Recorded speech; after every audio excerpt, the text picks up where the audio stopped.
Remy nodded, and made a note for them, as only the mage spoke her language. Don't tell him. He's already got an inflated ego. But when it comes to fighting, there aren't many who can match his power. Even if you disregard the fact that he's basically immortal. It's probably better that nobody ever taught him martial arts or blade skills. The team did a double take when they read that. Immortal. Remy nodded happily. Trollish regeneration and limited invulnerability, so he doesn't burn. The spellblade whistled in appreciation, while the warriors shook their heads in dismay. That's just unfair. I swear that the rare classes are actually a cheat code. Remy wholeheartedly agreed with that. At the same rank, she could probably beat up either of these warriors, and she was just one part of the team. Plus, she wasn't even the scary one in combat. That was Ray, or maybe Kara. Depending on how you looked at it. While the research team in the basement was pounding away at the barrier, load testing the weapons to ensure their stability, Karl was moving on to the next pages in the book. The page full of examples of compound runes was dutifully copied, and the listed options were giving Karl ideas on how to make more useful sorts of items, things that would improve on what technology was already doing and make life easier. For example, it would take very little effort to inscribe a flat rock with proper runes to make it into a heating element in place of a camp stove. They could even do it with a thin piece of aluminum for a lightweight camping stove that didn't require carrying fuel or finding firewood. There were magical options already, but they were all unaffordable for the majority of young elites. I would like to test something if we have a moment. Reading the page gave me an idea. Can someone please bring me the roll of tinfoil from the kitchen, or a similar lightweight metal sheet? Karl requested. The clerics looked confused, but they brought him the tinfoil without asking any questions. Karl folded it over a dozen layers thick, then pressed it into a flexible, but somewhat durable sheet. Earth Barrier made a stamp with the runes he wanted to be arranged on the sheet. Then Karl carefully made the negative of the stamp and squished the sheet between them. A light pulse of mana as he focused on the ability to make a variable heat source activated the runes in a light bronze color, while the clerics watched in wonder. Please place that on the stove and activate it to a medium cooking heat. I want to see if tinfoil is durable enough for the spell. Karl explained. The foil cast a bronze glow through the kitchen as the lucky cleric started the test, and Karl could feel the heat growing in the room. After a few minutes, the cleric let it fade, and the clerics began to cheer. That is brilliant. It's a travel stove. If a runecrafter can stamp that out of a proper metal sheet, we can eliminate the fuel canisters from the standard travel kit and save nearly 2 kilos in weight. Well, that's not as vital now that more are getting access to an inventory, but still. It's 2 kilos of weight that we don't need to carry, and it won't run out on the 5th day. The tester announced. One of the white-robed clerics turned to Karl with a notebook and pencil ready. Your group spent long durations on the road. Did that hardship inspire this development? Karl chuckled and shook his head. No, I have flaming body as a skill, so I just use it on my sword and use that as a grill. We haven't gathered firewood since I was ascended rank. The cleric sighed. You really do have it easy. Is there anything that your group can't do? Karl shrugged. We don't have portal or an equivalent skill yet. Other than that, we're pretty well-rounded. You should see some of the dinners that we come up with both a red and green cleric along. They can both use advanced food creation spells. It's positively gourmet compared to travel rations. And you have multiple kinds of golems to keep guard at night, so you can all sleep. Is it true that your bodyguards are sentient? That would make things so much easier. One of the other white-robed clerics asked. Yeah, they're remarkably intelligent. Both mine and Remy's are capable as night guards, as they can all see in the dark. With no need to sleep, they aren't even groggy on night watch. But the real benefit to a good night's sleep is Ray. Her hammocks and tents are the best. The Blue Dragon clerics were giving meaningful looks at the book Karl was ignoring, urging him to get back on track and read through now that they were finished copying the pages. The next page covered the use of the runic phrases, the runes that would flow naturally into each other when spoken out loud. That was actually easier than coming up with runes that would naturally link with each other and create a coherent effect. But as Karl read through the description page, he realized that was not the goal of the dwarves when they made items. They didn't deliberately give the items a specified effect. Their usual was closer to Remy's idea of simply expressing a desire for the outcome. Trying to make a specific effect would fall under the third category of unlinked runes, which they looked down on. But doing it this way, he could make an equivalent of the giant strength rings with very little trouble, or use some of the ambient mana to boost spell effects. There were a few examples on the page, and more on the following too, when Karl checked them. One of them was to create and amplify an impact ability. It was similar in function to crushing blows, but apparently intended for forging difficult metals that couldn't be rendered too close to liquid without destroying the properties of the alloy. In fact, the phrasing in the example even mentioned that it was going to be placed on a hammer. Does anyone have a war hammer, or a mace of some sort? Karl asked.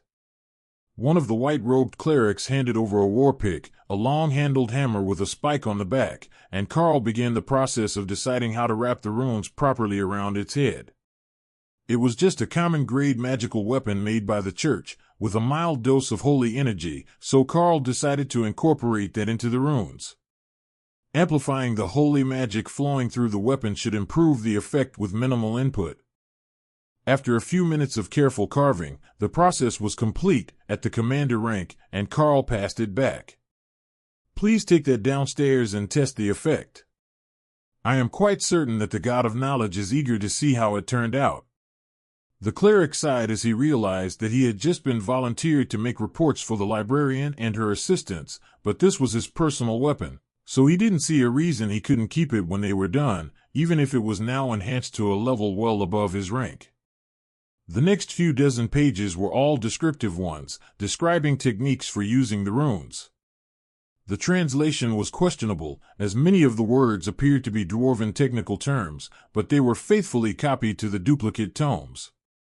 Karl was quite certain that he was missing the majority of the depth of these descriptions, but every page brought new revelations, and the Dwarven runes were getting easier to read with every passing page. By noon, he was rarely needing to refer to his knowledge of runecrafting to guess what a word meant, but he was the only one who was improving at that sort of speed. The scribes were falling further behind his comprehension of the translations with every page, and Karl was beginning to hope that he would find a new technical section again soon, so he could make an item and let them rest before they drove him insane. His translations were making the clerics increasingly excited about the new knowledge, and they had many ideas on how this could be used to improve the weapons that they were already making with basic runes on them. They didn't have runecrafters in their ranks, but some of the runes were used in other enchanting processes, including the ones they used to make weapons for the church. Karl turned another page, and found that the topic had taken a hard turn somewhere, as if the author had gotten bored with the previous explanation. Improvised runecrafting. Not all rune-crafted items need to be permanent. The most obvious case of this is the spirit shamans of the various species. The cleric types who specialize in using runes to cast their magic and drive off troublesome evil forces. But there are other options as well. For example, painted on runes will work as well as carved in many cases where you are not concerned about them being damaged, though without the third dimension, the effect is far weaker.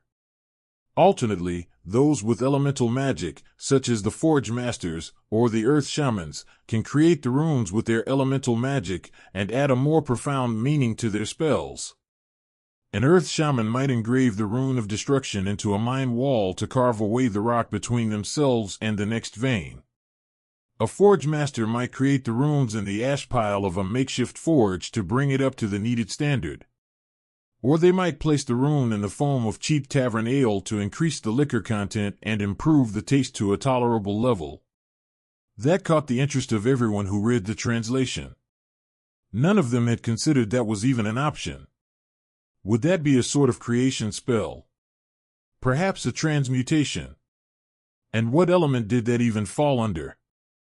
Every traveler had suffered nearly inedible local beverages in the past, but the dwarf seemed to mention it in passing, as if it should be common knowledge.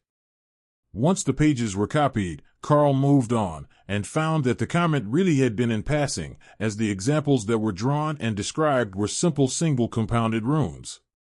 The destruction rune for carving rock was given with 4 different variations, depending on what sort of blasting work you intended to do with it, while the provided heating rune for the makeshift forge was similar to the one Karl had used for the portable stove, but with modifiers for much higher intensity. Writing the rune in the ash was brilliant, Karl decided. Normally, you worried about heat damage to the object, but ash was already burnt, and the forge wouldn't harm it. So, you could create intense heat with a seemingly unimpressive pile of ash to the point that the limiting factor was the construction of the forge itself. Presumably, the forge masters would have magic for that as well. But it was the versatility of these temporary runes that was getting the clerics all worked up. If you could just write the effect you wanted, wouldn't you be an instant archmage? Karl knew that there was going to be some sort of limitation on complex runic phrases, like when he tried to compound advanced skills with skill merger, but for simple effects, there was no real reason that he shouldn't be able to use runes to activate them at his current power level if he wasn't worried about destroying the carrier. Oh, that is a brilliant idea. I will try it with an icicle. Remy insisted as she heard Karl's thoughts on the matter. How did the testing go? The warriors are tired. You should have cast a Thor barrier on them. But they will be fine soon, and the weapons are both undamaged. We also tested the higher grade weapon with the weaker warrior, and it makes a difference, but not enough to call it a royal rank effect the way that our advanced skills were when we were commanders. A few seconds later, Remy giggled. The clerics look funny waving around an icicle like a wand. But the rune works. For some reason, it makes the icicle melt, even though it's not fire magic. I will have to work on that. Karl tried not to laugh at the words nobody else in the room could hear. I think that it's using up the mana from the icicle to activate the spell.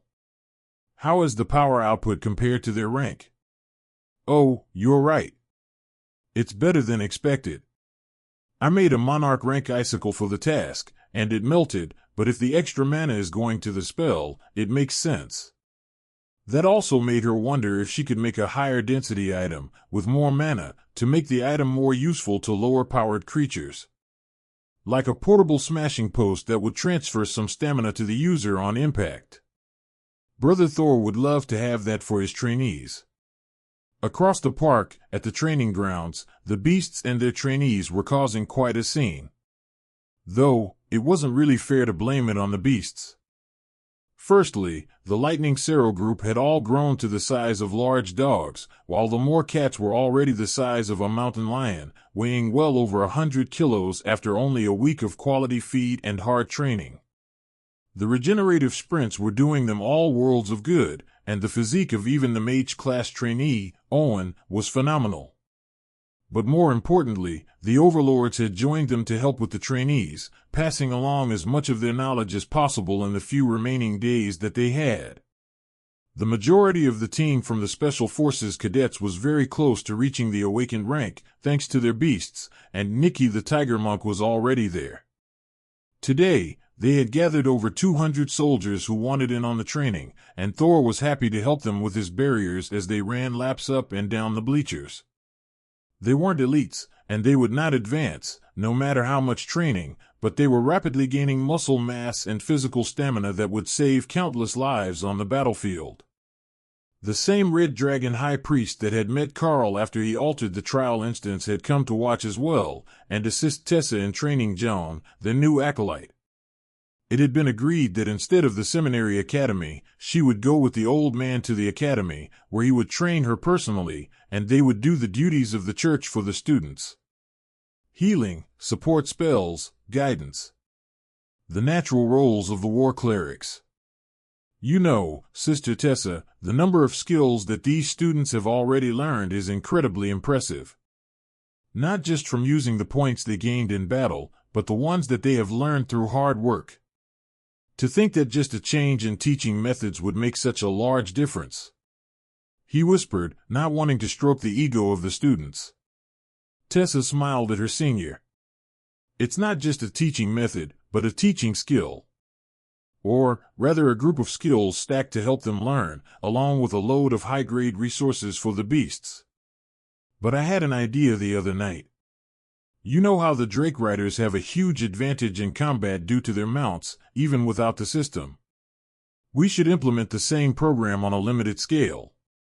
The Lightning Sero forces will be essential to the defense of soldiers and elites, but if we had a group of griffins or manticores, we would have flying scouts with high-ranked combat potential as well. The High Priest smiled. And where do you suggest that we find these volunteers? Tessa winked. I hear that there are numerous rangers who lost their bonded partners in battle.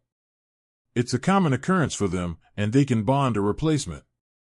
So if we can find a way to bond them to a flying magical beast, or evolve a regular animal into a flying magical beast, wouldn't we have a shortcut to trained flying troops? The High Priest smirked. Well, it's not possible for them to bond a magical beast in a conventional way, but I have considered that there might be a shortcut. It's not as glamorous as a chimera, but are you familiar with the giant red-winged butterfly? It comes from a common caterpillar that is exposed to the right stimulus during its evolution period. I suggested it once before, but the army shot down my idea as pointless, as the giant red-winged butterfly has no attack or defensive skills. But if it can cause a class advancement, and the rangers already have skills that let their pet use attacks, wouldn't that become a small issue? Tessa chuckled at the mental image. I think that it would help if we had more elves. But I suppose that we could ask the ladies because I can't see many of the men willingly choosing a butterfly as their bonded partner. The High Priest gestured toward Overlord Joram, whose evolved bird, Dave, was happily perched on his shoulder. The bird had already reached the commander rank, and while it hadn't evolved any more than it had the first day, it was showing incredible potential as its power grew to match its partner. Tessa poked the old priest. What if we gave them a way to make the birds huge? Someone has to have a proper skill for giant growth. We know how to evolve falcons already, we just need to make them big enough to fly on. That idea might actually make it past the scrutiny of the leadership. The evolved hawk had already shown commander rank potential, and it was still growing. Plus it had flaming body, which was both offensive and defensive. The High Priest snapped his fingers and smiled. I know just the thing. It's a paladin skill called Divine Mount. If we can teach that to a ranger, or a beast ranger, then they can have their giant flying mount. It increases the size of the beast to become rideable. Teaching it to the Sero would likely be easiest, but they would soon be large enough to be ridden by their partners anyhow. Finding other beasts or rangers that were compatible with holy magic would be much harder. Tessa nodded. I will let you handle it. You will be at the academy, and around a lot more veterans. The High Priest nodded. They intend to cycle the commander rank elites through to do training courses for the newbies, as we are expecting so many of them. They might even call on some of the stronger ones, if things calm down a little. Oh, I would imagine that they will be calling on as many of the strong ones as they can after today's practice. You see, Karl's training skill works better when the user's knowledge of their skills is more profound. And who has better knowledge of the intricacies of their skills than the overlords? I suspect we will be seeing some real progress by the end of the day. The day's training was taking place in the shade of Lotus, Tree of Life, form, which was standing in the middle of the training grounds, overseeing everything so that she could heal the inevitable injuries and strains that would come from such extreme exertion. Most of the time, the injuries had healed before the soldiers had even noticed that they had been wounded, but Thor was keeping barriers over everyone, so none of it was too major, other than one broken leg which had to be set after a bad fall during grappling training.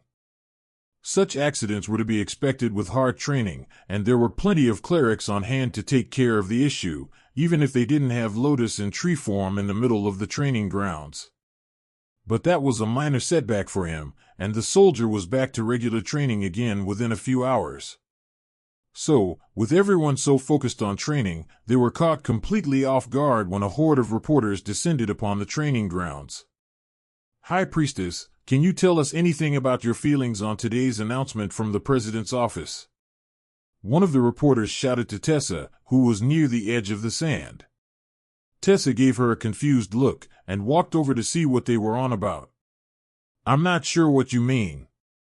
We haven't seen the news, as we have been here training all day," she explained. The President's office announced that all active duty church soldiers would have the chance at a second awakening for their service. "Is this true?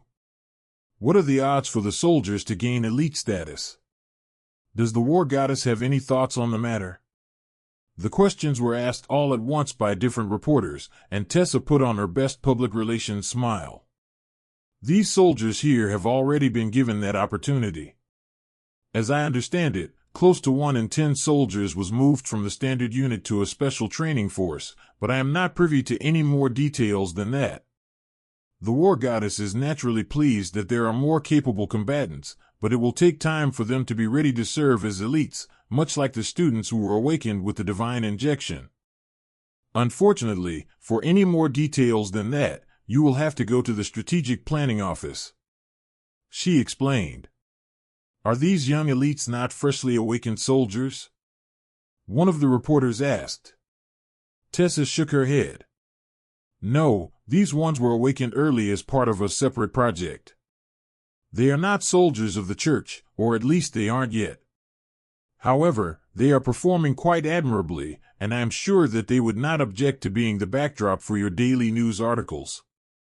However, I must insist that you do not interrupt their training, as this is a crucial time in their development before they officially join the academy later this week."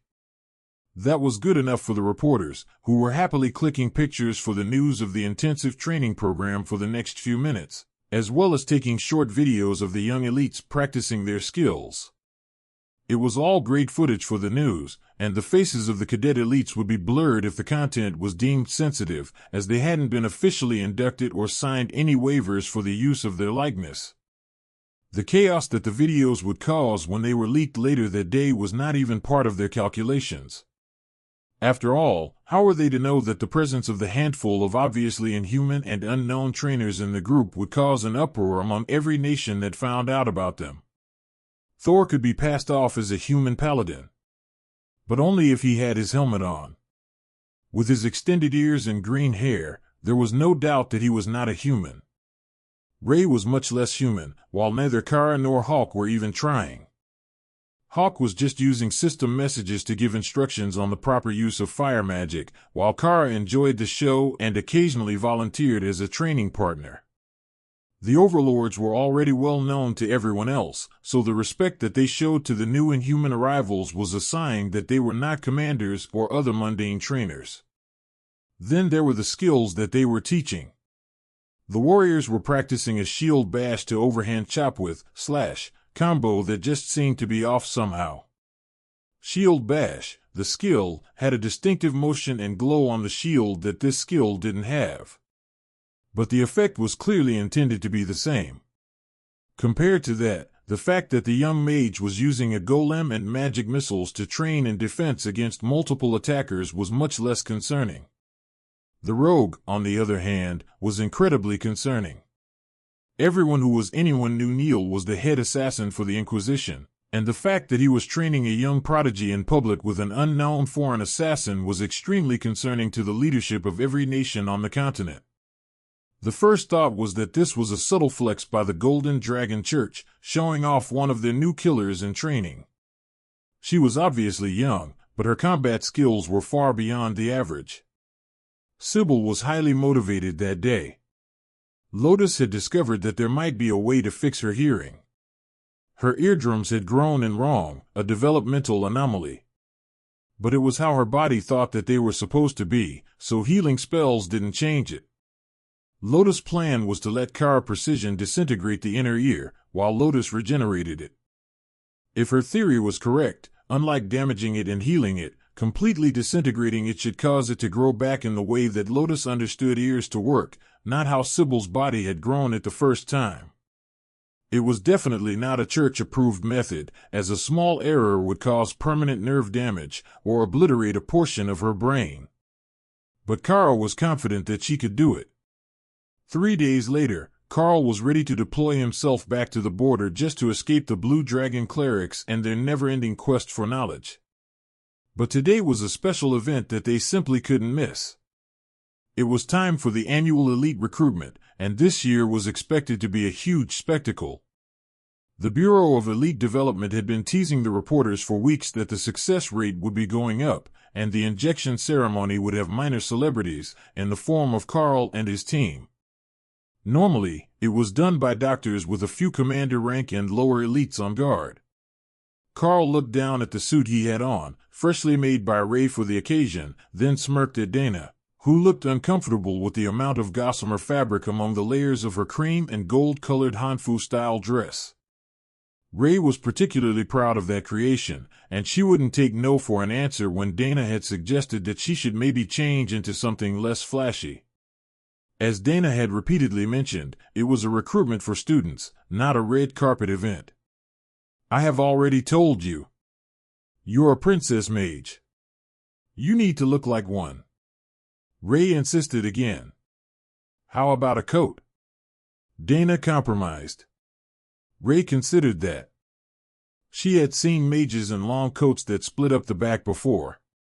They would hide the majority of her masterpiece dress, but if their Dana really did want to be covered up, she could make her still look like a princess. Hawk, lend me some white fur. I'm making a coat. Minutes later, Ray had a long coat made for Dana, woven a bit heavier than necessary for the weather. It would be good for winter events this way, and it would encourage Dana to take it off once they were inside. Ray wasn't giving up on showing off her work that easily.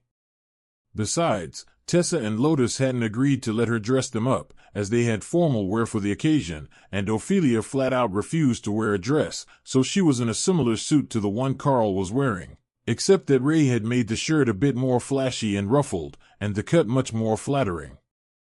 The one thing that she had done for Karl was to give him an extra fancy fur-trimmed cape in place of a coat.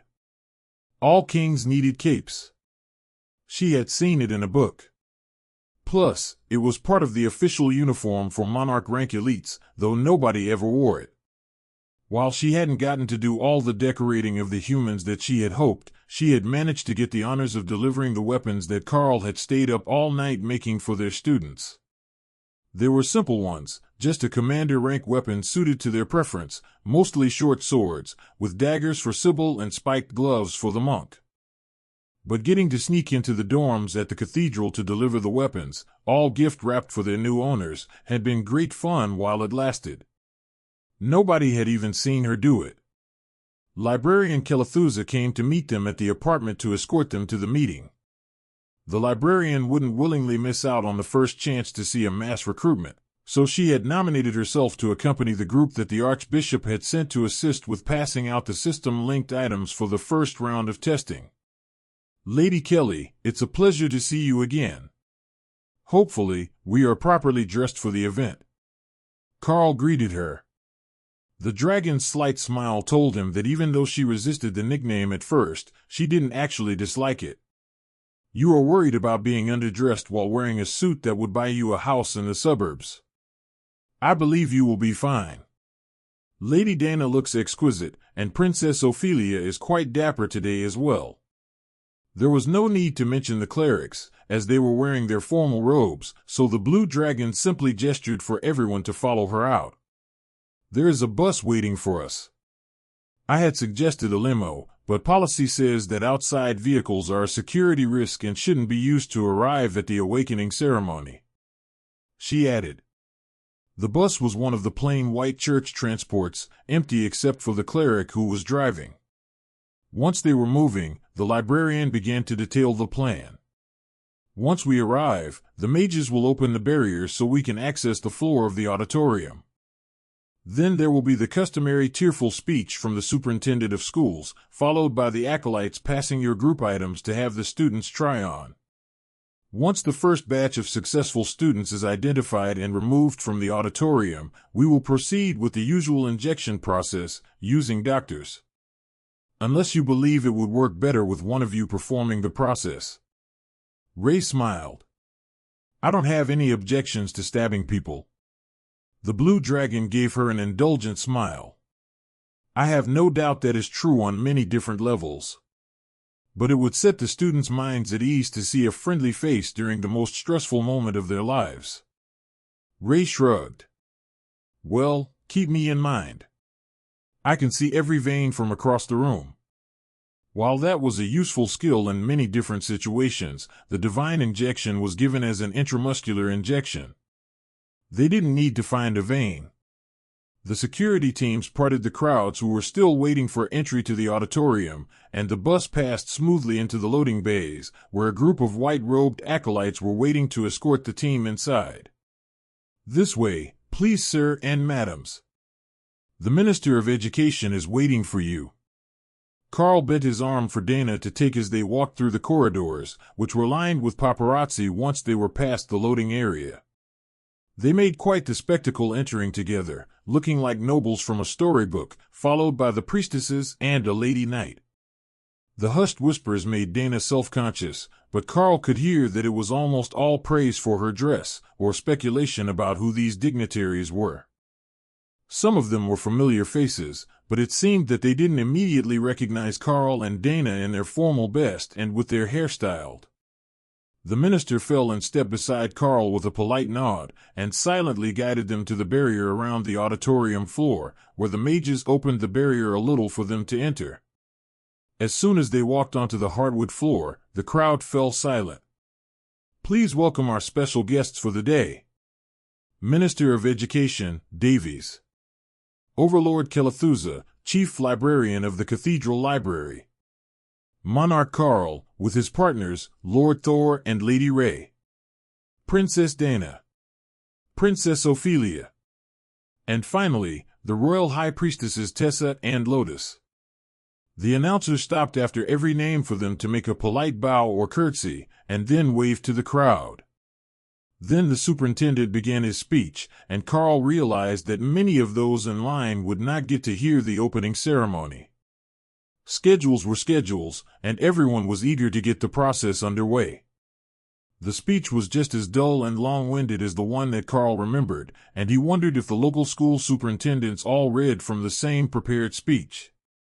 Keeping a straight face and professional stance while the bureaucrat droned on was an art of its own, and Karl mostly entertained himself watching the various expressions on the faces of the students. To think, it had only been 2 years since that was him. Finally, the main speech was over, and the superintendent gestured towards Karl's group. The elites will now begin the first round of the induction ceremony. This year, we have an improved process, and we have high hopes for an increased intake of students. Please be patient as they work, and an official statement will be released after the ceremony. Karl and the others spread out so that they would each get a row of seats to pass the items to. You're totally going to cheat, aren't you? Kara asked, but her tone was more of a demand. She wanted entertainment. Karl didn't answer her as he passed the ring to the first student. The acolyte accompanying him had gathered enough of them for the entire row of students, and the teachers behind him would explain the process to the students before the soldiers escorted them to the secure waiting room. But since these students would be fully conscious, they would get to wave goodbye to their parents in the crowd. The boy was sweating nervously as he slid the ring on his finger, and it fitted to him. His eyes went vacant as he went into a system notification, so Karl moved on. Nothing happened to the second boy, who looked confused. But the third boy in line was muttering the word / over and over, evidently trying to manifest a warrior class. Do it. Come on, you know you want to. Kara insisted, while Karl pointedly ignored her. The ring equipped to him, and Karl moved on to a terrified-looking girl who reminded him of Lotus. She smelled like dirt and flowers, and Karl could see that she had been playing outside right up to the start of the ceremony, without time to even wash her hands. Skill teaching request, bestial regeneration, Karl handed her the ring, while Karl gloated in his mind. Good call, that's the skill that all lotus-type creatures need. They're prone to self-inflicted injuries. The Void Badger congratulated him. Karl moved on, passing out the rings to the students. Well over half were able to equip the rings, and the guards were quickly getting overwhelmed with the escort missions. They had started taking them 3 at a time because it was a long walk to the waiting room, but they were still having to run back to get the next batch. The kids were a bit disoriented after the class selection screen, or whatever notice they got, and they still needed the escort, so Karl couldn't just have them walk to the exit. But he was almost at the end of his line, and the last few students were just as nervous as the first few had been. Behind Karl, the nurses had started with the injections, hoping to get a few more elites out of the process.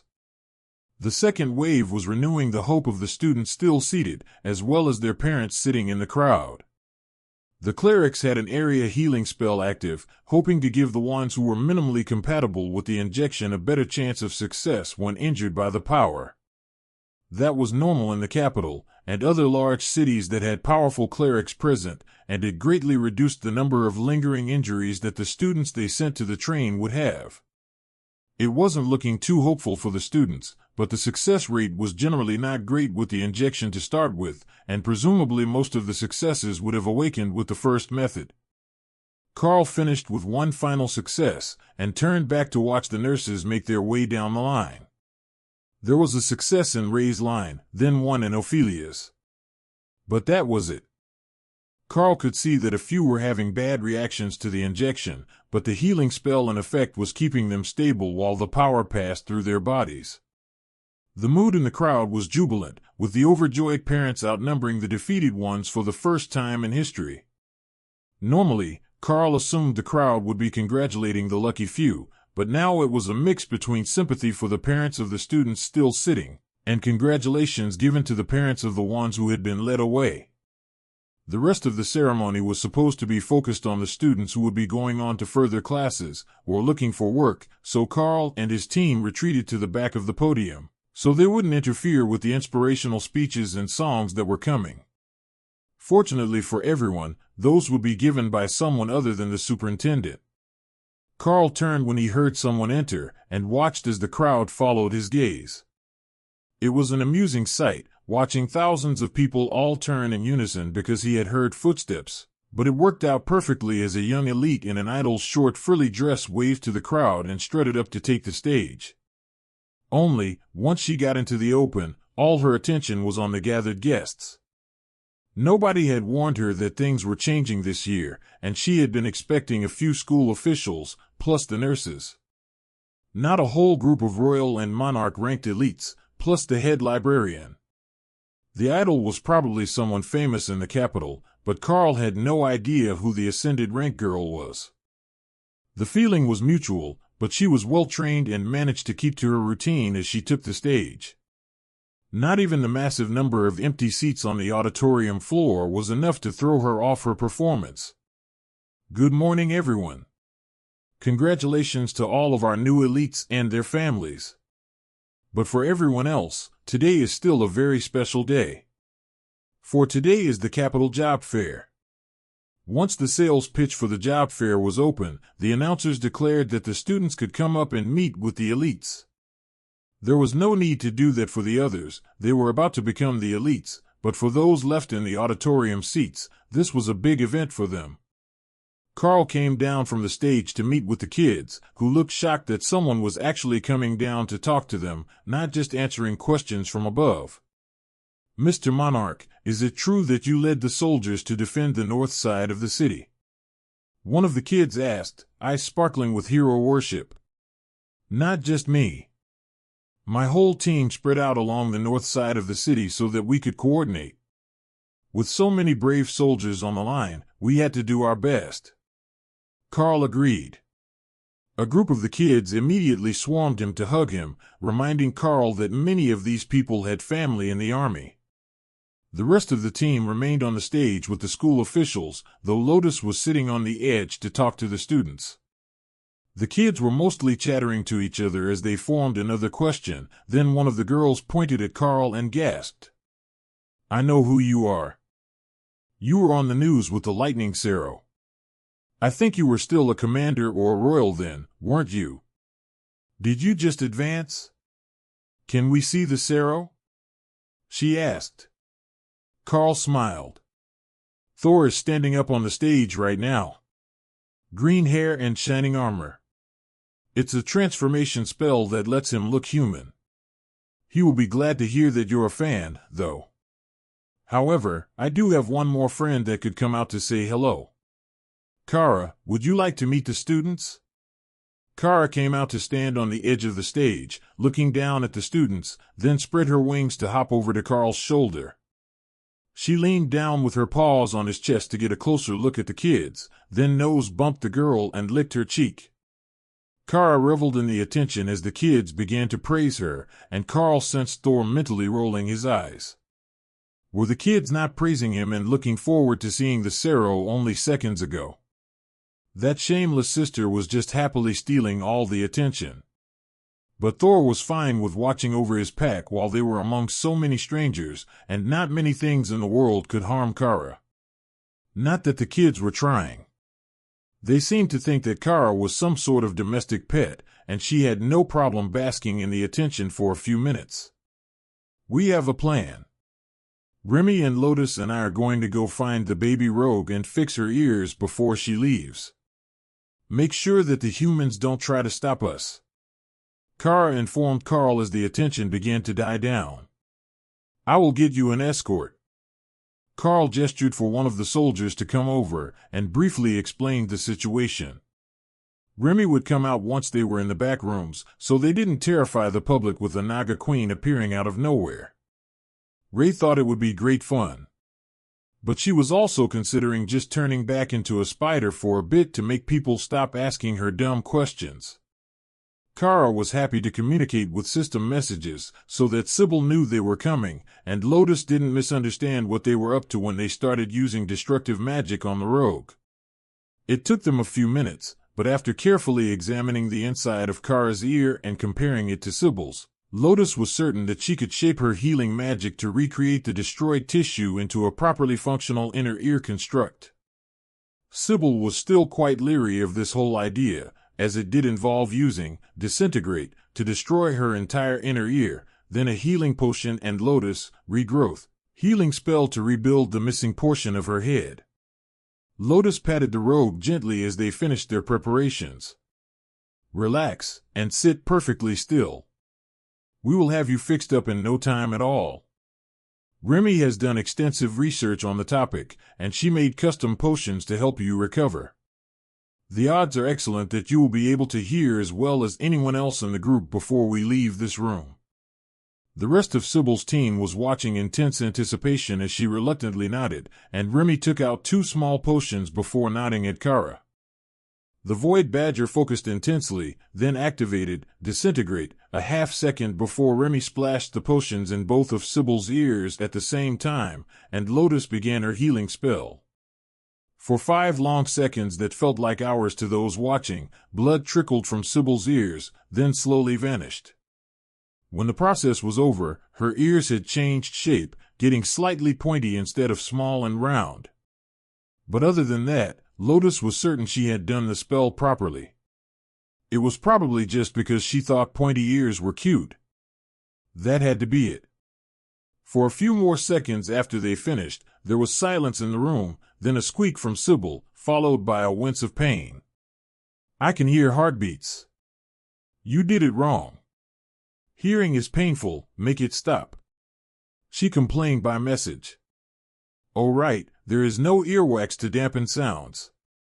Here, put these in. Lotus' voice pained the rogue, but once the earplugs were in place, she breathed a sigh of relief. She shaped her mouth and let out a series of squeaks before frowning and sending a mass message to her team.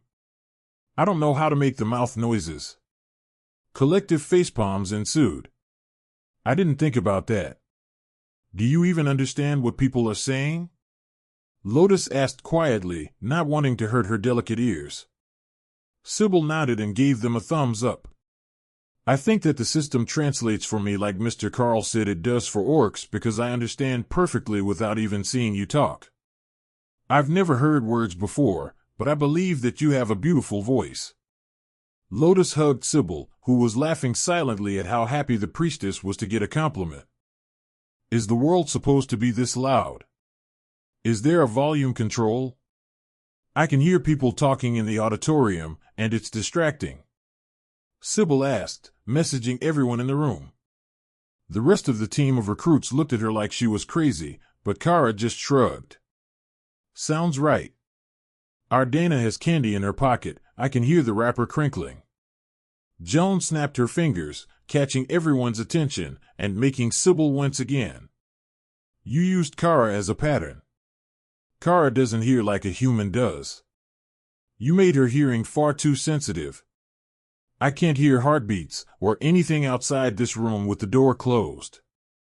If Kara can hear candy wrappers from 50 meters away through a closed door, that is definitely not human hearing. The young cleric explained.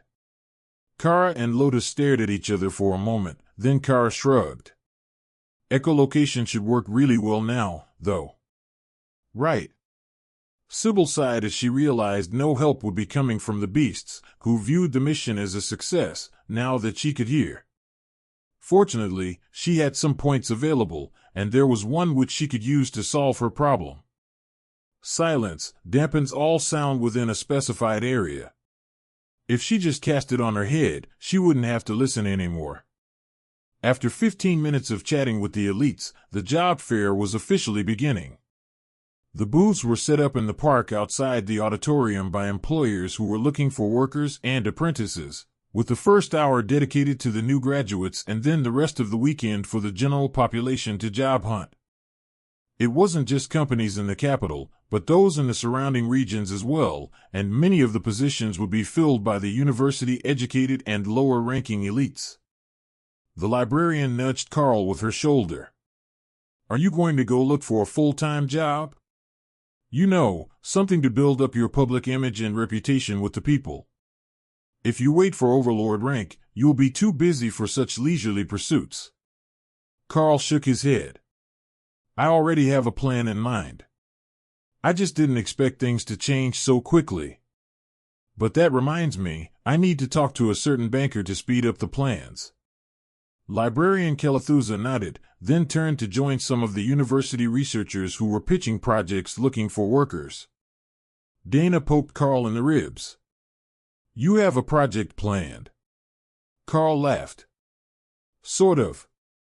Originally, I was going to sponsor a large office tower or something with my name on it. But I have a better idea now that we know how to awaken beast rangers. I think that I should start a compound for raising potentially beneficial beasts. Once we have a spot for the compound, I will have to figure out how to actually get residents, but it shouldn't be too hard with the proper application of bribes. Dana laughed and Tessa gave Karl a curious look. Are you planning to take in orphaned beasts, or a wandering Sero pack or something? Both, I think. That's a great plan. I need to work on my runecrafting, but it should be possible to grow crops to keep them fed, the way that the beast spaces do. Then, we can take a commission when rangers who are advancing come looking for a new partner. There were also a number of other advancement options available that weren't Beast Ranger, but would allow the rangers to pick a magical beast. And what if they don't come flocking to your farm to find new friends? Tessa asked. Then we advertise it as a petting zoo for green dragon clerics.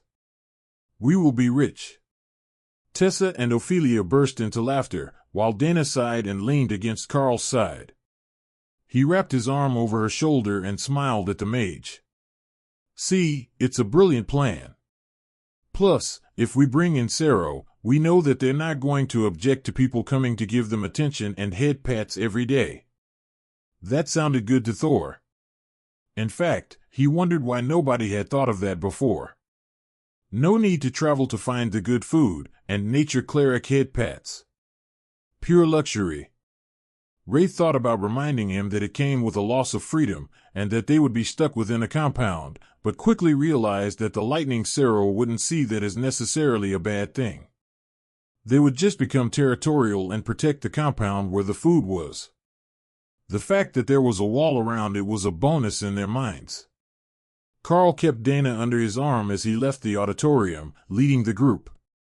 If he was lucky, he would be able to find someone from the Roth Savings and Loan Group. The banking conglomerates had set up a very professional group of stalls for the hiring fair, but they were staffed by juniors from the Human Resources Department. You are listening to a story on Time Drift Stories channel. If you enjoy it, please like, comment, and subscribe so you won't miss the next episode. If he was going to talk to Nathan Roth, he would have to wait or call for him. It was still the early access period for the students, so this whole area was mostly empty. They wouldn't be hiring middle school students for a financial group unless they needed janitors. But once the others arrived, they would surely have a lineup. Is there anyone that you would like to meet with before we go? Karl asked, directing the question to everyone else in the group. Then he wondered where Lotus had gone with Kara and Remy, now that they were done with the experiment on Sybil. It felt like they were still in the auditorium building, but he wasn't getting much information from Remy or Kara's thoughts. Everyone shook their heads in confirmation that they really didn't have anything that they wanted to do here at the job fair, but they wouldn't be able to escape quite that easily. Monarch, Monarch. A moment of your time, if you would. A voice was calling. Karl turned to find a young woman in blue robes waving while jogging his way, and briefly considered running away before the Blue Dragon clerics could catch up to him again. But he decided that it was better to deal with the curiosity now, instead of after he got home, when he wouldn't have anywhere to escape to. "How can I help you today, priestess?" he asked. The cleric stopped uncomfortably close to Karl, ignoring the look that Dana was giving her, then lowered her voice so that she wouldn't be overheard by others. "Is there any chance that I can get the new Lightning Zone skill? I know your daily usages are limited, but my sisters are being stingy with the copies we have available, and being able to copy a new tome would really help my grades," she whispered. Of course, she was an awakened rank priestess, so she was way down the list of candidates for limited edition skill books. But Dana sighed in relief that the question was a perfectly normal one for the Blue Sisterhood. Karl smiled and poked her on the forehead as he activated the skill, and then the priestess pulled both him and Dana into a hug. "Thank you so much. I need to get to the library. My next assignment is due in only 8 days. Thank you again, Monarch Karl. I won't forget this kindness." Then, she was gone again, and the bystanders were left utterly baffled by whatever had gone on between the two. It wasn't often that the Blue Dragon clerics asked for favors, or were even seen outside their classrooms. But that one sure was excited. "You're like a walking solstice present to them, aren't you?" Dana joked. Tessa smirked. The Green Dragon clerics get all the flack for being crazy, but the Blue Dragon's followers are just as excitable once you're on the right topic. Karl watched the cleric run back to her work, and then noticed a small stand at the edge of the financial sector of the job fair, as if it had been forced out by the more powerful conglomerates. The operator appeared to be a nature priestess, or an acolyte. Karl moved forward so that he could see the sign, while the operator nervously waited for someone to come close enough to call out to. Nico's Cat Cafe. Hiring food service staff and cooks. Willing to work with investors of all sorts. Remy, bring Lotus to us. There is a cat cafe opening. I think she will love it. Karl instructed. All right. We are just chatting with the recruits. They're going to head to the train soon. Everyone is jealous of our group and their head start. Karl walked up to the bubbly young acolyte, as he confirmed after he was close enough.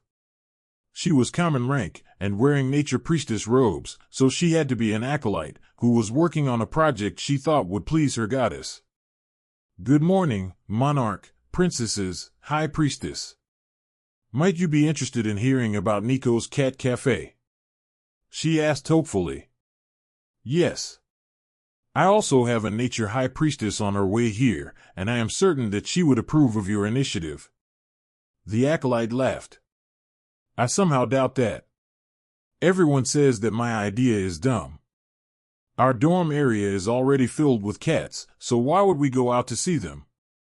But if you look at my business plan and the carefully collected data, the company of friendly beasts of the furry sort is popular with over 30% of the population. That alone is enough of a market share that I believe there is room for a cat cafe, and I have found a vacancy at the perfect location on the walking street near the Central Park, pending funding. Karl waved his hand and created a stone chair with earth barrier to sit across the table from her, and the young cleric raced around to see what he had done. You have a free chair skill. That is wonderful. Does it make other chairs? Can it make more? She gushed. It's an earth barrier defensive spell. It's not intended for making chairs. But yes, I can make multiple styles of chairs, or whole rows of them. Karl laughed, while Dana turned away to hide her laughter. The acolyte slowly calmed down, while the nearby bankers shook their heads in dismay. She was making a pitch for funding by a monarch, but she couldn't even remain serious for 10 seconds. They saw no chance that she would actually succeed at business. Once she was back in her seat, Karl started with the important questions. Do you anticipate any issues getting permits to serve food and drink around animals? Quality products will be essential to the survival of your business. No customer will suffer bad coffee just to be with cats. After all, the priestesses and other cat enthusiasts can chase blink cats all over the city. Nico giggled and nodded in agreement. I have the advanced food creation spell from my goddess, though it's still common grade. Not really up to the standards of the higher elites. But it allows me to make a full range of basic products and spices, and I am an excellent baker. The products that are more difficult, as well as the specific brews of teas, I will have to order in. The predicted costs are in the business plan. She was well prepared, Karl noticed. She had a full menu, with all ingredients and costs listed. Time to make and prep the ones she was creating listed on a weekly basis, staff hours, animal maintenance costs, and all the other line items Karl would expect on an expense sheet at the mines. Tessa was reading over his shoulder, as she was actually educated on the economics of feeding people, and she was making encouraging faces, so Karl assumed the numbers weren't outlandish. The final page detailed what she needed. A total of 150,000 credits in seed money for equipment and renovations, as well as the lease on the location. Karl inwardly sighed as he realized that the annual lease for the location was only 30,000 credits, hardly more than a month's rent at his apartment. He really was living extravagantly. So, my primary concern is whether you will be able to find reliable staff, as well as suitably socialized cats. After all, ones with even a hint of a temper could be a problem in a cat cafe. Karl informed her. Nico nodded in agreement. Fortunately, we have a stable source. It's here on page 7. There is a shelter that is willing to work with me so that the cats can be adopted straight from the cafe, should the customer be interested. It's a win for everyone. At that point, Lotus came running through the crowd, which was parting around her, as the priestess was wearing Remy as a necklace in spirit snake form, with Kara chasing after her. The sight was terrifying to the locals, as spirit snakes were venomous, and a monarch rank 1 thicker than most men's arms was no laughing matter if it was not a bonded beast of some sort. The fact that it was draped around the neck of a nature priestess did not guarantee safety. What did I miss? Lotus asked, puffing for air after carrying Remy so far. This lovely young acolyte is working to set up a cat cafe, and I was considering helping her with an investment. Karl explained. Oh. Do you have interior designs? Lotus asked. Nico smiled and flipped open her binder full of exquisitely detailed drawings. Now, there are a few designs there, as I wasn't sure what facility I will be able to get. The landlords wouldn't hold them without payment, and I don't have any seed money yet. Nico explained. That won't be a problem. Someone here will surely be interested. Lotus dismissed the concern as she flipped through pictures of walls lined with climbing platforms and scratching posts for the cats, with tables covered in white lace cloths. Are you really going to fund a random cafe by a green dragon acolyte? One of the nearby financial service booth operators asked Karl as he watched the two discuss design. Karl nodded. The plans are for a quality bakery and a cafe specializing in desserts and exotic teas. The design even includes a pickup window for those not interested in sitting with the cats. The banker looked at him like he was crazy, then shook his head and turned away. If the elite wanted to waste money on charity, so be it. The gathering of powerful elites attracted the attention of a few of the students, which caused Kara and Remy to retreat to their spaces. They didn't want to terrify the young job seekers, and especially not if Karl was going to be investing in this shop. Just the presence of the group who had been chosen to present the first opportunity to become elites was enough to draw the young job seekers to the booth, much to the dismay of other companies looking to hire them, and the delight of the nearby stalls that needed entry-level workers. "Princess, what sort of business is this?" one of the girls whispered to Dana. At first, she was startled, not used to being called princess so reverently, and Karl made a mental note to do it more often. "It's a cat cafe." Nature priestesses and beast masters seem immediately drawn to it. She whispered back. "Like, a cafe with cats just running around to pet." "That is great. Are they hiring? I would apply for that." Lotus came over and hugged the girl from behind. "Yes, she will be hiring as soon as the talks are done. They have openings for 10 servers and 4 bakery staff." One of the boys who had come over mostly to just get a better look at the elites turned to look at her in shock. "They're going to bake everything in-house. Most places order in their pastries," he commented. "They will specialize in desserts and snacks, not full meals, so the acolyte wants to hire staff to help her do all the baking." Lotus informed him happily. "I will go get my friends. Their parents are bakers." Then he ran off, leaving Lotus extremely pleased with herself. It wouldn't take them long to get the acolyte's goals filled this way. But even better, it looked like she wouldn't even have to plead to get someone to cover the funding. As a high priestess, her earnings were for the good of the church, and she lived off a stipend. Well, in theory. Mostly, she lived off Hawk's meat pile and Ray's design talents. Even the royal priestess robes she was wearing were made by Ray and not the church. These ones were much more comfortable, and they smelled like Ray's silk, the same as Lotus' favorite hammock. Finding applicants to become servers was far too easy, and Tessa had a list of over 30 within the next 5 minutes, before the boy came back with his friends. "Are we too late?" he asked Lotus after seeing the line gathered around Tessa. "Not at all. There will be some interviews, but skilled bakers were expected to come later, so I don't know if there are any on the list yet." That caught the attention of one of the bankers, who had scoffed at Karl's interest earlier. It really looked like this business was going to get started, and he happened to know a master pâtissier who was out of work after her employer had shut down to sell the business to a real estate investor. As crazy as the idea was, if they had a real master baker working with a nature cleric, there was no reason that they couldn't succeed, and his friend might be able to take over when the acolyte inevitably flaked out in a few months. He sent a runner to bring her over early. The event wasn't open to the public yet, but he sent the boy with a vendor pass to get her in. A little head start could make all the difference in the world when they were dealing with a monarch's whimsy and wealth. Karl vaguely noticed when Ophelia and Ray vanished, most likely with the use of shadow step. But he was busy finalizing the deals and signing the funding documents for the shop. The master baker was there only minutes later, as she had been intending to attend anyhow, in search of an executive chef position.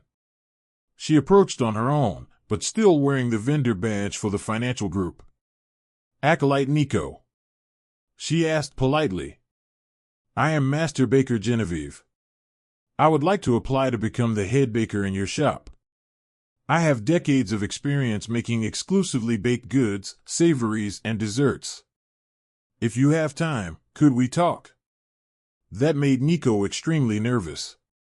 She hadn't been prepared for such a capable applicant, and now that there was one, she wasn't sure that her offer would even be close to enough to keep her interested. Yes. This is an excellent time, as we have a pair of baker apprentices present, and more coming. I suppose that we can start with the offer. Where is it? Here we go. Nico rambled, then gathered herself once she found the right page in her folders. Genevieve took the 2-page document and carefully read through it, then went over it again. Honestly, the base pay was incredibly low by her standards. But Nico had offered a portion of the bakery sales to the head baker as an incentive.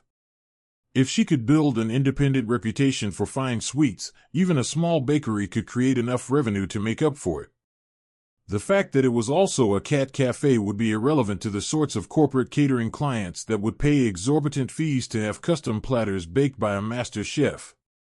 Once the reputation of the shop's bakery was established, there was some hope that she could leverage that into far greater profit than a regular employment contract. She was out of work, but not desperate, and the master baker wondered why she had been called. Then she noticed the man sitting on the magical chair across the table, and realized that it was a power play by her friend. The monarch rank backer must be extremely wealthy, so the banker had thought that this was a safe investment for her. He hadn't had time to explain anything, but she was seeing all good things from the prospects being vetted by a royal high priestess. What other sorts of hidden connections did this young acolyte have? I have one condition. I want the right to all staff management in the kitchen. You can handle the front of the house as you see fit, but I want full freedom to set the menu and deal with my kitchen staff. Genevieve demanded. Put it in the contract. I don't have an objection to that. The contract was amended and signed, then the baker turned to the boy and girl waiting anxiously nearby. You too. I know your parents. The bread shop on 6th, right? She asked. The two students nodded. You will do. If you're not up to standard, I will take it up with your mother. That made them pale. They might be the youngest in the family, but they didn't get enough favoritism to save them from their mother's wrath if they embarrassed her culinary skills. A few more applicants came forward with their credentials as bakers, and 4 more were chosen, bringing the total kitchen staff to 7, nearly double what Nico had planned on. But that was her deal with the chef, and they had way more front staff than they needed as well. In the worst-case scenario, some of the hosts and hostesses could be part-time employees.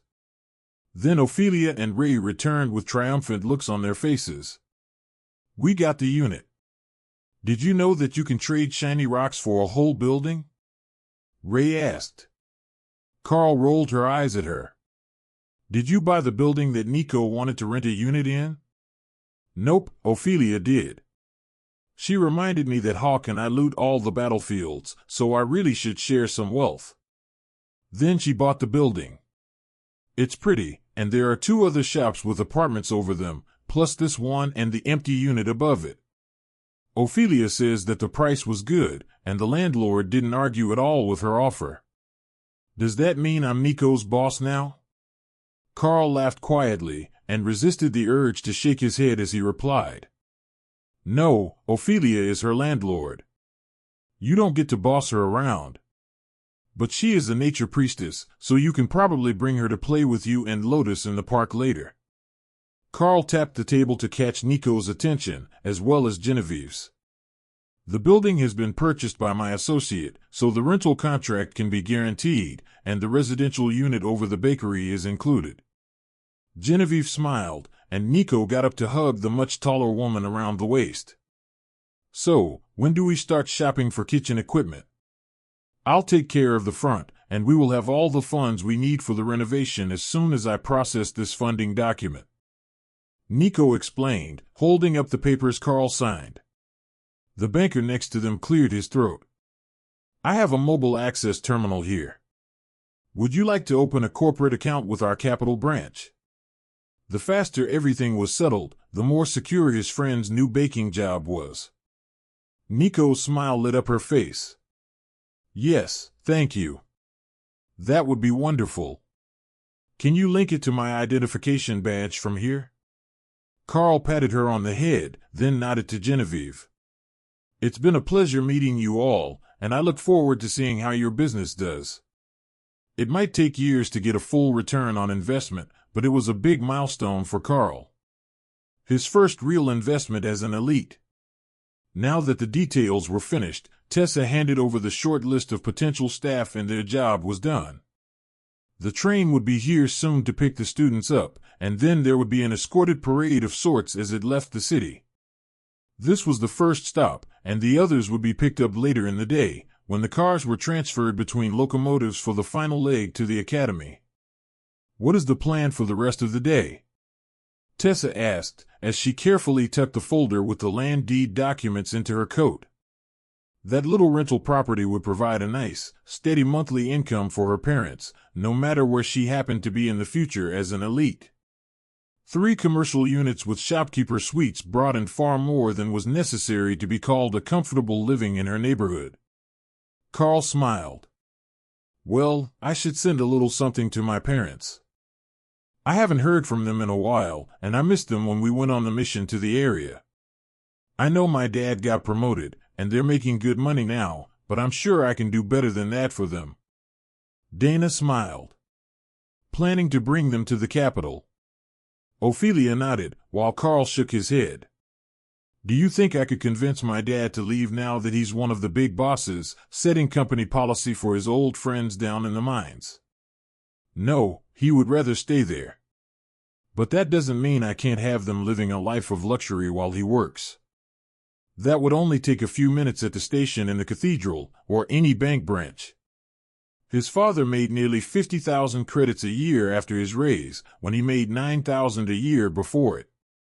So, even if Karl sent him a few $100,000, he would have more money than he knew what to do with. Karl knew his father well. He wouldn't go for all the fancy stuff for himself. Instead, he would buy things that mother liked, and then sneak some generous donations to families in need at the mines. Not enough to cause a fuss, but enough to solve the problem. That was just the sort of person he was. Then Karl gave Dana a curious look. What about yours? Planning to send them anything? Money, an evening visit from Ray. A puppy. Dana snorted in amusement. Depending on the day, all 3 of those feel like valid options. My father is allergic to dogs. But I set up a trust for my mother, so she has monthly money sent to her. Beyond that, I am not in any particular hurry to change things. Then I suppose we can retire for the day. We've all been busy for a while, whether training younglings or keeping the blue clerics happy. A day or 2 of relaxation sounds like a good plan to me. The whole group left together for the apartment, just as Karl got a message from Sybil. Did you know that they will give you as many cookies as you ask for on the train? This place is wonderful. Karl looked at the others to see if they got the message, but only Thor and Ray were laughing. So, the message was likely meant for Ray, but passed through him on the way. Ray answered first. As long as you don't eat so many that you get fat and slow. Don't forget, I will be doing unannounced readiness tests until you graduate. Got it, big sister. I will keep myself ready. As soon as I adjust to these new ears. I swear they're broken. Even with earplugs in, it's still loud. In her space, Karl was laughing. Sybil's new ears sounded as if they weren't desensitizing as fast as the rogue would have liked, and Kara hadn't even considered that Lotus magic might duplicate her own so well that they wouldn't grow back in a proper human pattern. An ear was basically an ear, after all. It was the shape of the outer ear that made the most difference if you didn't have magic aiding your senses. But that was a concern for later, and Kara had noticed that they were suddenly very popular. The group had left the job fair, but people were waving at them, or even taking pictures as they walked through the city. Now, some of that was understandable, as Ray's princesses looked perfect in their outfits, and Dana had finally given up on her warm coat and embraced the sheer silk outer layers of her dress. But now people recognized them from the ceremony, so the ones without magical affinity didn't have to guess at the power level or importance of the team. The locals had all seen the announcements either in the auditorium or on the screen outside. It would calm down in a day or two, but for today, they felt important. Thor was loving it. When they reached the doors of the apartment building, Neil was waiting to go training with Ray, who vanished along with the rogue as soon as she was out of sight of the public. Much to the annoyance of the doorman. That vanishing act creeped him out every time that they did it. Lotus smirked as they got out of the elevator. I will get the bubbles going. Who has the wine and the snacks? Ophelia wrapped an arm around her. I have something better. While I was out, I got cream liqueur to mix with coffee. Not after 6 in the evening. Tessa insisted. Hear that? We need to drink it early. Then we can switch to wine. The Red Dragon cleric sighed while Lotus ran inside to start the bubble bath, so Ophelia gave her a comforting hug. Relax, between the alcohol and the warm water, the coffee won't even have time to hit before she's ready for a nap. Plus, I bought decaf. Karl stepped behind Dana and wrapped his hands around her waist to whisper in her ear. And what does this princess want to do for the evening? Dana leaned back against his chest. I say we put on a movie and cuddle on the couch. As Karl had suspected, the night of relaxation was doomed from the very start. They had just finished the first movie when a knock at the door pulled Tessa away from her reading to let in their guest. General, to what do we owe the pleasure of your visit? Tessa asked as she looked up at the unfamiliar man. High Priestess. I have come looking for Monarch Karl. There is an urgent matter that we require his assistance with. The general replied. Karl sighed, realizing that his night was definitely not going to involve enough cuddling on the couch. But he stood up anyhow and headed for the door. General. It's a pleasure to make your acquaintance. Is this a confidential matter, or can you speak in front of the other elites and high priestesses here? Karl asked. The general shrugged. It's not secret enough to keep it from the other elites, as long as you don't mind them knowing your personal business. Karl laughed and gestured to the table. Come have a seat. The people here will all know in the next few minutes anyhow. The general took a seat across from Karl, then cast a strange look towards the bath, where Karl could hear Lotus laughing at one of Ophelia's jokes and splashing in the tub. I will get right to it, as I can tell that everyone has better things to do. The royal family has requested your presence at One Mouth Castle. They have received the news from the Blue Dragon clerics about the new advancements in runecrafting that you have made, and as such you have been officially reassigned to One Mouth University. The royal family had technical leadership of all things secular in the Golden Dragon Nation, but their actual power was extremely limited these days. The president was chosen from among the royal princes, but that was about as far as their actual power went. Karl strongly suspected that they hadn't had control of the military in generations, and most of the nation turned to the church to get things done before the elites existed. Do you know how long they expect me to be there? As I recall, it's only a little over 100 kilometers down the shore to One Mouth. Karl asked. Indefinite deployment. I believe that they want you to work with the weapons teams after you speak with the king. Your ability to use runecrafting has been deemed essential to the Overlord rank Special Forces teams. The general explained. Oh, if that's the case, they could have just brought me stuff.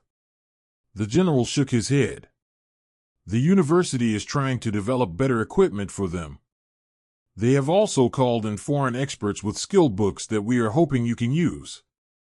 I didn't get all the details, but apparently it relates to one of your skills, even if the skill isn't relevant to you personally.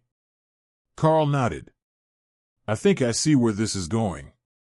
Well, that's a bit of a commute, but it's manageable if I travel with Hawk. The general stared at Karl for a few seconds, hoping for an explanation. Then he realized that Karl was planning to come home to the capital at the end of the workdays, and his pet was faster than a bus or car. There are accommodations arranged for you at the royal palace. If that is unsatisfactory, we can arrange some at the university, but security policy requests that you remain in the city. The general replied carefully. He was not an elite, but a political officer, and a man in his position had long since learned to be cautious in situations where a casual outburst could lead to his death. Karl smiled at the nervous general. If that's how it is, that's how it is. I'm not trying to make things hard for you, I simply didn't know about the security rules. A room at the palace should be fine. But there is one minor issue. You see, the group here has sworn a holy oath not to leave each other behind, and to please the Red Dragon God at a minimum once every 3 months. So, going alone to the palace could pose some issues. If we can all go, or if an apartment can be procured in the city for us, that would solve many issues. Tessa smirked as the general tried to think of a way to make this work. With his current speed and strength, Karl could run back in under 3 hours. Or, if he rode Hawk, he could likely make it in 30 minutes. Unless he was going to be doing something to please the Red Dragon, that should be more than close enough to keep his oath. It wasn't as if they got punished if someone stopped for a shower before leaving for a mission. But being out of the capital for a while sounded interesting. None of them had ever seen the royal palace before, other than in pictures. The only issue was that at some point a situation would inevitably arise where Kara and Lotus were left unattended in a palace full of ancient treasures and rare plants. Karl was wealthy, but probably not wealthy enough to buy his way out of that disaster. I think that we can make it work. I will bring you all to the palace, and we can explain the situation, then arrange a longer-term room in the city or the university compound. Unfortunately, there is no major cathedral in One-Mouth, as it is the secular seat of the nation. But the palace will gladly host the high priestesses and suitable accommodations. He was clearly mentally calculating the number of apartments that they would need, so Karl decided to cut him off before he got too far. We are accustomed to traveling together, so there is no need to arrange different units for everyone. One large suite with multiple bedrooms is fine. Tessa and Dana nodded in agreement, and the general sighed in relief. That makes it a bit easier. I can arrange one of the foreign dignitary suites for you.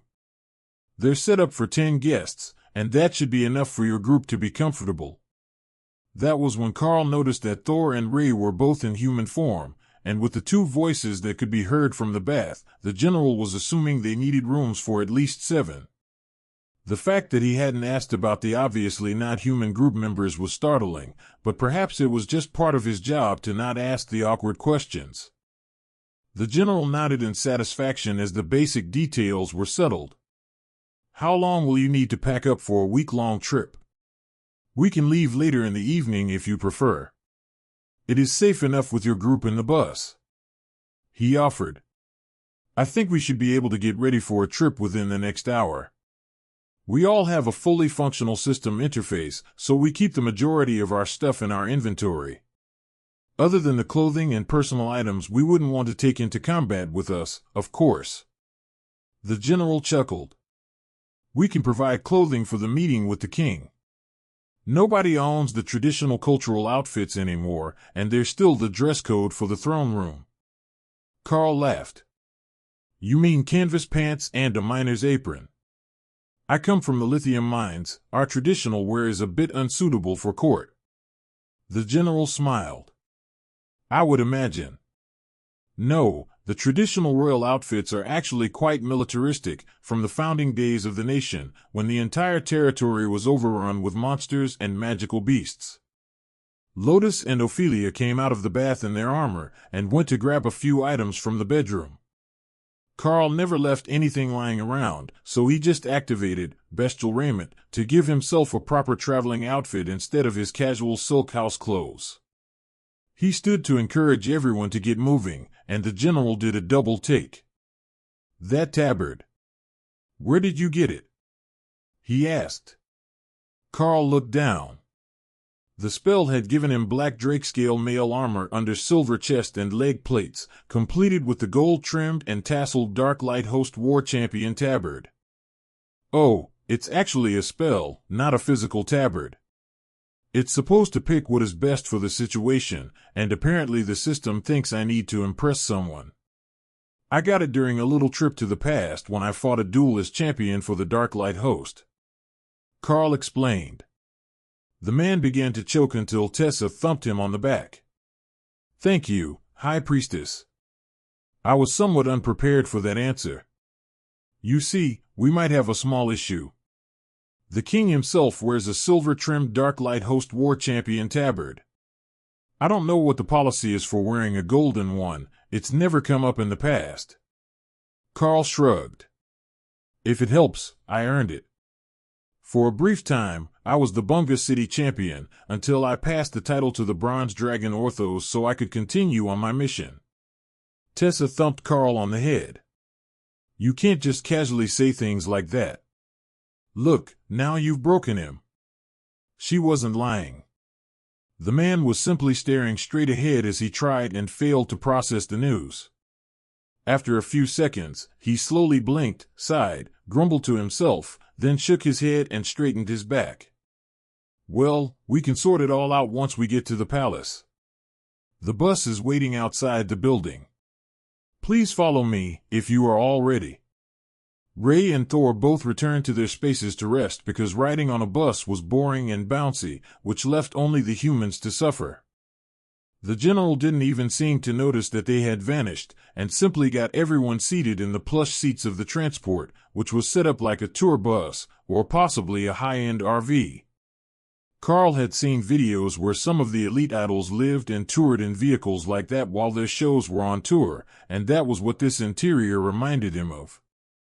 The bus began to trundle down the street and the general finally relaxed a little.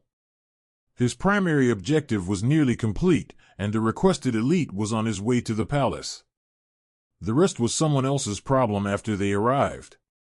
A noise to his left caused Karl to turn, and in front of him was every young man and housewife's fantasy. A maid. An actual living, working maid in the royal palace uniform.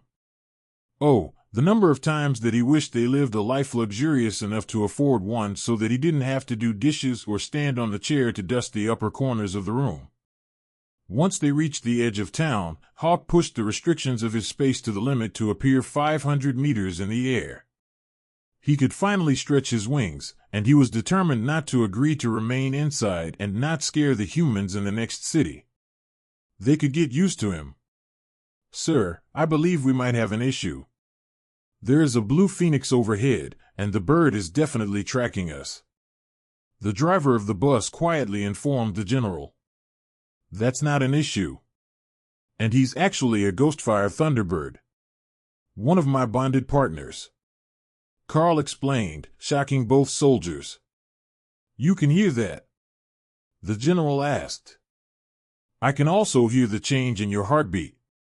Karl agreed, choosing the way that Sybil had described her overly sensitive hearing. He could, if he paid attention, but Karl was much better at tuning out background noise than the formerly deaf rogue. While the general worked to come up with a response, the maid was scrutinizing their outfits. Sir, you are suitably dressed, as are the Murim Battlemage and the High Priestesses. But might I ask the Titanic Berserker to accompany me to the back to change to formal armor? Karl nodded and gestured to Ophelia, right before Ray dropped a pile of silk in her arms, pure smugness radiating through her thoughts. They're going to make her wear a dress under her armor. This will be hilarious. The bloodbath spider chuckled. And that's exactly what you gave her, isn't it? Yep. It's pretty, and it will go well with whatever shiny bits of armor she has. Ophelia sighed, resigned to her fate as she looked at the lace sleeves visible on the black dress Ray had offered up for this fiasco. Dana leaned against Karl's side and smiled. I wonder how many people fall for the maid bit. Well, I'm sure she's actually doing the job. But even I can see through her power shielding. She giggled. Karl shrugged. Well, she's a commander rank mage, which isn't too shocking. Aren't ladies' maids supposed to be like guards in cute uniforms, when soldiers or male bodyguards would be inappropriate? The general chuckled and shook his head. How much do you know about the royal family that didn't come from a palace drama novel or movie? Karl thought about it for a second. Add the 4, carry the 1. That would be precisely 0. That didn't shock him. The royal family had been quiet for a long time. The current king is an overlord rank mage, classically trained.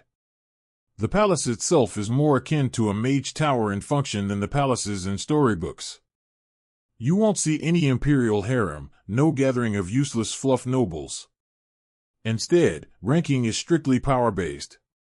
While you are there, you will be accorded courtesy due to your ranks as royal and monarch-ranked elites, second only to the elders and the royal family themselves.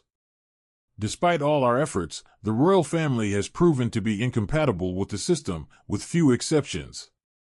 I believe you met Prince Axel, who is now an overlord after advancing during the defense of Berlobig.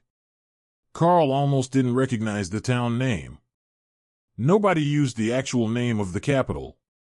Honestly, they really should just change it at this point. The general continued. There are a few minor princes who have system compatibility, but none of them have managed to make it past Ascended, which seems a waste at their age. So, without system links, it could be difficult to judge relative power rankings. Many struggle, so we are used to it. Very few will take offense if you get noble rankings a little wrong as an outsider. If someone does take extreme offense for some reason, standard international rules apply. You can request a champion to represent you in a duel to first blood. It would be unthinkable for the men to challenge one of the ladies, but attempting to flirt or pressure a pretty woman into a marriage contract does lead to the occasional fight. It might seem uncivilized, but it is a time-honored tradition to show off for their peers. Dana laughed. Oh, that could end badly. Are you privy to the events surrounding the first commander rank anomaly in Nubon?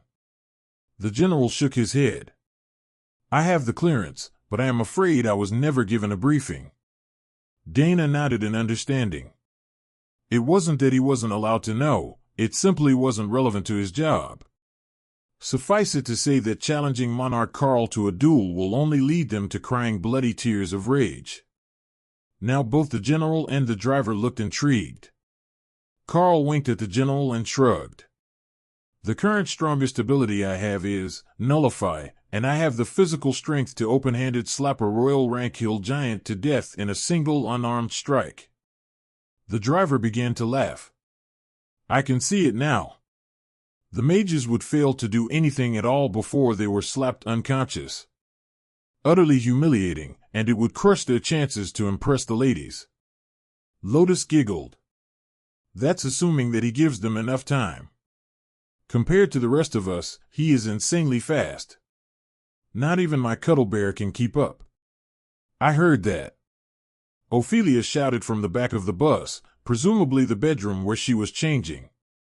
She came out a moment later with a golden chest plate over the black dress that Ray had given her, and golden vambraces visible under the sleeves. Karl could see the outline of leg armor under the skirt, so there was a full suit of armor, not just the decorative bits, and her boots were similarly gold-armored with a low heel, though still taller than most riding or military boots. Karl smiled because he knew that heeled boots with armor was a pet peeve of hers, and Ophelia had likely refused to wear this particular armor set for some time just on those grounds. The maid bowed to the general. Sir, all guests have brought appropriate attire of their own. No distribution of assets was necessary. Then she turned to Karl. Sir, your party is ready for the meeting in the throne room once you arrive. Please maintain these outfits with weapons in your inventory or in their scabbards. Exposed weapon scabbards will be sealed at the gates with a ribbon and checked on your way out.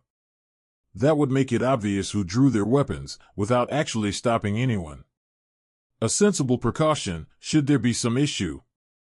Logic said that it would be prohibited to draw weapons under most circumstances in the palace.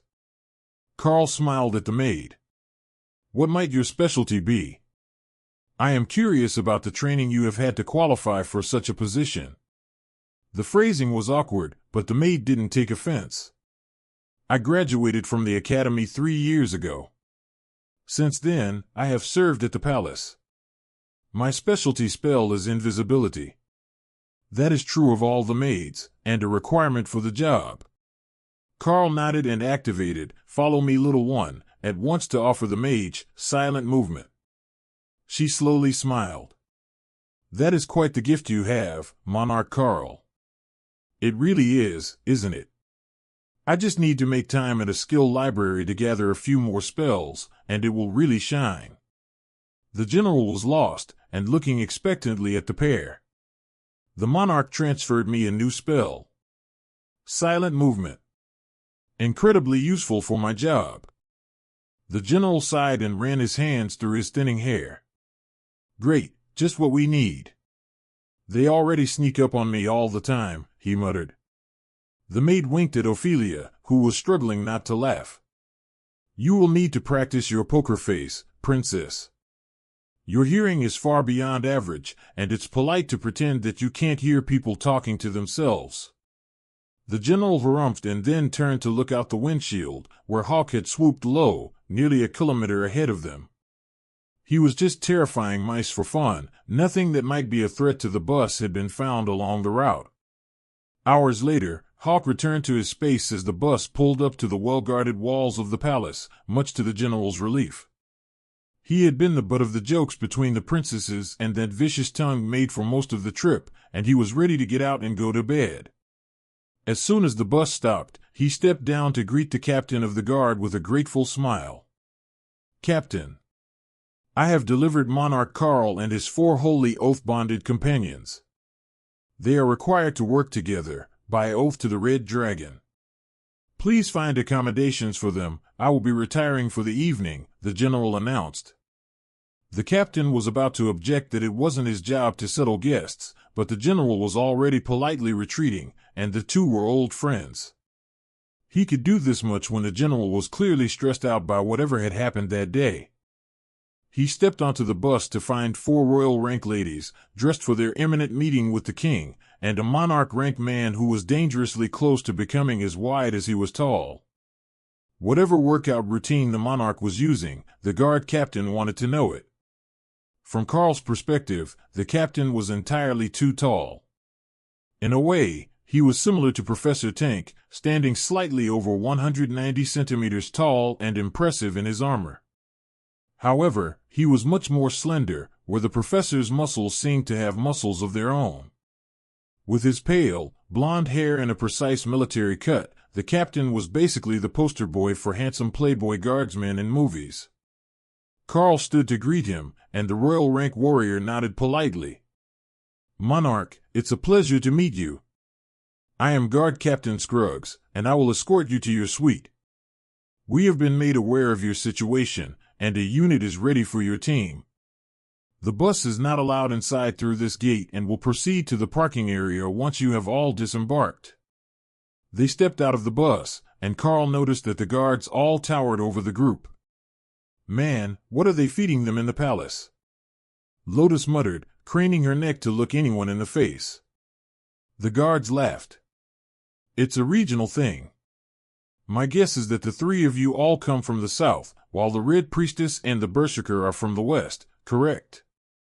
Karl, Dana, and Lotus all nodded, while Ophelia shook her head.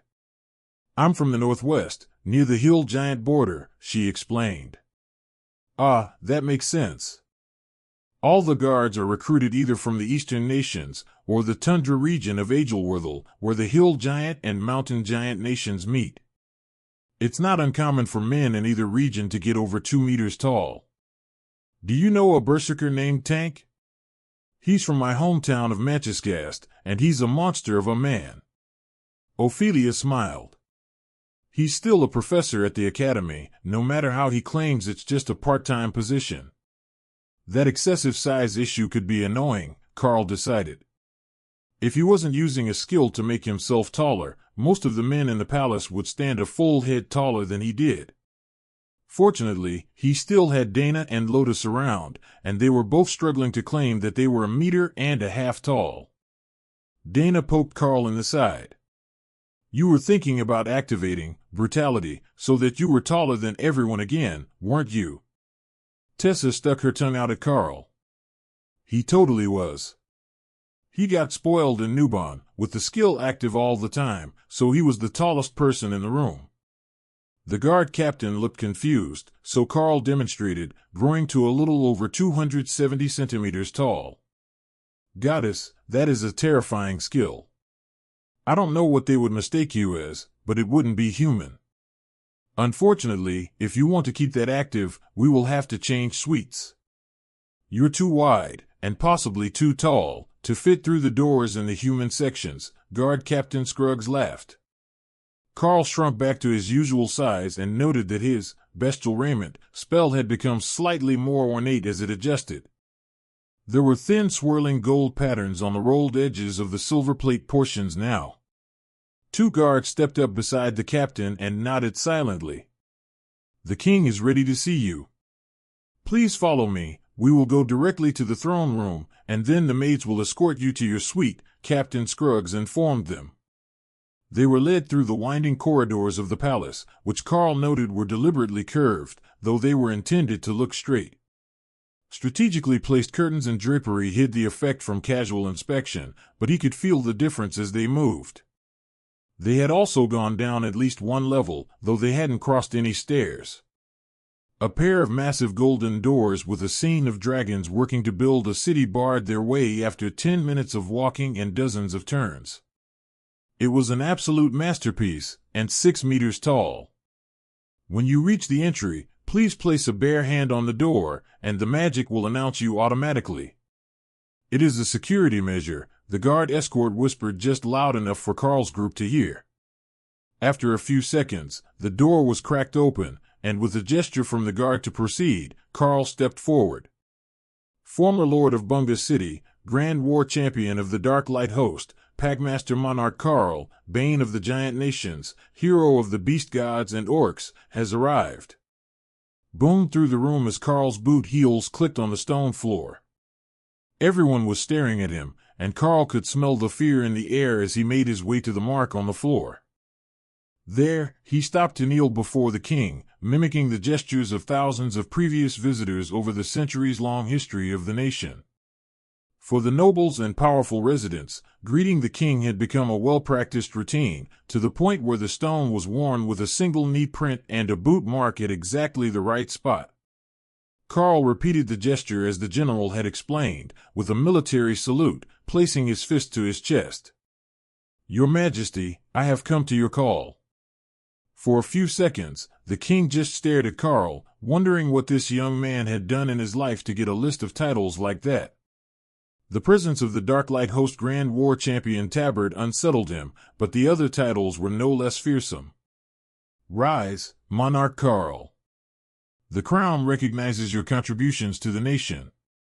Then the king made a gesture, calling the others forward.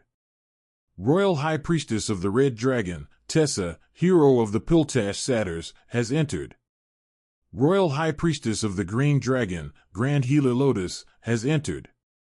Murim Battlemich Princess Dana, Epic Summoner of the Golden Dragon Nation, Defender of the Borderlands, has entered. Titanic Berserker Princess Ophelia, Champion of the Dire Bears, has entered. While everyone got a title, most of them weren't quite so grand as the ones that Karl had gotten. Well, grand sounding, anyway. Most of the others directly related to recent events, while the majority of Karl's introduction had to do with his accomplishments in the distant past. The ladies stopped one pace behind Karl, as they hadn't been personally summoned, but had accompanied him here, and politely curtsied for a moment before the king motioned for them to rise. Rise, princesses and high priestesses. Welcome to the royal palace. We appreciate your prompt reply to our summons, as this is a matter of most urgent national security. As you may have been made aware, the level of our conventional weaponry has been falling behind, due to the resurgence of the system, which has so far proven incompatible with most technological weapons. Theoretically, there is no reason that the spells should not work, but in practice, there are many limitations, and the results have been less than favorable. As such, we have summoned the monarch Karl here to develop the practical applications of his runecrafting skill in order to produce a batch of weapons for our nation's most powerful elites. None of that was anything that they hadn't heard before, but to the other people in the room it was new information, and they all began to give Karl greedy looks, hoping to get something from him while he was here. If he could make weapons suitable for an overlord, then they could all benefit, as well as the factions that they represented. The king continued. Beginning tomorrow morning, you will be working with the forge masters and the artificers to develop their project. But fear not, the crown will reimburse you handsomely for your skills. The maids will show you to your suite, and we shall be looking forward to the reports of your success. That appeared to be a dismissal of sorts, and Karl saw the guards behind the king subtly gesture that he no longer needed to remain at formal attention. A group of 10 maids came to escort Karl and his team to their suite, which seemed a little excessive. But if that was the way that they did things here, Karl wasn't going to complain. Half of the maids were commanders, he noticed. However, the other half were not mages or system users at all. There was a clear distinction between the two, but not as if the less powerful ones were trainees. More like, the commanders were hostesses in maid uniforms. Monarch, princesses. This is your suite. Please allow us to show you around, the commander rank maid standing closest to Karl informed them. The suite was on an upper level of the palace, and Karl could see out the window that they had a great view of the courtyard. There were 10 bedrooms down hallways off either side of the large main room. 3 large ones on one side, 7 smaller ones on the other. The maids briefly hesitated, as if wondering how exactly this group should be split, then began to lead the ladies to the left, and Karl to the right, putting him in the furthest of the larger rooms. It made sense, both with their ranks and the gender split, but Karl waited to see what the others' reaction would be to their rooms as he was led to the end of the hall. Your suite, monarch. Is there anything else you need before dinner? I can have a bath run, or perhaps you would prefer a bathing assistant. We also have trained massage therapists available anytime. Bathing assistant. Karl mocked in his mind, leaving no doubt that she hadn't given up on her quest to make sure Thor was the next to find a partner. Karl winked at the maid. I think that someone might object if I chose a bathing assistant, but I will have a bath run. What is the dress code for dinner? Dinner will be in the informal guest dining room. Semi-casual is fine. I will be back in the morning with your assigned maid for the duration of your stay, she replied. The commander rank mage in maid uniform left the room, leaving the unawakened one behind to run the bath and set out towels, slippers, and a robe for Karl. Are you certain you don't need a bath assistant? It's part of my job, and not what you might be thinking, she whispered, blushing slightly. Kara appeared on the bathroom floor and stared down the maid, who stared back in confusion, not understanding where the beast came from. Was she being attacked by the guest? Kara here is protective. She thinks I shouldn't be in intimate situations with women who aren't going to cuddle her. The maid giggled. Well, she is a beauty, I can see why they would want to. Kara had lost interest now that her point was made, and was about to dump an entire bottle of bubbles into the bath when a voice from the other room stopped her. Don't even think about it, Dana's voice shouted from down the hall. Kara froze, wondering how she had been caught. Then she smirked as she realized that it wasn't about her bath plans. The maids had just offered to help the ladies bathe. There was laughter from the other rooms, and the maid bowed politely. If the monarch and his friends prefer privacy, we can wait outside. Karl shook his head. I am certain they will accept the help. That shout was for me, not for their assistance. The tribulations of a married man, the maid agreed gently, before relieving Kara of the bottle of bubbles to pour a measured amount into the tub. Once the bubbles were in the bath, Kara hopped in the meter-square tub with a small splash. That was Karl's signal that it was safe to enter, and he settled in slowly, enjoying the scented bubbles. Oh, I forgot the washcloth, he muttered, annoyed. Here you go, sir. Thank you. Karl turned left and saw that Kara was floating belly up, splashing water on her belly fur and making happy noises that were making the maid laugh quietly. She really does love the bubbles. I almost feel bad about limiting the amount that I put in now, the maid commented. Kara waved her front paw dismissively. She wasn't going to be in the bath long enough to run out of these ones, she just wanted to smell like the soap. I'm sure she will be fine. If the scent fades, I'll just have another bath run for her. Pure luxury. Kara agreed. Of course, the tub in their apartment was a one-touch operation, and it would fill with the preset temperature of water and selected bath products just by turning the tap on, but somehow it was more luxurious to order someone to press the button for you.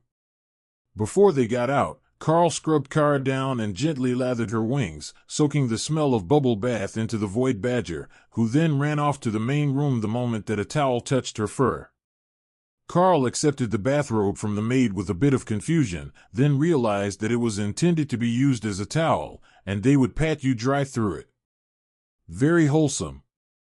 Not at all likely to get him strangled in his sleep by Dana. Once he was dry, he changed to one of Ray's branded polo shirts and silk house pants with slippers. The maid stared at him in shock. You have a set of system-linked and bonded casual wear. How does that even happen? She muttered, mostly to herself. They're made by a bloodbath spider with her own silk.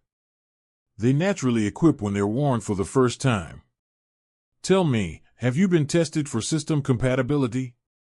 Karl replied. The maid nodded. Just last week they came around with system-linked rings to ensure that none of us would advance and become an internal security threat, which implied that those who did gain a class were sent somewhere else. Probably not fired, as they wouldn't want hard feelings or potential elites running loose. But they were likely in the academy or with the army instead. There was a soft knock at the door, which was opened by one of the other maids to reveal a palace guard in full armor with his visor down. Monarch, you have a personal guest, the guard announced. He was clearly unhappy about the situation, but there was resignation in his voice that said he had already tried and failed to stop it from happening. Please send them in. An unassuming older man walked in behind the guard, and Karl instantly noticed the hint of blue scales on his pointed ears. Transformed dragons and stronger dragon priests always had some sign of their nature. Come to think of it, he wondered what had changed on Tessa and Lotus. It wasn't on their face or hands, so he hadn't noticed it, but they definitely had scales by now. The man's face was unfamiliar, but his aura was not. Librarian Gareth, I wasn't expecting to see you here, Karl greeted the royal rank blue dragon. The visage of an aging man shifted back to the middle-aged librarian that Karl had seen last time, but dressed in a sharp blue business suit, and Gareth smiled at him. Finally, I found you.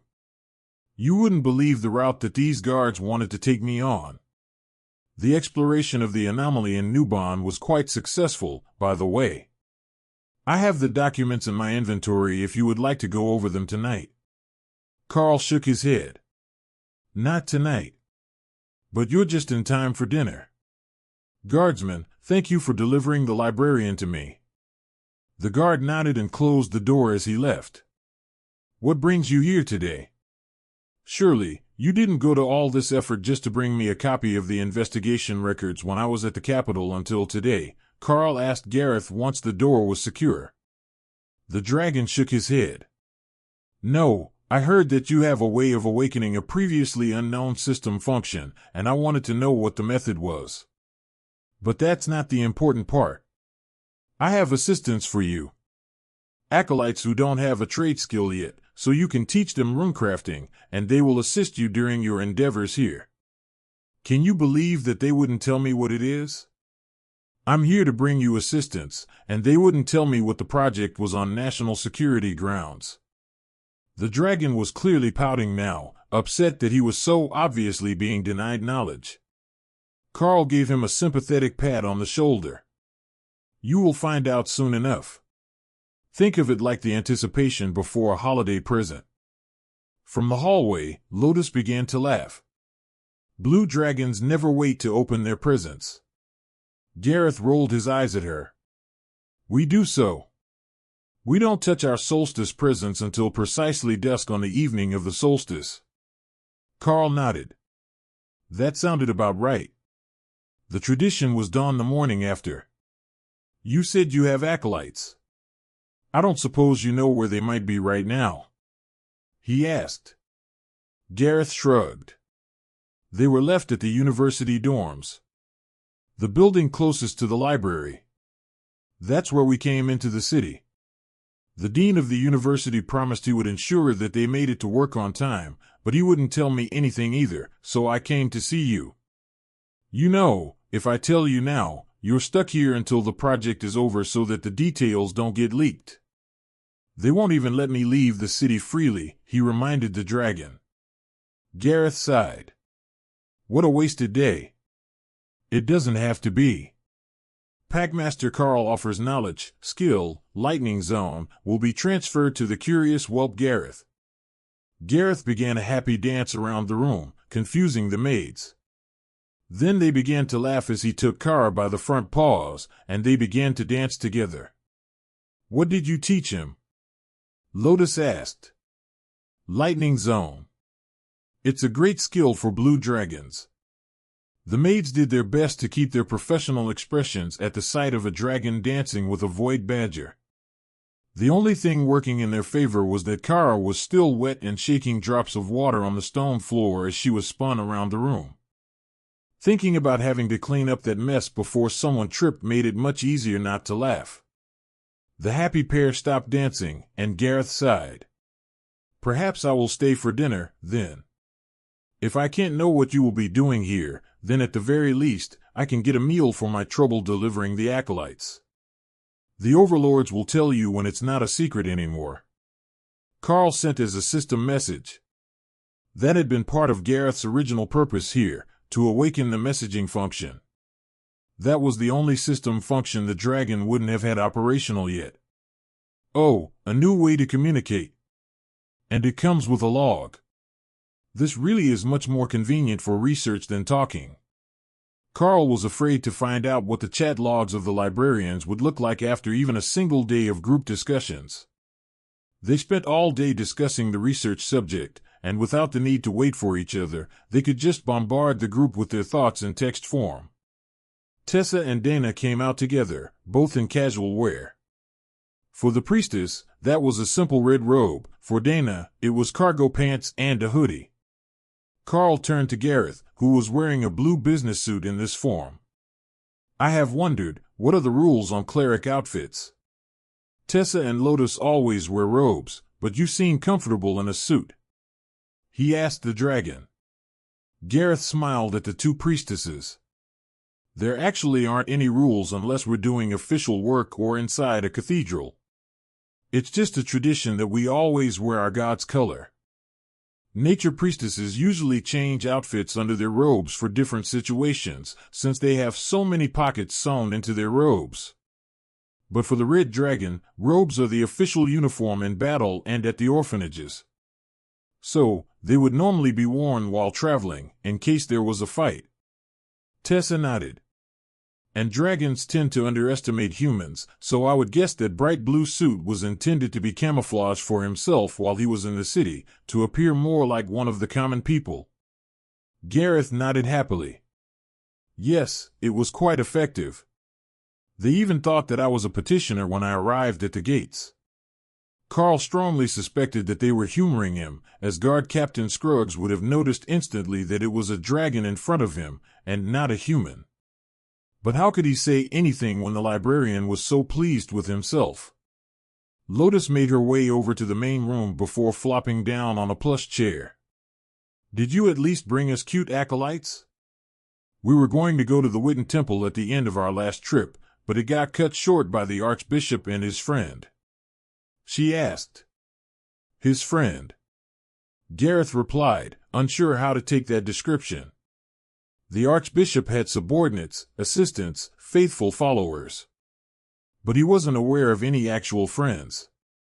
Karl smiled at the confused dragon. She means Nacht, the totem rank black dragon. Gareth snapped his fingers and waved his hand vaguely at Karl. I knew it. I just knew it. They pretend as if they just happened to be in the same city, but I knew that they were actually friends. Karl chuckled at the dragon's overstimulated antics.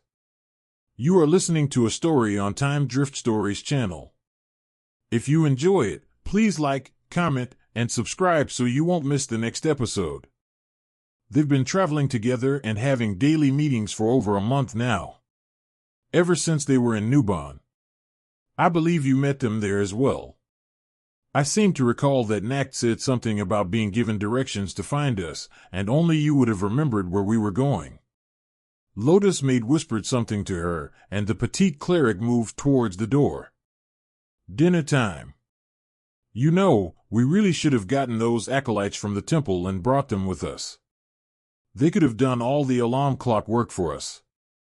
This is very convenient, she declared, while her maid tried very hard not to laugh.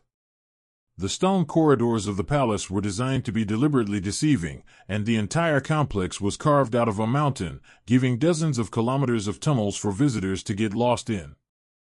But the maids knew the directions very well, and Karl quickly realized that the portions where they were intended to stay were close together, so that even if they wandered, they wouldn't actually get lost.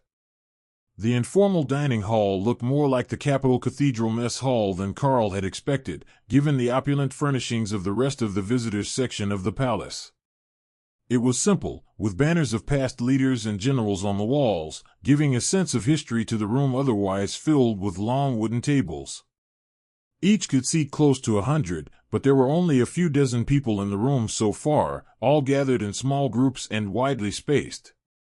That was fine with Karl. He had an early day tomorrow, and there would be plenty of time for socializing before he had to leave again. Their dinner was served as soon as they sat, and Karl couldn't help but compare it to what he had gotten used to. It was similar to what was served at the apartment tower, but the chef had a distinct style here, with a preference for bold and spicy flavors. It was definitely different, but Karl could see that Lotus was making mental notes, and there would certainly be some sort of spicy lentil dish in his near future. The next morning came far too early, with Kar's cold nose poking Karl's cheek to wake him up. There are people waiting in the other room for us to wake up. I recommend no pants. The Void Badger informed him in a playful tone. Karl smirked at her. Why no pants? It should make them go away so I can sleep. Karl sighed at the impeccable logic. It would indeed make most guests go away if he went outside with no pants on. But Karl didn't have to get out of bed just because he did. Of course I do. I can only freely enter and exit the space from a few 100 meters away. Who knows where they're going to take you? What if I want to go back later and get stuck somewhere boring? Karl got dressed in the same casual wear as last night, as he would likely need a barrier of some sort if he was going to be near a forge, and he might as well be comfortable if he was going to be sitting at a desk in a library. As he stepped out of his bedroom, the 6 overdressed academics, ranging in age from their late 50s to surprisingly not dead yet, snapped to attention. They were standing stiff, with fake and forced smiles on their faces, waiting for the formal greetings to end. The oldest of them spoke with a slow drawl. Good morning, Monarch. We were sent to accompany you to breakfast this morning, and then to your workspace. The same maid who was with Karl last night was standing to the side, whispering details under her breath without moving her lips. That is International Relations Advisor Chen. On his left and right are his sons, who serve as his personal assistants. The 2 on the outside are professors from the university. Their names don't matter, you likely won't see them again. Staff will bring breakfast here for the rest of your group. She whispered. Karl nodded to the elderly man. Advisor Chen, it would be a pleasure to have breakfast with you and the professors.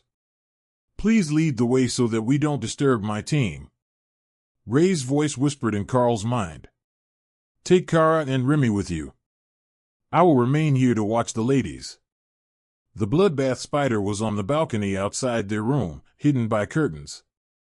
The others were already in their spaces, except Thor, who would stay with the pack. and Kara, who was still on the bed, deciding if she really did need to get up. Karl shifted her into the blanket nest in her space and led the group of visitors to the door.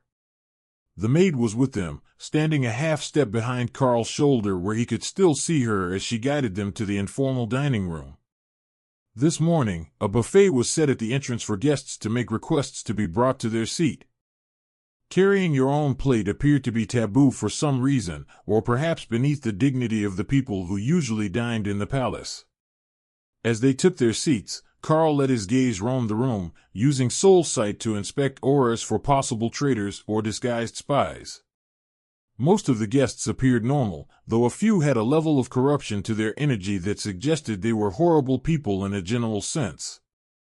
It was the same thing he had seen on the rejected candidates for the Lightning Sarrow hatchlings. One maid was actually a demon, but Karl noticed she wasn't wearing a disguise. She just looked human enough in her uniform that nobody noticed. No, that wasn't quite right.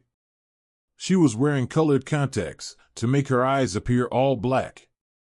Not a big deal to Karl, as she was only an awakened rank demon. That might mean she was a spy for Nubon, but it might just mean she was one of the small group of non-humans that actually lived openly in the Golden Dragon Nation. There were many more, but they preferred to keep to themselves, as hybrids were generally treated as outsiders and had a hard time finding good jobs, while demons were viewed with suspicion just based on their species. Unless she did something questionable, there was no need to make life hard for her. Tell me, Monarch, what do you see with those enhanced eyes of yours? Advisor Chen asked. I see that ranking elites are rare here in the palace's dining hall. That there are 4 people in the room whom the others are habitually sucking up to. That there are 4 more with personalities so vile that they would instinctively repulse animals, and 1 maid that prefers crotchless pantyhose to stockings with garters. The last comment made everyone do a double take, then begin to surreptitiously look around to see if they could determine which maid it was. The one assigned to Karl was smirking slightly, as she already knew the answer, even if she couldn't see the difference. Standing still, it wasn't obvious, but when they moved, Karl could hear the difference. There is no way that you can know that by sight. The maid whispered to Karl after she thought about his statement. Karl tapped his ear in response, and she smiled. Being able to communicate from her spot along the wall without being overheard made her day so much more interesting. Once they finished eating, the maid escorted Karl and the team of academics downstairs to the underground transit tunnel that led to the university's research center. There was an electric train that ran back and forth on demand, moving workers from the city to the palace without leaving the secured areas. Karl got on board with the 5 men sent to escort him, and the maid turned back to the residential area to wait for the notification that he was returning to the palace. As she entered the staff dining room, a black-robed inquisitor materialized from the shadows. He can hear the sound of garter buckles on a slip from across the room, clearly understand a whispered conversation from 5 meters away, and his range of vision is well over 200 degrees. Walking to the dining hall, he could track my movement a full step behind him without moving his head. I have not had an opportunity to investigate the rest of the team, but I believe that he has left one of his beasts hidden with them, as well as the one known as Thor. I could feel the presence earlier, but I couldn't find it.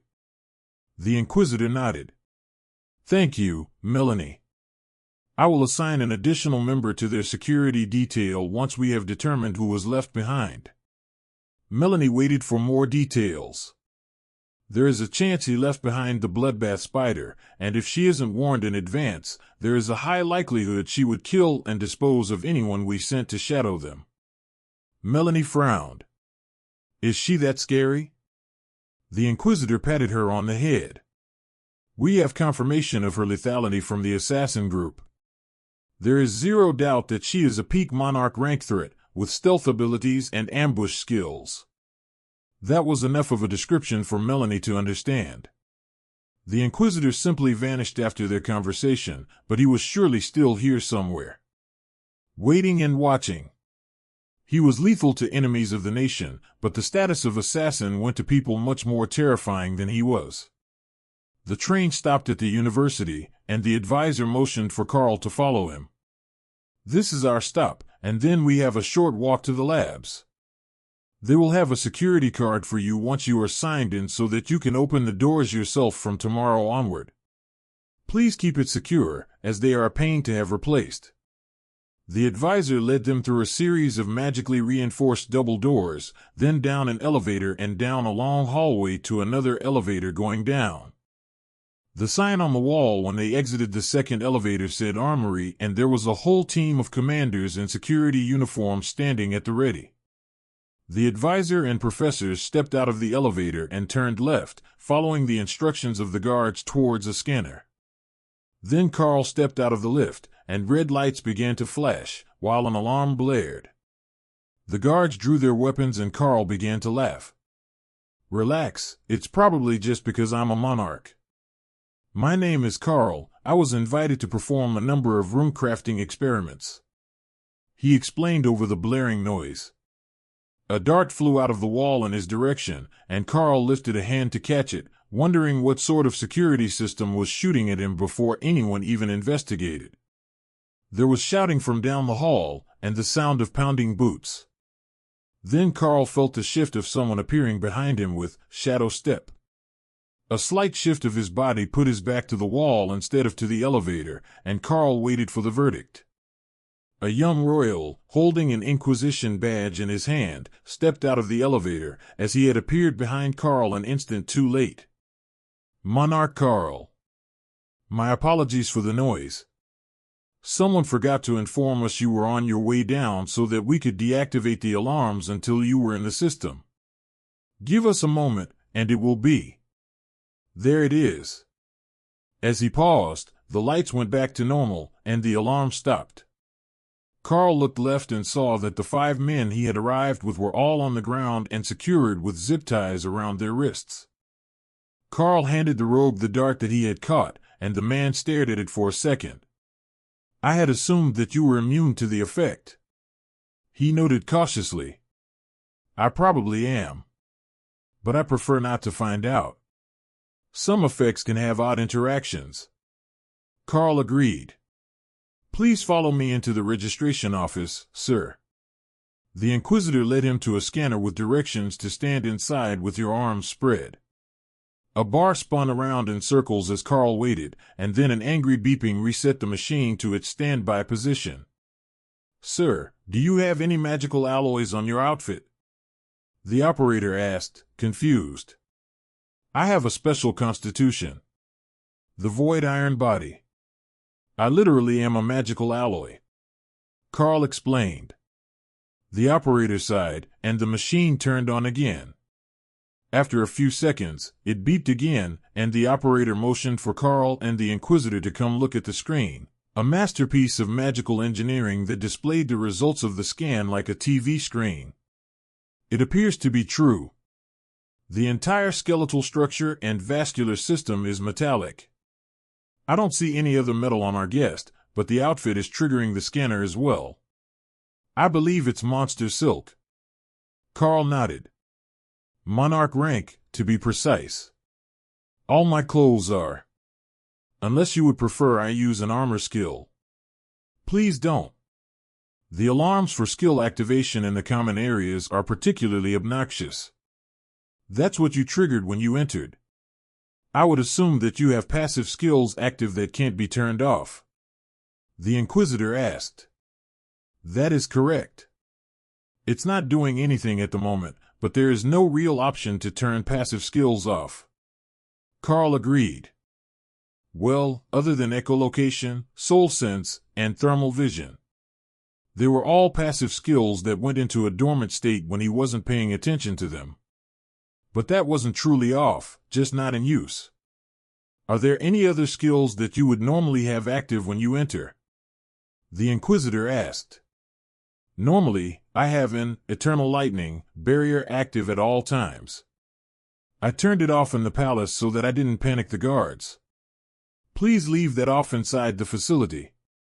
Do you have any skills that might interfere with scanning equipment if traces of them remain after your work? The Inquisitor verified. Well, I have, nullify. If that was activated in here, we would be having this conversation in the dark.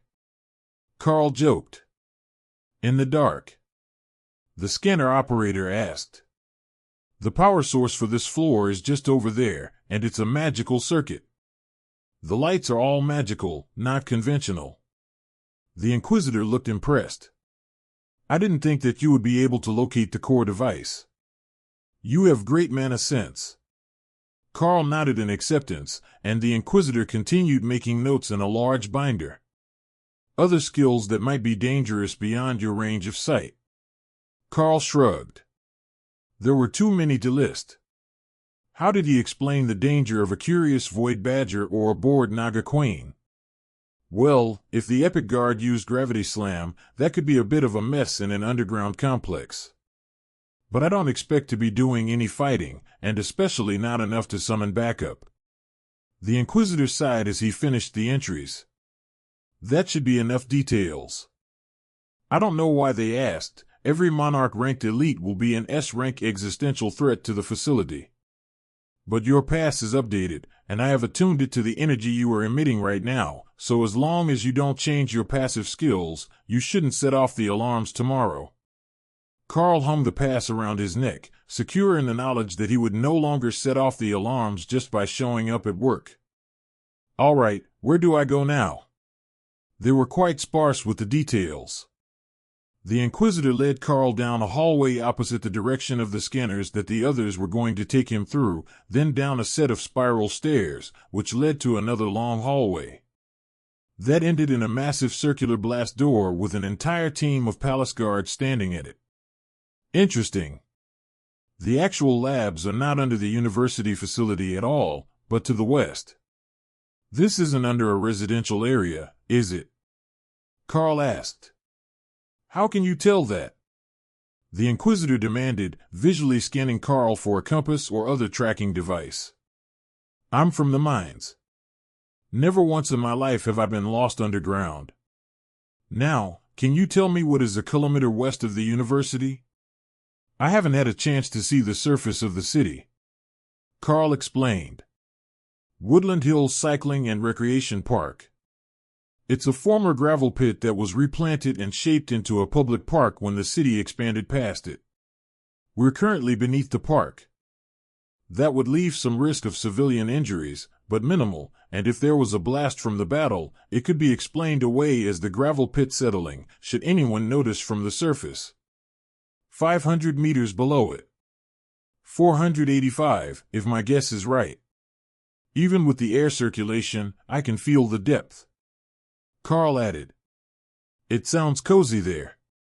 Ray agreed from her hiding spot in the palace suite. Well, not exactly a hiding spot, as she was incorporeal and sitting on the sofa watching nature documentaries with Lotus. But technically hidden. The massive underground facility was basically one huge burrow, and if she killed the lights, it would be a perfect nest, already fully stocked and everything. The Inquisitor was giving Karl a strange look, but he kept walking to the guards. Karl held up his pass, which they pressed a small stone to, waiting for it to turn green. Once it did and the spells on the pass were verified along with the picture in Karl's face, they opened the door to let him into the laboratory. The doors slid into the stone, reducing the chance they could be pried open. They also extended a half-dozen meters past the hallway, from the sound of the machinery moving them. Truly a formidable barrier, even without the magical enhancement. A gust of heat hit Karl's face, smelling of coal, hot iron, and magic. Then, the sound of hammers on metal, the distinctive ringing of a forge, reached them. Karl smiled and stepped through the blast doors, which slid shut behind him. He turned back and looked at the smooth surface, then realized that his skills might actually be as much use for security as they were for offensive weapons. Enhancing the durability of that door to commander rank or higher would make it nearly impossible for anyone or anything to get through 3 meters of solid steel in a reasonable time frame. There was someone waiting patiently for him to address them, so Karl took his mind off the door and turned to see what sort of workplace he would have for the near future. The air was hot with the smell of forge, but the actual lab was immaculately clean. It was set up as an open floor plan, with forges along the wall and crafters making weapons. Then there was an enclosed clean zone in the middle with workbenches for whatever sensitive projects they were working on. The entry was elevated, nearly 30 meters above the lab floor, with a walkway that went all the way around. Access to the main level was through any of a half-dozen staircases, plus 4 visible elevator platforms that only operated within the lab. The girl who had been waiting for Karl cleared her throat, making him look way down to find a ridiculously short woman with pink hair, a bulbous nose, and big ears. No way was that a human. "Good morning, Monarch. I am Chief Engineer Fispark, head of the engineering facility. You should be the new runecrafter, correct? Please follow me to the floor and we can get started," she announced in a squeaky voice. Before Karl could even respond, Kara was out of her space, and she had tossed the small woman into the air with her nose. "Ha! I get a rider too. Away we go." Then she jumped off the walkway with the chief engineer, who was squeaking in terror. She circled gently to land on the floor, while Karl simply jumped down beside them and did his best to soften the impact, so he didn't shake anyone's work. Kara seemed to have forgotten that she had a rider, and she was running around the floor, examining all the forge stations. The workers were laughing, while Chief Engineer Fispark's glower promised retribution. They made a whole loop, and the gnome looked ready to murder someone, so Karl picked her up and set her on the floor. "Kara, behave. You have to ask before you take people for a trip," Karl admonished the wayward void badger. Kara put on a show of apology, even patting the gnome on the head before allowing the terrified gnome to retreat. But her thoughts said that she was in no way repentant, and fully planned to do it again. "What sort of devil being did you bring to my lab? I tasered it 4 times, and it didn't even slow down," the chief complained. "That's a winged void badger. Petty things like a taser are far from enough to convince her to stop. You would have better luck using words. She's intelligent enough to understand where you want to go, and anything else you say. She just doesn't care if you want to stop," Karl offered. "And how did you get her past security?" "I am a beastmaster. They have a separate space attached to me. Wherever I am, they can be as well. But don't worry, I will keep her out of the clean rooms, so we don't get fur in anyone's work," Karl informed her with a shrug of his shoulders to explain that it couldn't be helped. The gnome glared at him. "If there was another option, I would have you replaced right this instant. But for now, let's see what you can do to enhance a weapon. Thanks to the Forge Master and his team, we've got a collection of blades, flanged maces, mauls and axes created from highly mana-compatible alloys unsuitable to combat use in their current state. Now, can you manage that without supervision?" Karl gave the tiny woman an unimpressed look. "Did you know that Kara is currently looking for a hug pillow to enhance her nap time experience?" he threatened.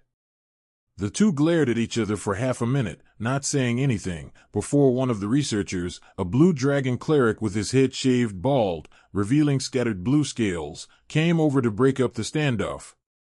"Chief Engineer, please forgive him. The monarch certainly didn't mean to insult you with his partner's antics. The runecrafting skill is invaluable to our work here, and I will assign someone to ensure that he doesn't trouble you further," the cleric pleaded. Chief Engineer Fispark began to relax a little, until a nasal voice came from behind her. "What, someone has been picking on the failure again? Hardly shocking." A handsome young man in a lab coat was sneering at the gnome with utter disdain on his features before he turned to Karl. "Duke Ambrose, head of research and development. It's a pleasure to meet you, researcher Karl. I believe you will find your time here quite enjoyable if your skills match your recommendation." Karl instinctively disliked this man, even before he noticed that the man was using a transformation spell to keep up his young master disguise.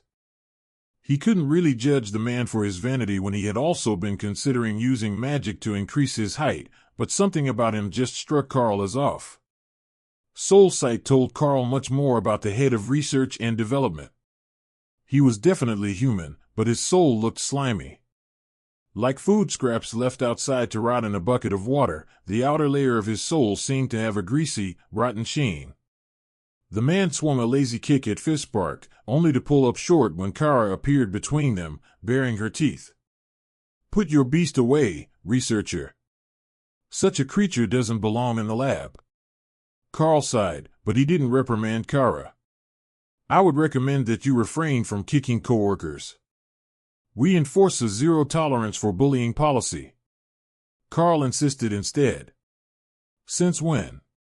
Ambrose scoffed. "Since about 4 minutes ago." "Now, it was a pleasure to meet you, Researcher Ambrose. But I have an orientation to finish with Engineer Fistbark. Can we ask for new people? These ones are defective." Remy asked. "Probably not. But I think we can sort them out easily enough without killing anyone and ending up in a royal prison cell." A third person came over to their argument, and Karl smiled as he saw a familiar facial structure for the first time in ages. Duke Ambrose was 190 centimeters tall and whip-thin, while Fistbark was half a meter tall. Not at all like home. The other researchers had also been gathered from across the nation, with a dozen different regional appearances. However, this man stood a solid 140 centimeters, no matter what direction you measured him in, rippling with muscles, and a beard that he tucked into the apron at his waist. He kind of reminded Karl of a shorter commander rank version of his dad. "Will you two idiots cut it out? You're already on thin ice as it is, and picking fights with each other to lay claim to the new bee is only going to cause an incident that will get you both reassigned. The monarch isn't just a researcher, he's a war hero, and he's here with the blessing of the Archbishop himself. You don't want that kind of trouble. My apologies, young Beast Master. I am Forge Master Granite, head of production here in the lab. As you can see, things here have been tense for some time. Unlike you, most of us don't have the luxury of leaving here daily, and they are going stir-crazy without the sun." Karl chuckled. That happened a lot in the mines as well. Some people are only suited for work topside. Don't worry, I don't hold any grudges. But I would appreciate it if everyone could get along well enough to get through orientation. Duke Ambrose looked like he was going to start screaming, but Karl raised a hand to stop him. "I can see on your face that you want to complain again, and I will warn you now that you don't want to press your luck. I am not so morally upright that I wouldn't slap the stupid out of a manager. In fact, it's tradition where I come from. I will apologize for scaring the chief engineer, but I don't give a damn about your interpersonal drama." Forge Master Granite laughed. "I think we're going to get along well. All right, son. Follow me to the 5th station, and we can see how your new technique works on a freshly crafted blade." That calmed the other two, and Karl resisted the urge to smile at the way that you could see how upset the short man really was with every stomping step that he took. Karl strongly suspected that Forge Master Granite was an actual full-blooded dwarf. He didn't have any proof of that, but all the evidence was pointing in that direction. Especially with the clearly gnomish Fistbark working here as well. The blade on the cooling rack was exquisite. Forged of an unknown alloy, but the tiny details worked into the handle, as well as the perfect angles of the blade, without any signs of tool marks, even before being polished, couldn't be the work of anyone but a true master. "How hard is this alloy right now? Can I etch with a chisel, or should I use a skill?" Karl asked. Granite shook his head. "At this point, I could bend it in my fingers. It's nearly as soft as pure silver. It was made for mana compatibility, not actual use." Karl nodded, then mentally began to calculate the design before Remy held up a sheet in her space. "I think this is what you need. Stronger, more durable, sharp edges, and an amplifying effect for skills that pass through the blade," she offered. It was nearly 200 runes in total, but Remy had done her homework, and she had included depths for all of them as well as spacing between the portions that weren't linked. All Karl would need to do was arrange them for use on the blade's particular shape. Thank you, Remy. You're a lifesaver. Karl was still standing between the human and the gnome, until Fistbark climbed on Kara's back to get a better view, as the Void Badger was taller than she was. The gnome's fear levels had fallen faster than expected, and Karl just wondered how long it would be before she realized she was now Kara's friend. Whether she liked it or not. Karl began to carve the runes, working from the root of the blade to the tip, flipping the blade regularly so he could write everything in order and not lose the meaning behind the phrases that he was adding to the blade.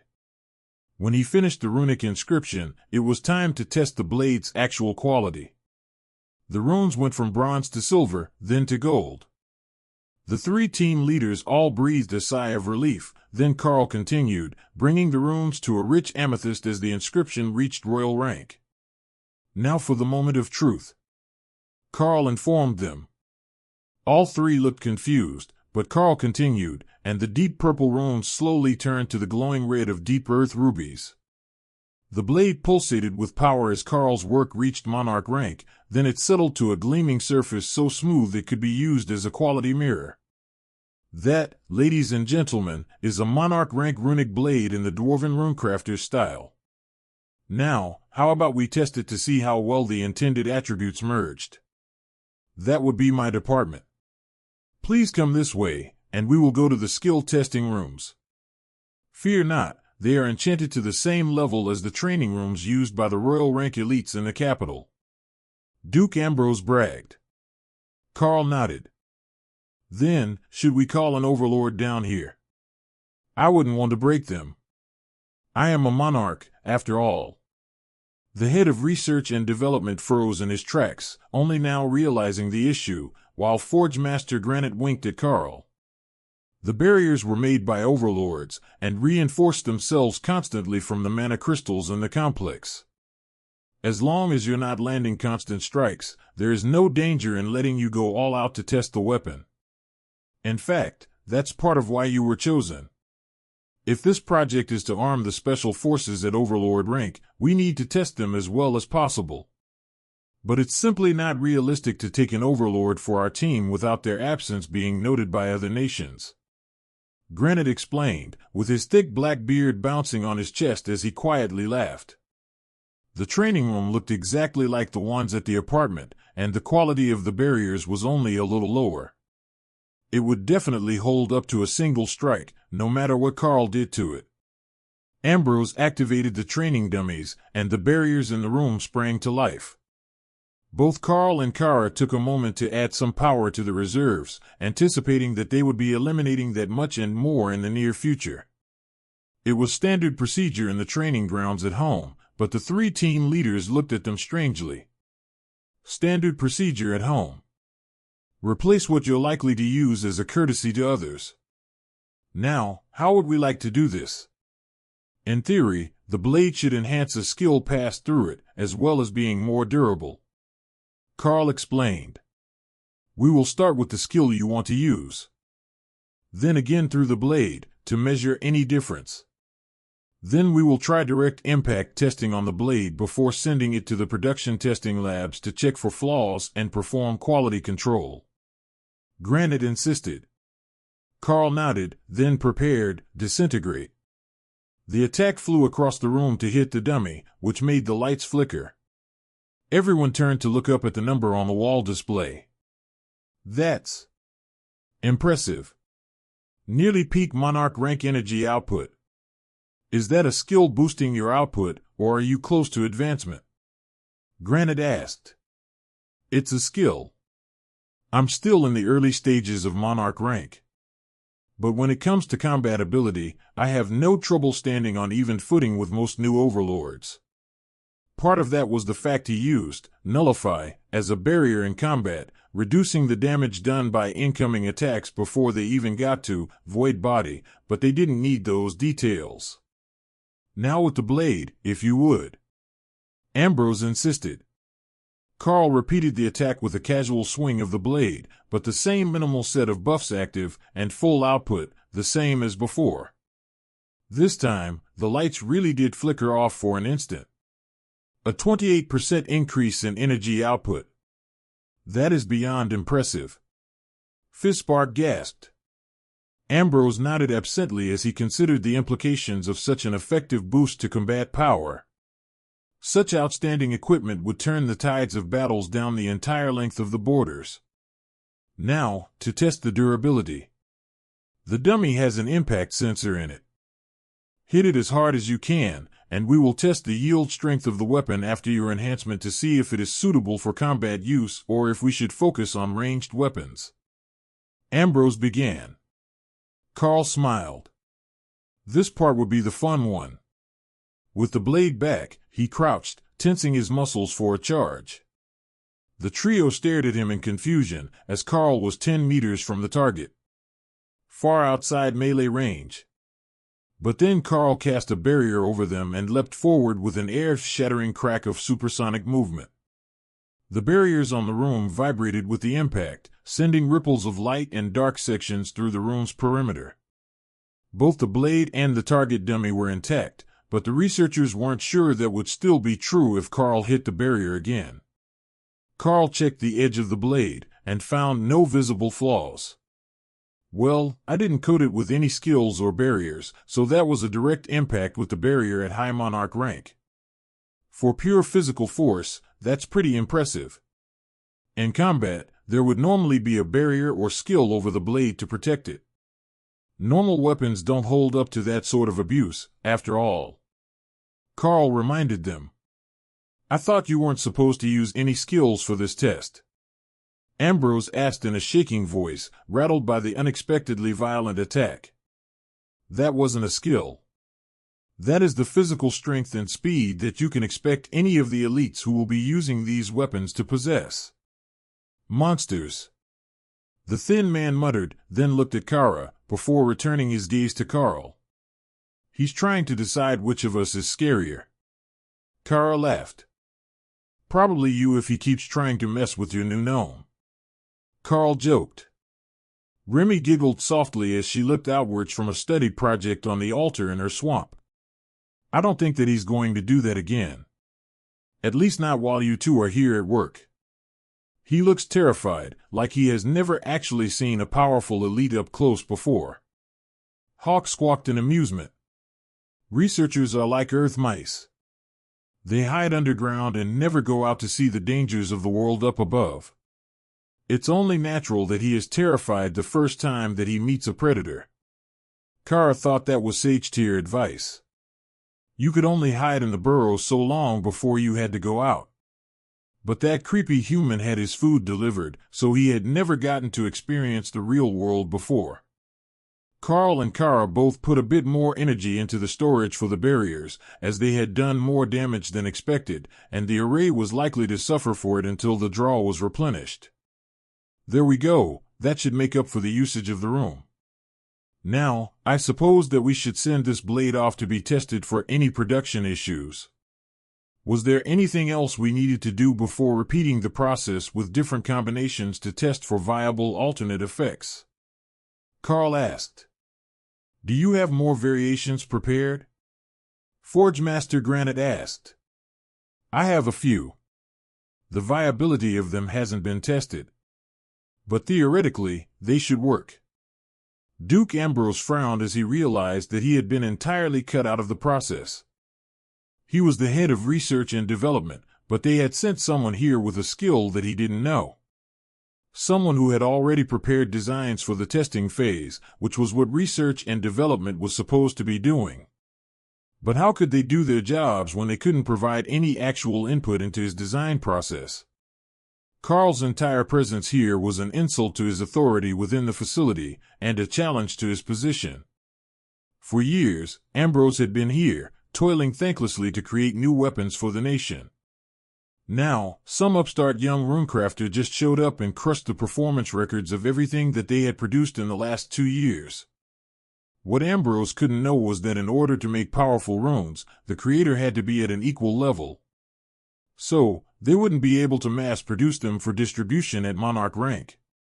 However, what they could do was distribute weapons that could eventually withstand monarch rank usage, and then distribute them and let them grow with their users.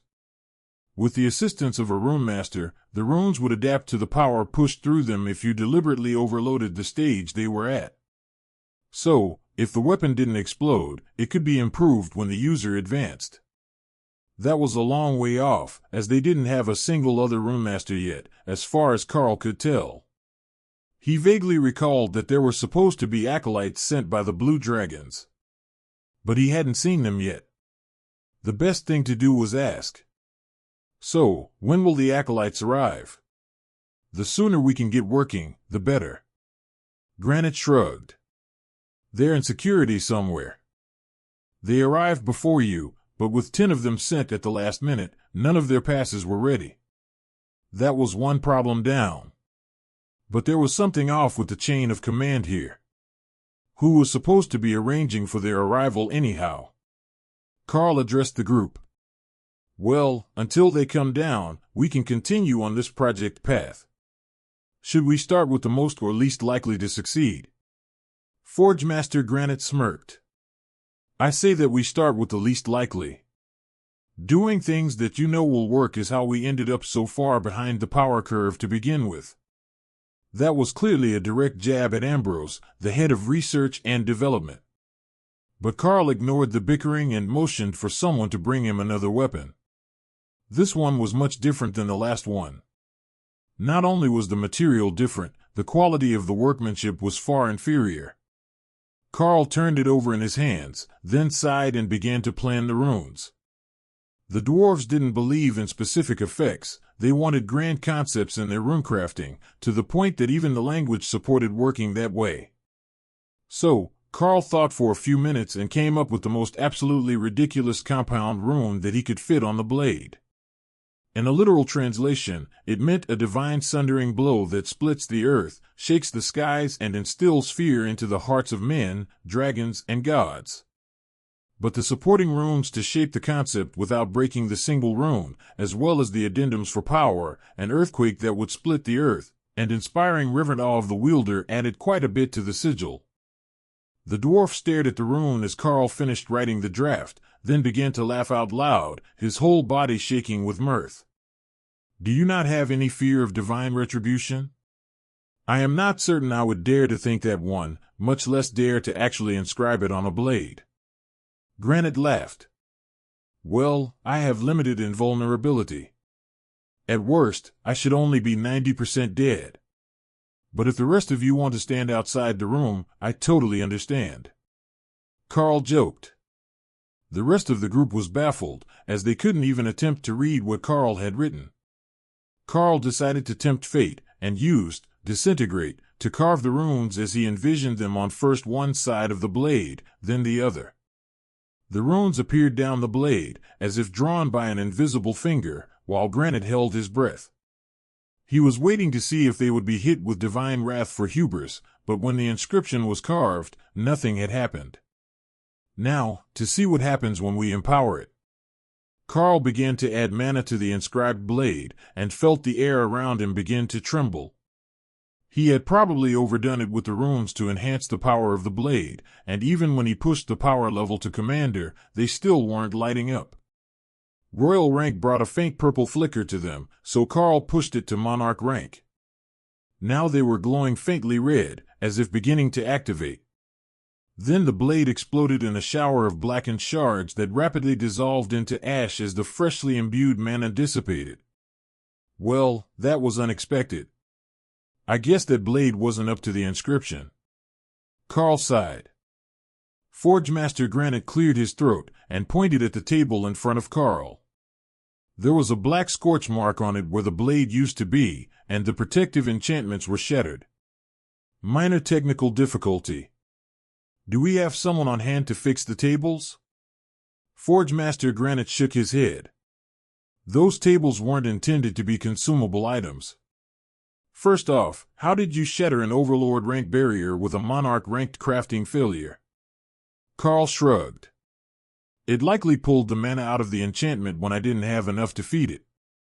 What none of them could have known was that a single bolt of black lightning had hit the park overhead at the moment that the blade disintegrated. Karl began to draw another inscription.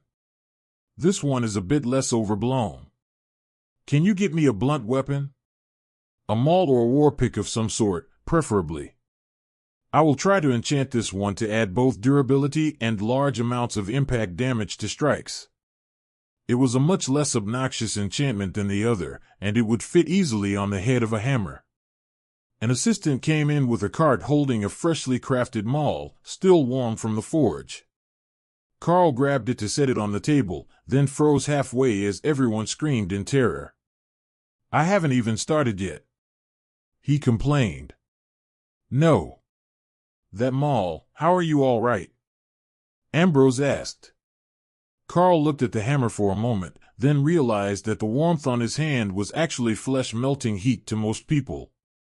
Oh, that. It's fine, that won't hurt my hand, it's just hot. But that makes it easier to carve, if I can find the chisels. They seemed to have been obliterated by the aftermath of the last failure, so Karl used Earth Barrier to make himself a new one and set about carving the runes. This time, when he was almost done, Karl decided to add a bit more flair, and added a small side note about melting armor on impact. A small homage to Hawk's love of fire, and the heat held in the hammer. Extra impact force and armor damage, or possibly armor ignore, depending on how the weapon interpreted it when used, should make for a suitable level of enhancement. Karl began to add mana to the hammer, and watched in awe as the head of the weapon slowly turned a deep crimson, while the runes went from bronze through silver to gold. What is the mana compatibility of this weapon? He asked as the weapon approached the royal rank. It should be close to that of the first weapon, higher than pure silver. Forge Master Granite insisted. All right, then we go all out. Karl pushed the weapon to the royal rank, and the coloration changed. The head of the hammer turned deep amethyst, while the runes shone silver. Then, the runes went back to gold, and Karl kept pushing the quality up. It appeared that the alloy had been enhanced, changing in core quality, while sucking the mana out of the runes. That was interesting. He certainly hadn't expected it, and this might make for a much more powerful weapon than he had planned. The whole head of the weapon glowed purple when it reached royal rank again, and then the purple hue began to fade, turning to an opalescent sheen on the metal similar to the maul that Karl had in his possession. The runes finally turned monarch rank red, and then the process stopped as it reached equilibrium with Karl's power level. And done. The worker who had brought in the hammer gasped at the changed appearance. That is incredible. Why did it do that, when the ones before it did not? He asked. Karl shrugged. Well, one of them blew up. But the first one, the one that Forge Master Granite created, was already at a much higher quality level. If I am right, then this should now be an exceptional or epic ranked weapon. But the blade that was used for the first weapon was already an epic item before being enhanced. Forge Master Granite nodded as he stroked his long black beard. Yes, it should be considered epic grade. All that it was missing was mana to get it there, as the weaponsmith missed multiple steps in the imbuing process. The worker looked terrified at the prospect of what the Forge Master was going to do to correct such an oversight. They should all have been masters at their craft here. There was no real excuse for forgetting steps that would improve a weapon's quality to such an extent. It was sad news for Karl, who realized that the improvement was not actually from his skills, but just finishing the work that the previous craftsman had skipped. But the result was an item that should be of more than sufficient quality for their purposes. Duke Ambrose cleared his throat, as they were back to his department's specialty. His petulant voice instantly annoyed everyone around him, but his idea made enough sense that they still listened. Perhaps we could have a less powerful user test the weapon, to determine the scalability of the rune work. While the first round is going to the overlords, should they be suitable, this craft will eventually spread to all of the special forces. Forge Master Granite held his hand over the maul, checking the temperature, then picked it up and hefted it carefully to test the balance. Granite was a commander, so he would be able to put a decent amount of force behind the attack. Plus, it was a Dwarven rune, so there might be a bit of extra affinity for him. The Forge Master collected another similar maul from the pile of completed weapons as a baseline for their tests and led the way back to the testing room. This will be so much fun. I haven't gotten to hit anything but work in far too long. You should try it too, Fizz. It's quite therapeutic. They both excluded Duke Ambrose, who was a common rank human with no noticeable powers. That would be closer to comedy relief. Assuming he could even lift them all. Karl charged the barriers in the training room again, while Granite set the new weapon on a table at the side of the room. Karl wasn't sure what sort of combat skills a Forge Master might have, but there should be something for swinging a hammer, and that was what this one was designed to enhance. Forge Master Granite's arms were powerful, and the first swing that he made with the regular hammer caused a flare of light on the barrier over the dummy. Impressive strength without using a combat skill. Do you need me to teach you one quickly for more effective testing? Karl asked. Forge Master Granite shook his head. I know how to fight well enough. But pure strength should always be the first test for a weapon. You never know when that fancy magic mumbo-jumbo will fail you, and it will be time to just beat something to death. Duke Ambrose looked somewhat dubious about the logic behind that, but Karl knew that it was true in more ways than one. You could be injured, out of mana, exhausted, or simply in an argument with Kara, and you wouldn't be able to use the skills that you were after. Granite swung the hammer and smashed it into the barrier, giving a solid low commander rank impact reading just from physical impact. That was truly impressive, and under that loose shirt, he had to be even more physically powerful than Karl himself had become. Impressive. Karl congratulated, but the smith simply grunted and nodded as he switched weapons with a reverent smile at the new one. He swung again, and the numbers on the meter began to grow, stopping just short of the standard for a royal ranked skill. Now that's a hammer. He sighed fondly. That's as good as an actual skill, and all he did was swing the hammer. There was no added input on his part. Now, a lot of that is down to his physical strength, which humans will struggle to replicate, but I must say that the result is impressive. Duke Ambrose noted. Do we have a regular human elite here? Karl asked. Duke Ambrose looked pointedly at Karl, and the bearded Forge Master began to laugh. No, we don't have any other warrior-type elites here.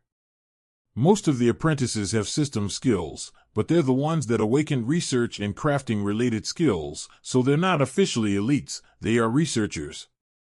Granite explained. Karl sighed. All right, then we have Forge Master Granite do the honors for commander rank testing. I will do the full output destructive testing, and his strength can be our proof of concept.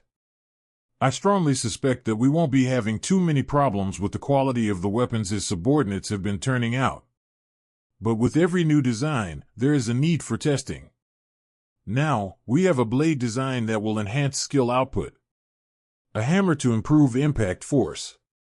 Do you make ranged weapons here? Chief Engineer Fispark jumped up and down on Kara's back, waving her hand, while here Pink Pigtails waved along with her.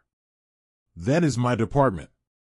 We have learned that the gods disapprove of mixing too much technology with magic, so while it can work, it won't link with the system.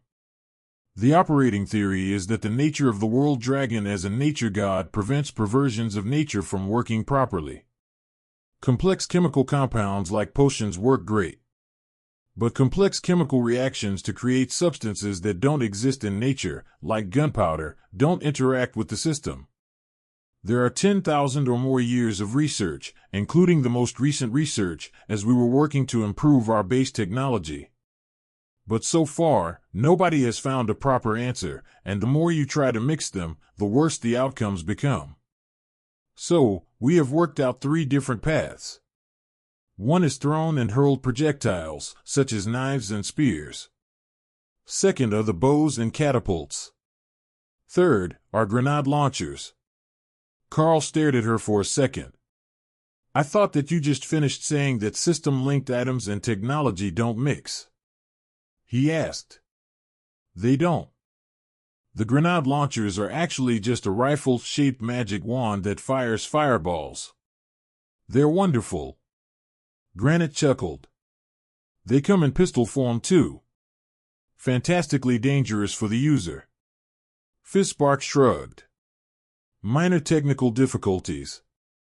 You just need to hold it far enough from your body that the proximity doesn't trigger the fireball to detonate, which a gnome is incapable of doing. Granite reminded her. Lotus would love this creature. Kara already did. Karl smiled at the excited little woman. It sounds like they're already well under development. But I can do something for the bows. I was reading a book the other day on Dwarven runecrafting, and it included a section on how to enhance bows. Of course, the most practical application, creating arrows so that the archer never runs out, is a spell effect that isn't as popular with the author, but it is a common part of enchantment. I also have a bow of that nature, and from there, I think that I can make something functional. Fistbark gestured toward a hallway behind Karl. Then, onward. We will inspect the bows. I'm trusting you to know how to operate them. My arms are too short. Kara flapped her wings and flew down the hall with her pink-haired rider, while Duke Ambrose sighed and ran his fingers through his hair. I thought that this was supposed to increase productivity and morale. He muttered. Granite shrugged, and Karl could see that he was hiding his smile behind his beard. I don't know, it looks like it has improved morale already. Plus, we have 2 preliminary plans for actual Overlord-issued weapons, and that's more productivity than the rest of us have managed in the last year. Duke Ambrose didn't appear to be fond of that reminder, as he was head of research and development, an area where their ambitions had fallen so far off target that the king himself had called in a replacement to put their projects back on track. It appeared to be an unspoken understanding that Karl was not so much an outside contractor as he was a direct slap in the face to the research and development department. Even the hour that he had spent here was enough for Karl to understand that much. After following Fistbark into the archery room, which had its own shooting gallery in the back, Karl was flooded with cheerful greetings and the sound of lively conversations. It was a very different feeling from the forges, where everyone worked in silence, as the noise of the forge was too loud for casual conversation. Surprisingly, a large portion of the room was not crafters who had some special skill in creating bows, but nature priestesses. Bows were traditionally created from wood, and nature priestesses excelled at growing more of it. It was a perfect fit for them, Karl decided. Karl walked over to one of the bows and picked it up to examine the enchantments on it. Bow of Multi-Fire, uncommon grade bow. Creates 2 arrows each time the bow is fired. Karl shook his head as he realized that the one important thing the bow didn't do was allow for separate targeting, or even aim assist when you fired. But it was uncommon grade, and that wasn't a particularly powerful item. The question was, why was it the first thing he found on the table? What do we have that's already at the rare or epic grade to be enhanced? Karl asked. One of the bowyers raised his hand, and Karl walked over to see his work. Compound Bow of Brutal Impact, deals 110 fan-tram of skill damage as physical impact. Requires skill use to activate. That wasn't terrible. It would be hard on the mana levels, but it would double your damage output, or allow you to use a much lower output that didn't deplete the elite nearly as quickly. The problem that he could see was that the actual bow was not particularly high-quality wood. Ascended rank ash, if his botany knowledge was right. It would have helped to have Lotus here. She would gladly fill him in on all the little details without him having to ask. The clerics here were too nervous to say much today.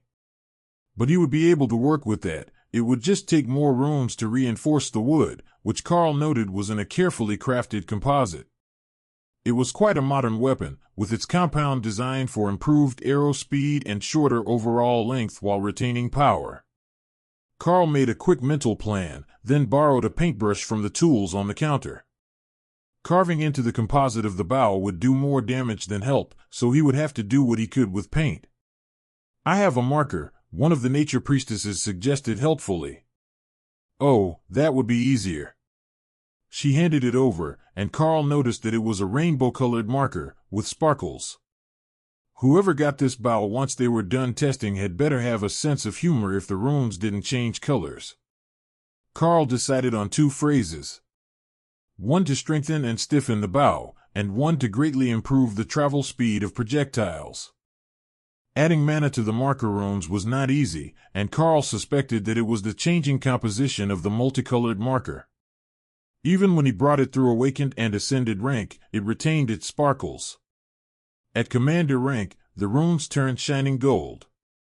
Karl hesitated, but a commander rank weapon wouldn't do them any good for an overlord rank ranger. So, he took the bow to royal rank. The runes shifted color as the power level increased, and the whole bow turned a rich black, with golden lines making up the wood pattern around the amethyst runes. He could feel the saturation of the wood, and didn't dare to take it any further. But it was a good start. All right, who wants to test fire the bow? Karl asked. The creator shrugged. I don't have an attack skill. Karl nodded in understanding. His class was bowyer, so he had thought the man should have at least one skill for testing purposes. But this bow only activated with a ranged attack skill. Perhaps whatever he had was not suitable. Or worse, the class could be entirely crafting focused, without even the ability to fight in an emergency. One of the others came over and picked up the bow, almost throwing it in the air. It's incredibly light. Feels good in the hands. Then he tried to draw the bow, and only managed to get it a few centimeters back. Monarch, I think there has been a mistake. Nobody can draw this, he complained. Karl frowned, then took the bow and stepped to the archery range. He activated Rend at commander rank and drew the bowstring back, creating a vicious red metallic arrow. The draw weight had to be close to 150 kilos. All right, perhaps that's a bit too stiff, but rangers have strength close to warriors, so it should be usable for them. Karl let the arrow fly, and the barrier at the back of the room lit up, while the metallic target rang like a gong. 1,200 meters a second. As good as a bullet, Fizzspark cheered. The bow effect activates on impact, so the skill hits first, then the bow's damage is secondary, hopefully after the barriers are down. Not too shabby, Karl agreed. Can you make it actually usable, and not just for you? One of the bowyers asked. Sure. But the effect of the speed increase is percentage-based. The average combat bow tops out at something like 100 meters a second arrow speed. Now, without significantly improving that with the actual bow, we're not going to see the same sort of results. The bowyer shrugged. The arrow speed is mostly irrelevant, isn't it? It's just to get the arrow where it needs to be. Karl sighed, then turned to Kara. Throw one of those arrows at me. Kara giggled and climbed on the table, then drew back her arm and hurled an arrow at him in a perfect spiral.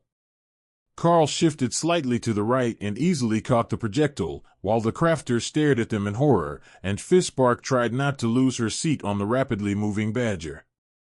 As you can see, that won't work.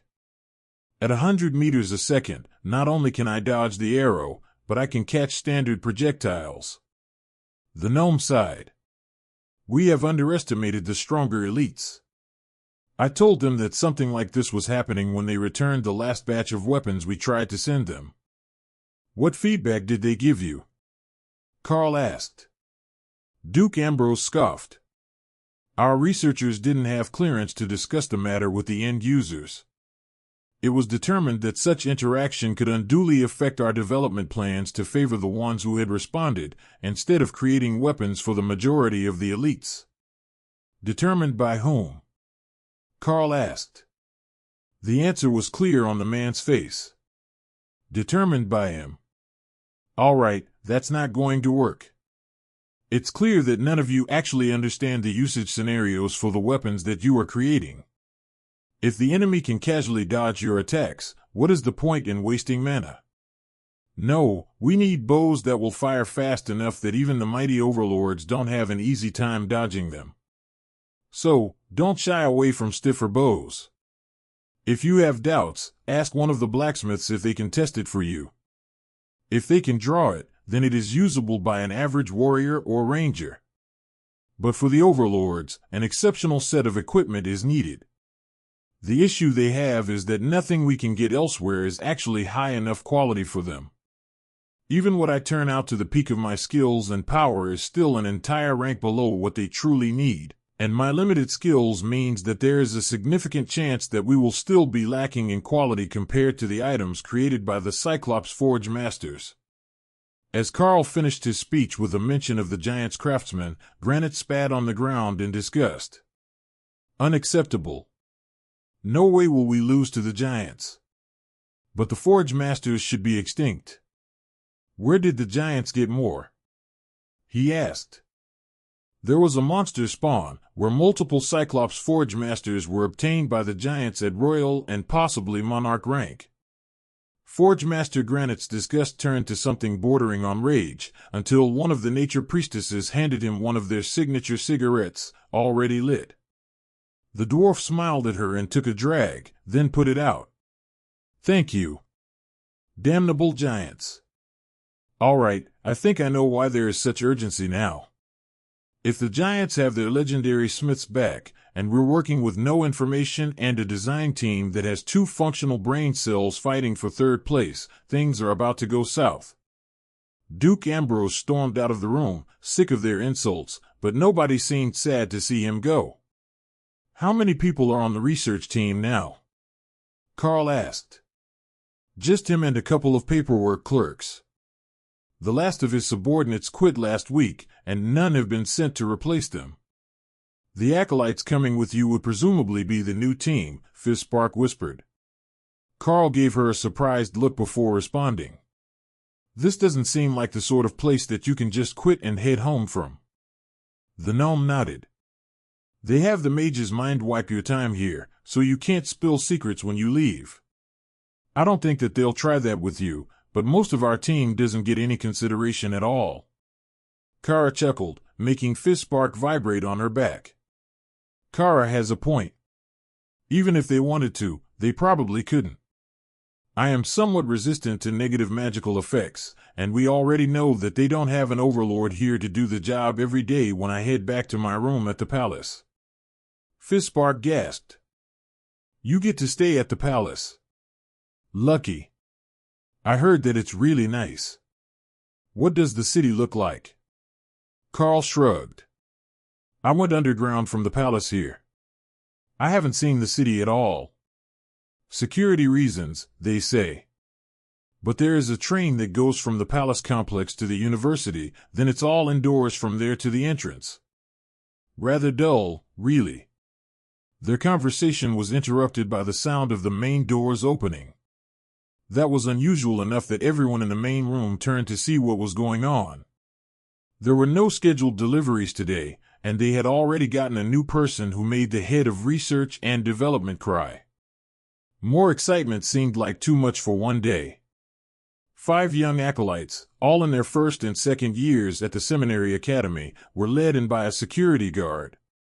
Karl and most of the occupants of the archery room came out to see what the commotion was about, and Kara flew Fizzspark up to the landing.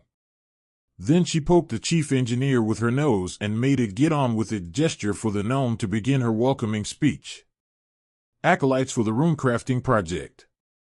Welcome to the development lab. Please do come in. Monarch Karl will be taking charge of your training from this point forward. They wouldn't actually be able to learn the runecrafting skill, Karl feared.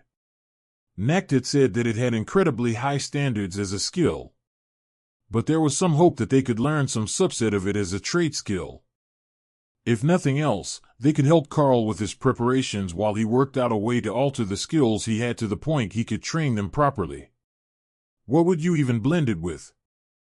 Don't you need more useful skills before you can start mixing things for others? Remy reminded him. Good point. They keep promising me more skill books, but they never do make good on their promise before I'm sent somewhere else. Well, now we have captive blue dragon clerics. They should have some connections who would love to get more books for us. Maybe they brought books. I hope they brought books. I've already read almost all of mine. That was impressive. She had entire shelves full of them arranged around her altar, hundreds in total. But Remy didn't really sleep unless she was bored or full, so she had lots of time to research. It made her a lousy night watch, but a great researcher. Karl leapt up from the ground level to stand on the catwalk and inspect the new arrivals, who all waved happily at him. "I thought that there were 10 of you coming," he asked. "Security rejected 5 of us because of family political connections," one of the girls, a tomboy with a crew cut, replied. Or perhaps that was a very effeminate boy. Karl checked the system interface for the truth. Name, Marissa, prefers Mark. Well, that was easy enough. He should start just keeping the name overlays up over everyone. Oh, yes, that made his life so much easier. So, Mark, you're saying that they picked the 5 of you because nobody would miss you if you were stuck here for an indeterminate amount of time. You are listening to a story on Time Drift Stories channel. If you enjoy it, please like, comment, and subscribe so you won't miss the next episode. The acolytes looked panicked for a moment, then shook their heads. No, the other 5 had high-ranking ministers for parents. The royal security team was concerned that they might pass information back to their families that could be leveraged in Parliament. One of the other girls, Janet the system said her name was, held out a tome as a peace offering. We rescued the books they brought. All the acolytes sent back had a few with them. We were supposed to give them to you as a goodwill gesture, she explained. Other than Mark, everyone was short, dark-skinned, and had long black hair. Mark's was just cut differently, and Karl was beginning to wonder if the head librarian had chosen this group as a form of petty vengeance, knowing that Karl would find it nearly impossible to tell them all apart. Then he noticed something else, a twitch under the robes of the short-haired acolyte. Mark definitely had a tail. Karl tried not to make a show of scenting the air, and found that they didn't have a scent at all. They were definitely disguised. But Soul Sight showed pure and clear energy, no signs of the corruption that came with being a fake or terrible person. "Do you want me to dispel them?" Kara asked. "No, I think I know what happened. They're using a human transformation spell to make Beastkin clerics look like humans. The librarian must be trolling the royals with her choice of acolytes." Remy giggled in her space. "I bet they annoyed her about something, so she sent them all demi-humans. Aren't the royals supposed to be like, go humans?" Karl laughed to himself at the description. He already knew it was just a front, as so many of the ranking members of the nation were dragons, but officially, Remy was right. The royal family promoted the Golden Dragon Nation as a human nation. That was about 95% true. But that last 5% had a unique knack for ending up in the same spot as Karl. Or perhaps it was the other way around.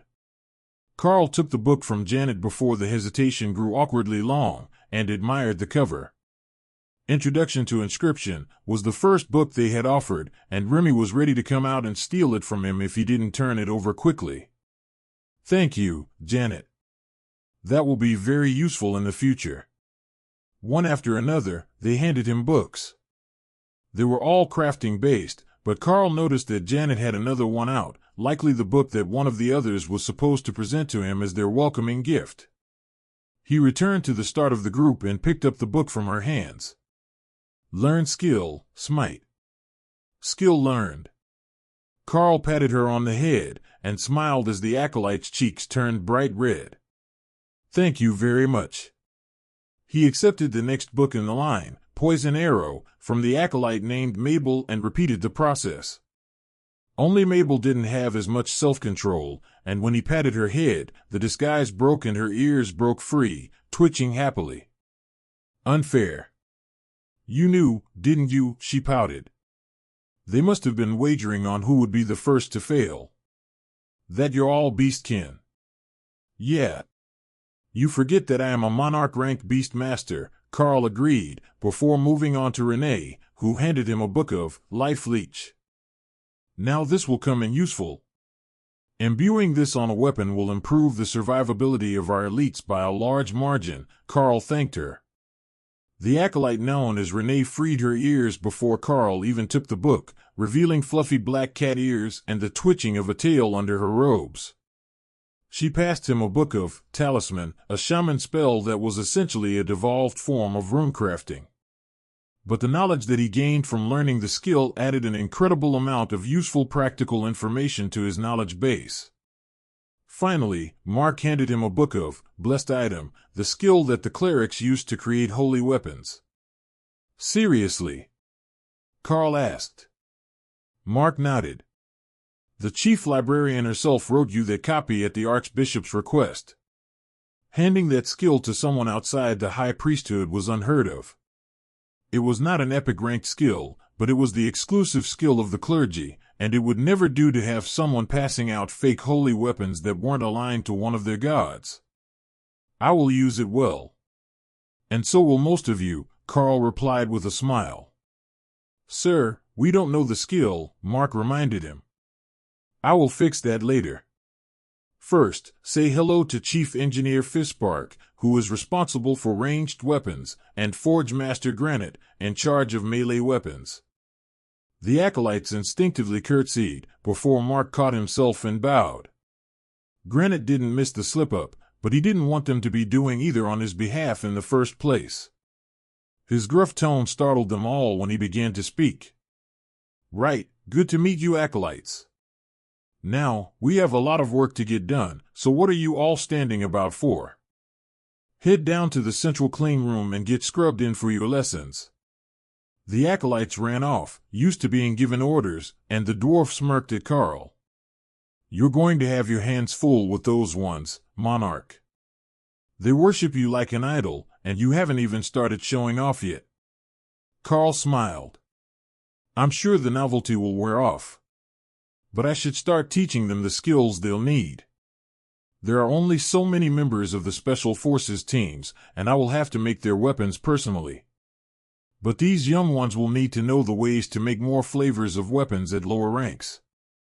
Karl joined the acolytes in the central room and motioned for them to sit around one of the round tables. First up, you need 2 basic skills to be able to help with the job.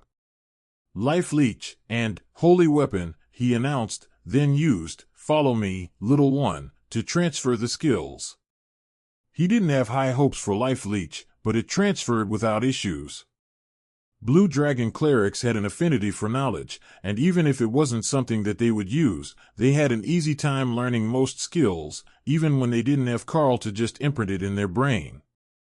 That skill is spectacular. No wonder the librarian likes you when she hates people in general, Janet whispered to herself, too low for the others to hear.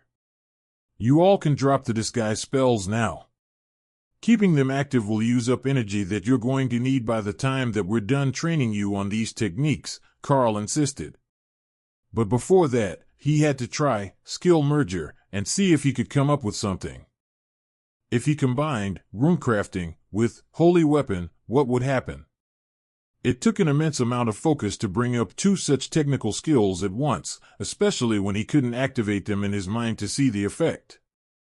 Sir, one of the acolytes asked carefully. Give me a moment, I'm trying to mentally blend a pair of skills to teach you the basics because you can't use runecrafting as a complete skill until royal rank. I don't know any of the subset skills that come before it, so I need to isolate a portion that will let you learn now, and not hinder your advancement.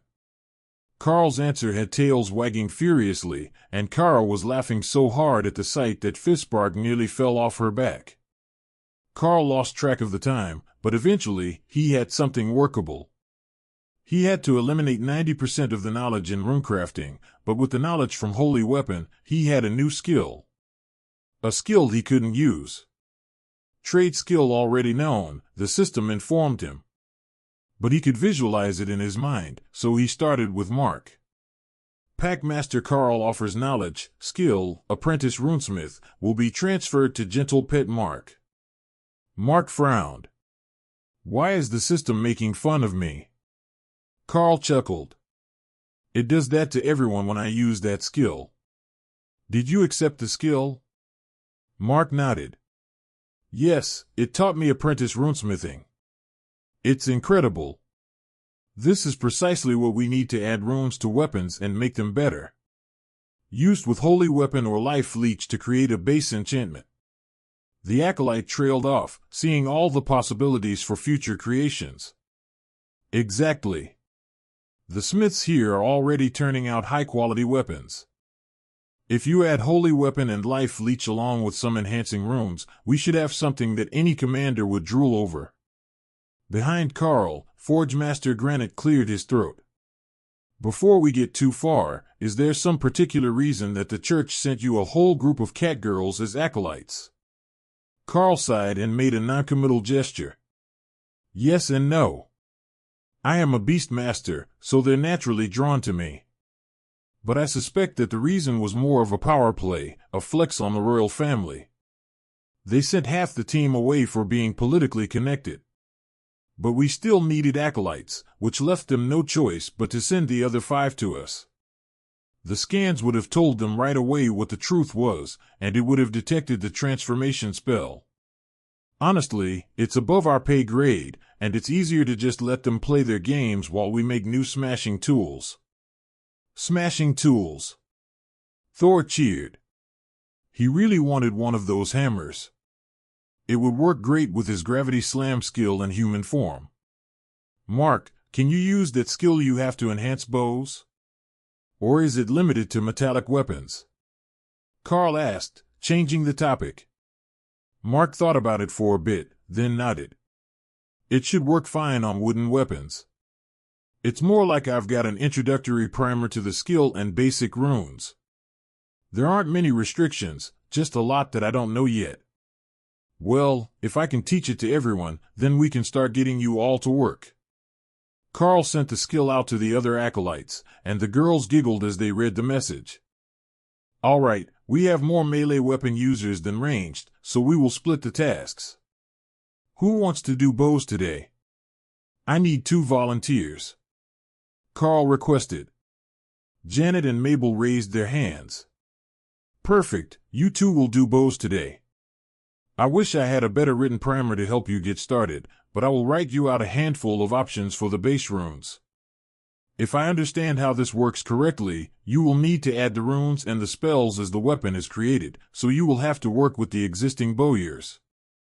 They know how to actually make the bows, you know how to do the advanced enhancements. But because you're new, we will bring them in here where I can supervise everyone. The other 3 of you will be with the smiths. Forge Master Granite, if you would please pick someone patient for them to work with. This is all new to everyone, but if they do it right, a runesmith should be able to create magnificent enchantments. Forge Master Granite nodded. What is their path forwards after this? He asked as he chose the 3 smiths for them to work with. Well, the advanced form of the knowledge should be a Dwarven runemaster, but as none of them are dwarves, I guess it's just a progression through the ranks of runesmith to runemaster. Karl guessed. Mark nodded. I think that's right. I can see the option in my system, and the next step is journeyman runesmith. But I can't buy it with skill points. It looks like the only option is to practice until this gauge is full. At the mention of filling a set amount of progress, Forge Master Granite began to laugh. So, it works like blacksmith or weaponsmith does as a system skill.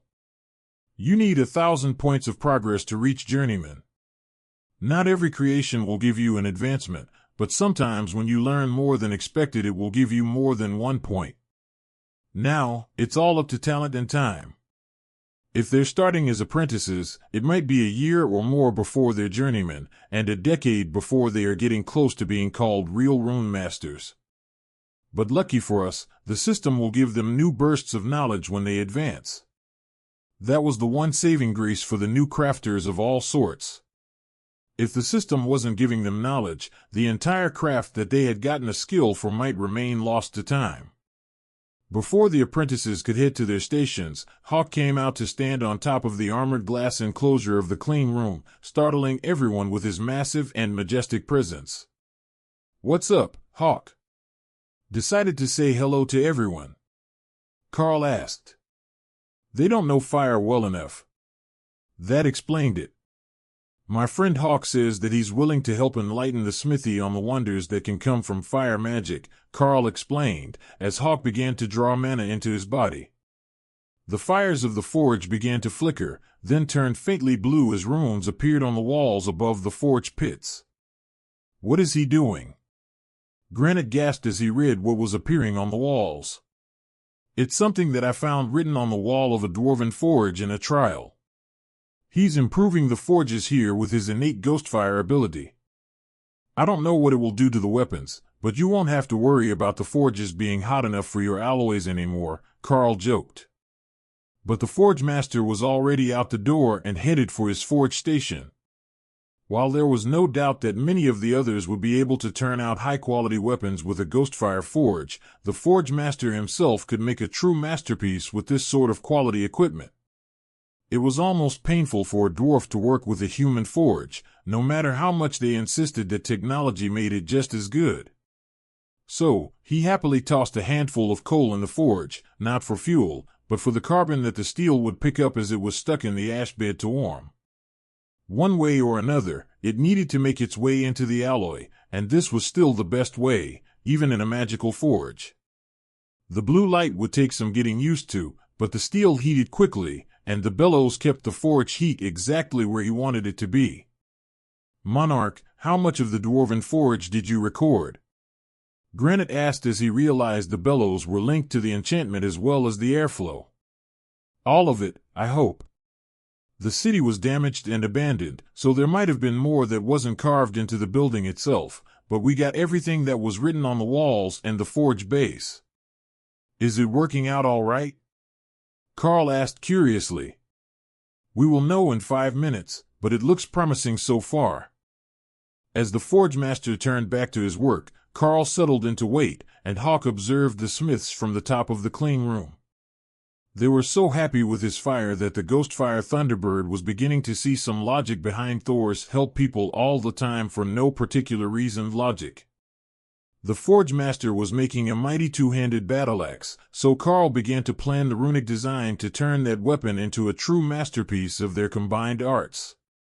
One of the Overlord ranked berserkers would be over the moon with joy when they saw what Karl was turning out for them. Lifesteal would be the centerpiece of the effect, draining the enemy to restore their ally. Add to that some skill power enhancement, sharpness, and a combination of reduced weight with increased inertia. That would let the Overlord spin it like a toy, but the force behind the strikes would not be reduced the way that a lighter weapon would be. The only issue was that Lifesteal was ugly. Not the runes for the ability. It was one of what the Runemaster's book had called the third path, unlinked runes. So, unlike the rest of the weapon, it was just a cluster of runes with no coherence or intricate patterning. Why not carve it into a gemstone, then put the stone in the axe? "You can hide all the ugly that way," Remy suggested. Oh, that was a wonderful idea. If he just added a few more sets of runes to link a gem setting to the rest of the inscription, it would be perfect. He just needed to warn the Forge Master.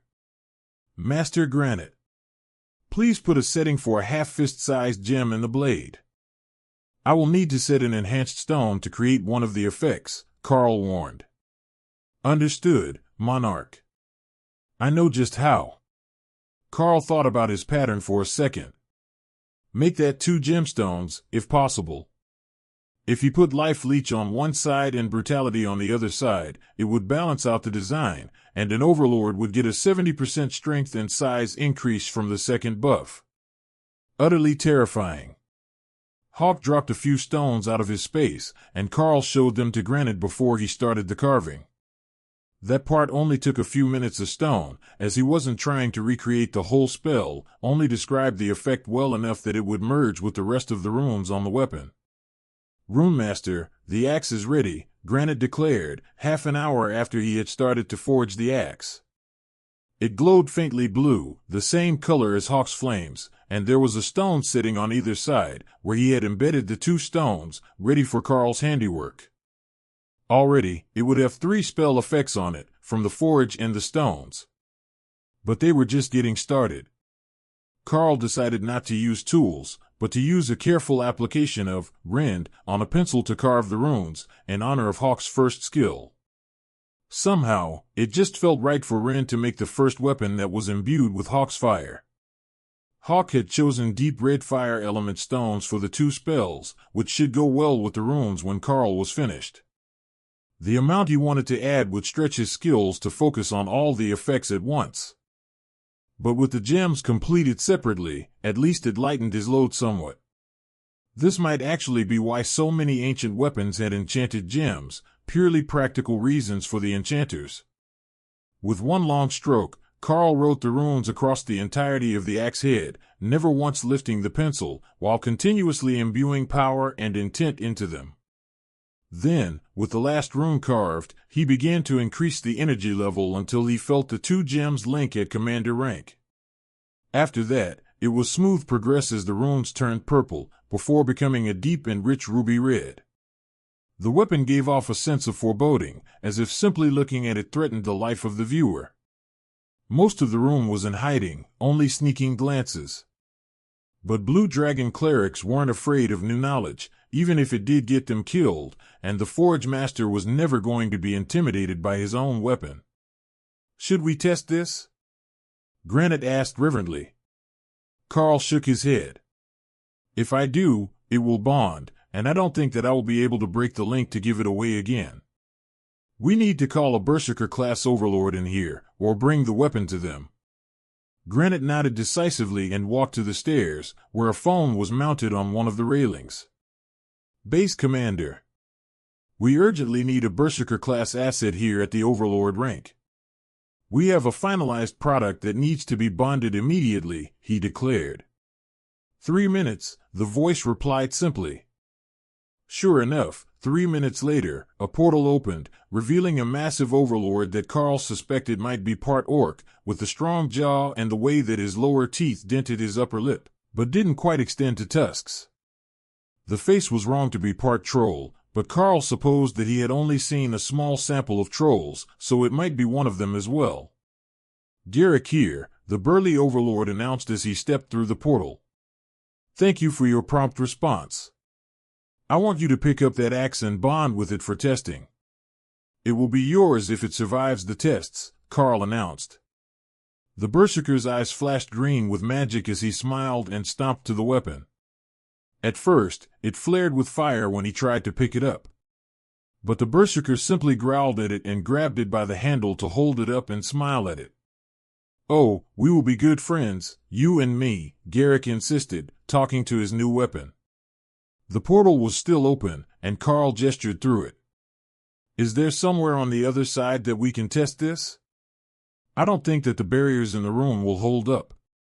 Overlord Garrick laughed. "Oh. You're that confident, are you?"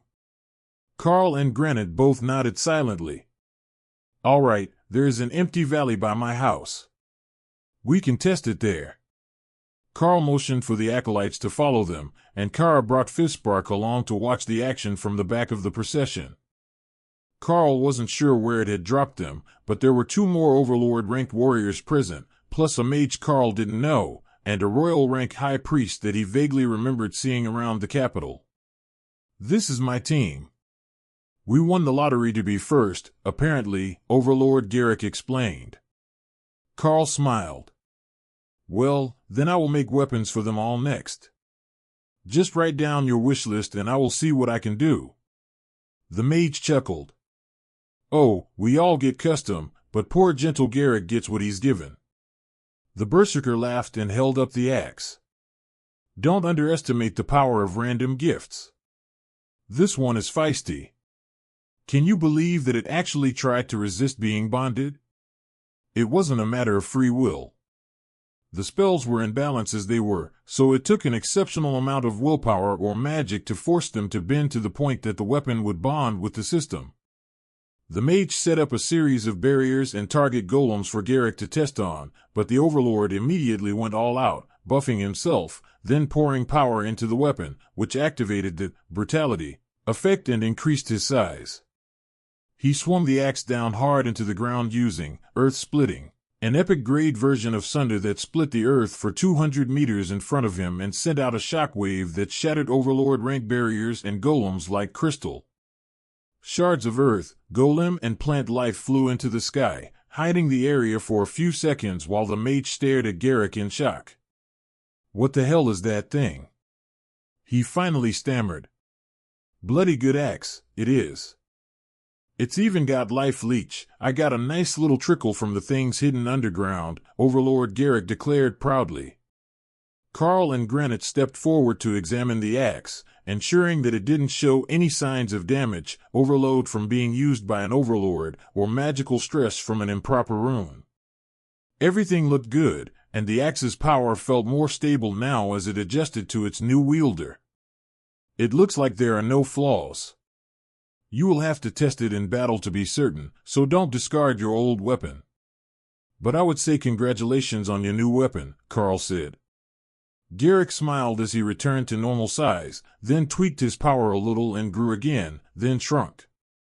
He had already learned to use the gem separately from the rest of the effects, and he was a very happy berserker, who could grow into a nearly 4-meter tall, very, very happy berserker. Forge Master Granite handed out notepads and pencils to the other team members, then went to survey the damage from the strike. "Don't forget to write your direct phone number so I can contact you when all your weapons are ready. They might be similar to this one, unstable until bonded." The dwarf reminded the group. "Gladly.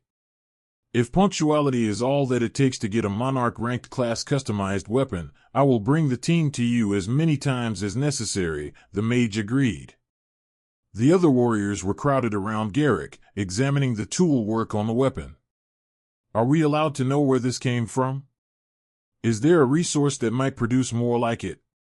one of the warriors asked. Karl smiled. "It's a newfound system skill, and still under development. There are resources that can produce more of them, but they're extremely limited in quantity. Give it another few years, and we should be able to make dozens of commander-rank weapons a week.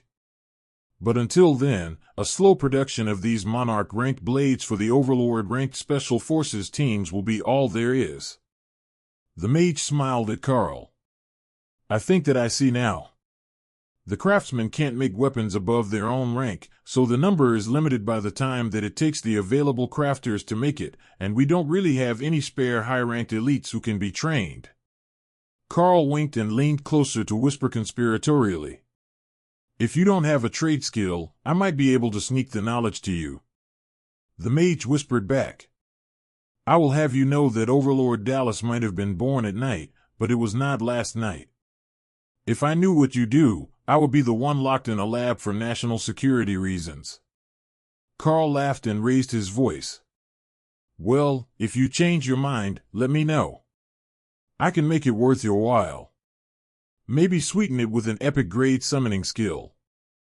Dallas' eyes lit up with excitement, but Karl could see that he wasn't going to volunteer to change spots. Karl tapped him on the head and activated, "Follow me, little one." Skill successful, Suspicious Fox Dallas has learned, Epic Guard. That was a different message than it usually gave Karl for the skill. Maybe he was getting better at it. Overlord Dallas gasped in shock, then summoned the new Guardian. His Epic Guard appeared as a wind elemental with armor on. It was strange seeing a vortex with arms and a chest plate, but it was clearly an immensely powerful conjuration. "Well, see you later," Karl declared. "Oh no, you don't. You don't get to just teach him a new skill and run away without explanation. Who do you think you are, the Frost Fairy?" one of the warriors demanded, referring to the children's tale about a fae who gave gifts to good kids on the winter solstice. Karl smiled.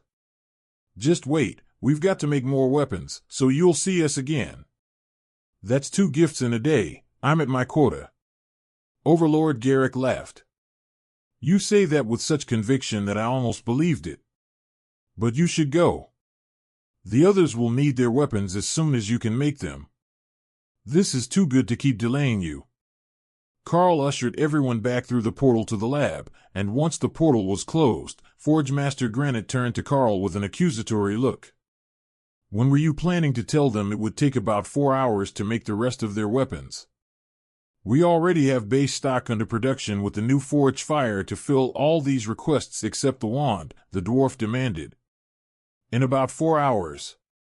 Wait, what time is it? It's got to be getting late by now. Maybe we should do them in the morning, Karl suggested. Then he snapped his fingers and wrote another series of notes. These are for another Special Forces team that I've worked with in the past. We will add their gear to the list and pass them all out tomorrow when the batches are done. Ladies and gentlemen of the archery team, Overlord Joram is an archer, and he will need the best bow that you can produce. According to Karl's watch, it was getting later in the afternoon, but not quite late enough to be headed back to the palace yet, no matter how productive the day was. The other smiths were making great progress on their weapons with the new forges, though it was taking some adjustment for them. Forge Master Granite had managed to adapt instantly to the new forge, but the others had repeated stages multiple times, trying to get things just right. Once they finished, things would be greatly improved, though. The addition of Ghostfire flames to the forge only granted the Ghostfire skill to the highest quality of weapons, but the level of refinement made the alloys subtly different and more mana-compatible. The only issue Karl could see was that nothing created here would be particularly amenable to being enchanted with the ice or water element. There would be a few warriors and rangers who might be put out by that. But overall, it was an improvement. Engineer Fispark gestured up the stairs toward the main door. Go, head home for the evening and come back early. We will have something suitable by then, and the workers will be less stressed without the extra supervisor. She demanded. Should the acolytes stay? Karl asked. We have rooms ready for them here. They're assigned here as long as you are, but they don't have rooms in the palace. Granite interjected. Karl nodded. All right. Make sure that they sleep so that they're not nodding off when I get back in the morning. That made the dwarf laugh. Getting blue clerics to sleep when there was not only new knowledge, but a new skill worth of knowledge that they could practice, making them stop might actually involve drugging them to sleep. Locking them in their rooms for the night would only change the location of their. Karl buzzed the security at the main door and informed them that he was headed back to the palace for the evening. The guards opened the door to let him out, then motioned for him to wait while they called for a security detail to escort him back out of the complex. Nobody moved alone around the complex, not even the guards, and Karl was the only real threat to the structure of the building. Not that anyone thought he would be attacking anything. The guards didn't get any news about what was going on inside the labs, but when a portal had been opened from the outside, they had been scrambled, and had gotten some information that there had already been progress and that an item was being passed to an overlord. There were no security checks on the way out, only an escort until Karl was back in the main hallways and past the first security guard at the elevator that took them down from the standard levels of the university's underground labs. From there, it was a short walk and a train ride back to the palace after a half-hour wait, but by then, it was getting close to the formal dinner time at the palace. Unlike most homes, the palace served meals on a rigid schedule, unless you were eating in your suite, and as new arrivals, it was considered courteous to socialize to some extent.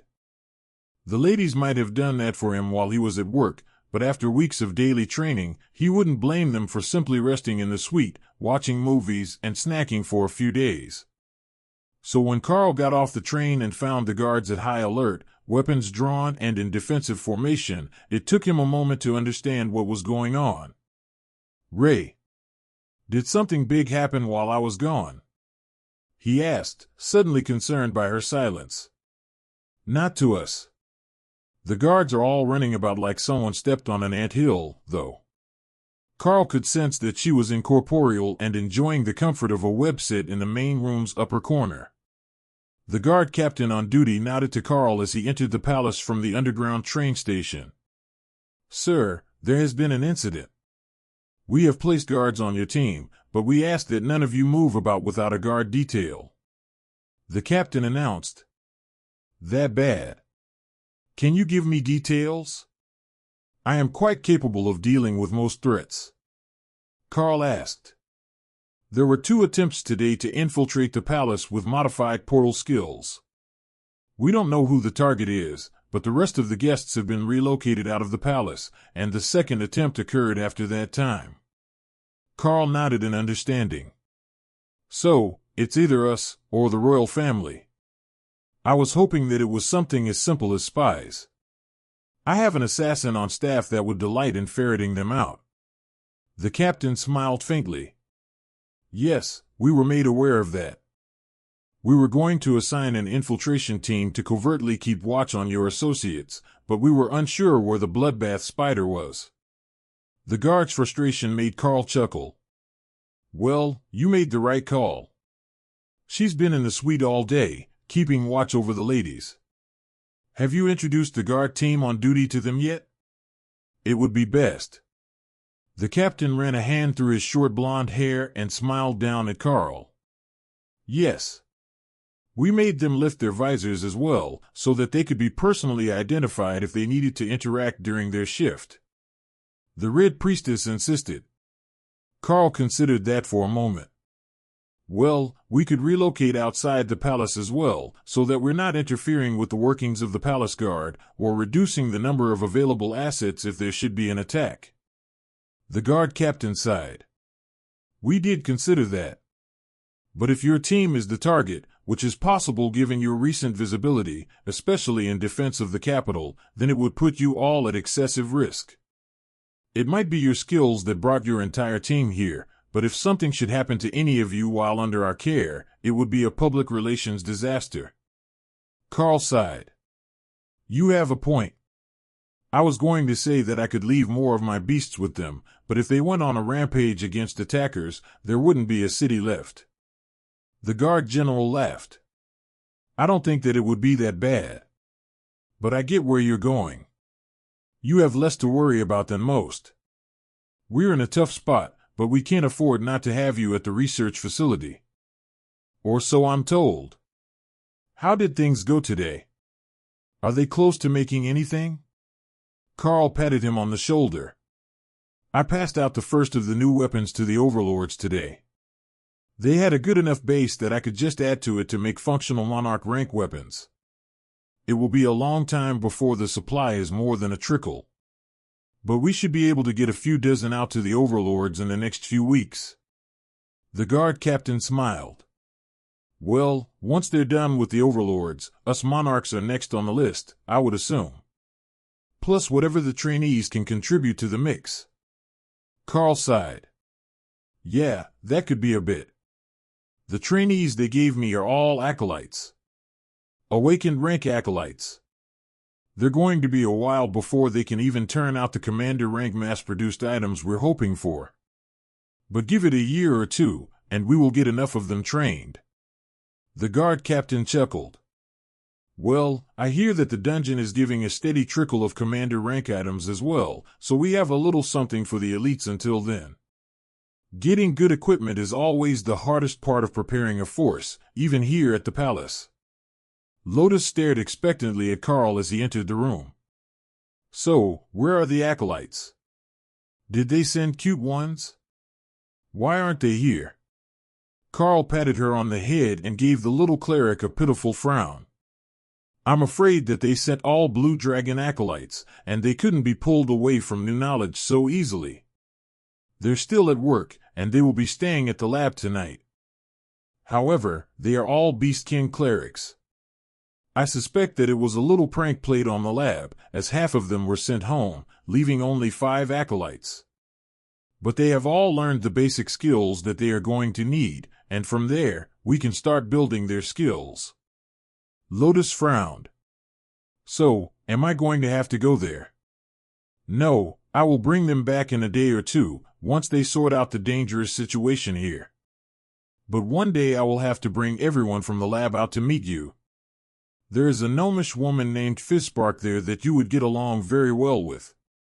She even rides Kara around the lab like a Sero. Karl realized when he finished speaking that the logical word would have been horse, but none of them had ever owned a horse as far as Karl knew. Once he was in the suite, the rest of the team came back out, even Hawk, who had decided to use the transformation token to look humanoid again. This time he had a bird head and 4 wings, with long clawed toes on his feet. But his hands were very nearly human. He flapped his wings and rotated his head halfway around to get a better look at them, which freaked out the maids. But he was satisfied with his transformation skills. 4 wings might actually be better than 2. You decided to come out twice in a day. Aren't you feeling adventurous? Karl joked. Hawk squawked in amusement. Then, he actually answered. Someone dared to target our new nest. I can't let Sister Ray have all the fun. His voice was raspy, and a few times, Karl was certain that he heard a keening cry in the undertones of the voice, which made him wonder if the system was translating for him. But the maids were smiling, and they didn't have system access. So, Hawk had finally made a head that could speak common. Or he had learned to speak in everyone's minds at once. Both were possibilities with Hawk's transformational limitations. Should we prepare separate rooms for the newly arrived guests? One of the maids asked. That would be appreciated. Until they are certain that everyone is safe, I suspect that they will prefer to remain active in the outside world. Remy, stop teasing Lotus, she just wants to pet the bird. Remy had the little cleric wrapped right to her armpits, stopping her from running to Hawk. Reluctantly, Remy let her go, and Lotus ran over to bury her face in Hawk's wings. For once, he wasn't covered in fire, and she could feel the soft feathers. Ghostfire body was still active, he had just pulled it back to a warm layer over his body, so he could move freely. As an added safety measure, Karl called the Guardian and both bodyguards. The Lamia pair glided across the room to bask in the late afternoon sun by the patio door, while the Guardian remained near Karl, her scaled and bark-covered body barely visible to others as her camouflage skill passively activated. Oh, that's a great idea. Anyone who comes to bother us will think that's me at first. Then chop chop chop. Ray cheered. She had a good point. Intruders would definitely see the Guardian first, and if they attacked her, they would be defenseless when Ray arrived. These new ladies, Karl's maid asked, are summoned. Like a living golem. They don't sleep, so they don't need beds. But I am feeling a bit hungry. When is dinner? He asked. Whenever you would like, sir. The other guests have been sent away, so dinner will be here in your suite, and it can be ready in 15 minutes whenever you request. Dana nodded in agreement, and Ophelia gave them an enthusiastic thumbs up, so the maid ducked her head out the door and had someone outside run with the message. There was an underlying tension in the suite that was definitely coming from the maids. They weren't elites, or even combat trained. Their job was to clean and assist guests. So, the day's news had them rattled. The palace hadn't come under threat since any of them had started working here, making this the first time that they had actually had to use the security protocols. Even worse. While they were relatively safe for now, with the elites, their friends were still at work elsewhere in the palace, and nobody knew what the target was. If they realized just how eager the beasts were to find out what the threat was, they might not feel as safe here with Karl's group. But for now, the presence of so many powerful creatures in this one suite had put all thoughts of seeking safety in the bed of a guardsman at the barracks for the night vanish from their minds. That sort of protection came with not just a price, but implied future obligations. But staying here to watch over a group of monsters and elites was just passively safe. Assuming that the monsters were actually safe to be around. It seemed that they should be, as they were summoned by a spell. However, none of the maids were familiar with intelligent summons, and there was nobody they could ask for reference. The food arrived quickly, and the maids retired to the servants' quarters of the suite for their own meal, leaving only one behind to fill drinks and clear the empty plates. Ray dropped from the ceiling to join them at the table for a strategic discussion, only appearing in humanoid form when she was already seated on the sofa. "So, what are we going to do about the attackers?" she asked. "Whack a mouse," Hawk offered. "Smash them when they dared to poke their heads out." That sounded about right. There was a rather low chance that the enemy would actually attack during the daytime under normal circumstances, but what really got to Karl was that not only had they had done it twice after he had left for work. Was it because they were waiting for the increased guard detail at night to relax and fall asleep? Or were they really targeting his friends when they thought he had left them unprotected? The dishes were efficiently cleared once they had all finished eating, and Thor immediately began to redecorate the main room. "What are you planning, big guy?" Tessa joked as Thor slid the sofa she was sitting on. "Not all the spots can see the TV for movies." The last time got interrupted. Lotus jumped at the chance, and Karl laughed as she immediately put on a nature documentary where two clerics were exploring a forest, looking for a new species of magical fruit.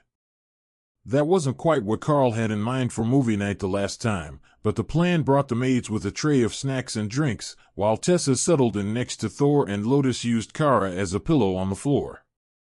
Dana pulled a blanket over her and Karl, then settled her head on his chest to watch the documentary, which was turning out to be a tragic comedy of sorts. Not intentionally, of course. But the duo seemed to be a magnet for all sorts of monsters and wildlife, and they had kept all the mishaps in the film as a warning to anyone who tried to emulate them. After a few minutes, everyone had changed into their pajamas, settling in for the night while wondering just how long this documentary was. The answer turned out to be 4 hours, though everyone but Karl, Ray, and Thor were asleep long before that. Karl didn't bother to move anyone, except to put Hawk back in his space, as the transformation spell was beginning to fade off without him awake to refresh it. Thor had already stopped using his amulet, and had managed to emulate the skill on his own, following the same learning pattern that Ray had. As it was, they both found it easier to look just vaguely human, instead of trying to get all the features right. Ray looked scary, but the more that Thor practiced, the more like an affable young giant elf he appeared. In Thor's version of nightwear, just a pair of silk pants from Ray, Karl could see that the sarrau was mostly scaled across his back and shoulders, but that was all hidden in casual clothing, or his armor. Once he was sure that Ray had slept enough to keep watch for the night, Karl fell asleep with Dana draped over his chest on the sofa. A deep sleep that ended suddenly when the first light of dawn hit their faces. He kissed her forehead good morning, before sliding a hand up her back to pull the mage closer. Only, as soon as he did, he caught sight of the glare that Kara was giving him, while holding Lotus like a body pillow. Karl looked over to Thor, who was similarly entwined with Tessa under a blanket on the other sofa, and the Void Badger laughed in his mind. "That doesn't count," she insisted. "Still, I'm not getting a head start. Thor has a cuddle buddy for the night." Karl briefly wondered when Kara would give up on her mission, then realized that it was no longer about Thor's dating life. If it had ever been. The Badger just enjoyed frustrating him. Any action during the night? He asked Ray, while doing his best to avoid having to get up and give up the warmth of Dana's body against his own. A whole lot of nothing. Some of the stuffed suits say that it might have been a one-off incident, in their words. Stuffed suits. That's what the guards call them. The useless ones with titles that make up reasons for everyone else to work. Karl understood that concept very well, and the name actually suited them very well. "Am I on watch again today?" Ray asked. "I think that is for the best. I will leave Thor here with you as well. He would never forgive us if he didn't get to play night if there was an attack while we were in an actual royal palace." Thor rumbled with amusement, waking up Tessa, who simply looked around for a second, then closed her eyes again when she realized there was no danger. No better place for it. Princesses need knights, it's a rule. The sarrau agreed. Thor had put thought into this. Princesses needed knights. Queens needed knights. Overlords always had a most trusted knight at their side. In short, there was never a situation where being the knight was the wrong call. According to Sister Remy's romance books, knights even had good luck in love. Karl extended his senses outward and found that none of the maids had returned to their rooms last night. They were all uncomfortably sharing the 2 small beds in the servant quarters of the suite. They had already heard the talking, and were beginning to get ready for the day, if his hearing were right, so there would be food soon without having to make a request. There was a soft knock at the door, which brought a maid running to answer, then hand the letter to Ray with a confused look. Karl looked at the elaborate penmanship on the simple folded parchment letter, which had an old-fashioned wax seal. "Oh, Our Lady Bloodbath is getting love letters so early in the morning," Karl teased. Ray smiled and nodded happily. They really know how to sweet-talk a lady. The curiosity was too much to resist, and Lotus managed to haul herself to her feet without disentangling Kara. She giggled as she read the letter, then Ray handed it to Karl. "Lady Ray Bloodbath. His Majesty's Royal Guard would ask for your assistance should there be any further incidents in the west wing of the palace during your stay. We will have agents in the area as well, and ask that you not eat them if you should happen to detect them. If you have any questions about current deployments and situations, please feel free to contact me directly." Guard Captain Scruggs, even the maids got a laugh out of that. The spies and stealth agents of the palace were supposed to be among the finest in the world, and regular attempts were made to poach them for elite foreign forces. But the guard captain hadn't mentioned any chance of Ray being injured, only a concern that she might consider them a food product. "It seems that you have a fearsome reputation, Lady Bloodbath," one of the maids noted, then slowly processed the actual name that she had spoken. "Oh, you haven't seen me yet, have you?" "Just this human form," Ray noted. The maids looked confused as Ray jumped back into an open area of the room and transformed back into her natural form, which brushed the ceiling with its back, even with her legs crouched at her usual standing height. "Dragon gods above, what sort of power is that?" one of the maids asked as Ray shifted back into her usual ebony-skinned humanoid indoor form. "I am a monarch-rank bloodbath spider. This form is the disguise, but it's much more convenient for indoor pursuits. Lord Thor over there is a divine thunder Sero, and he's 3 times my size. There is no way that he could transform indoors without knocking down a chunk of the castle," Ray explained. The maid smiled. "And we've seen Hawk's natural form when he first arrived on the balcony. Truly impressive, all of you." Kara looked up, waiting her turn for praise. "And then there's this furry bundle of joy. I suspect that she is actually much more dangerous than she looks." "Well, that is a given because she is adorable, but she feels powerful as well." Thor laughed, and all the maids turned to look at him. Void badgers are basically indestructible. The guards could hack away at her all day with swords, and unless they used skills, it would only massage her, he explained. Kara thought about it for a second, then nodded. None of them could do enough damage without skills, no matter what weapon they had. "Well, then we're in the safest room in the palace if something does go wrong. I will ensure that the maid's gossip makes it to Lady Bloodbath so that she can be kept up to date on any strange happenings through the palace. Just in case there is a pattern that we might have missed." The maid agreed with a smile. Karl sighed as he alternated between eating breakfast and feeding bites to Dana, who was still under the blanket on top of him. "I suppose that I should go to work. This whole having a day job thing is highly overrated. Who wants to go with me today, and who wants to stay here and play with the ladies?" he asked curiously. Kara looked deep in thought. There was a whole group, and maids, and a bubble bath here. But there was a fizz spark over there. Flying around the laboratory with a gnome was a lot of fun, and if they were attacked, she would have a tiny artillery piece. Well, if the gnome actually had combat skills. She might just have a panicked gnome on her back, which would be even more fun.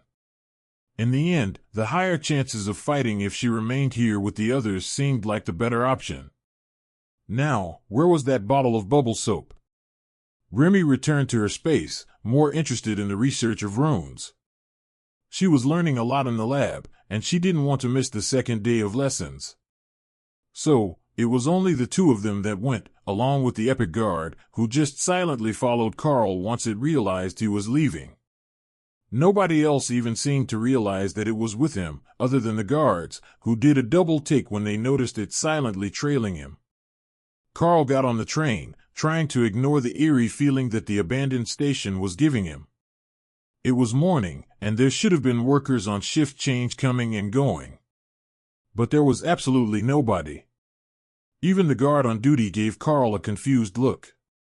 There should have been workers for the day shift arriving, but he hadn't seen anyone. The train station is empty. I think that things are about to get spicy.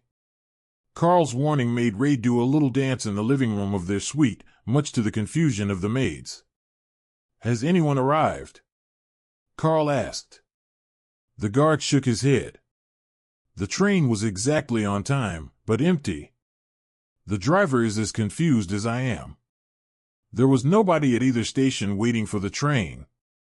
Karl nodded and got on board, waiting until the driver gave him a nervous thumbs up through the small window in the door to his compartment in the transit train. The train glided out of the station toward the university, but didn't pick up its usual speed. The driver was becoming nervous that something might have blocked the tracks, or that there might be an ambush waiting for them. But there was nothing moving under the city except them. Absolutely nothing, Karl noted, and that was not right. There should be flowing water, rats and other vermin, insects in the stagnant water that gathered near the surface ventilation holes, or even maintenance workers. But none of them was present today. Karl focused on the area around him and cast Nullify at full output as an area effect. He had fully expected to see something extreme, like a train full of corpses and a demon driving. However, what he found was that everything looked exactly as it had before, only there was now sound. Far too much sound. Ray, Thor, informed the others that there is a battle in the city. I can hear it through the ventilation shafts. Kara, remember to rinse the bubbles from your fur when you're finished your bath, or you will get itchy. Hawk laughed at the warning. He was also transformed in the bath, preening his feathers. But he didn't use soap, and he had fire to dry himself. Driver, there is a battle in the city overhead. I have enhanced hearing. Karl warned the only other occupant of the train. I will take you to the university, then I will wait for more instructions. I don't know what to do in this situation. All my instructions just say to wait for passengers unless I have a scheduled pickup. The driver replied nervously. They pulled up to the train station at the university, and Karl reached out with Nullify again, using it to sense for magic in effect.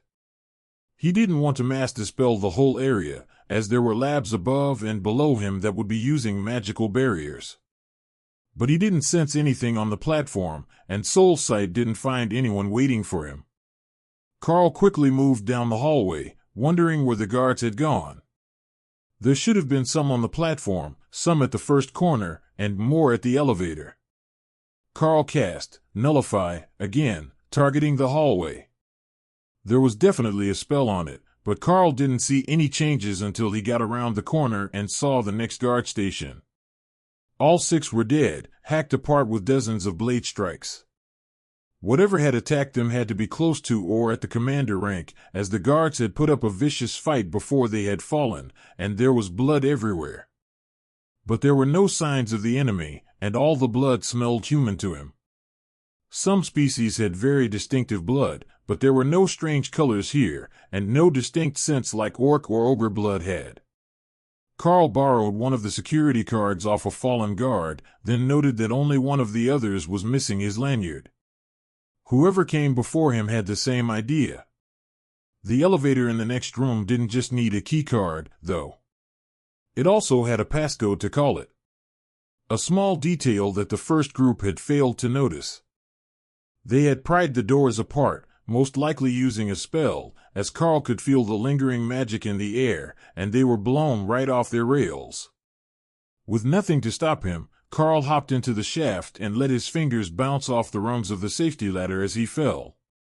When he saw the open exit to the lab and the rapidly approaching spikes at the bottom of the shaft, Karl grabbed the ladder and swung himself out onto the tile floor.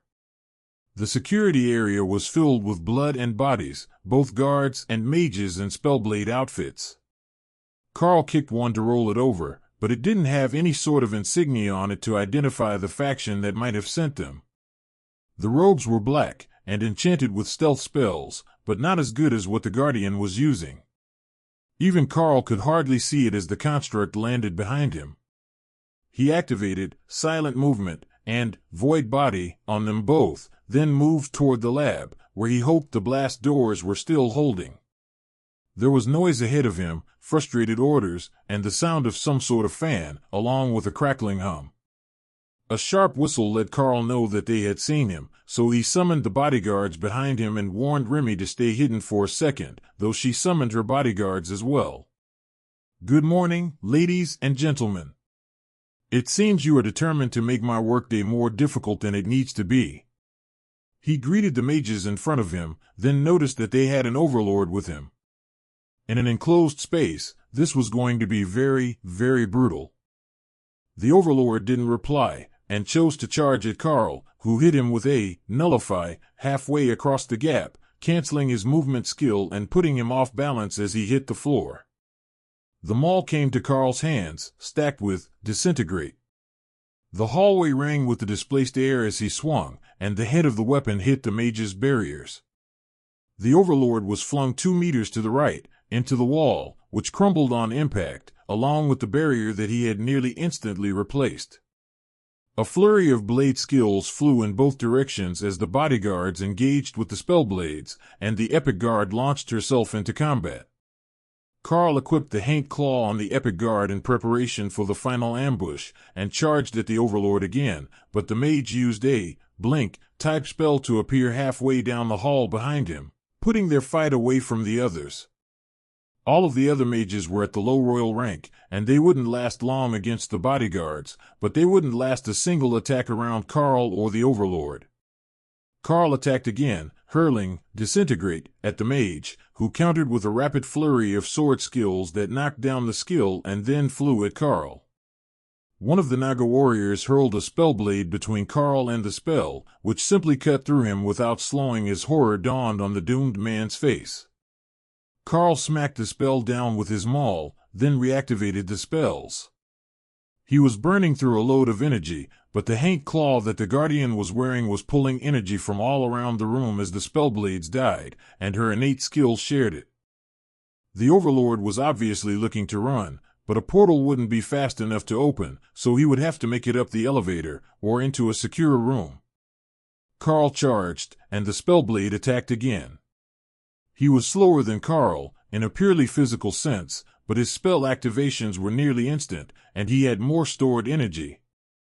But Karl had one advantage that the spellblade didn't. The mage's attack tore through Karl's barriers and his armor, leaving him bleeding from a dozen slices that crossed his entire body.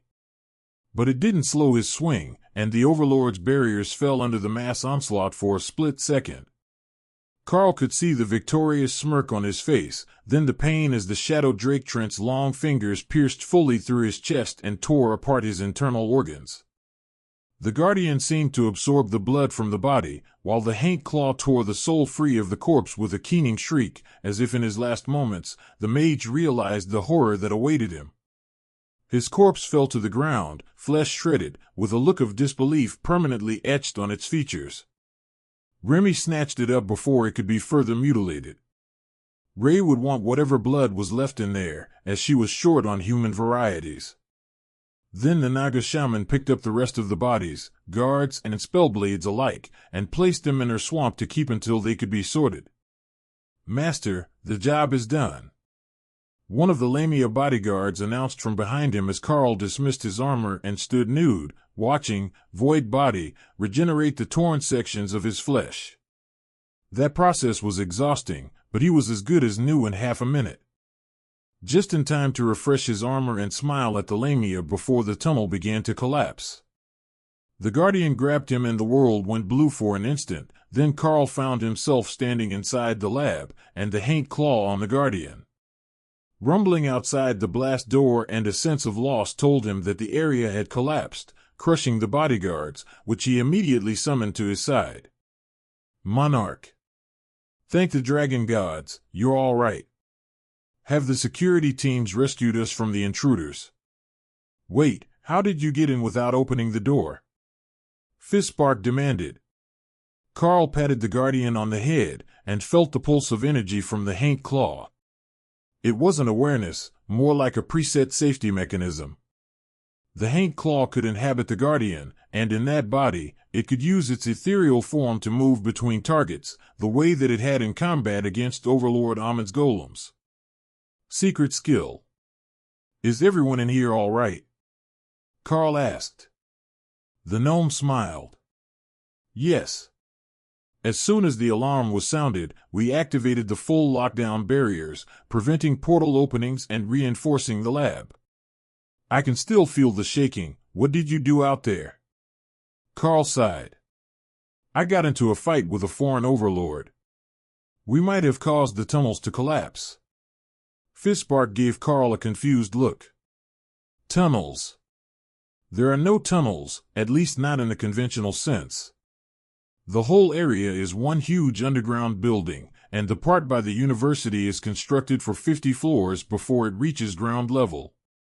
If it collapsed.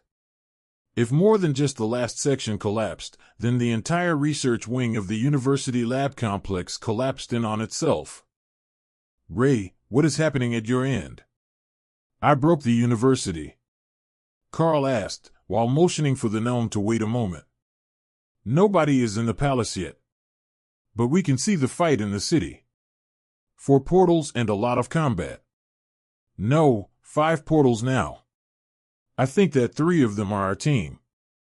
It's hard to tell from here, the buildings are in the way. But I promised the guard Captain Jerk that I would wait and help him defend the palace. Ray complained. The barriers over the lab shook, and Karl instinctively traced the attack to the surface. Someone was trying to blast their way in. It looks like the enemy isn't contained yet. Only the ones that were in the hallway outside the main entrance. Karl reminded the others. Right. Everyone, breach protocol priority 1. Destroy everything. Fistbark shouted, followed by Forge Master Granite. There were pained wails from somewhere in the back, and Karl recognized them as coming from Duke Ambrose. No, you idiots.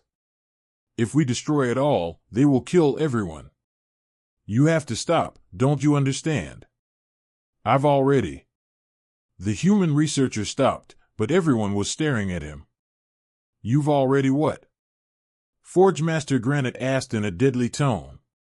It's just, they're going to get in, and if we can't give them what they want. Ambrose stammered. Lie. The Guardian standing beside Karl muttered. Granite was thinking the same thing, and in a split second, he had his smithy hammer in his hand, and Duke Ambrose's brains were on the wall. Well, that's one traitor down. Anyone else? It will hurt less if I find out now. The dwarf insisted. Dwarves really hate traitors. Fistbark whispered. Karl saw a couple of others panic and try to run before the other researchers turned on them. But even with that issue solved, it didn't stop the pounding on the barriers, and their energy storage wouldn't last forever. I'm going to the energy storage crystals. It will buy us some time for them to solve the issues overhead. He explained as he jumped over the railing and down to the main floor. Between him and Remy, they should be able to greatly slow the process of entry and buy the researchers enough time to destroy everything that they had already produced. The smiths were already slagging down the weapons that they had in stock, with pain etched on their faces at the loss of hundreds or thousands of hours of work. The archery specialists soon joined them, dumping armloads of wooden weapons in unused forges, letting everything burn to ash. For 15 minutes, Karl poured energy into the process of reinforcing the barriers while they worked. Then, the sound of destruction fell silent, and the Forge Master came out of the back room smelling of smoke. He must have gone to destroy the paper records made by the traitorous research and development chief. It's done. Everything is destroyed, and I used Forge Fire to destroy his room, as well as the hidden enchanted storage spots he had placed in it. There is nothing left for them to find. You can let down the defense now, and we will face whatever comes our way. The Blue Dragons have provided us with an emergency measure. Worse than death, as they put it. A memory-erasing potion. Their last resort if captured. For a Blue Dragon cleric, that was a fate worse than death. You are listening to a story on Time Drift Stories channel. If you enjoy it, please like, comment, and subscribe so you won't miss the next episode. But if someone was going to try to torture them for information, it would be incredibly effective. Karl nodded. I am only putting in mana at the rate I can regenerate it. I am at full capacity for what might come next. Let them wait a little longer. For a few minutes, the pounding at the barrier paused, and the mana storage began to recover. That didn't last long, and the attack soon resumed, but with a much lower intensity. Whatever group of mages had been attacking the barrier before had left, or lost members, and now they weren't doing enough damage to defeat Karl's efforts to sustain the defenses. The pounding continued as Karl checked in on the others. Any fun yet, Ray? Ray's mental voice was amused. We're playing hide and seek. There are invisible mages all over the palace. They sent Neil here to help me play. Are you winning? Karl asked. I don't know yet, we took different wings. Thor has a whole herd of maids and a guard team in the suite to help him and the others. But they haven't been attacked yet. A message came in from Inquisitor Neil, filling Karl in on the details, as far as he had managed to decipher them. Monarch, there are spellblades from 3 different nations attacking today. A bounty has been put on the heads of a number of ranking elites, as well as the king. I must say, if we weren't friends, the amount that they put on your head is enough to tempt even me to take the reward and go into retirement. Overlord Neil joked in a system message. Oh, that good. But the Overlord replied to Karl's sarcasm in a serious manner. Whoever issued the bounty is making the continued survival of the northern nations contingent upon the completion of the list. But more personally, they have also offered the equivalent of 100 million credits and 400 acres of fertile river bottom farmland for your death. Karl sighed at the revelation. I don't suppose you know who is attacking the facility right now, do you? I took out some black-robed spellblades who were trying to break in earlier. However, now the building has collapsed, and someone is attacking the barriers from above. At least if they were going to claim a bounty on him, they would have to have an intact body to show their boss. Karl was almost absolutely certain that was how it worked. Or, at the very least, his head. But could he regenerate from just a head? Void body didn't specify how much of you could get blown up before you couldn't regenerate anymore. The ones above you now would be the spellblades from Linnea, with a group of Overlord-ranked foreigners backing them up. The team under Overlord Othello is there dealing with them. Coincidentally, her name is on the list. So are Ahmad and Tabitha.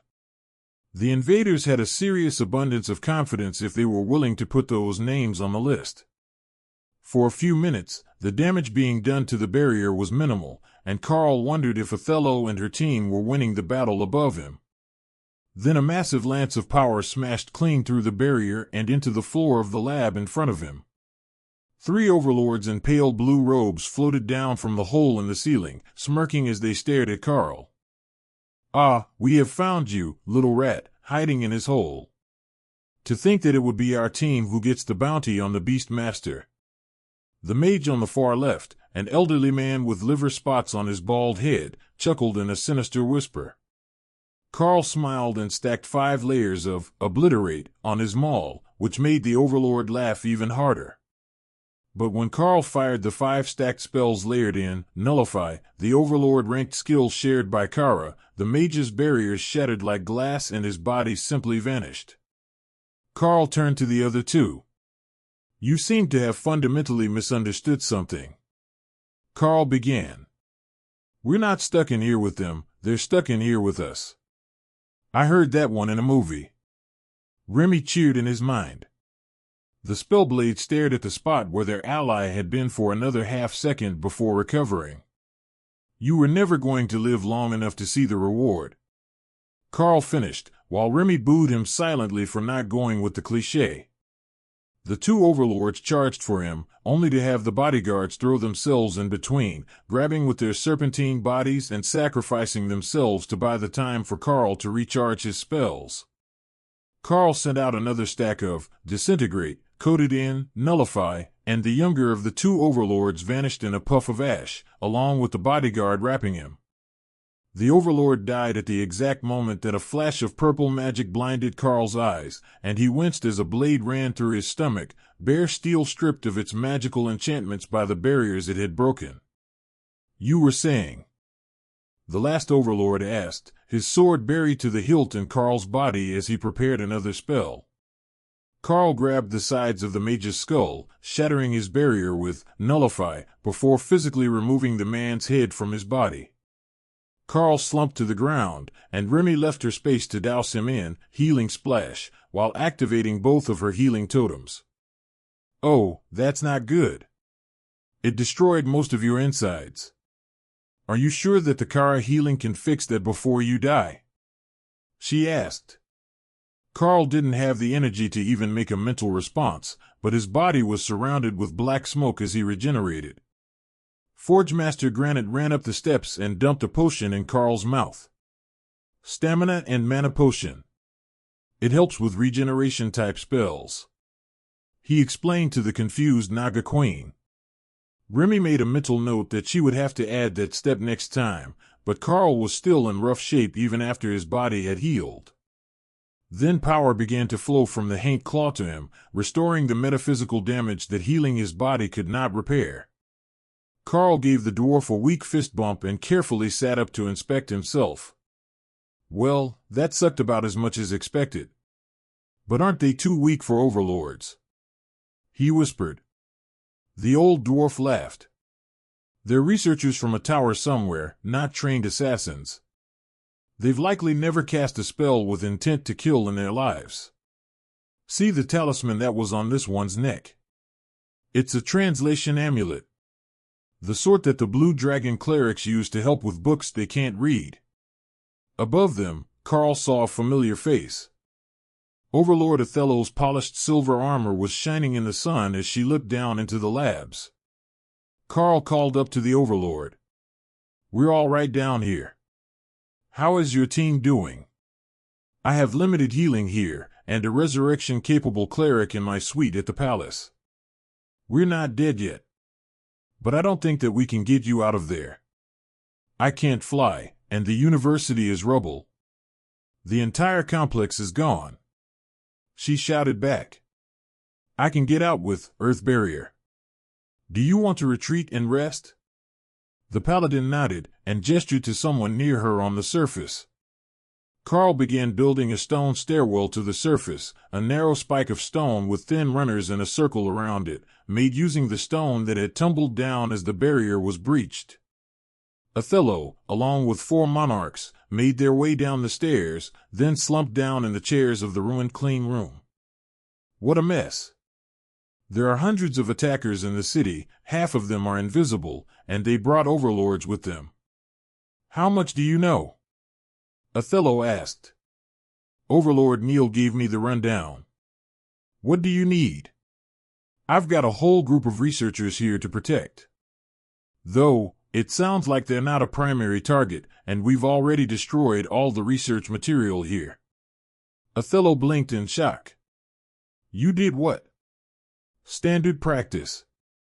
Nothing for the enemy to steal. Karl replied with a shrug.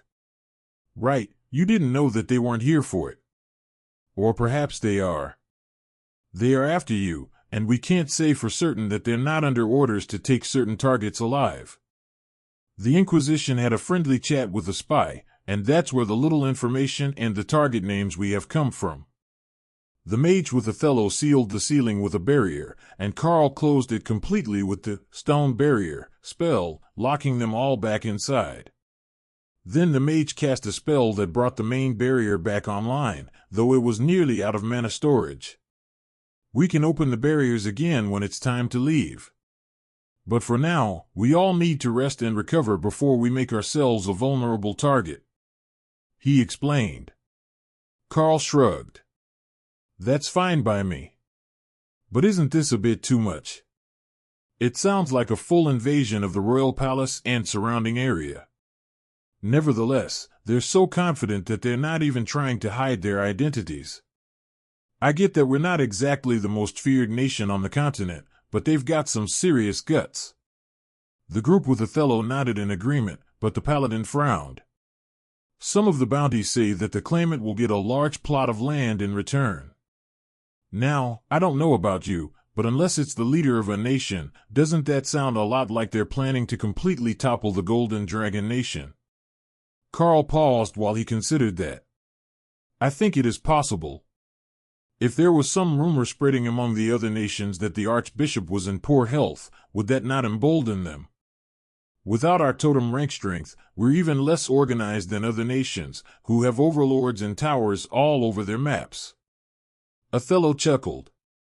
Karl might have slightly misunderstood the actual politics of the other human nations, but it was true that most of the towers were headed by overlords, and they were spread fairly evenly over the nations, with each of them controlling a section of farmland and surrounding villages as their own semi-autonomous region. Speaking of which, where are the other two? Did they get away? Othello asked. Karl shook his head, and Remy hissed an answer. We didn't permit them to leave. There just weren't any bodies left. That reminded her. She was getting sloppy, and she needed to clean up the last one for Sister Ray's bath. The monarchs gave her a strange look as she used a tiny cyclone to wash the floor and made the body vanish, but when she was done, it was like no battle had ever happened. Karl passed out fruits and roast meats from Remy and Hawk's spaces, so everyone could recharge as they waited, and Othello began to draw a map. The communications are out again. There is a mana storm forming over the city, and it's interfering with all sorts of electronic signals. We can talk to others in the city still, but even contacting the capital was sketchy. They had to try 3 times before we could understand that they needed us to send teams here. The storm is getting stronger as well, so we should try to either regroup or clear an area of the surface before the actual storm part of the mana storm begins. Too late. I can hear the drops falling on the barrier above us. It looks like we will be fighting in the rain. Karl sighed. Othello shrugged. Better than fighting in a basement. On the other side of the city, back at the apartments in the palace, Dana slowly removed a dagger from her arm as she stared down at the body of a palace guard. The man had suddenly attacked her, and he had died just as quickly. Dana's spell had hit after he was already dead, executed by his former comrades for his apparent treason. But she wasn't bleeding.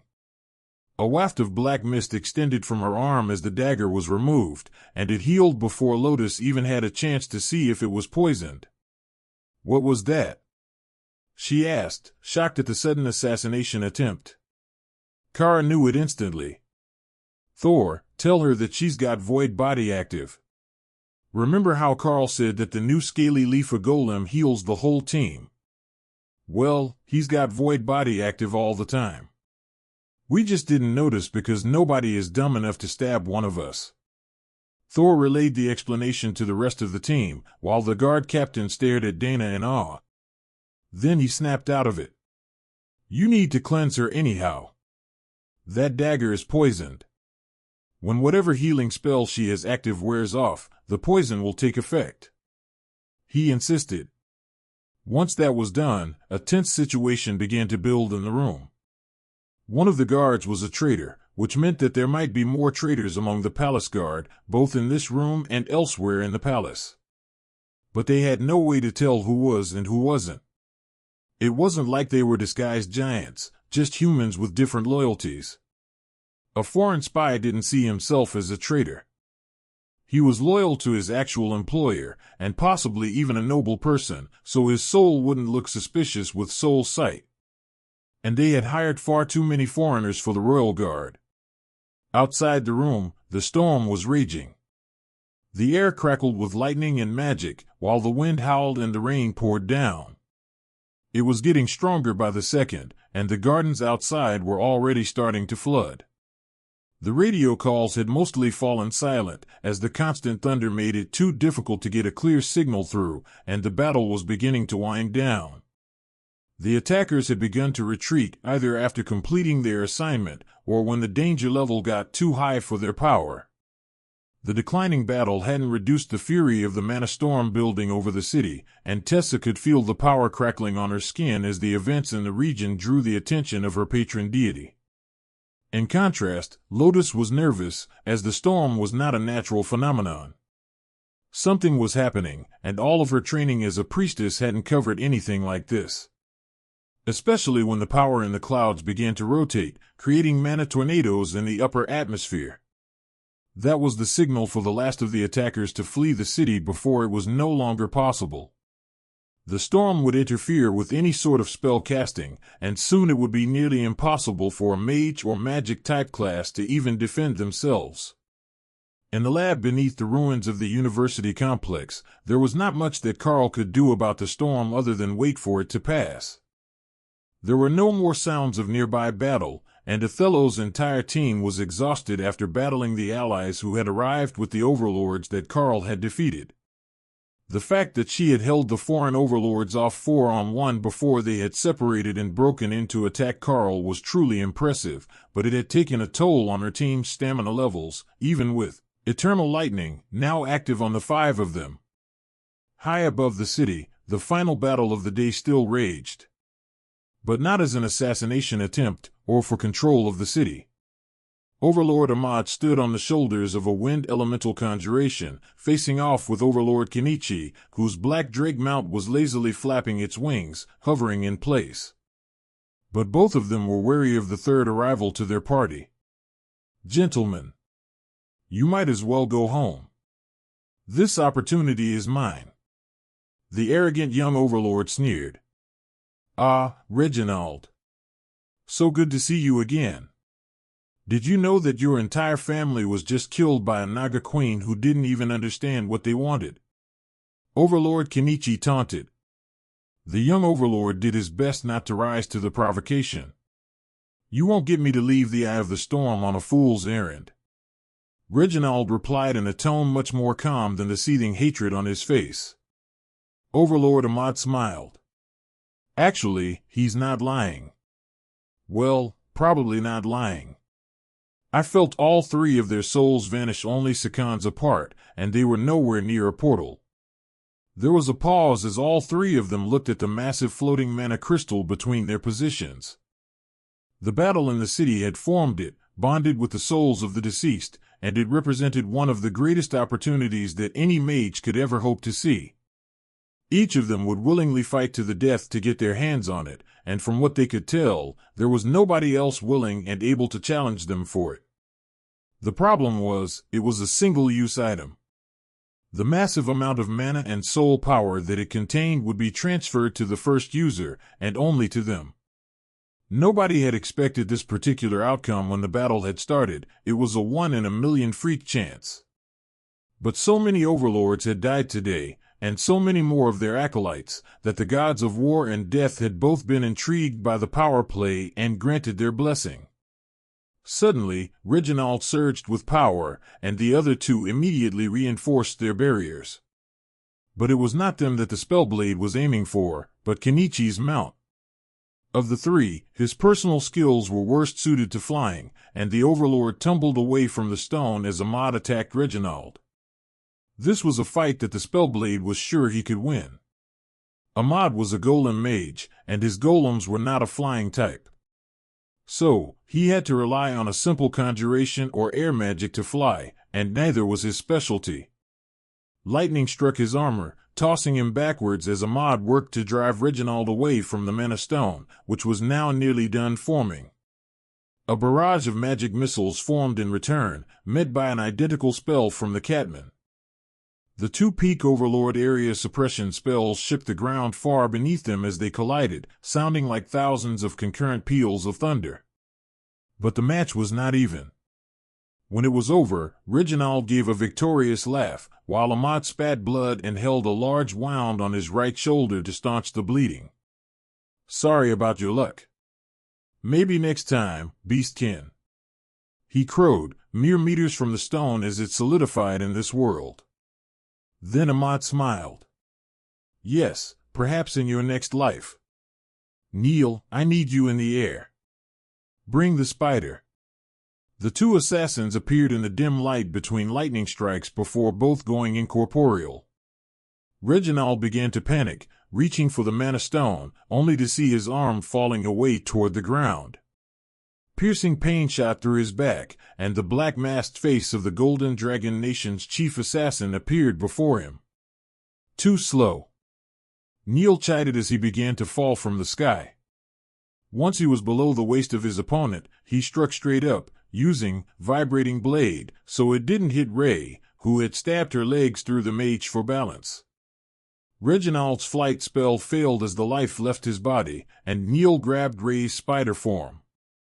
Advanced Shadow Step took them both to the courtyard outside Ray's suite, and both returned to their incorporeal forms, leaving the rain behind as they entered the relative safety of the palace.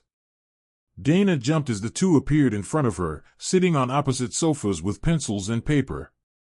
5 points for each overlord, 3 for monarchs, 2 for royals, and 1 for a commander. Neil insisted. Ray nodded and began making tally marks on her paper. "Are they doing what I think they're doing?" the guard captain whispered to Tessa. "It looks like it. The question is, who will win?" At 3 points for a monarch, pure volume could easily sway this count. The war cleric explained. There simply weren't enough overlords in most battles for them to change the outcome of this contest. After 20 agonizingly slow minutes of room-by-room tallying with a map of the castle, they were finally finished. The pages were handed to Tessa as their neutral arbiter, as she would verify their math and make sure that they didn't both count kills in the same room without a good reason. The final score is in and verified. The verdict is that Ray is terrible at keeping a legible kill count. You can't measure kills in milliliters for this contest. The big ones don't count for more, only the powerful ones. However, after some recalculation, we have a total of 1,804 points for Ray, and with a decisive victory, thanks to an explosive device through a portal, Overlord Neil has scored 1,912 points. Ray sighed and shook her head. That portal was a lucky find. But I learned a valuable lesson today. I need to work on the speed of my humanoid form. It takes too long to move around the castle on only 2 feet. While the battle appeared to have ended, the chaos in one mouth was far from over. 2/3 of the city had been damaged or destroyed, large portions of the palace were rubble, and the university complex had collapsed, trapping an unknown number of students and employees. But that was not the largest concern for Karl and the others in his suite. There was a growing sense of power overhead as the storm began to fade, and the auras of at least half a dozen totem-rank powerhouses had surrounded the city, while something stronger was flying overhead. Their best guess was that whatever had happened here had attracted the attention of the mythic rank black dragon that held the unofficial title of Overseer of the continent. Karl and Neil had a general idea of what had happened, as Ray and Neil had gone to assist Ahmad in the fight. But the storm was interfering with any attempt to observe from the ground. There was no way that they could have guessed the monumental nature of the events that were occurring in the sky above one mouth. Overlord Ahmad surged with power as he stood on the shoulders of his summon. His back was bent in a deep bow, welcoming the mythic dragon, but his attention was entirely on the process happening inside his body. Once the stronger challengers had arrived, he had immediately used the mana core of the storm. A missed opportunity was worthless, but to the gathered totems, the mana core was nearly as valuable intact as it was to him. You have gained quite the opportunity today. The dragon intoned, speaking slowly, the human language unfamiliar and difficult from his draconic form. Indeed, mythic lord. Ahmad agreed. The dragon's passive look turned to a faint smile. Perhaps from now on, we shouldn't call the Golden Dragon Nation the largest human nation anymore, but the Northern Beastkin Territories. It suggested. Ahmad shook his head. You flatter me. The Archbishop is still the leader of the nation. The mythic dragon snorted in amusement. For how much longer? A year, 2 at most. Lord Nacht has been keeping vigil over him for months, ready to step in if he should go earlier than expected. But in a few more minutes, the Golden Dragon will have a new heir to the nation. To think that so many overlords among the humans would have thrown their lives away in one battle for greed and power. But their sacrifice birthed a new totem, and over the next days new overlords will rise to replace those who have fallen. Such is the will and blessing of the god of death. That was when it really began to dawn on Ahmad what he had done. He had taken the chance to gain the greatest of powers, and had pushed himself past the brink and into the totem realm. Already, the totemic blessing was settling into his bones, and his power was skyrocketing as his magic and his very soul merged with the world in new ways. But the power came with a cost. There was only one other totem in the Golden Dragon Nation, and he would soon be on his deathbed, leaving Ahmad as the leader of the country by default. Surely, that young monarch was laughing at him now. Everyone had assumed that his astronomical rise to the top would have marked the next totem rank powerhouse on the continent, but instead he was comfortable in his palace suite while it was Ahmad up here, trying to digest the implications of his own actions. Karl wasn't actually at the palace, but in the labs beneath the city, but Ahmad didn't know that. Ahmad couldn't sense him there, but he had felt the familiar presence of Thor and the ladies. Not only had he done this to himself, he had literally killed for it. Well, ordered someone killed for it. He should have made Inquisitor Neil use the stone. That smug bastard deserved to be stuck with a desk job. As his advancement took hold, Ahmad realized that he no longer needed assistance to fly. He could simply control the mana in his body to hold himself aloft on the natural mana currents. So, he dismissed the elemental and let himself hover. Good, you are learning quickly. Congratulations on your advancement, young enlightened one. Now, I have whelps to oversee, new to their training. The mythic dragon announced, before simply vanishing. Ahmad smiled as he realized how the ancient dragon was doing it. He knew both teleportation and portal, so he opened a tiny portal, then simply teleported through it to the other side, bypassing the limits on the range of the teleport spell. He was simply so good at it that the process was complete before even an Overlord rank mage could tell what he was doing. With the mystic dragon gone, the other totem rank leaders approached to introduce themselves or make sure that the new Golden Dragon Nation totem was who they thought it was. Welcome everyone. Why don't we move this to my place for a bit of tea? Ahmad suggested. His house in the hills outside the city, obviously. Bringing all of these people to the capital was a terrible idea. The storm cleared as they left, and the palace started to give out damage reports. No casualties in the visitor wing, 14 in the guard barracks. 7 guards were killed at the train station, 2 in the east wing. 15 died in the underground areas, where Karl assumed the dungeons and storage areas were. But the true extent of the attack became clear in the last line. 50 guards, 2 overlord rank protectors, 5 princes, 2 princesses, the queen consort and the king slain in the throne room region. A king is dead. King Axel inherits the throne by birthright. Long live the king. Neil and Ray stared at the message that had been handed to the maid. That shouldn't be right.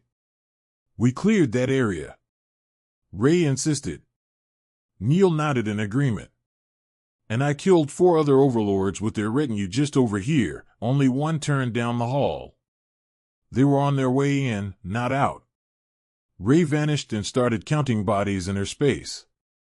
She had collected all the overlords once they met up, and nobody had tried to steal any of them before she got to them. There are still 17. We didn't lose any of them, she explained when she returned. Neil sighed. It looks like my work is not over yet. The church will want answers to this. In the labs, Karl and the others were fully recovered and ready to face the chaos of the city. Overlord Othello was on her feet already, motivating the rest of her people to move. Is the train station collapsed? Most of these people are not combatants. And we destroyed all the spare weapons anyhow, Karl asked. Forge Master Granite took the first blade they had made, and the War Maul, out of a hidden storage spot under his forge with a conspiratorial wink. If they never find them, it's as good as destroyed. These were too good to give up. The other smiths laughed and one of them pointed to his forge. We all saved the raw materials. Give it a few days, and we will have a fresh batch ready for upgrading. Or give us 6 hours, and we will make enough for the Overlord and her team. One of them suggested. I think we should stay and make at least one more weapon. The fight is over, and Ray says that Cat Mage is likely going to be a totem now. He got a good thing that didn't look tasty. Remy suggested in Karl's mind. Remy says that the fight is over. We can wait here and make a round of weapons, which was our assigned task to begin with. Others will search for survivors and clear rubble. They won't miss us for a single night. He explained to Othello and her team. You prioritize weapons at a time like this? The paladin asked. I know, it's a strange response. But we're on a project to make Monarch-ranked weapons for the Overlord Special Forces members. I will make one for you tonight, and a few more as gifts, as well as for the Special Forces members. My source says we might have a new totem and a new king. Both of them will need gifts. Othello had a good idea who his source was, as only the Naga Queen was here with him today. Forge Master Granite smiled. Well, you heard the man. Forget the scrap of the past. We need a fresh batch of the most mana-compatible weapons we can get. Does the lady have a preference? I will make the weapon for you and the VIP gifts. Othello silently held up her current broadsword, and Granite looked at the one that was currently in his possession. It was a most excellent blade, and Monarch rank, but they could do better, he was sure. Plus, it could be precisely designed for a paladin. Surely, the lady would want a more elegant blade. Othello turned to Karl. Are you sure that you can turn out a weapon suitable for royalty with this team? Normally, you would need multiple Monarch-ranked craftsmen for that sort of work. Karl patted her on the shoulder. You will see. What really matters is the alloy and the craftsmanship. I have runecrafting as a trade skill, and it is designed to upgrade compatible weapons to my level. These 5 lovely young acolytes are learning the ways, and they have gained the runesmith trade skill. Have some faith, they're blue dragon clerics, they learn fast. The clerics looked dubious about his assertion, but with Karl here, they only needed to get the job 90% done, then he could take over the end to activate their perfectly carved runes. It wasn't a perfect system, but even with the transfer and intent between creators, Karl was fairly certain that he could still get the weapons up to a decent standard. If nothing else, it would be a good training lesson. All the crafters scattered, getting to work so that there would be a weapon of every type available. But it was a very smug nature cleric that finished first. I left a spot for an elemental gem. I think that any mage would be proud to have that gnarled black ironwood walking staff. It's incredibly mana-compliant and as hard as steel even without upgrading, he declared proudly. Remy reached into her space and handed Karl a large stone. Not a gemstone, a rounded chunk of meteoric iron rock that she had extensively carved with runes.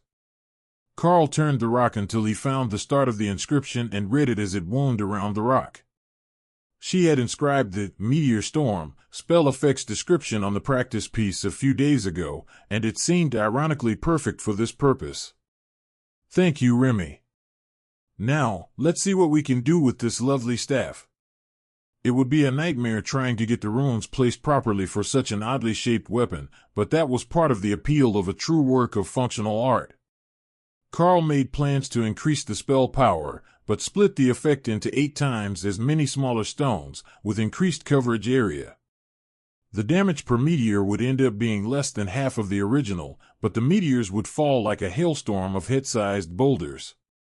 An enchantment to trigger more mana flow through the weapon from the outside would go well with that, and naturally an increase in the durability of the staff. Just in case the mage had to resort to beating someone with it. It took Karl nearly 2 hours to complete after the nature priest had set the engraved stone, which was now glowing with deep red runes, and looked like a small ball of magma from a distance. That is incredible. Do you do that for every weapon you make? Othello asked. Well, I usually add a spell stone to weapons for overlords, but this was overkill. It should only take me half an hour at most to do a blade or axe. The nature cleric looked sheepish as he realized that his beautiful staff had actually made a lot more work for someone else. But it just looked so spectacular that he couldn't bring himself to grow out the base and cut it into a staff or bow. Fortunately, that had given the forge master time to make a blade that he thought was suited to Overlord Othello. It matched the theme of her armor and shield, and when Karl was finished with it, it would definitely be superior as a combat weapon. Karl smiled as he made up a poem to inscribe on the weapon, which didn't actually need a highly detailed buff for a paladin. First, he would put on runes for increased skill effect, physical strength, and radiance. That part was mandatory because a paladin should be a shining beacon of holiness in combat. Thor definitely approved of that message. Then he borrowed one of Thor's holy stones and enchanted it with the blessed item spell before having Forge Master Granite mounted in the hilt. Linking that to the main inscription would make the whole sword a holy relic, continually blessed by the holy stone. Then he added the masterpiece. In polished armor, shining so bright, a paladin stands, a beacon of light. With a sword in her hand, she fights for what is right. Never will others wish her to leave, but watching her go will make their night. Remy and Granite both laughed quietly as Karl finished engraving the blade, then began to pour power into it. For some reason, this one enchanted much more easily than the attempts that Karl had made before, like it was actually eager to reach maximum power. But when Karl touched the blade, it burnt his fingers. Not that it did actual damage with void body active, but he could still feel it burning his hand. All right, it is ready. Once you bond it, you should be able to see the system status of the weapon, Karl announced as he finished. Othello stared down at the glimmering silver blade, with its blood-red runes and golden hilt. It was beautiful, and the runic inscription scrolled down the blade like a Gordian knot of power. The moment her hand touched the blade, Karl could see it bond with her, and a smile slowly spread across her face. Blade of the Avenging Angel adds 20 fan-tram skill damage. Adds 40 fan-tram physical strength. Deals 150 fan-tram additional weapon damage as holy damage. Deals double damage to targets with impure intentions toward the wielder. Not usable by unholy or male wielders. Granite stared in shock as he inspected the weapon. I can't believe that worked. And it worked well. Double damage to targets with impure intentions. That has to be an epic grade bonus. The others might not make the epic standard, but that one for certain should, even if it's limited. The dwarf announced. Is it a random effect? Or did you specifically try for an effect that would keep a female paladin safe from unwanted attention? Othello asked Karl, who put on his best innocent expression while Granite sat down on the floor, holding his belly as he laughed and tears rolled into his beard. Lass. A very specific inscription. The bottom half of the inscription is a poem about how nice your arse is. The dwarf crowed. You didn't, Othello gasped. Karl shrugged. It is the outcomes that matter, right? Besides, there are fewer than 10 people in the country who can read those runes, and even fewer who will have the chance. The holy damage should stack on all of your attacks, the same as Ghostfire does when I use the Haint Claw. So, that's a significant damage increase, or the equivalent of a moderate-powered Overlord ranked skill without expending any of your own energy. When it is endurance that matters, that much extra damage will make a real difference in your expenditure. Mabel, one of the Blue Dragon acolytes, raised her hand. Overlord, might we ask for a favor? She inquired politely. Othello nodded, and the cleric smiled. Can you turn around? It would seem that the shape of your posterior is relevant to our notes on the effectiveness of targeted poetry and inscriptions. Othello turned to face Karl, inadvertently doing what the cleric asked. See what you have started. You have a whole team of ladies at the palace. Are you so affection-starved that you need to be fantasizing about other women? She demanded. Karl held up his hands defensively. It's not like that.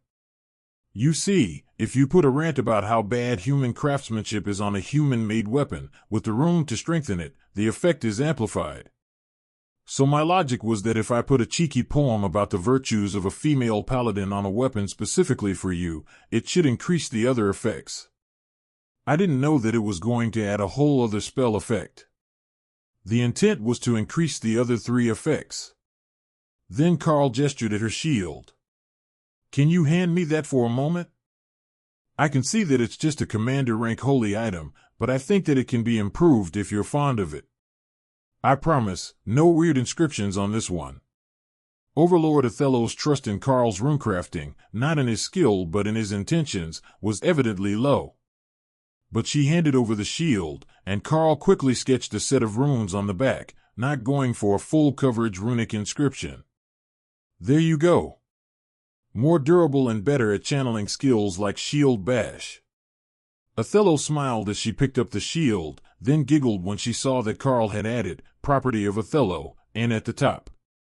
It was all in runic, but the translation for the name tag appeared before her eyes, thanks to the system. Forge Master Granite came over to inspect the shield, now that he had mostly stopped laughing, and grunted in approval. That's a fine piece of armor. It should be able to take a proper hit, even if you don't have a skill on it. That will save you some energy in battle.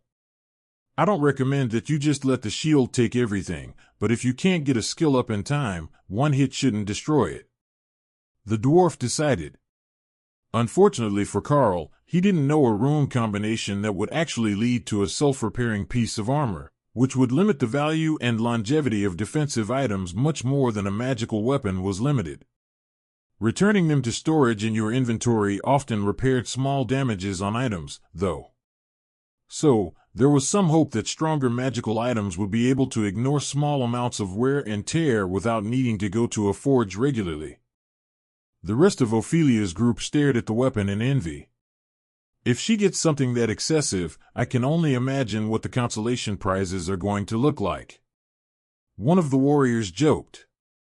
Karl chuckled and gestured to the weapons that the other smiths had been making. Pick your favorite style and I will enchant it for you. Those blades will all handle royal rank power, and with a standard inscription on them, they will be quick to upgrade. It might not be as glamorous as what the overlords get, but I can do the work for all 4 of you in under an hour. The mage looked concerned for a moment, but the nature cleric had him covered, and there were freshly made compound bows assembled from spare parts that the ranged weapons team was now working to upgrade. The ranger in the team looked torn. His class often needed both, but asking for 2 weapons to everyone else's single gift seemed like it would be pushing his luck. His blade was a strong commander rank one with lifesteal on it, so he kept that one, and went for a new bow. He had no idea what Karl could do for archers, but a royal rank bow could be enough to swing many battles. Karl looked at the bow that was brought to him, and the simple staff that the mage had chosen. All right, I know what to put on both of these. Give me a few minutes, then I will do the blades for the warriors. He explained. He would have to do a few for his own team as well. They had yet to reap the benefits of having a craftsman in their group. Karl kept the staff simple, with skill enhancement percentage increase, blessed item for bonus damage and strengthening abilities for the staff itself. At royal rank, that was already enough to make it an exceptional weapon, and it had the advantage of only taking 10 minutes to write the runes and cast the blessed item spell. The bow got a short poem about unerring aim and swift arrows, along with a blessed item spell, but it also got a small stone inscribed with the poison arrow skill. Since Karl had gotten new spells from the clergy, he might as well use them all when he had the chance. Plus, adding poison arrow removed the need to have an arrow creating skill or carry physical arrows. That was the best part about his own bow, other than the fact that it helped target. He was tempted to do more, but if he tried to overload the less capable alloy with too many runes, it would either shatter or simply fail. They didn't have the time to be wasting weapons today, so this would have to do for the royal rank weapons. The mage smiled as he held the staff. I must say, it's a bit odd having a holy weapon in my hands. But even more strange to think that it was made by Karl from the capital, not some bishop. Othello chuckled. That would be Karl from the lithium mines. He's still not adapted to being a capital tower's resident. Karl sat down at a surviving table in the ruined clean room and began to meditate before he worked on the next few weapons. He needed some mental clarity before working on new runes so that he didn't make any mistakes. As he focused on the flow of energy within his body and the circulation through his veins, Karl began to feel something shift within him. Requirements fulfilled, skill unlocked, bestial form, allows the Packmaster to join his beasts in frontline combat. Karl maintained his focus on the process of clearing his mind and recovering his energy, but the collective gasps of the people in the room, as well as Remy's clapping, brought him out of his meditative trance. I unlocked a new skill. Did it do something visual? He asked. Remy nodded happily, and one of the acolytes cast a spell that created a large mirror out of water magic. The Dana mage is going to love you. Remy insisted as Karl stared in shock at the mirror. His body looked similar to the way that it had for the last month or so, massively muscular in a way that would make the most avid steroid enthusiast blush. But now it looked more balanced, as he was close to 220 centimeters tall, and completely covered in white fur, with black stripes. His head was a bestial muzzle, and he had fluffy ears on top. He had become a weretiger. That was the best guess that he had for what to call this beast form transformation. His hands were still functional as human hands, but he had retractable claws of black metal that leaked magic, as if always covered in disintegrate. His feet were paws, and his legs had an extra joint, the same as cat legs did. It made standing a strange experience, but he instinctively understood how to move in this form, and the sense of power from the increased strength was addictive. Karl chuckled, a deep rumbling feline sound in this form, and then deactivated the skill. Hey, you shrunk. Fizzspark gasped. Karl looked at himself. He was still a bit bulky and muscular, but he was definitely smaller than he had been this morning. Hopefully, not shorter. He was already short enough. Fizzspark held out her arms, and Remy picked her up in both of her right arms, so the gnome could inspect Karl more closely. She had a small magical device in her hands as she happily poked Karl with a finger. I don't think that it was a backlash. I suspect that the skill didn't activate properly the first time, so he has just been slowly expanding until it became fully active, and now he's back to normal-sized. Well, I think that he's normal-sized. He's still kind of muscly. Gnome men are sort of pudgy and squishy, much more pleasant. Ray's voice filled Karl's mind with enthusiasm. Kara and Dana both approve of this change. They say that you were taking up too much bed. Tell Kara that Remy can carry her gnome like a baby in just her two right arms, and it's adorable. If they were going to joke about his size, he could at least taunt the badger back. Ray laughed at Kara's response to Karl's words, but the badger had an idea. If we're both furry, We can turn the heat all the way down in the room, and Dana will never want to get out of bed. So we can just sleep all day. It was brilliant, in a way. Nobody wanted to get out of a warm bed into a freezing room.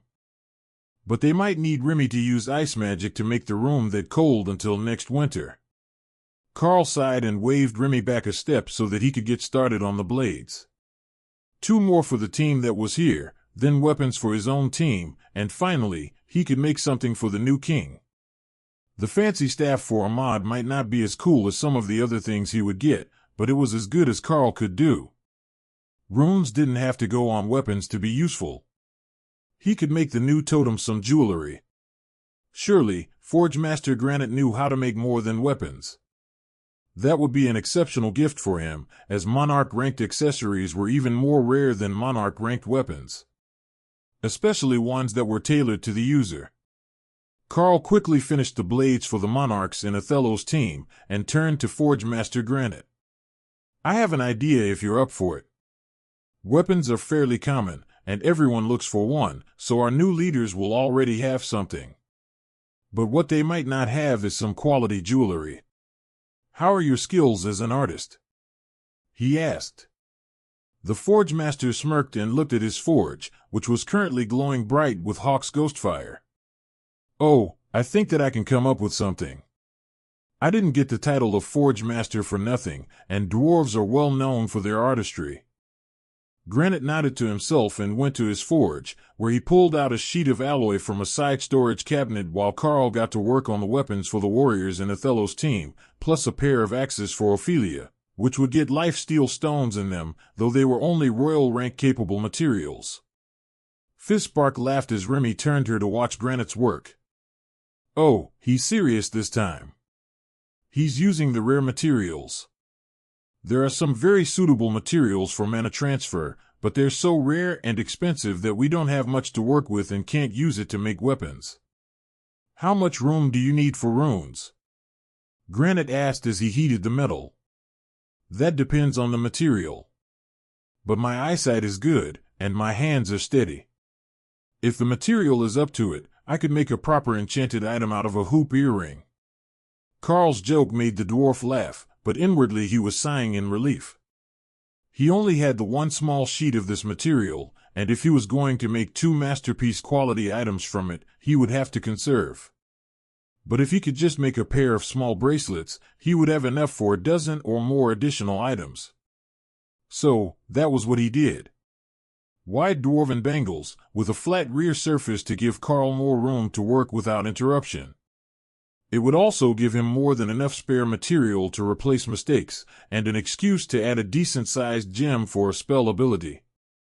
Remy handed Karl a deep green stone, nearly the same shade as Ahmed's eyes, and Karl frowned as he tried to determine what sort of spell would go well with a nature element stone. He didn't really have a lot of nature spells at his disposal. But lifelink was close, in a way. It was blood magic, but Karl could make it with his own blood as a medium to get the stone to work with the spell. Karl borrowed a magnifying glass from the ruins of the work area, and began to carefully carve everything that he would need for the spell. Then, he pricked his finger and focused on letting a drop of blood fall, then another, so that the gem was coated with the black metallic sheen. A flood of mana activated the stone, and the blood seemed to be absorbed into the stone, leaving shimmering black runes behind. No matter how much Karl advanced the stone, and he was certain it should be at Monarch rank now, the runes remained black on the polished oval emerald. Forge Master. I have the spell stone for the first item. Granite mounted the stone, and then used a system skill to finish his carving, creating what looked like the skyline of the eastern border mountains around the outside of the bracelet. Karl couldn't be sure, but it certainly looked similar to the view southeast of where he was stationed along the frost giant border. Carving the inside of a bracelet was a real pain, but Karl had meticulously planned the layout, and all that he really wanted to add to this item was an increase in skill damage and the life link skill from the stone, modified to specify that it would link to all of the wearer's constructs. Ahmad was a golem mage, and the golems were much more durable than he was. But Karl was also careful to specify that the link only went one way. From the golems to him, never from him to the golems. It seemed a bit simple, but as far as jewelry went, he didn't think that there was likely to be a better replacement. The second one that Granite created was a city skyline of the royal palace from the university, or so Fisbark insisted. That should be a proper heirloom item for the royal family. Does anyone remember what class Prince Axel was? He asked the others. Warrior.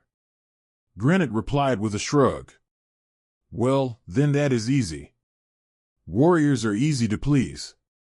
Karl smiled and the Forge Master chuckled. Remy handed Karl another green stone, deliberately choosing ones that only one person would want in their team, and not elements that were more versatile. Karl began to inscribe Trollish Regeneration on the stone, and Remy suddenly realized that green stones were actually quite useful. They needed to give one to the bear, and the lotus, and maybe even Tessa. Karl put the same basic inscription for skill damage increase, but Trollish Regeneration was easier to link, so Karl used some extra space to add a physical strength buff before boosting the power level. The material appeared to be somewhat translucent, and when Karl inscribed it, the whole bracelet glowed with red light in the background, highlighting the outline of the royal palace like early morning dawn. Excellent work. Now those are proper gifts.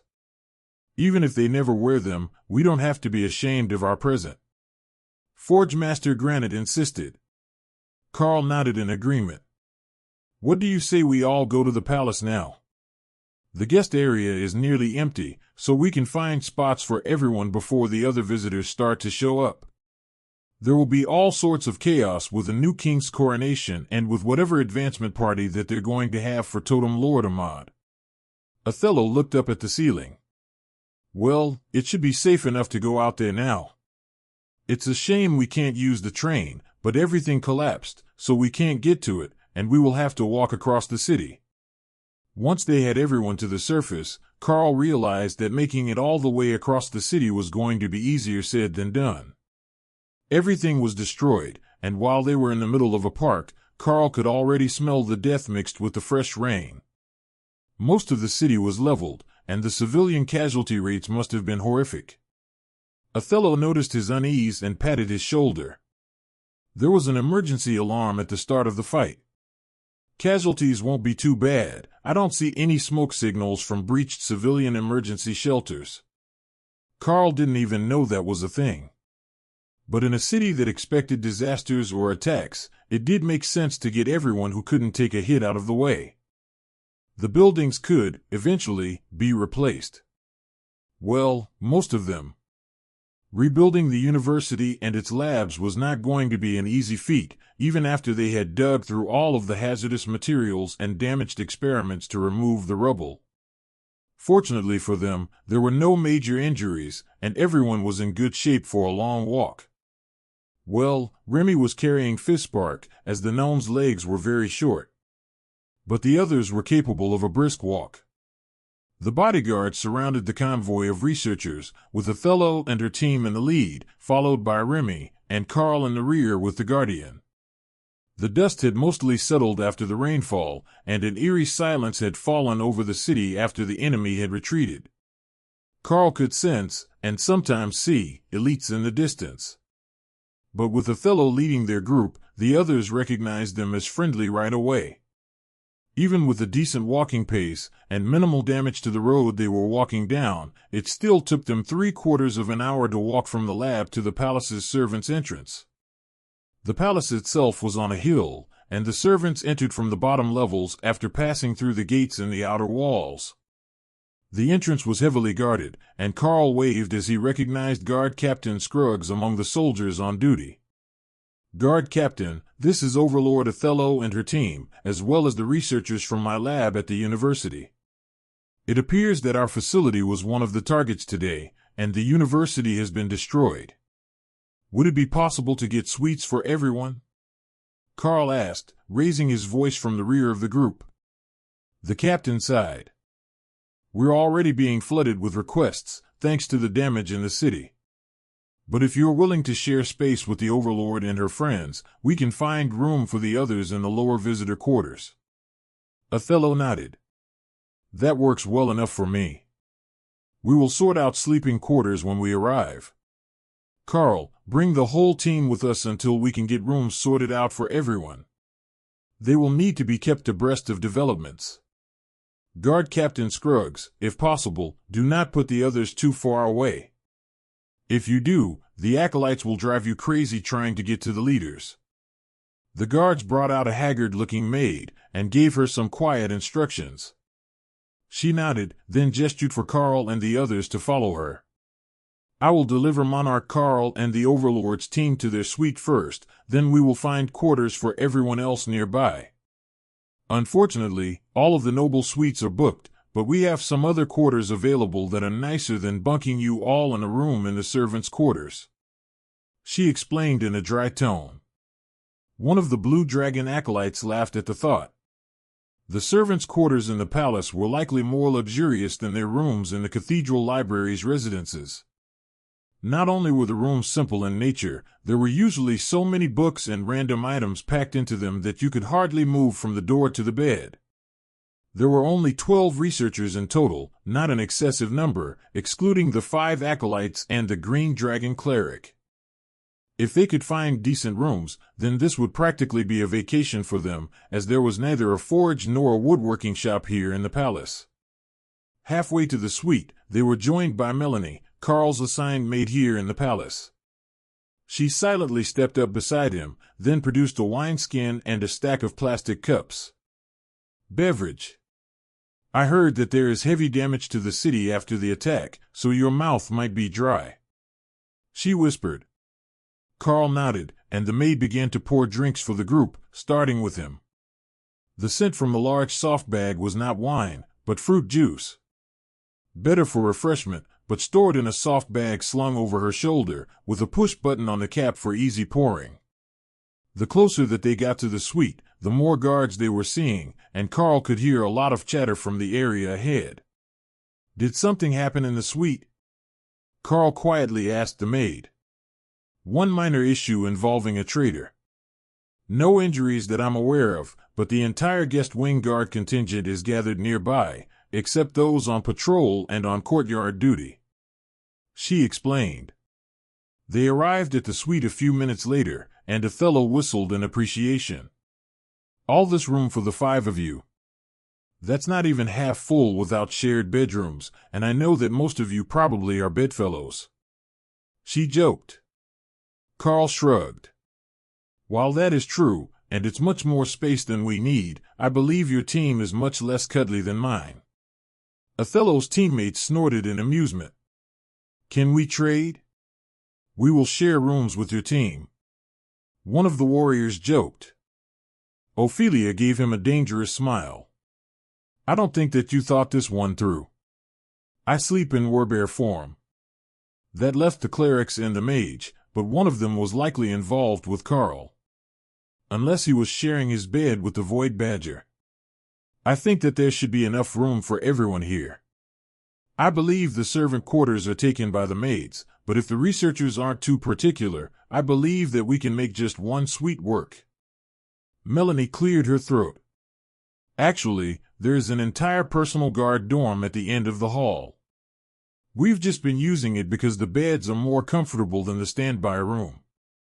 She swung a painting on one wall and revealed a small room with 2 triple-rack cots and no window, but a small magical light on the ceiling.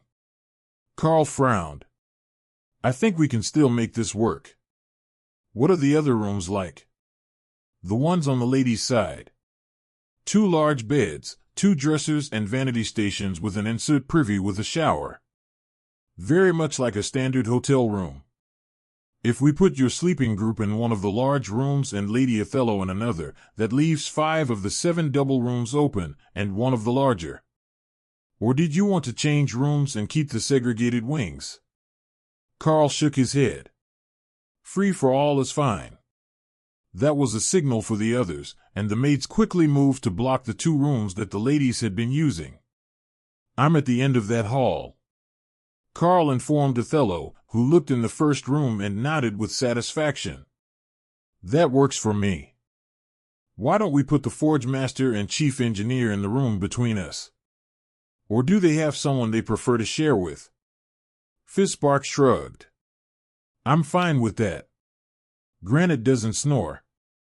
The researchers had gone all the way down the hall, and Karl could hear them laughing in the far room where the mates had been sleeping. There are bunks for like 24 people here. We're not even close to short on beds. Plus, it has a divider. Someone shouted from the dorm. Karl shrugged. Well, if they are happy, it's good. The maids can share one of the other bedrooms if they're not returning to their own beds. I won't blame them if they don't want to be alone for a few days after all this chaos. The maids silently cheered at the upgrade, as the standby rooms were awful. Even if the 4 sleeping shared double beds, they had more space in a real room. It took a few minutes of shuffling, but eventually all the rooms were filled, with the male researchers taking the dorm and the ladies of the research team sharing a pair of rooms. It took a few minutes for the changes to sink in, but once Dana finally got a good look at Karl, she was stuck staring at him in shock. You changed. Did something weird happen? Not that I mind, this is a much better look than super muscled. But it's a rapid change. She asked. Thor and Ray already knew, but they hadn't warned anyone. Or, at the very least, they hadn't warned Dana. The extra bulk was from a new skill that hadn't properly activated. Bestial form is that same sort of massively muscled. Karl explained. Dana smiled, and Lotus ran over with an expectant look. She was not missing the grand reveal.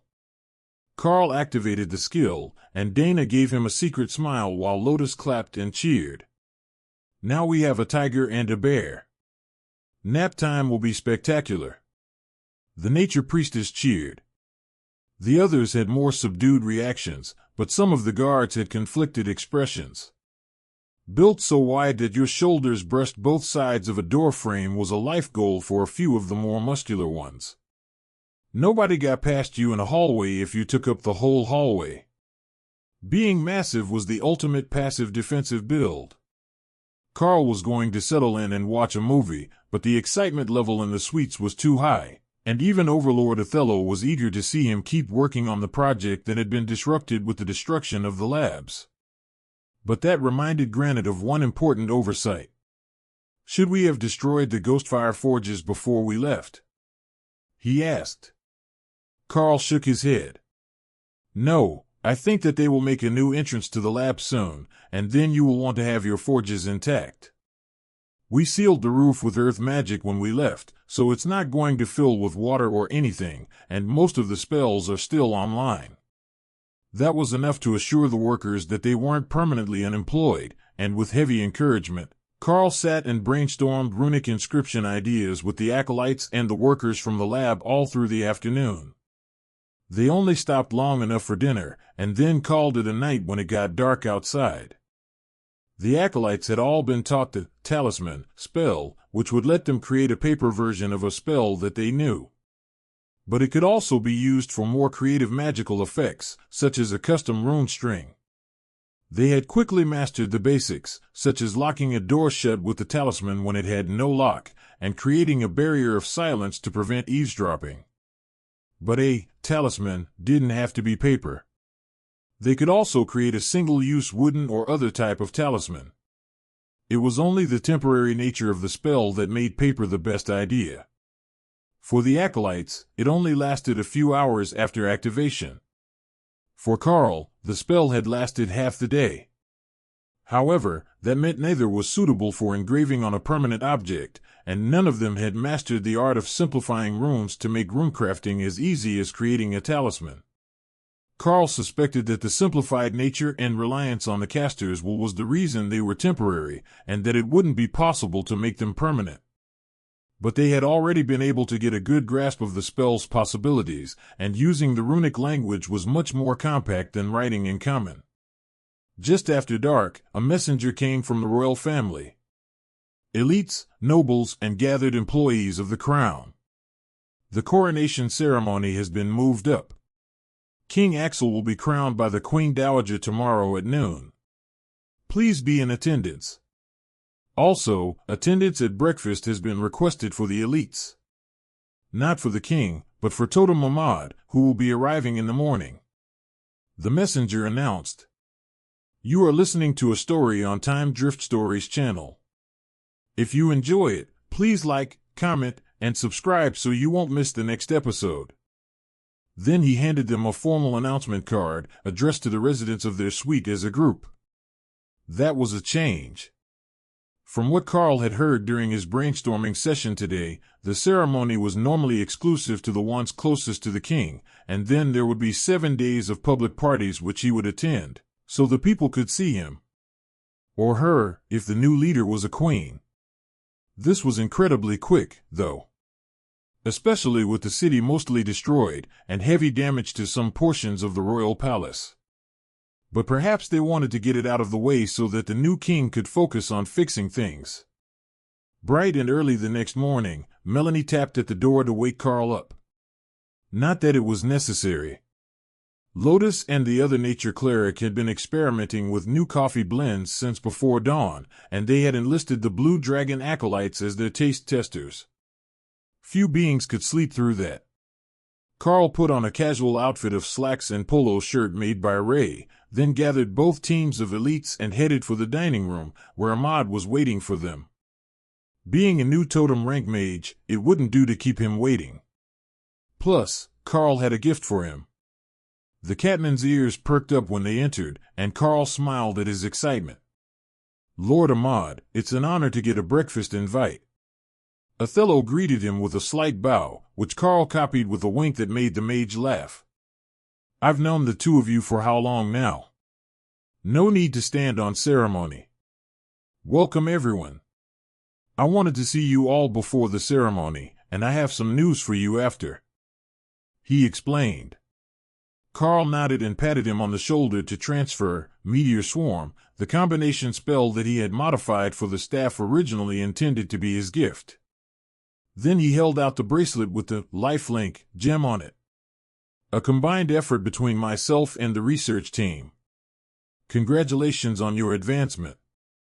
Ahmad slid a magical bracelet off one wrist and put the new one on with a surprised smile as it bonded, allowing him to see the stats on it.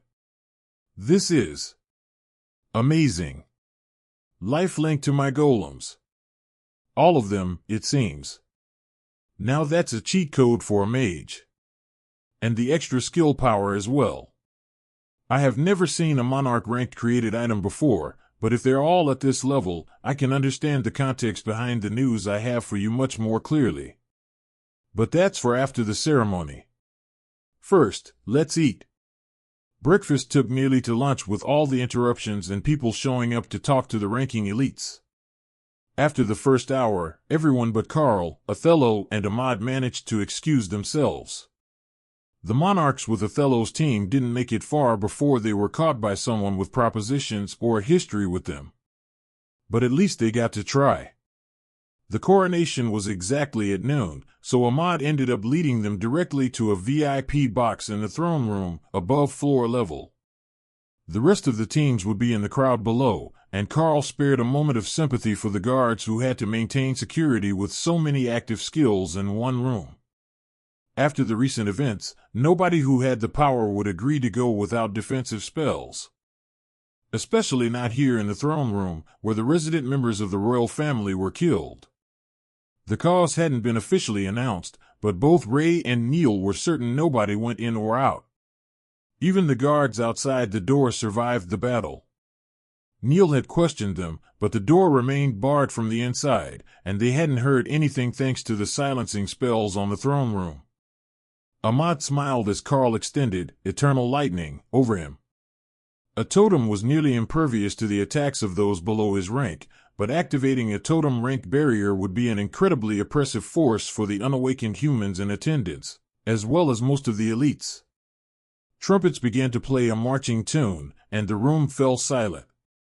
King Axel looked exhausted, but his back was straight, and his expression was grim as he entered the room with a pair of familiar overlords walking behind him. One was Overlord Drake, who had been traveling with him when Karl first met them, and the other was a female bishop from the church that Karl had seen multiple times before, but never officially met. The king stepped up in front of the throne, and his grandmother came out with the crown on a pillow. Then, the silence of the room was shattered when King Axel extended his hand and led the bishop to the throne on his left. The queen's throne. Ahmad whistled softly. Oh, things are going to get spicy now. The king has always been a secular force in the nation, but it appears the rumors about King Axel's love life were true. He has taken a bishop as his queen. Karl didn't even pretend to understand the politics, but they made a cute couple. Both were in their late 20s, so they both would be considered prodigies of the elite program, assuming they were both awakened that way. While Karl was distracted, the speech by the elder royal had begun, and Karl snapped back to attention partway through. My dear grandson, it is with great pride and admiration that I address you on this momentous occasion. You have shown extraordinary courage, wisdom, and compassion in your ascension to the throne. Your father would be proud of the man you have become, a leader who understands the importance of serving others, a monarch who recognizes the weight of his responsibilities. As we bid farewell to an era and usher in a new one, let us remember that our kingdom has faced trials before, and each time, we have emerged stronger. The loss of your father was a devastating blow, but it is now up to you, King Axel, to lead us through these dark times and into a brighter future. You King Axel, beloved of the gods. With the admiration of the entire nation, from every region, every caste of society, and every rank of elites who defend our sovereignty. It is that unwavering spirit that makes you the most suited to stand here in this hallowed chamber today. Karl wondered if there were some form of contest for the throne that he wasn't aware of. But then realized he really should be paying attention to the old royal's speech. As we bid farewell to an era and usher in the age of the elites, let us remember that our kingdom has faced trials and betrayals before. Each time, we have emerged victorious and stronger than ever. So shall it be again in these trying times. The loss of the king was a blow that devastated the hearts of the nation, but there is no doubt in my heart that the king will once again lead us through these dark times to a brighter future than any could have foreseen. In this time of sorrow and change, let us be reminded of the words of our ancestors. The strength of a nation lies in its unity. The power of a king is measured by his ability to serve his subjects. May you, King Axel, embody these principles as you lead us forward. As we move forward toward vengeance and retribution, the nation stands behind the king and supports him with all our might. The path will not be easy, but with faith and determination, the Golden Dragon Nation will overcome any challenge put in our path. King Axel knelt and the Queen Dowager placed the crown upon his head.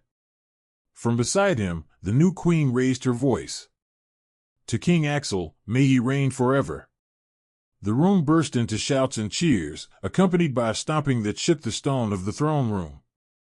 The entire coronation ceremony had taken less than 15 minutes, there was nearly no pageantry, and while the throne room was decorated, it was no more than would have been done for a royal banquet.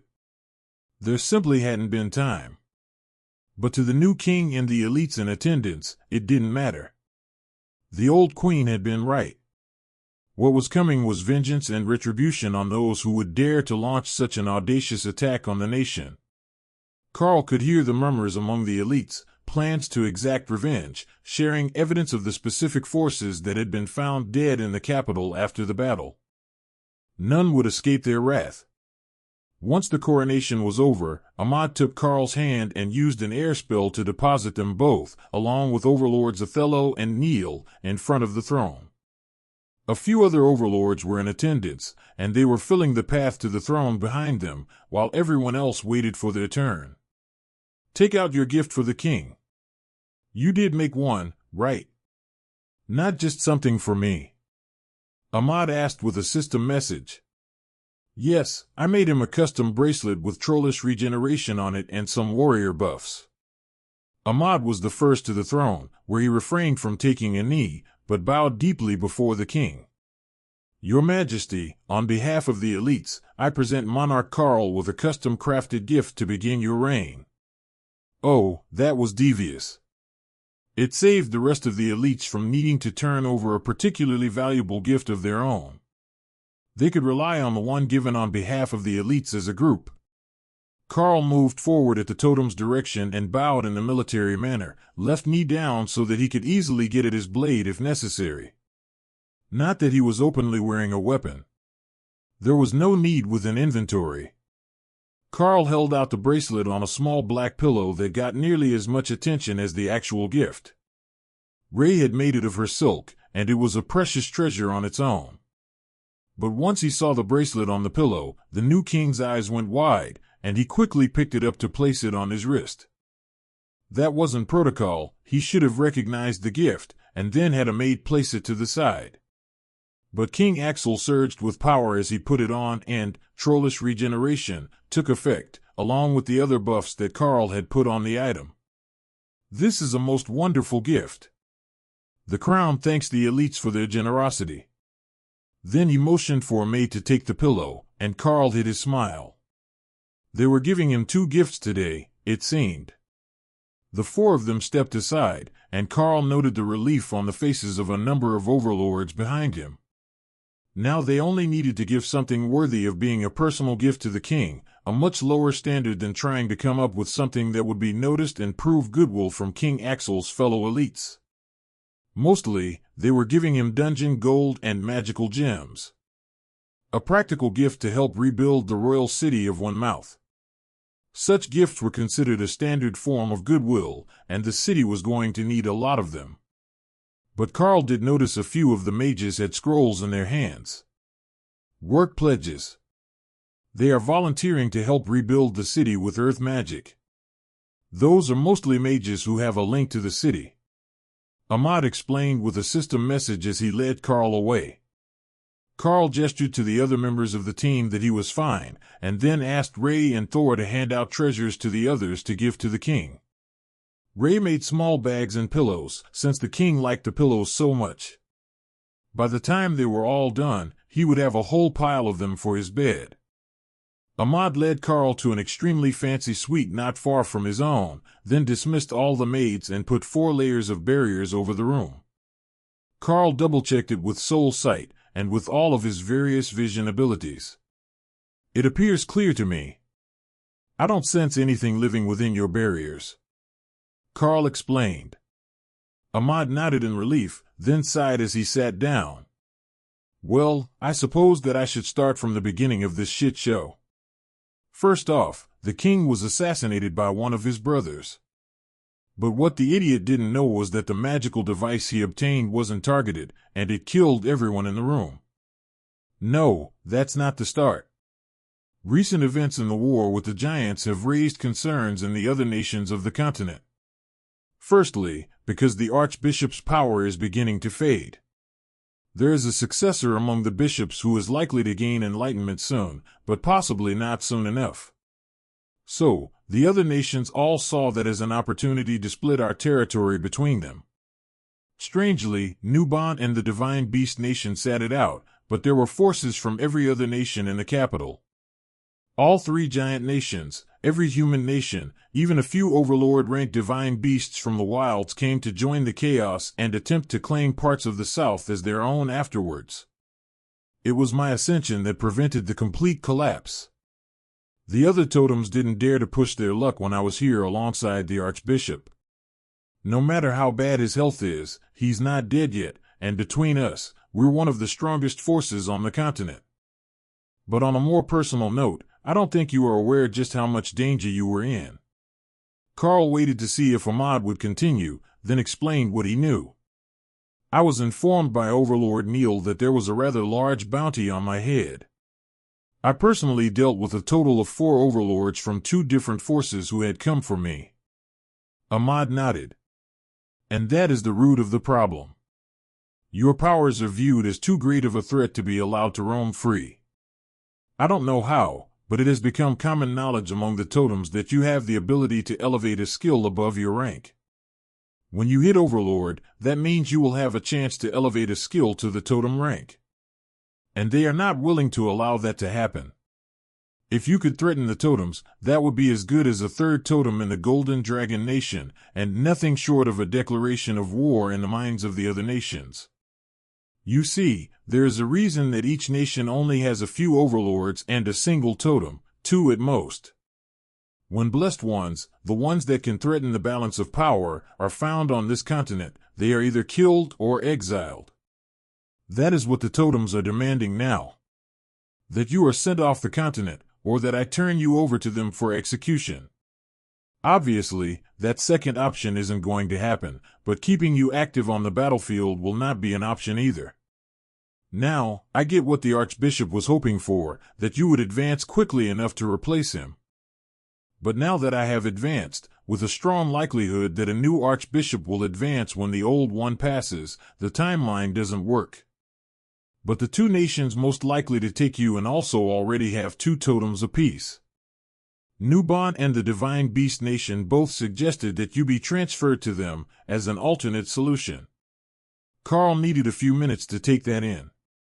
The Archbishop wasn't really a people person, and he was somewhat aloof. But the Church had always sent Karl to wherever the greatest opportunity was, and now the reasoning began to make sense. The Church knew there was a chance that every other nation would team up to try to kill him, but if he gained power fast enough, he could be protected until he was the Golden Dragon Nation's next totem. But that had relied on the Archbishop being the only totem in the nation. Now that there was a 30-year-old mage at the totem rank, with a century of likely good health in front of him, things were different. Nobody was willing to risk the Golden Dragon Nation gaining an expansionist mindset with the power to back it up. Karl was slowly accepting that things were getting bad for his personal situation, but there were other concerns as well. So, what will we do? I know that you have the ability to portal, and that should be enough for our purposes. If I'm set away somewhere like the Nia continent, what happens to the rest of my teammates? Are they going to become a target of the other nations thanks to all the damage that we did as a group? He asked. Ahmad sighed. I can't guarantee that. I can put them under my protection, but I know that the giants have a vendetta against them.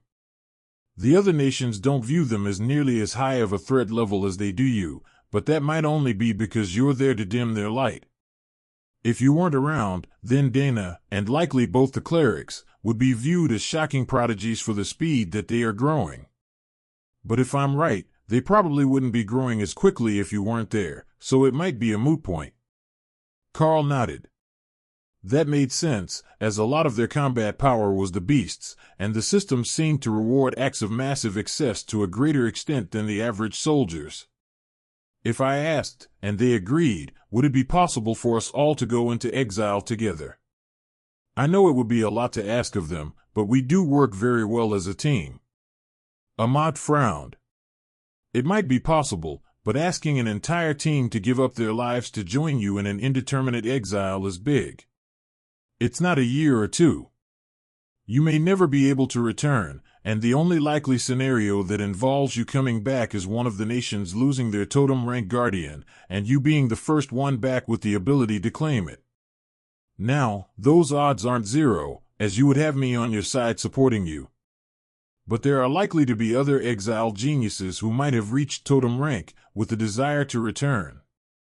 I don't really know. There are countless details that I haven't caught up on yet since I advanced. But there is also the matter of where you will be sent. Nia is a possibility. There are more than enough overlords and totems there to not cause a major disturbance when you advance. However, there is also a push to have you sent to the Dragon Isles. It's actually 4 subcontinents grouped together, but the danger level there is immense, to put it kindly.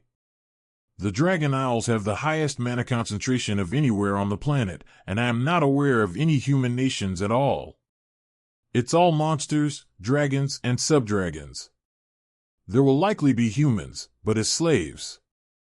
I don't know how your team will handle that, or if they will be in danger of slavers during their stay. In fact, we don't really know much about the Dragon Isles at all. They're not particularly welcoming to outsiders of the power level to safely travel around them.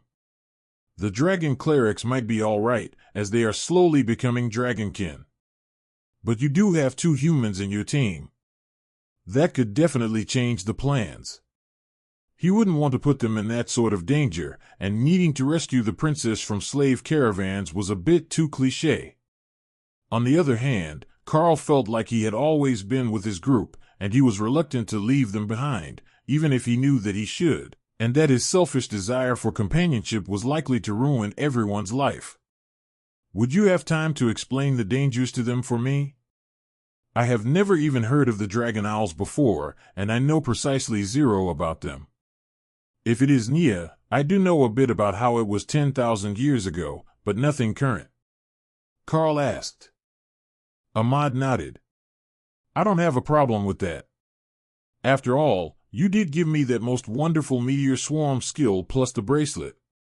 That skill might seem like a trivial thing to you, just a modified meteor spell. But when it's used by a totem rank mage, it can wipe an entire city off the map in a matter of seconds. Something like mutually assured destruction in spell form, as I can cast it through a portal anywhere on the continent. When he planned to use it that way, the meteor swarm spell was absolutely terrifying. Threaten Ahmad, and he could just take 3 seconds to wipe your capital off the map out of annoyance. That should keep anyone from seriously challenging his leadership of the Golden Dragon Nation. But that sort of thinking was probably a large part of the reason that Karl was being exiled in the first place. There was a disturbance in the energy of the area, and Karl preventatively prepared nullify, while Ahmad frowned at the attempt to intrude through his barriers. It seems that the other leaders are impatient. I will call your teammates to us, and you can decide as a group. But you might have to do it quickly if we're going to avoid a fight.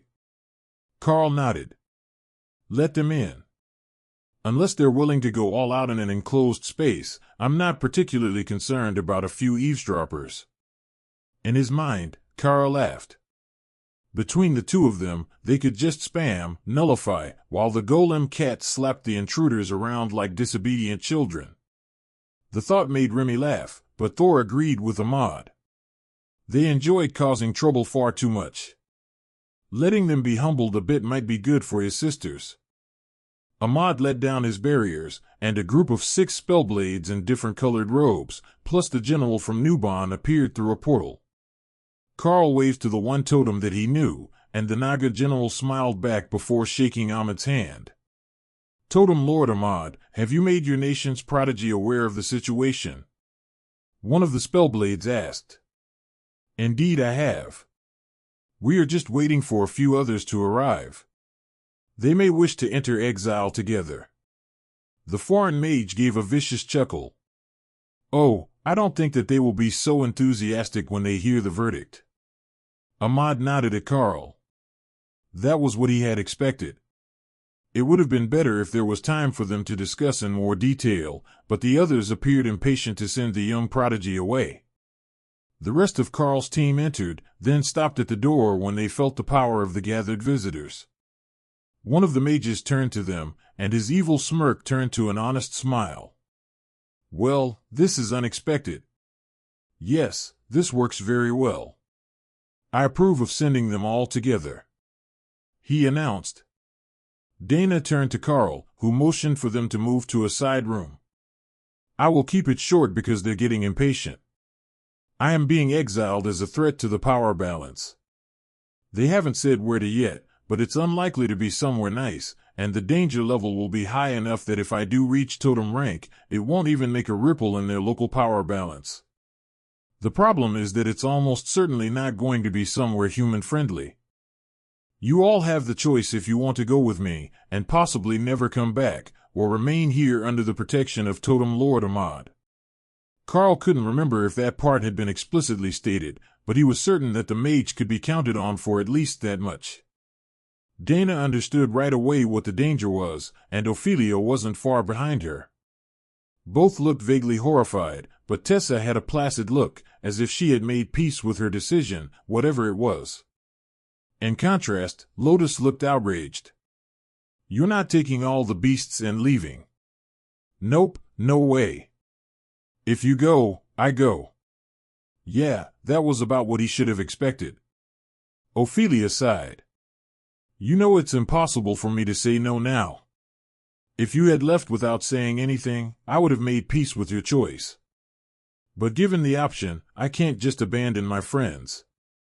Karl patted her on the shoulder. I know, and I apologize for putting this sort of pressure on you all.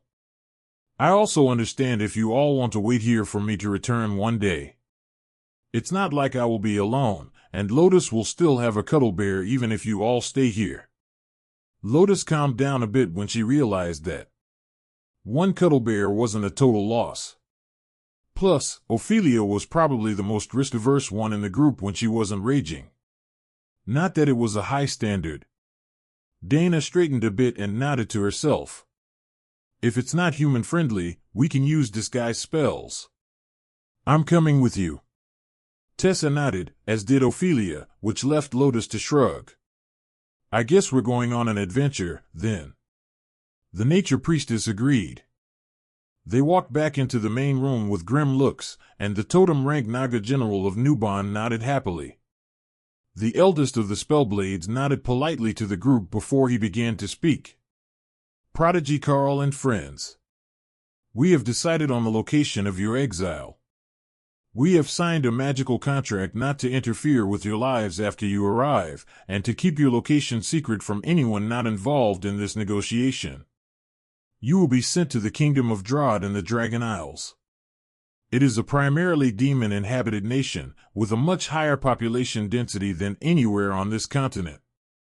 As per the general's insistence, you will be deposited on the outskirts of a city to give you a chance to understand the local culture before looking for a more permanent home. In order to make the story of your disappearance more compelling, we will not allow you time to gather any personal items, and you will be leaving right now. The Spellblades worked together, and quickly opened a portal that showed some sort of altar on the other side, then motioned for Karl to enter. It is considered rude to hold the portal more than 30 seconds at a public station. Now, go. He complained. Karl did a quick double-check to ensure everyone was in their space, so they didn't get left behind on the wrong continent, and then activated bestial form and stepped through the portal. If he had been thinking ahead, he would have tried to teach the others that skill in advance, but Ophelia had already changed to werbear form, the same as she did in Nuban. Karl heard the startled sound the mages made when he transformed with his bestial raiment, armor spell active, but the guards on the other side of the portal didn't seem bothered by Karl's appearance. They were also all overlords, and all demons with large black leathery wings. Welcome to the city of Drod. The entry fee is 1 silver coin each. The guard blocking the path toward the city announced. Karl took out a gold coin and flipped it to the guard, who took out 5 silver coins and handed them to Dana, who had just come through the portal. The others followed close behind, with Ophelia going last, right before the portal closed and another opened to let a group of demons pulling large carts through. In front of them were masses of simple wood buildings, looking both aged and hastily constructed at the same time. It appeared that the portal area was in an outlying, impoverished area past the city walls. At least, they all hoped that it was going to get better once they got in the city itself. Karl brought up the system interface as he walked toward the city, away from the busy portal. Nearly everyone here had a name visible above their head, showing that they had a class from the system. Warriors made up 9 out of 10, but there were rogues, mages, and a few shamans visible as well. Clerics were rare, and Karl hadn't seen any yet, but there were a few other colors that he didn't immediately recognize. There didn't seem to be any restriction on skill use in the city, other than damaging spells, and most residents had some sort of defensive magic active. So, Karl brought out the Guardian to spread, Void Body, to the whole group, along with the Eternal Lightning barrier. That should be safe enough for now. Everyone was giving them a wide berth, despite the busy street. That seemed a bit odd, as there was no shortage of overlord-rank demons and monsters in the crowd. It wasn't as if he were an overwhelming force here, and even the weaker adult residents were mostly commanders. Then Karl realized what the issue was. Everyone had a system active, and when a stranger in a black and white tabard bowed to him as they passed, it reminded Karl to see what was visible from his own status. Monarch Karl, in the deep red color with black trim distinctive to the Packmaster. Grand War Champion of the Dark Light Host, he was wearing a Guild War Champion tabard openly in the city. When they turned down a narrow alley, Karl refreshed his armor, and sighed in relief when the tabard vanished, replaced with simple black dragon scale and metal plate armor. That also deactivated the guild tag on his name, but when they came out the other side of the alley, they were still getting a clear zone around them. Lotus pointed down the street. "Oh, an inn. Should we get a room and see what we can learn at the tavern on the main floor? If nothing else, we can try the local food." Strangely, for all the power of the residents, and the artistry of the stone construction of the majority of the buildings inside the city walls, the city of Drod appeared to be on a nearly primitive level. There were beast-drawn wagons in the streets, no sign of technology, and the interior of the inn, visible through the open doors, used magical lamps, and smelled of wood smoke. It wasn't strong, and a few seconds later, Karl located the source. There was a magic-powered smoker outside the inn, which must be burning wood for the authentic smoked flavor. So, perhaps the city wasn't as primitive as it looked, even if most of the buildings were simple wood and plaster or stone block constructs with slate tile or thatch roofs. The inn, labeled as the Laughing Dragon, was simple inside, but immaculately clean. Karl led them to the counter, and the innkeeper bowed politely. "Lord Rakshasa, how may I be of service today?" As Karl recalled, that was a type of tiger demon. That must be what people here thought he was in this form. "A room, or rooms for 5. Then dinner and drinks for the evening," Karl replied, hoping that whatever the system translated his voice to sound like in the demon's language wasn't too strange. "Of course. Did you need to deposit anything in the rooms before dinner?" Karl shook his head. "No, but we will check them first, if you don't mind." The innkeeper motioned for a serving girl, who had small wings on her back and curled horns on her head, with an adorable little heart-shaped tip to her tail, to lead them up to the rooms. "So, what brought you to the Laughing Dragon? I know we're a bit off the beaten path, but I am certain you will enjoy your stay," the barmaid asked. Karl chuckled. "Well, we took a shortcut to get out of traffic for a moment, and then our nature priestess saw your sign. What could be a better omen than a happy dragon?" The demoness shook her head in dismay. There were many reasons that a dragon might laugh, and the answer was rarely happiness. In her experience, dragons tended to be cruel and egotistical creatures. But there were 2 dragon clerics in the guests group, and those sorts of dragonkin tended to have something of a hero worship complex for the full-blooded dragons, and an even more severe one for the dragon gods. The room was simple with bunk beds for 6 people, all oversized for demons, who were often over 2 meters tall. "That will be perfect, thank you," Karl announced once he had searched the room's corners and windows with a quick visual scan. "Was there something particular you were looking for?" the barmaid asked. "Rodent signs. I can see their footprints, filthy little creatures," Karl explained. The demoness did a double take, then nodded in understanding. If you could see that there had previously been rats running across the floor, it must be incredibly hard to find a good hotel. But here in Drod there were enough demons with the ability to create repulsion charms that rodent infestations were only for the lowest of the low-class establishments. Karl took out a notepad from his inventory and scrawled a few runes on it. If he did it right, that should be the simplest of security talismans. It would inform him of the basic description of anyone who entered the room, then fall inactive. Just enough to know if the room was not secure while they were away. "What sort of charm is that?" the demoness asked as Karl finished, her tail instinctively reaching toward the paper. "Well, I had considered some fun protective charms for the room. You know, divine lightning, or uncontrollable orgasms. But I went for a simple intruder detection charm," Karl joked. The demon froze, her eyes going huge as she stared at Karl. Don't joke. Can you really do that? She gasped. Create a protection charm. It's right there. She shook her head. No, uncontrollable orgasms. I would pay very well if you could make one of those for me too. Donate to a friend. Lotus burst into a giggling fit. Can you imagine the aftermath? Wait, it's not a male friend, is it? Because you. So messy. Dana sighed and bonked the cleric on the head. We're getting sidetracked. But yes, he probably can. I don't think that we should be making a reputation for pranks and troublemaking on our first day in the city. The demoness stared at her, confused. Oh, I guess I didn't explain clearly. My friend is also a succubus, and her husband is a little, not talented. Now Karl was the one confused. Was this some sort of medical treatment she was asking for? Fine, he would make it, and then if there were problems, he would deny everything. Karl wrote the talisman, and heard a faint laughing voice in the back of his mind, not from one of his beasts. He pointedly ignored the divine sign that he was about to do something dumb, and handed over the talisman.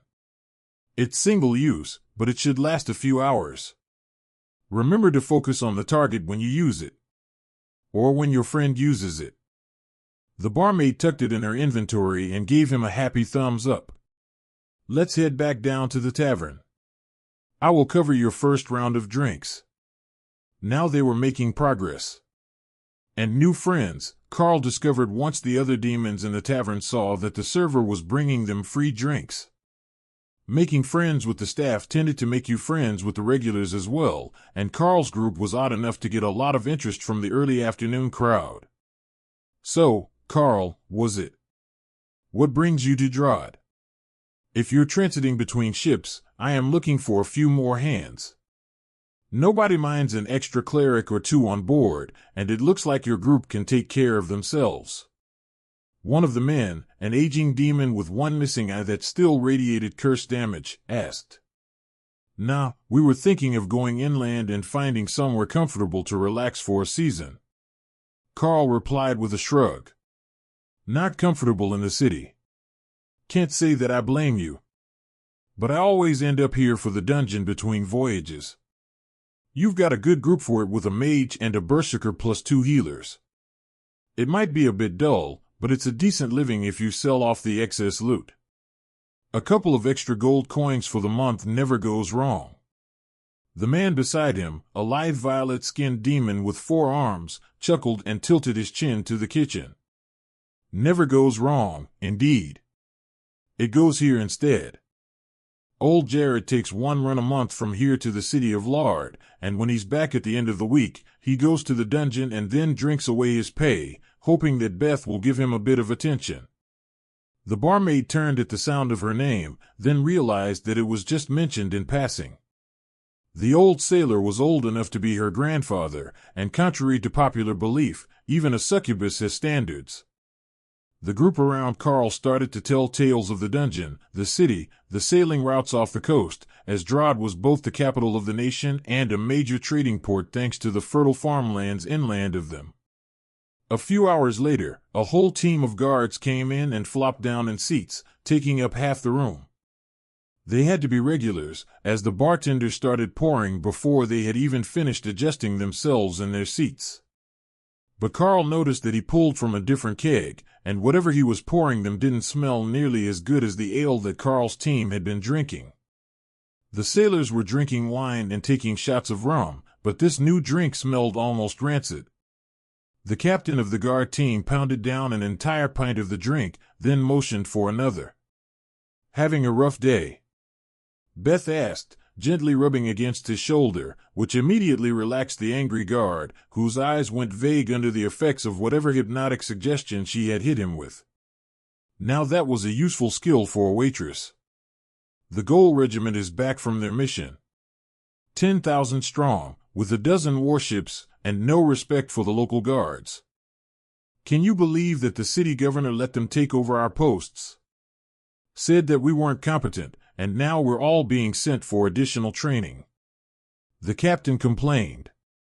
He was an overlord, but most of his team were monarchs, so they weren't on the weak side for basic law enforcement. At least, not based on the people Karl had seen in the city. But the new regiment must have earned themselves a lot of prestige. Karl listened to the guards complaining about their lives for a while, then realized they were a temporary force, promoted from the army reserves to guard status. Not only were they being relieved of their posts, but they would return to reserve status, and their pay would be cut back to what it was before being activated. They had a good reason to be bitter today. But Karl learned a valuable bit of information about the city as well. Dwarven had nearly 180,000 people living in it, mostly various sorts of demons. Just like it was in Nubon, they freely mingled with various intelligent monster species, and magical beasts ran wild all over the wilderness areas. You would have to get away from the city to see much wildlife, as the farms were protective of their crops. However, it sounded like there were some incredibly dangerous beasts once you got too far from the major cities. Karl was excited to meet them. They also learned another fascinating fact. Dwarven, both the city and the nation, was the original Orcish name for the region, though it had been centuries since the coastal regions were under Orcish control.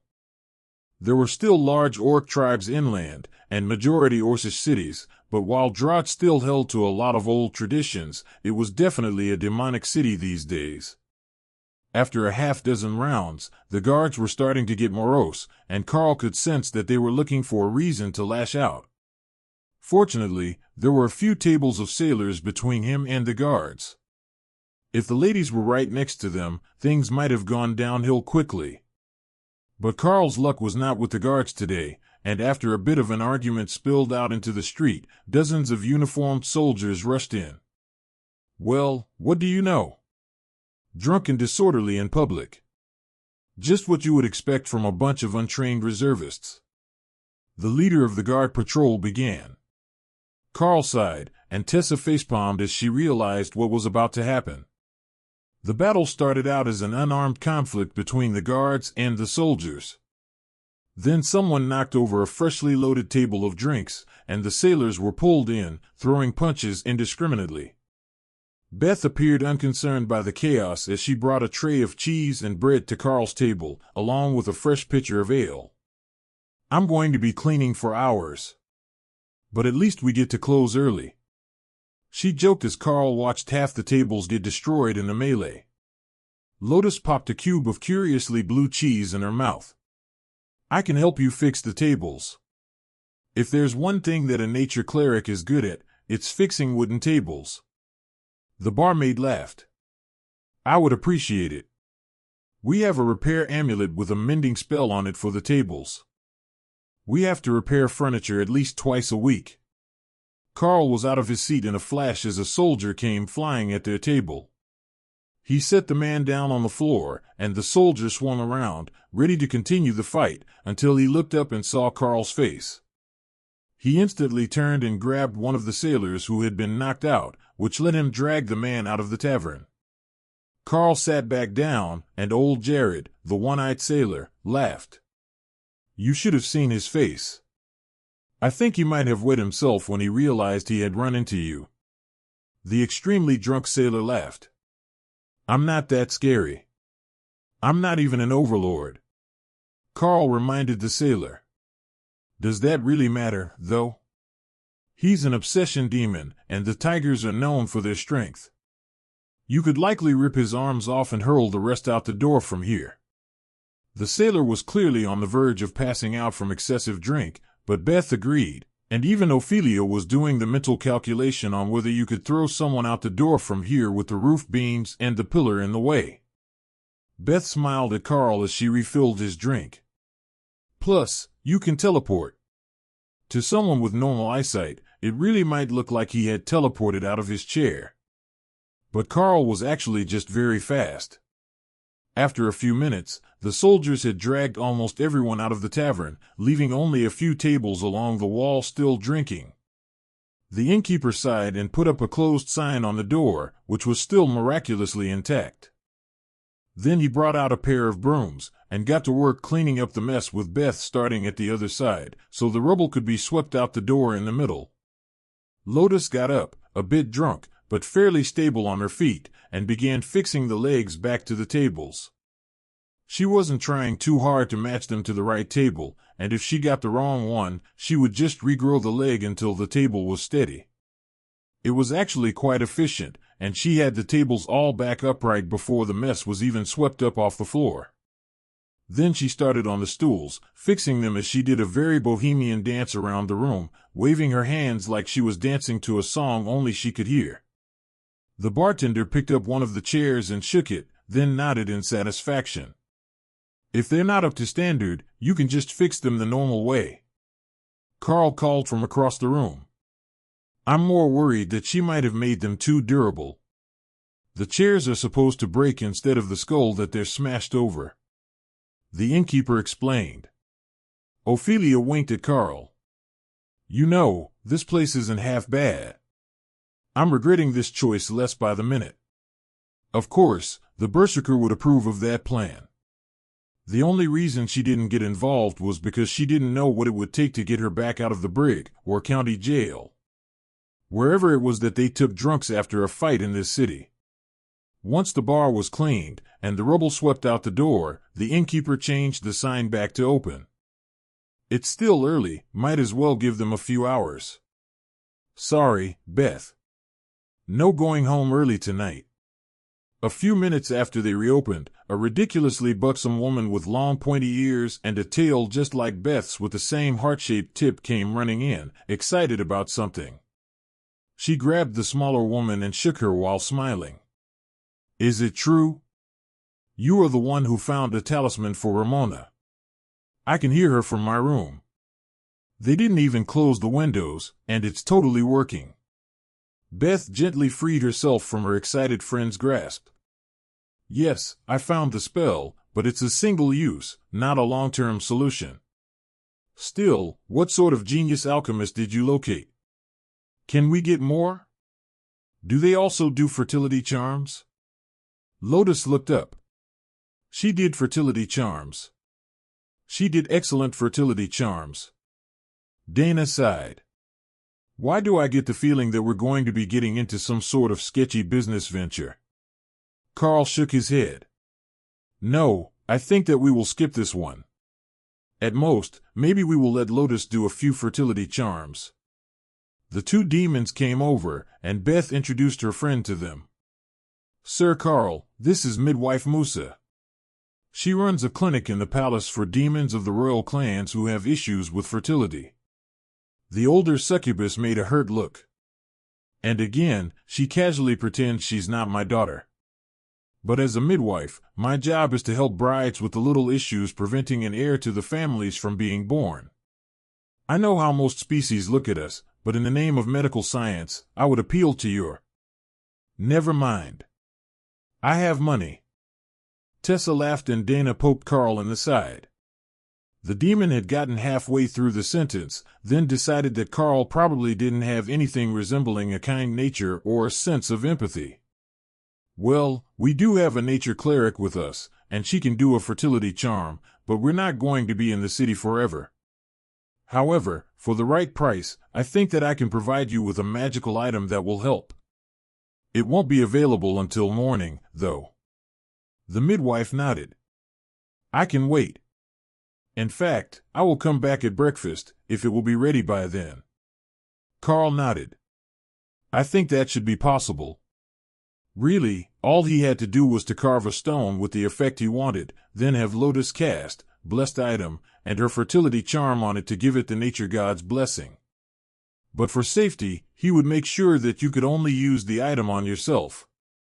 The potential for misuse was simply too high otherwise. Just then, Karl sensed that someone had attempted to enter their room. The spell warned him that someone was attempting to force the door, as it just gave him a hint of their presence. "One moment, someone is attempting to force their way into my room. I should go deal with that before we do anything else." Karl ran up the stairs with the innkeeper right behind him. Getting caught breaking into a traveling demon's hotel room was the sort of thing that got you disappeared, and there was a chance that this was one of his patrons. Karl stopped at the top of the stairs and resisted the urge to laugh at the sight that greeted him. One very drunk sailor was using both hands to carefully insert the key for room number 9 into the door for room number 6. Then he cussed, kicking the door, and repeated the process when it didn't work. That was what had triggered Karl's spell. He must have put his shoulder into it at some point before he realized that it just wasn't working. The innkeeper rushed past Karl. "Sir, is there an issue with the door?" "Here, let me check." "Oh, see, that's the problem. You're holding it upside down. It's for room 9 and this is room 6. Follow me just over here, and there we go." The innkeeper escorted the drunk to bed, and the man was snoring before the innkeeper had even closed the door. "So sorry about that, sir. It happens now and then." Karl waved his hand, dismissing the man's concern. "It's fine. I thought it might be something serious, as we've had a few incidents in the past. You know how it can be, traveling with a whole group of lovely ladies." The innkeeper nodded in agreement. "Yeah, that warbear has some Gloucester fur. I'd imagine that you'll have issues now and then with amorous suitors." Strangely, he was right. It always seemed to be someone going after Ophelia that gave them relationship-related issues. But with the problem solved, Karl quickly recreated the talisman and slapped it on the inside of the door to return to the tavern. False alarm. He informed the others as he returned to the main room, only to be grabbed by a desperate-looking man in expensive clothes. In the most literal sense. There was actual gold woven into the cloth. "So sorry, sir. Midwife Musa, you're needed back at the palace." "Oh, hello, Beth. Sorry that I can't stay. My wife has gone into labor," the man announced, then dragged the older demoness out of the tavern. "I like this place, it's lively." Ophelia laughed. "Will you really make an item for my mom? I know it's rude to ask someone to work the day they arrive in the city, but we could really use it. The king just had triplet sons, and every single clan chief, demon noble and monster lord is trying to create an eligible bride for them. It's tradition that the prince will pick a bride not more than 2 years younger than himself on his 14th birthday, and they will be married when she reaches 18. So, we currently have pandemonium in the maternity ward," Beth explained. Lotus raised her glass in a cheer for the demoness. "Fluffy baby demons." The rather drunk nature cleric toasted, accompanied by old Jared at the table beside them. Karl sighed and relented. "I will make your mother an item to help with her work. It will be ready in the morning, and I will explain how to use it." The innkeeper rolled his eyes as the barmaid did a little happy dance. Fortunately, Karl's team and one drunk sailor were the only ones in the tavern. It was starting to get dark, and the night crowd would be there soon to start drinking. But Karl had no intentions of still being downstairs when that happened. It didn't take much to get the half-drunk group up to the room, where the talisman informed him that he was the first to enter the room. Ray was awake now, and planning to keep vigil from within her space unless something interesting happened to be nearby. There were powerful things in this city, and she didn't want to steal their food before she knew what they liked best. It was common sense for a bloodbath spider to let the strongest take the things they wanted first. Unlike Karl, who could vaguely sense the power of the residents, she could clearly tell that there was at least one something stronger than a totem in this city. There were totems as well, and those were dangerous, but whatever that last thing was, it was bad news. She suspected that it was a demon, but her genetic memory didn't have a lot of information about them, and it didn't feel like any of the others they had met today. The city of Drod appeared to be a well-regulated place, though. Once the sun went down, and the last of the drinking crowds went home around midnight, the city streets were silent, with magical lamps on each corner, giving pedestrians a sense of safety. Many of the demons were nocturnal by nature, Ray noticed. Though they were primarily active during the day, and the city slept at night, there were many glowing eyes that marked so many nocturnal predators. The other species in the city weren't all so lucky. Ray saw that many of the dragonkin struggled in the dark, as well as various lizard folk and ogre species. It looked somewhat similar to what she had seen in Nubon, but the power level was much higher. She wasn't sure how to feel about that. She had just been getting comfortable in the Golden Dragon Nation, and now she was somewhere that the prey would be able to fight back again, and they even had dozens or hundreds of overlords just wandering around a city with boring jobs. On one hand, there were so many flavors of overlord blood. On the other, she liked stabbing prey, not being stabbed by prey. She had even seen one who was carrying a stack of flyers for his carriage-making business. What sort of overlord sold primitive wagons? By morning, she understood. There was no fuel here, they didn't make it. So, there were no buses or cars. Because there were no buses, they had to use carriages and wagons for everything. But the majority of demons had functional wings, and there was nearly as much air traffic as ground traffic. That meant you had to watch for someone about to land on your head, but mostly, people would land in the road with the wagons and then step to the sidewalk. She should get Karl to find a flying spell for her. It looked fun. Morning light woke the group, and Ray updated Karl on the state of the city, as well as the fact that there were royal and monarch-ranked people dressed like laborers going to jobs before dawn. If they were expecting special treatment for their power level here, they were going to be greatly disappointed. Making gifts for the important people might be their best option. In her estimation, if they started to develop a reputation for being valuable craftsmen and healers, they would have a level of worth to society and wouldn't be seen as deadbeats or freeloaders. But she had seen people in armor headed for a temple building not long ago when she was observing from the roof of the inn. That should be the dungeon that they were told about. It was mostly royal and monarch-ranked fighters going in, so they could make a living just off the dungeon. Everyone headed down to breakfast, which was a thick stew served with fresh bread and fried eggs. It was pretty good, even Lotus had to admit. Not fancy fare, but definitely worth adding to their menu. Beth wasn't on duty for the morning, and there was a large Orcish woman working the front desk. But she seemed to know who Karl and the others were, so the innkeeper was organized enough to at least brief morning shift on their guests. After eating, they returned to the room to plan their day, and to make the item that Beth's mother, the midwife, had requested. All right, I am going to inscribe this with runes for virility, fertility, and pleasure.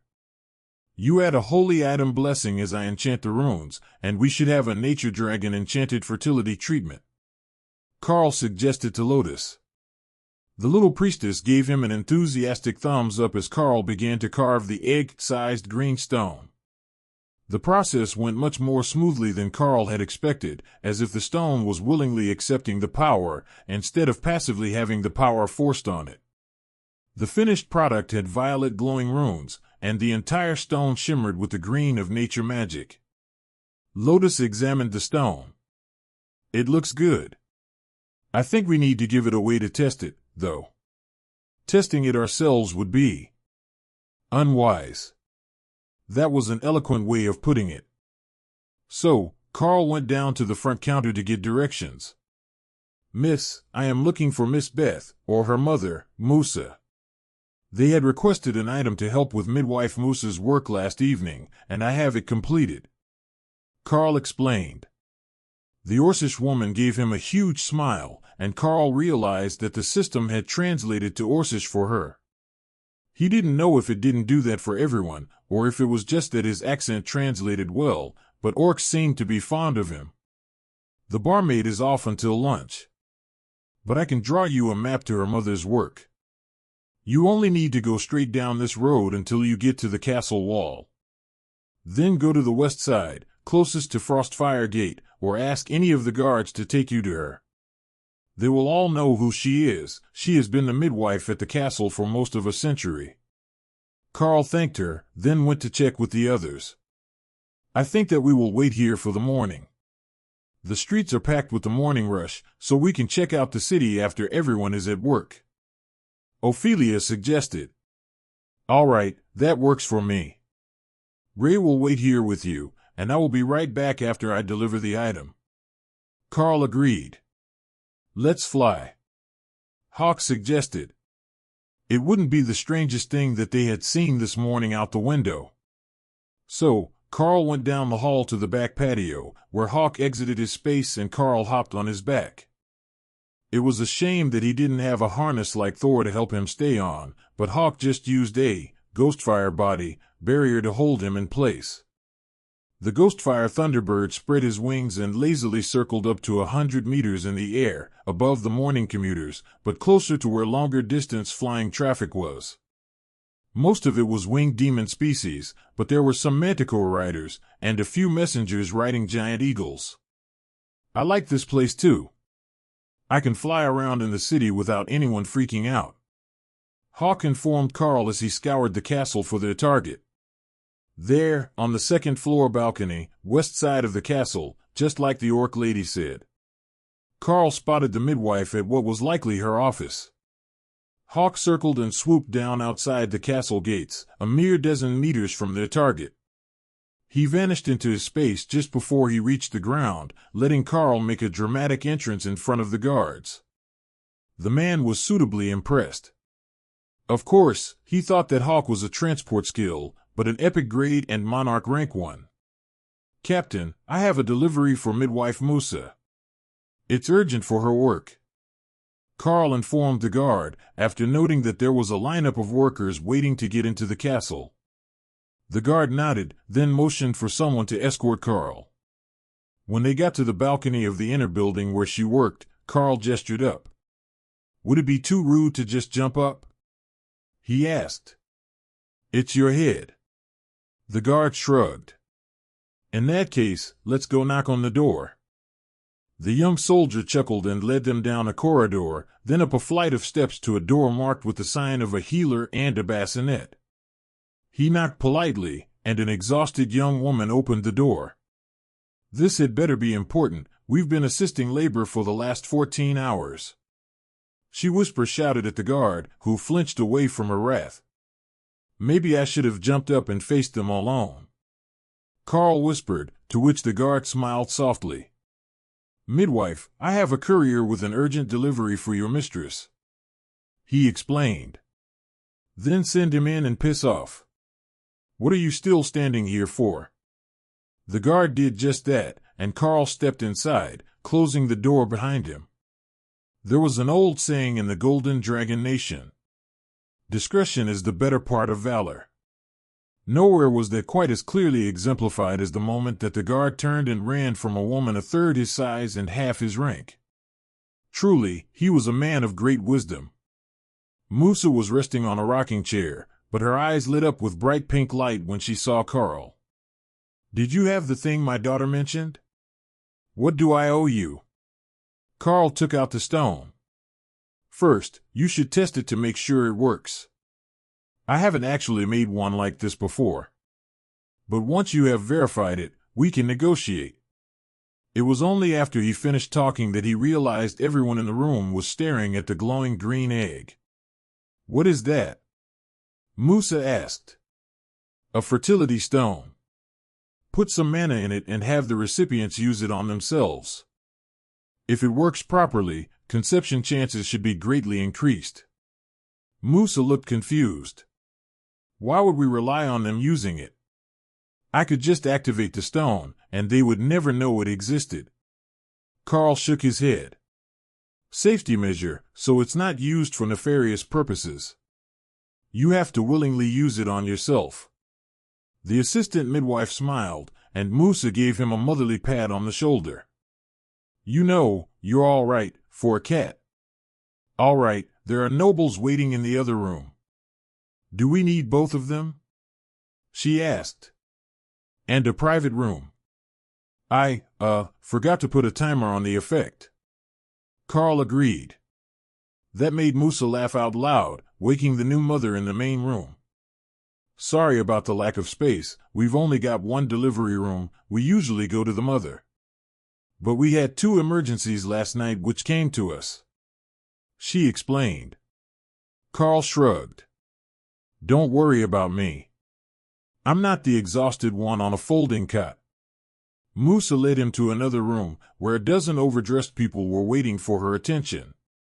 Karl realized that this was all the rooms there were, and that might cause issues if the effect was too strong. There are private rooms right beside us, she whispered, then turned a professional smile on the crowd. Now, I have obtained a rare royal rank fertility charm at great cost. Usage is limited, and both partners need to willingly use it on themselves. Who would like to try? The fee will be added to your tabs. Musa asked. As one, everyone surged from their seats, and they hadn't even seen the stone yet.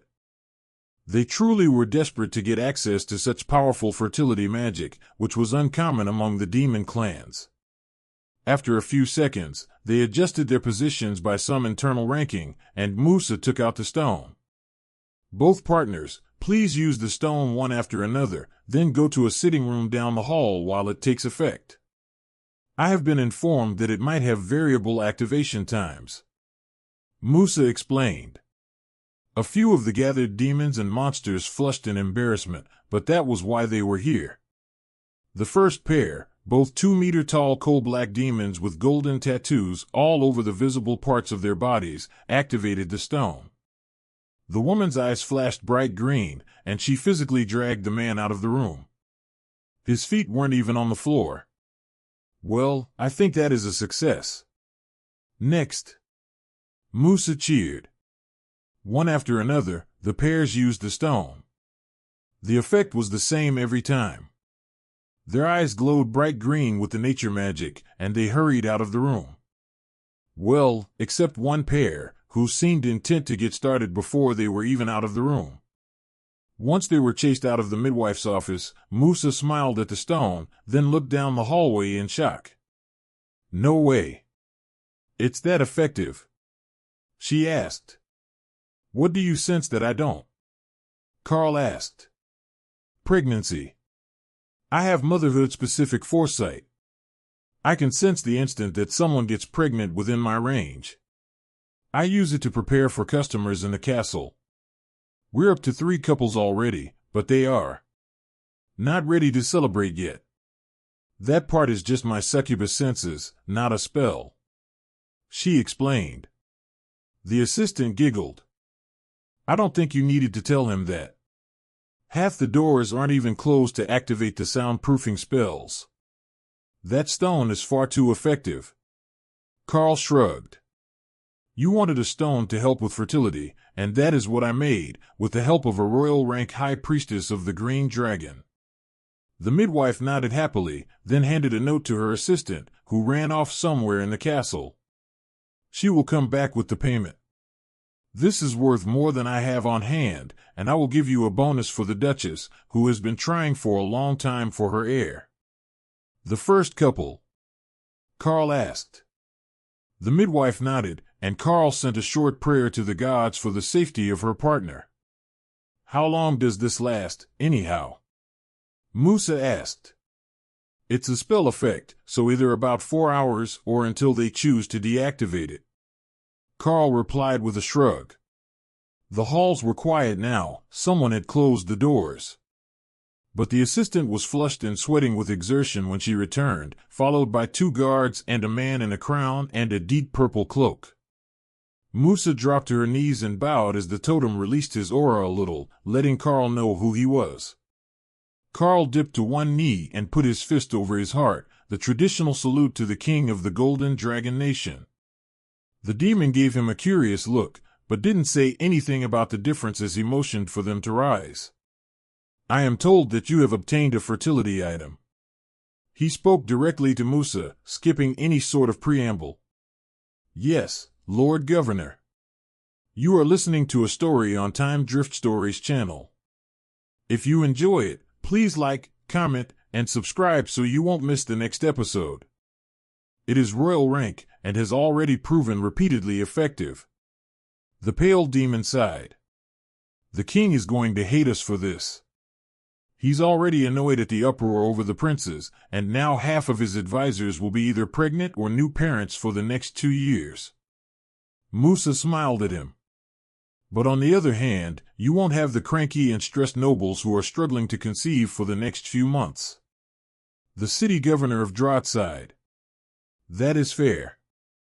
And neither is why I actually came here. Under no circumstances, not bribery, coercion, or extortion, should you allow my daughter access to that charm. Karl did his best not to laugh at the man's concern. But the totem-rank demon was deadly serious about that fact. The governor grumbled as he realized he was being secretly laughed at. She's only been married 3 months. I'm too young to be a grandfather. I'm not even 40. The guards that had accompanied the assistant and the governor set a large chest down on the ground, and Musa gestured to it. I believe that should be sufficient payment for your work, Lord Runemaster, the midwife explained.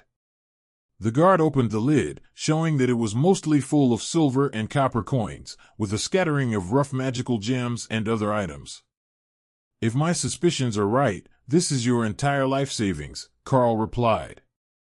The governor laughed at the look on his face and patted him on the shoulder. On the contrary, it's yesterday's gate collections.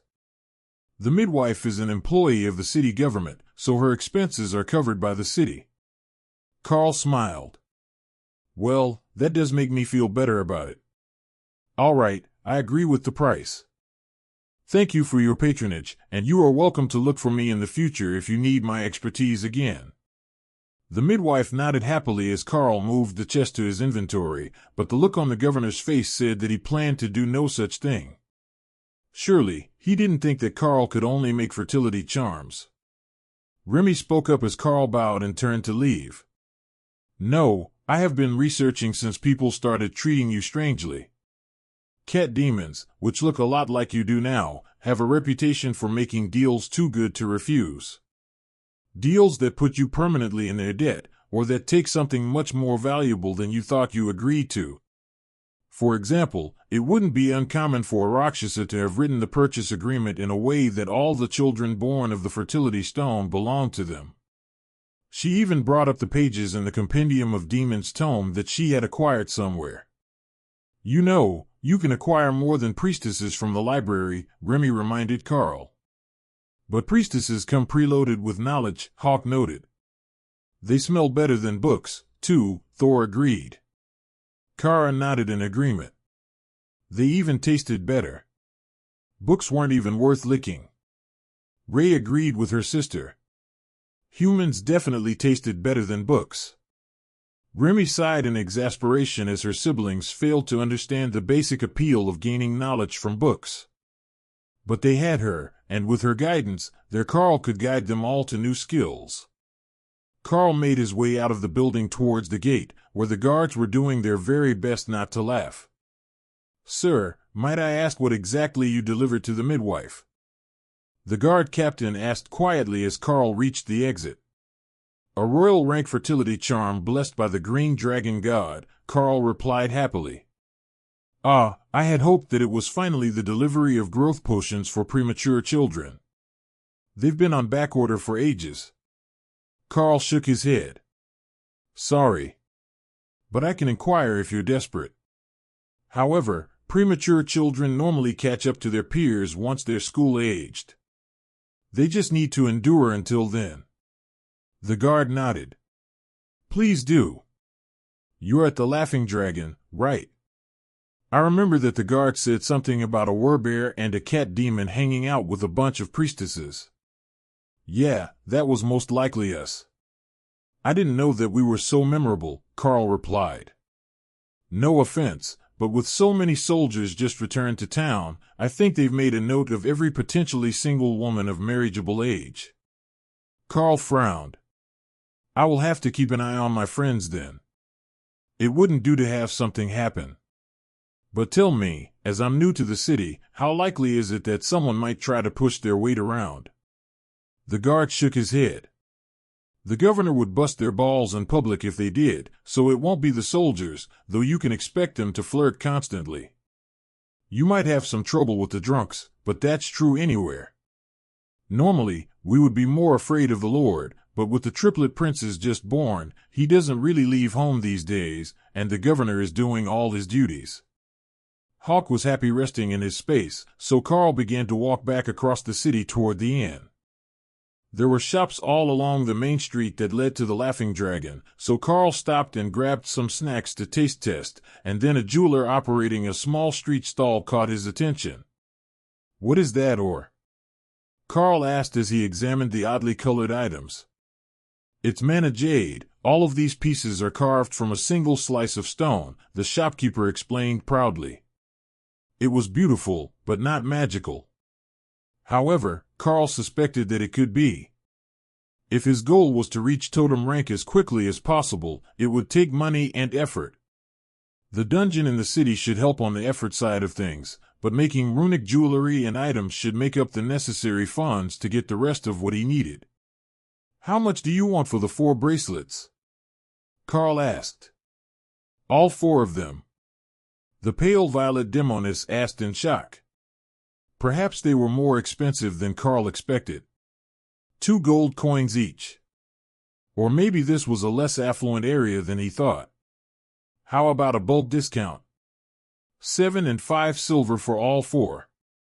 The shopkeeper nodded happily, and Karl quickly moved the items to Remy's space so the Naga Queen could inspect them. The mana jade was a vibrant green with violet streaks, and looked good against her scales. If it really did take as much mana as Karl hoped, she would make him buy more of this stuff to upgrade. Karl found a few more interesting shops on his way back, and made a note to bring the others down this street soon. Back at the inn, things were quiet. Everyone was just catching up on sleep and discreetly listening to gossip on the street through the open window. You could learn a lot about a city by how the people behaved in public, and while there had been trouble last night in the tavern, the daytime crowd was cheerful and more concerned with shipping delays with a holiday coming up. As they understood it, there was a mythic rank or higher lord person in town, and he had declared his wife's birthday a city holiday. It sounded a lot like White Day at home, when the girls would gift chocolate to their crush and gather the courage to maybe ask him out.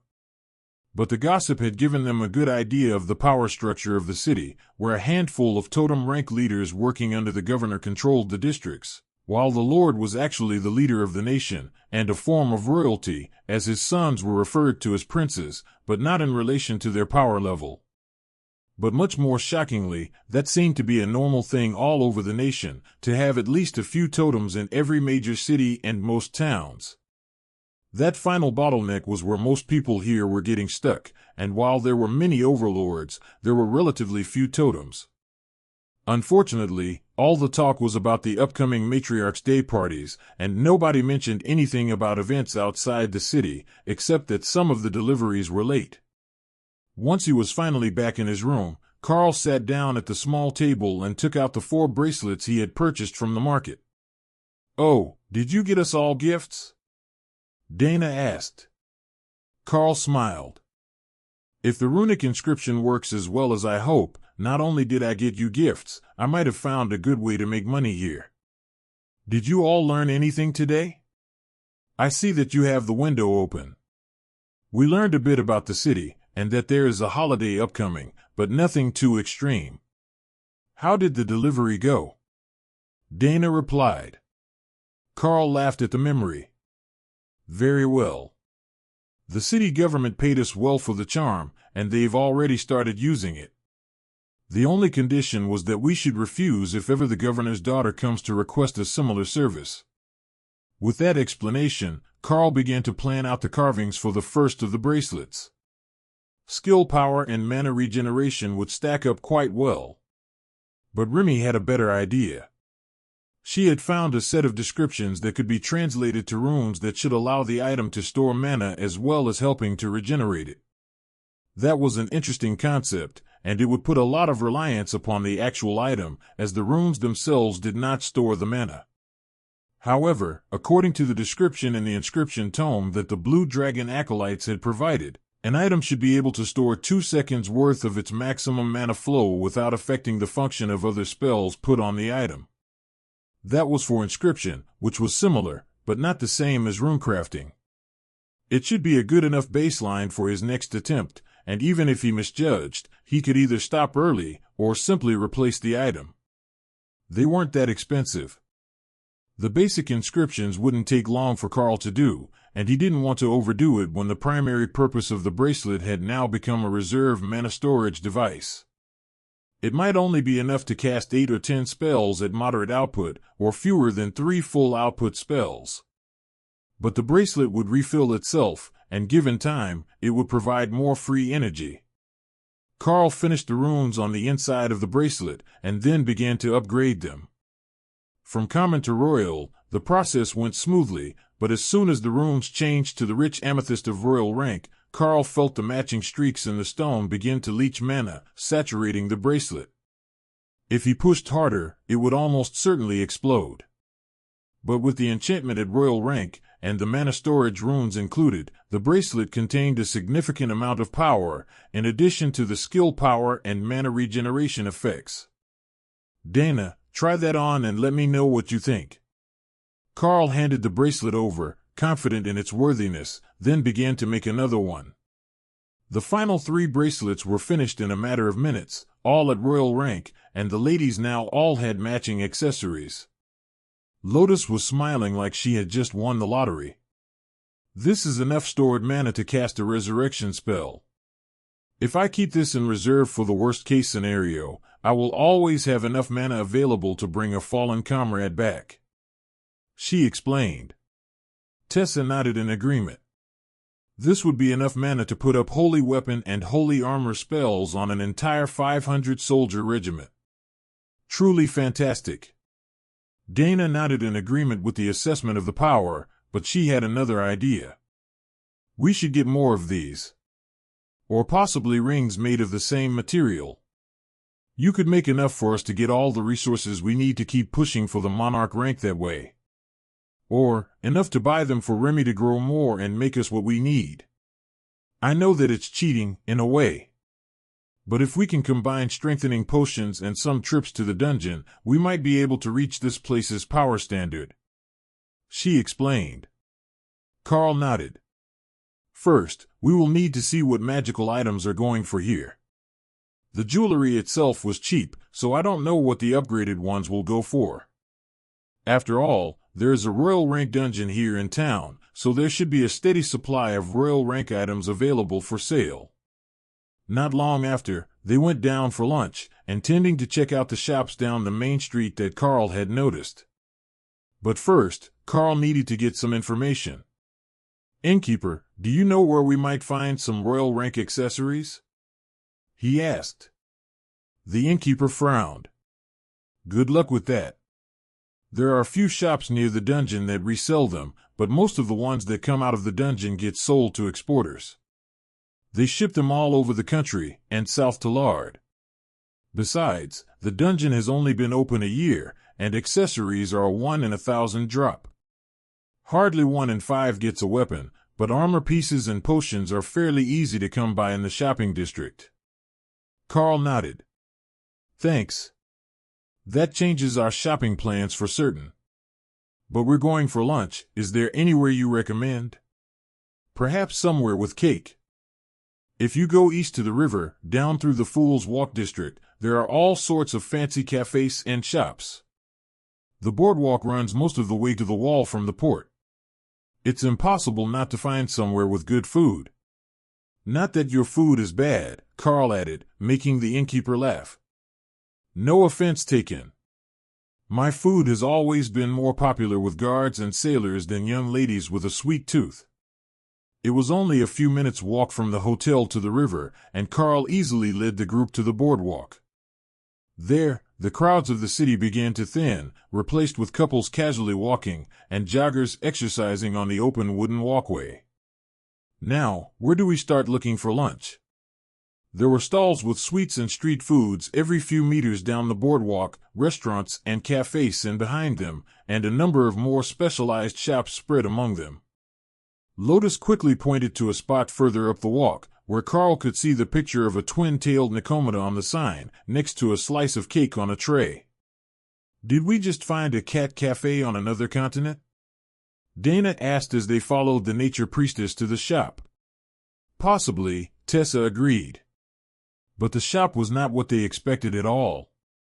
It was the Nicomita bakery, but there were no cats roaming the dining room. Instead, it was a maid cafe stocked with catgirl employees. Bonus, Karl laughed as he realized the baker was actually an ascended rank Nicomita using a humanoid transformation skill. But the food smelled delicious, and Lotus was a sucker for the sales pitch.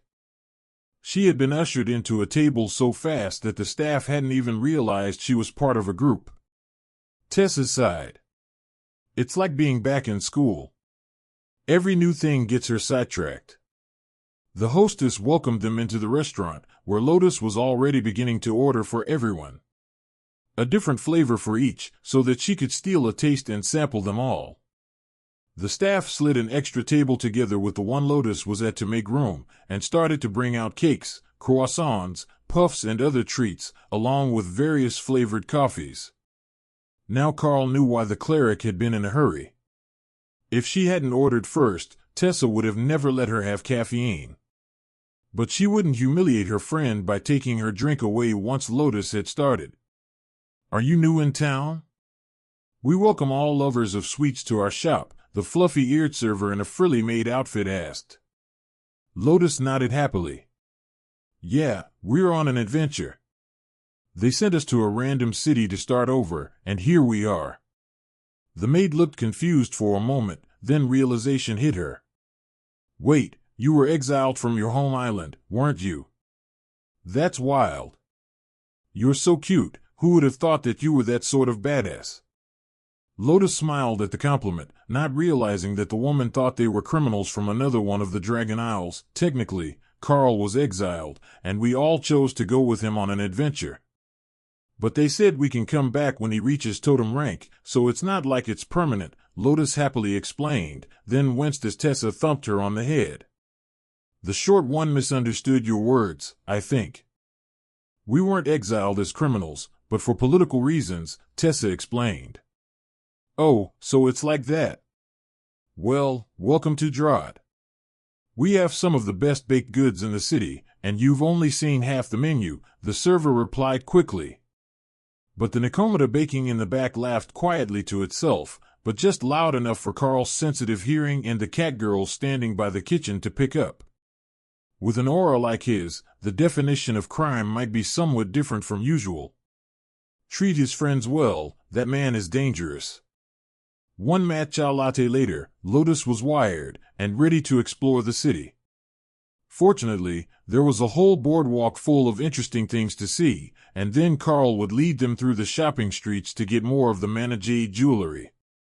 They certainly wouldn't be short on sweets for a while, as Lotus had brought them to a dozen different street food stalls, and the proceeds had been saved in the lady's inventory for later. With the exception of a caramel apple, which Lotus was now using as a half-eaten conductor's wand for their adventure on the boardwalk. The boardwalk ended 100 meters from the outlet to the ocean, with a heavy industrial section of warehouses and one large bridge between them and the docks that lined the bay side of the city. Where next? Lotus asked, now that they had seen a lot of the things she had hoped to explore today. To the shopping district. Ray was interested in the fashions and needed models. Then I want to get more of the bracelets and rings like the ones I bought yesterday. After that, we can return to the inn or find a spot for dinner. We did do quite a bit of walking, so I'm sure we will be hungry again soon, Karl offered. Those were magic words, and Ray appeared from her space to lead the way. The money-making schemes could wait. There were new ways to decorate her team waiting. She was more demanding and less flighty than Lotus as a leader, and Ray deftly guided them through the streets to the start of the shopping road by the castle. Ray even did her best tour guide impression, using Remy's information for the others. And here we are. The castle. The city governor as well as the lord, as people here call the leader of the nation, both live here. The lord has new triplets at home and is on paternity leave, so he's not visible today. But the governor is standing on the upper balcony outside the working offices right now, if you can see that from here. She explained. A few passers-by turned to look and realized that yes, they could faintly see him in his official robes, taking a smoke break on the balcony. As a totem, he didn't really fear surprise assassinations. Anyone below his rank did so much less damage to him that their efforts would be in vain. Ray turned the corner onto the shopping street and led them into a custom dressmaker, before being picked up by the shoulders and brought back to the door by Ophelia. Understand this much. I'm not wearing a dress around all day without a good reason. The berserker insisted, her black eyes intently on Ray's face, searching for a sign of understanding. Not even a nice skirt. It's easy to move in, you can wear armor under it, and it's extra armor if I make it, Ray bargained. It was a trick question. Normal armor usually already had a hanging loincloth or long shirt that fit like a skirt to protect the hips.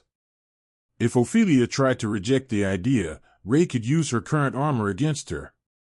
After seeing the excitement of Ray and the dressmaker, Karl stopped at the door. Why don't I go take care of the work part of the day, and you ladies can try on dresses in peace? He suggested. Oh, good idea. We can make it a surprise for you later. Ray agreed. Tessa waved him off and pulled Ophelia further into the store, which had everything from traveling cloaks to evening gowns on display in multiple colors, all of which were exquisitely made. As he walked away, he heard the dressmaker gasp as Ray slapped a few gems on the counter and insisted that she close the shop until they were done. She didn't want her work interrupted. Karl headed straight for the stall that had the mana jade accessories and found that today the stock was even better. The green and purple jade accessories had been joined by a bunch of white jade rings with red streaks. If Karl's guess was right, those should accept monarch rank runes. The purple ones had flooded with power when they reached royal rank, and these ones perfectly matched monarch rank runes. Sir, welcome back. Did your lady friend like the gift? The demon girl at the stand asked. Indeed she did. But I am back here for business reasons this time. You see, I am a runesmith. Karl was about to continue, but the demon gasped and surged to her feet. Sir, please follow me into the house. She insisted, already starting to fold the sides of her stall down. Karl shrugged and let her finish the work, then activate a charm to lock the stand, with an "on lunch, back soon" sign. Karl followed her up the stairs to a tiny apartment over the shop behind her stall. Only once they were inside, and she had cast a silent spell over the room, did she speak again. Is it true, you're a runesmith, a real one? She demanded. Karl nodded. I would show you the results of the other accessories, but the ladies are shopping for dresses. The shopkeeper took out one of the white and red rings from a box on the table, and Karl saw that she was making them herself, with chips of stone and dust everywhere in the one-room space. Karl extended a claw from his bestial form and looked her over. The shopkeeper was a warrior class, so he made a warrior-type rune. Feline agility and titanic strength. Then he slowly upgraded the runes until they turned red to match the veins in the ring. The same feeling of saturation, where the runes tried to merge with the stone, happened when it hit monarch rank. Karl stopped then, and handed the ring over to the artist. See, if you put it on, it will bond, and you can use your system interface to examine the stats. He explained. She looked panicked at those words. Let it bond to me. Are you insane? This thing is worth more than my home. Karl was about to point out that her home was likely the spare bedroom of the other unit on this floor at one point before it was given a stairwell to the balcony. Instead, she cast a spell on the ring, and information appeared over it in Karl's system interface. Nimble ring of titanic strength, monarch rank. Increases strength by 43 fantram of base, increases agility by 14 fantram of base. See, fancy. But not too fancy, as it's a ring. I would like to purchase most of your stock, the parts that are made of both the white and the green mana jade varieties. Karl reminded her. The jeweler was silent, crying happy tears as she stared at the ring. You really can do it. I will sell you my whole stock. But I want another 2. No, another 3 of these items made for me to sell. She insisted. It was literally only 4 linked characters to do the upgrade, under a minute of work for each ring. You have a deal. Pick the items, and the enchantments. I will make you what I can. She quickly picked up 3 more rings, then put one down and took out a green and violet bracelet. Please make these 2 rings identical to the first one, then for the bracelet, can you do more? It's bigger, so there is more room. She suggested. Karl looked at her nameplate with the system. Name, Loros, Obsession, Sculpting, Class, Warrior. That was new. He had never seen a line for obsessions or personality traits appear before. Perhaps it was a demon thing. Or maybe she was really obsessed with sculpting jewelry. Is the bracelet for you? He asked, and her ivory white skin flushed a little, not just on her face, but her whole upper body. Loros nodded happily. Yes. With the ring and bracelet together, I will be able to get respect from the customers. You see, looking poor makes your work look poor. But with this, I can not only sell a lot of my carvings, but I can refer them to you for the extra work. Karl smiled. I don't know how long I will be in town, but perhaps we can work out a deal. Being a shopkeeper isn't in my nature, but if you can refer me to a shop that will sell them on consignment or buy them for resale, I will give you a cut of each sale. Her eyes flashed bright red, and she nodded rapidly. I know just the spot. The Lord's wife owns a jewelry shop, backed by his money. If you sell to them, nobody will question the authenticity. Plus, they can afford to buy more than one at a time. Karl quickly inscribed the runes on the other 2 rings for Loros, and then smiled as he realized that he could have a little fun with the bracelet, which was designed to have room for a custom name on the outside. For the young lady Loros/Happy Birthday, Karl wrote on the outside, then added the runes for increased skill power and sharpness to the inside. That would make it effortless for her to carve even the most difficult of materials, increasing her work speed, and thereby her profits in the future. Karl turned over the bracelet, and the demon broke down into full-fledged tears. How did you know it was my birthday tomorrow? She sobbed.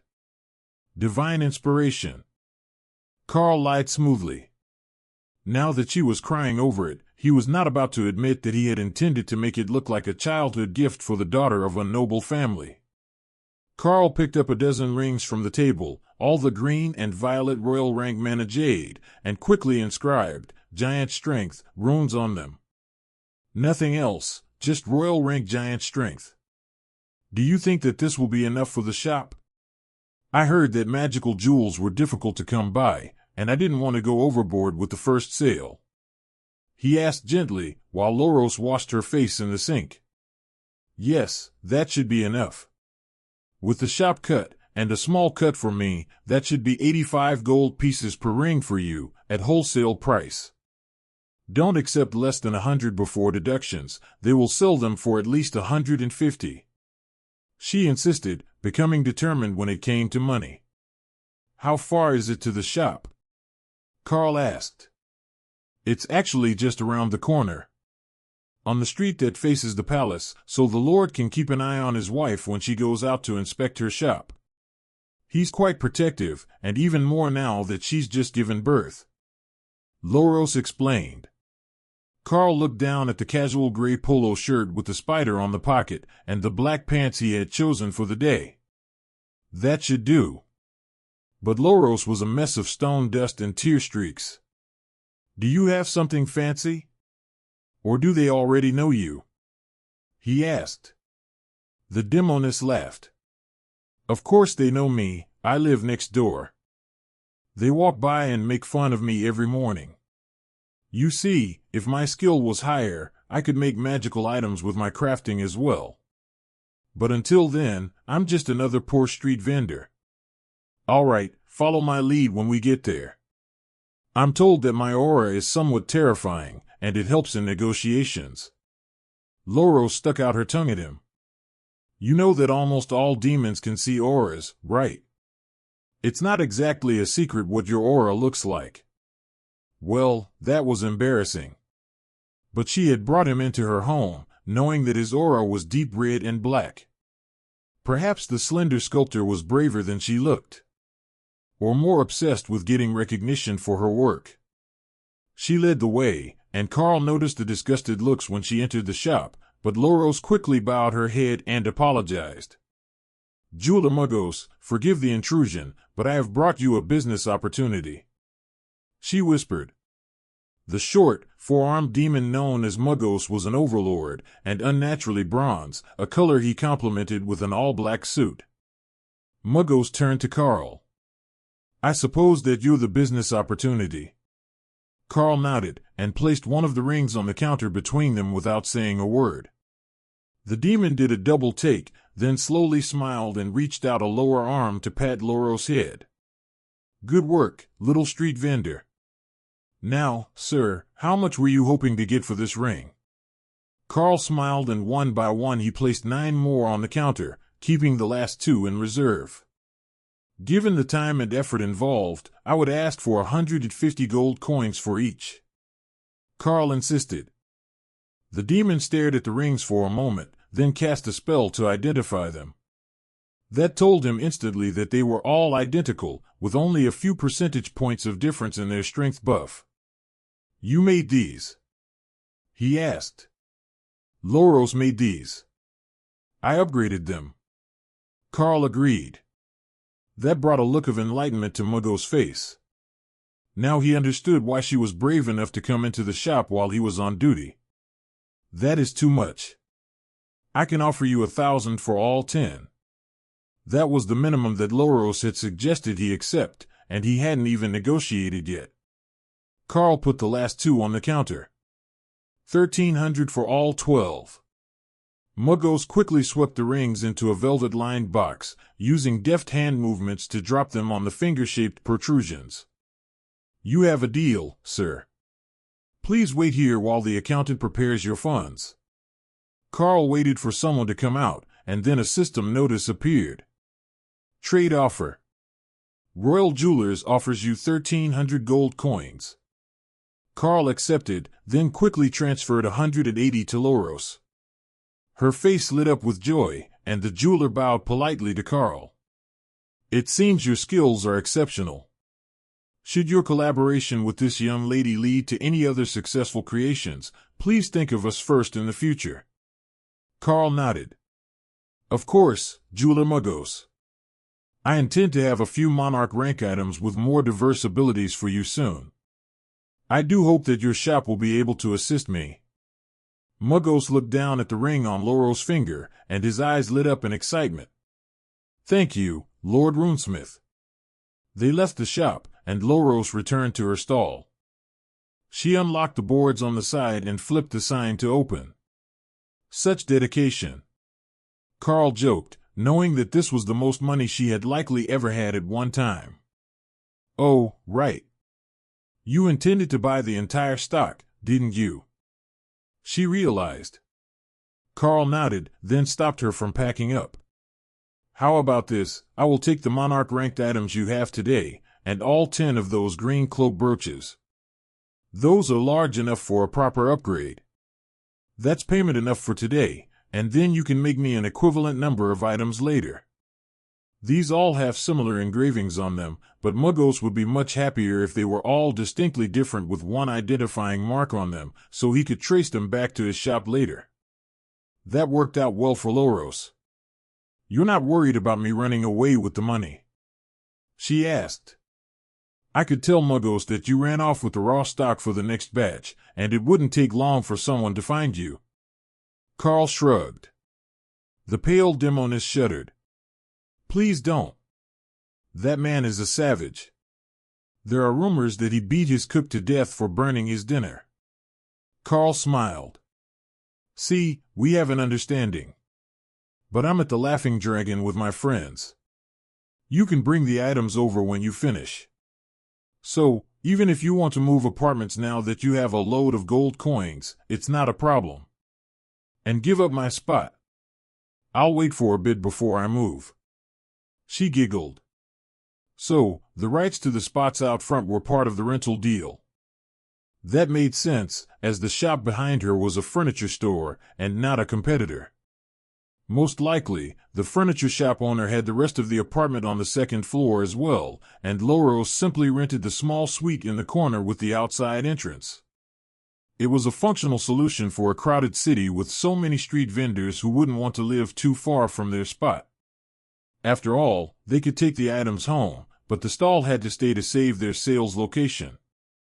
It was peace of mind to be able to see it from your home, so you knew it wasn't being vandalized.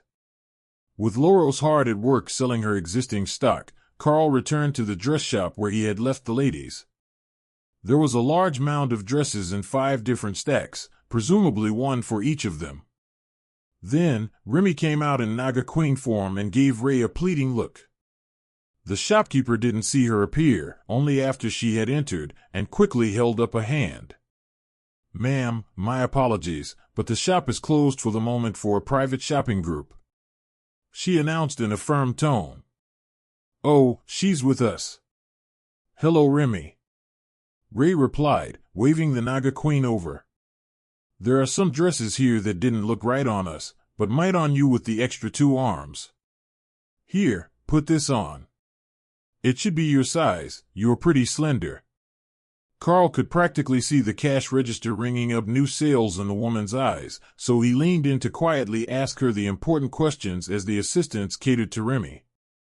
"What are they at so far?" The shop owner double-checked the stack, and then her math, before shrugging. "About 70 gold coins, but for this large of a purchase, I can offer a discount." Karl nodded. "Not as bad as I had feared." Then he turned to Ray. "Are all these items the ones to keep?" Ray nodded. "Yes, they're all different styles, and all exquisite. I want them all for my art." The shopkeeper seemed to take that as Ray being a personal stylist, whose art was her outfitting of her clients. So, there was no hesitation as the shopkeeper began to carefully fold and bag the items. She had dealt with many wealthy clients in the past, and that man had already said he had no problem with the total cost. Dana messaged Karl. "Do you have enough local currency? Or can we convert gems?" Karl smiled at her. "I have enough. I found a buyer for rune-crafted rings, and made a few more with the help of the sculptor who made the bracelets." No need to mention that what he had made today was 10 times what they had managed to spend buying out half of a high-end clothing store. Hopefully, this level of spending didn't continue, as the market for magical jewelry was bound to be somewhat limited. But for Ray's sake, they had to find local fashion. Remy's fashion choices were limited due to her extra arms, but there were options for multiple armed customers, as well as ones with wings. In fact, there were countless options for customers with wings, to the point that backless dresses seemed to be the standard here. The shopkeeper smiled at Karl when Remy was done shopping and whispered to him, so as not to disturb the ladies. "How does 70 for the entire pile, with your last friend added, sound?" Remy had added at least 10 more dresses to the pile, so Karl nodded, and searched his interface for a moment until he found the way to initiate a trade for 70 gold coins.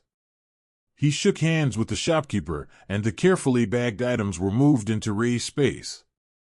These were all lovely, but she wanted them as samples to remake them in her own silk and innovate. She had even managed to get Ophelia into a few dresses. Because of that success, Ray was in much better spirits as they headed to the inn again, and she now had at least 2 weeks' worth of designs to study and work on. It was strange for everyone in Karl's group to be somewhat anonymous in the city, as a group of royal-rank women led by a monarch was hardly anything out of the ordinary, and dozens of similar-level groups entered the dungeons every day. But after a lifetime in the Golden Dragon Nation, they weren't mentally prepared to live a life of anonymity in a huge city full of demons.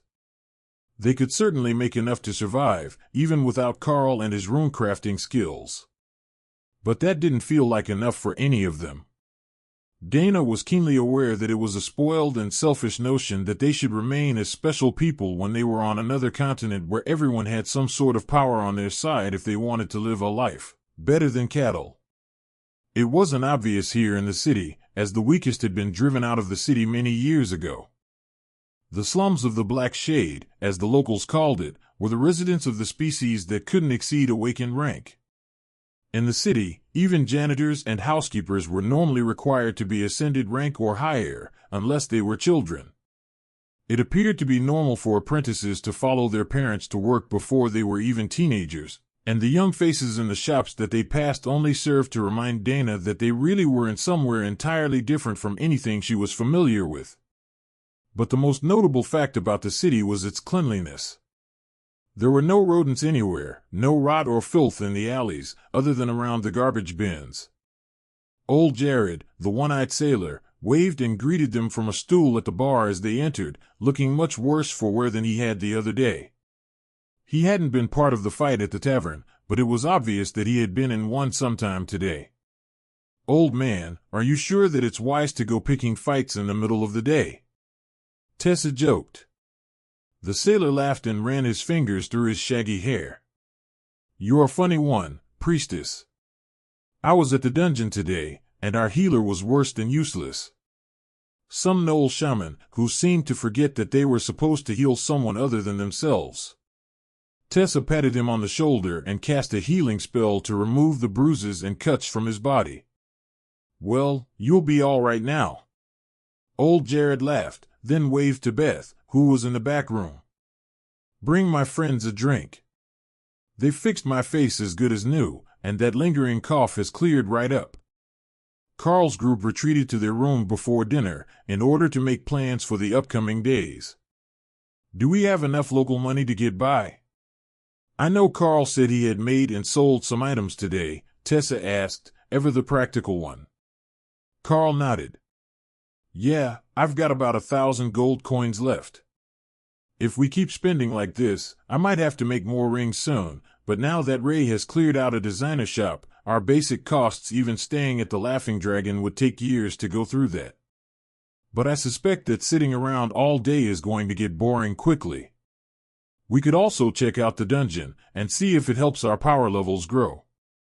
I have some hope that if we keep practicing, one or more of the beasts will be able to activate an overlord rank skill long before they have grown to advancement.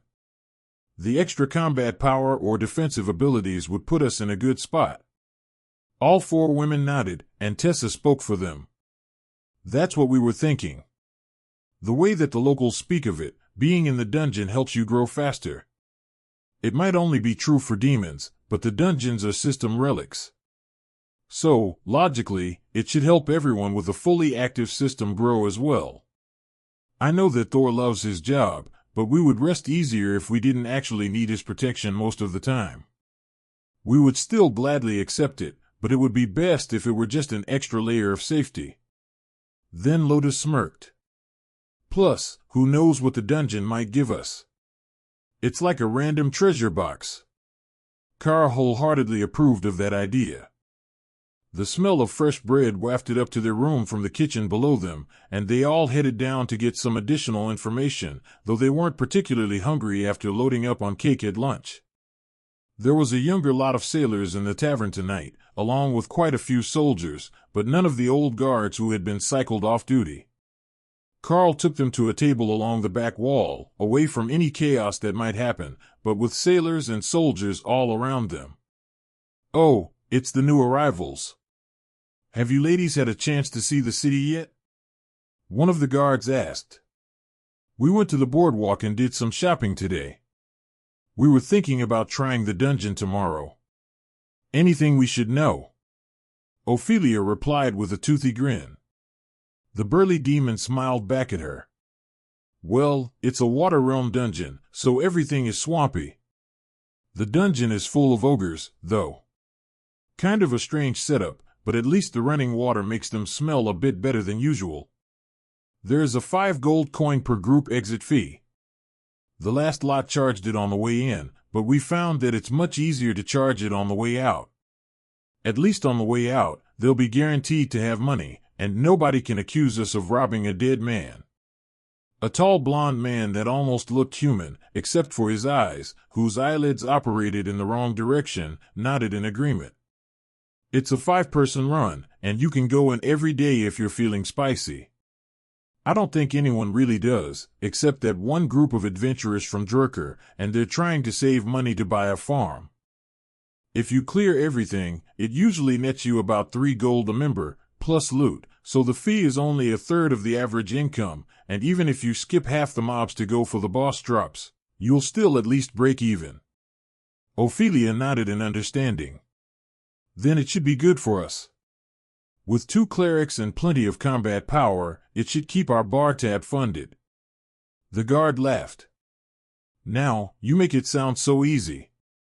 The bosses are all monarchs, and they're no pushovers. Not heavy on the magic, but ogre lords can be pretty nasty even without the dungeon making them unreasonably durable. Karl motioned for Beth to bring a round of drinks to the guards in exchange for the useful information, right before one of the other guards chimed in with a bit of interesting information. We got a lot luckier than those poor bastards in Bara, the capital of Naboban. We stopped there on the way back from the northern island, and they got themselves an overlord rank dungeon that's nothing but bloody spiders and dark elves. The whole bloody place is cursed, I swear. One of the sailors began to laugh and nod in agreement. And in a city full of dwarves, no less. I swear they'd brick over the entrance if it wouldn't start a riot. They were sitting and drinking, waiting for dinner, when an overlord in a guard uniform strutted in, looking excessively proud of himself. "Hey boys, look what I found at the Royal Jeweler," he called, holding out his hand with a very familiar-looking ring on it. "Got yourself married. Congratulations. Was it old man Muggos, or his sister?" One of the guardsmen teased. "I'm not married, you idiot.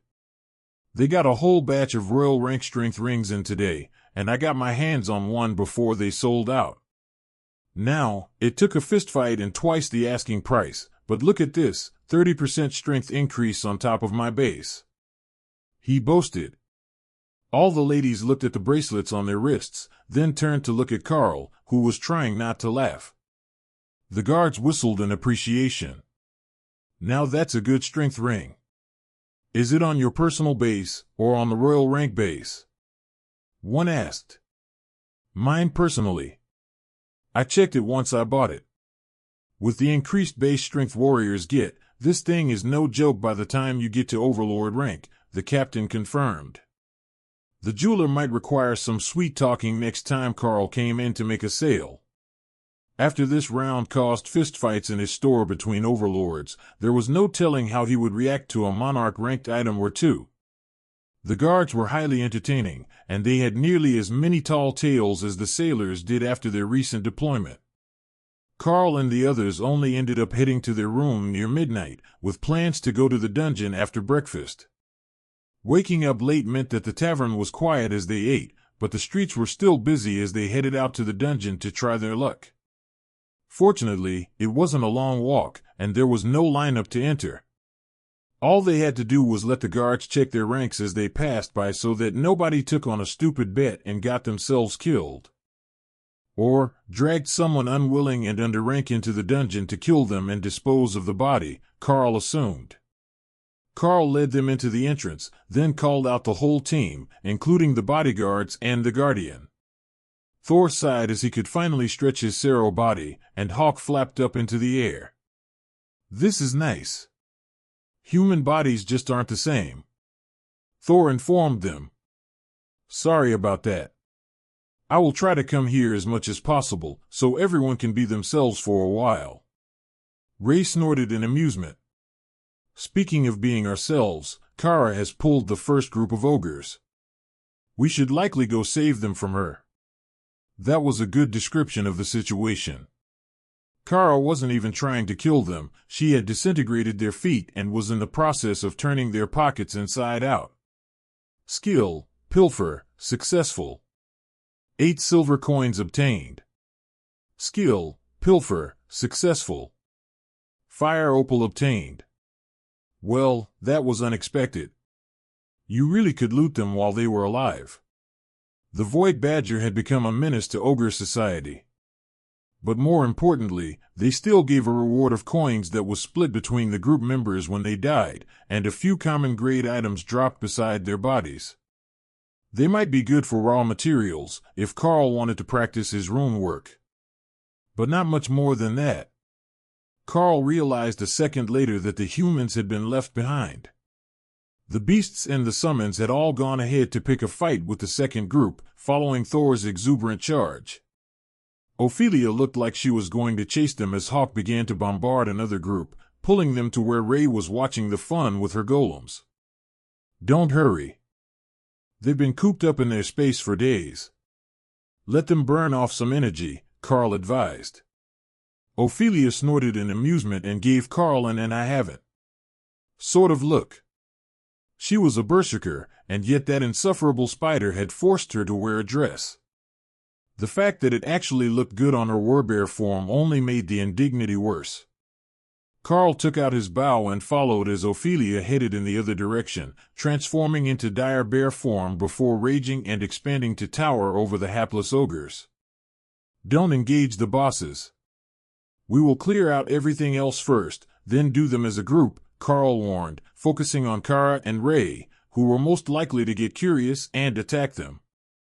Once he had warned the excited beasts, a single, smite, upgraded shot with his bow sent a glowing golden arrow into the eye of a wounded ogre, and its head simply exploded in a flash of light.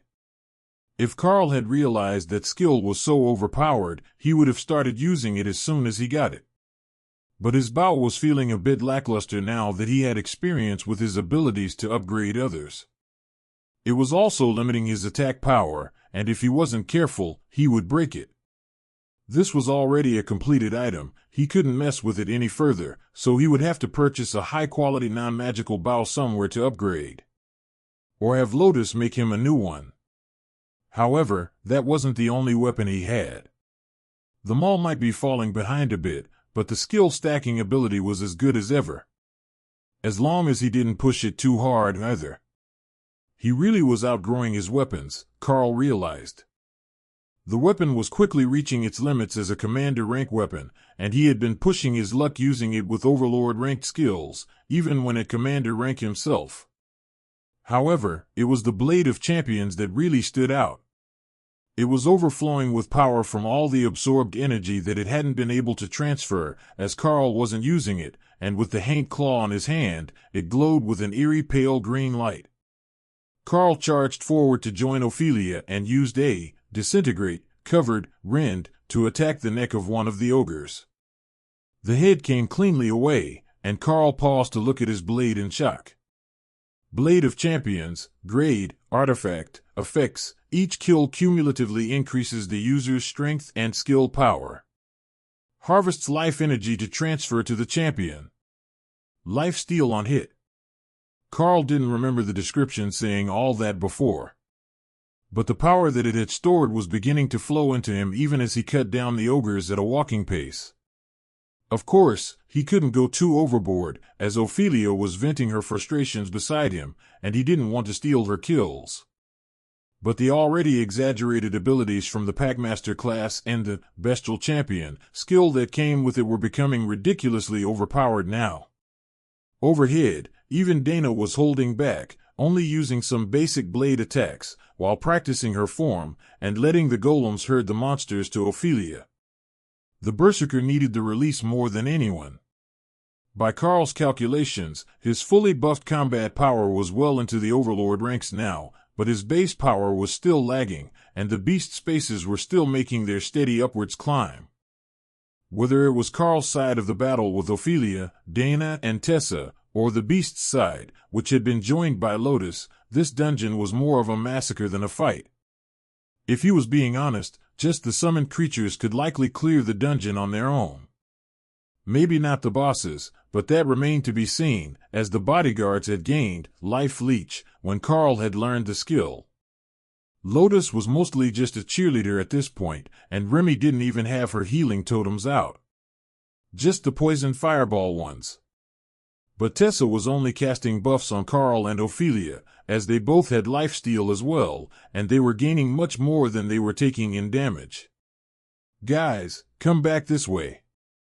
We need to do this boss before we can go to the other stuff, Lotus shouted from across the dungeon. Well, I guess it's showtime, Karl informed the others. Ophelia snorted in amusement, then huffed when she remembered that she couldn't actually voice her thoughts in dire bear form like she could in werbear form. This had been far more enjoyable than she had expected, and it was good to get to vent her rage on the ogres, even if they didn't put up much of a fight while she was stacked up with buffs from Karl's overpowered abilities. Karl and Ophelia finished off the last few ogres on their side of the path while Dana relaxed on the shoulder of one of her golems, then headed to where the others were already waiting at the boss platform. The first boss was a simple ogre lord, a monarch rank boss, but twice the size of an average ogre lord, standing 7 meters tall. If it wasn't for that distinctively ugly face, Karl would have thought that it was a giant. How are we going to do this? Do you want to swarm it? Perhaps let the beasts stretch their legs? Karl asked. Ray nodded her head happily in spider form and clicked her mandibles. She hadn't gotten to stab anything for most of a week now, and she wouldn't mind getting a boss monster all to herself. Plus, with the Leafa Golem active, as she had named Karl's epic guard, she had Void Body active, for nearly instant regeneration. Ophelia transformed back to a werbear and gestured to the waiting group of summons. Why don't you let Ray and the bodyguards go at it? They need practice working together in battle if we're going to travel the wilderness here anyhow. That was all the recommendation that Ray needed, and she vanished from her spot with Night Haunter, or perhaps Shadow Step, as both allowed instant movement over that distance. She had activated Vibrating Blade on her limbs, a skill she had learned from Overlord Neil, and systematically began to butcher the Ogre Lord. Ray's golems were firing spears at its face for the first few seconds to distract, until the bodyguards took over the distraction job. The Guardian, equipped with the Haint Claw, leapt into battle, aiming for the backs of the knees and the insides of the elbows to cripple the boss, which was already in a pathetic state as the 3 spiders brutalized its body. Remy laughed and held back her bodyguards. They weren't needed, and the boss was only going to last a few minutes anyhow. The Ogre Lord surged with power, activating some sort of skill, then suddenly stopped as the power vanished without a trace. Kara did her best to look innocent, while Lotus laughed at the smug Void Badger. Nullify was just ridiculously overpowered in a dungeon. One of the golems was caught and smashed on the ground, but a strike from Ray's forearm broke the Ogre Lord's grasp, and the golem flitted away for the few seconds it took for Void Body to regenerate the damage. Tessa turned to Karl and shook her head. That skill sharing is just too overpowered. When you said that the Epic Guard shares its healing and regeneration abilities, I didn't think that it was something like that. When we saw it on Dana, it was a shock, but seeing it in effect on the already overpowered Ray, it's just unfair to the boss. Karl chuckled. It really is, isn't it? Plus, with Kara interrupting all his attempts to use larger skills, he really does look pathetic. He's getting some hits in, but this is closer to a massacre than a fight. It's surprising how much damage he can take, though. I would have expected Ray's blades to sink deeper with all the stacked damage from Rampage and her skills. Remy turned to Karl. Why are we waiting, though? I just realized we can use an area ability to just bring everything to us, so we can fight it all at once. She still spoke Serpent, but for everyone else, the system was happy to translate. As much as that sounds like a terrible idea, I would kind of like to see what happens, Ophelia agreed. Remy poked Lotus. We will need the Lotus Tree. Hawk and I will pull everything else in the dungeon to us. Lotus didn't really understand, but when she transformed, Hawk perched in her branches, and that felt like a new form of head massage. Both casting-type beasts activated their area spells. For Remy, that was Apocalypse, while Hawk went for multiple castings of Hellstorm to gather groups on the pathways and keep them clustered in the fire. Nearly 100 ogres were rushing their way through the flaming blizzard while being pelted by meteors and scorched by hellstorm vortexes. The swamp land was beginning to boil, and the air was thick with steam. Tessa shook her head in dismay as sweat rolled down her face. This might have been a bad idea just on principle. If they keep it up much longer, we're going to have to retreat, she reminded the group. Karl shook his head. Void body is being shared.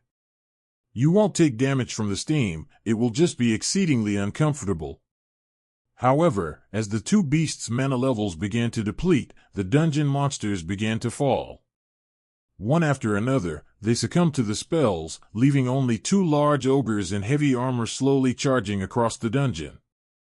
Karl began to fire arrows into them, using poison arrow to add stacks to rampage and whittle down the life of the bosses even further. The poison also had a slowing and paralytic effect on them, bringing the mighty charge to a stumbling gait. They were also now being directly targeted with meteors from Apocalypse as the only monsters in the targeted area. Skill activation. Skill Master 4, Hawk has improved, Ghostfire Body, to Overlord rank. Skill activation. Skill Master 4, Hawk has improved, Hellstorm, to Overlord rank. Good work, buddy. Karl congratulated him, then realized that nobody else could see the notice. Hawk upgraded his Ghostfire Body and Hellstorm to Overlord rank. First of the team to improve a skill to Overlord with Skill Master. Now that we have a winner, I wonder who will be next. I get the feeling that some of them are close, Karl explained. The upgraded flames were tearing through the bosses, while Hawk was treating Flame Bolt as a machine gun, firing multiple shots every second, and letting the stack damage caused by Rampage turn the skill into something deadly. The first boss died with a pained roar, and the summons, along with Ray, were instantly on the remaining two. This time, Remy let her bodyguards go play, and within seconds the last two ogres were dead, and Ray was mentally complaining that the bodies couldn't be taken for her pile. Anything good by the bosses? Karl called. Ray shook her head, as the bodies were already vanishing. But the Epic Guard came over with an armload of random items, and one large shining shield. Shield of Indomitable Defense, Epic Grade Shield. Reduces damage taken by 12 Fantram of armor rating. Adds 210 strength to the user. It was large, shiny, and while it was lacking in details, it was an epic grade item and monarch rank. That was the best possible item level you could get from the dungeon, as far as Karl knew. Most of what came out was royal rank, and certainly not epic. Well, who wants it? Karl asked, already knowing the answer. Thor had a custom one made for decoration by Ray, and he fought in Sero form as much as possible. So, the shield would go to Tessa, who would normally fight with a long spear from his back. Now, they were both tanky. It was a good day, Thor decided. They waited a while and made sure that everything worth taking had been collected, including any possible hidden treasures that might have been in the dungeon itself, and not on the monsters. There was an unspoken agreement that they wouldn't leave immediately so that their actions didn't arouse the attention of the guards outside. Plus, the beasts were enjoying their time frolicking in their natural forms for a while. It would be a shame to make them rush back to their spaces just because they were too efficient at clearing the dungeon. Did we all get enough coin to cover our expenses? Karl asked once the beasts had gotten bored and returned to their spaces. Lotus did quick mental math and nodded. This should be enough for 2 weeks of afternoon cake and coffee. That mostly covered her priorities, as she had a place to stay and could make her own food if necessary. Tessa nodded. It split the coins evenly, so we all got about 6 gold coins. That's pretty impressive, far more than the guard said that we would get, and it doesn't even include these mediocre magical items. I think that I saw a wholesale vendor for them just across the street, so we should be able to make at least a little bit more. Karl nodded in understanding. That works out perfectly. We will ask them about the trash items, in case they want them for raw materials, but we won't bring them this time, just in case they don't want them at all. Then, we can return here every day or two and let the team stretch their wings. The magical trash loot was transferred to Tessa, as she had just nominated herself as their spokesperson to deal with the shopkeeper, and then the war cleric led the group back out. That was a quick trip. Just testing the waters. The guard outside the portal asked. Quick. I suppose it's just due to our combat power with 2 summoners. We cleared all 3 bosses. Tessa informed the man, then handed him her gold coin fee. One after another, they handed over their portion of the fee, while the guard stared at them in doubt. This group didn't look that tough, and they were much faster than expected for a full clear. Could they have really eliminated all 3 bosses? They were headed for the wholesaler for common magic weapons and trash drops in the dungeon, though. So they didn't miss out too badly. The guards would just have to ask the vendor once they finished their sale. Tessa smiled at the dainty lizardfolk girl who was working the counter. The woman looked like a gecko in a dress, standing upright, and even shorter than Lotus. But she had a professional smile, so she wasn't just someone's kid let loose in the shop. Telling the age of lizardfolk women was very difficult for most humans, as unlike the men, they were unlikely to amass combat scars. So, every time they shed their skin, they looked as good as the day they reached full growth. She was only ascended rank, though. Not a high-ranking person in the city, which appeared to prioritize power, but well-dressed in what was likely a shop uniform. Good morning. Did you finish the dungeon already? She asked as Tessa took a seat on a high stool across from her. Indeed we did. I am informed that your shop buys the magical items we are willing to part with. Tessa replied. Exactly right. Everything that comes from the dungeon is a commodity. Magical items, trash items, magical plants if they happen to spawn.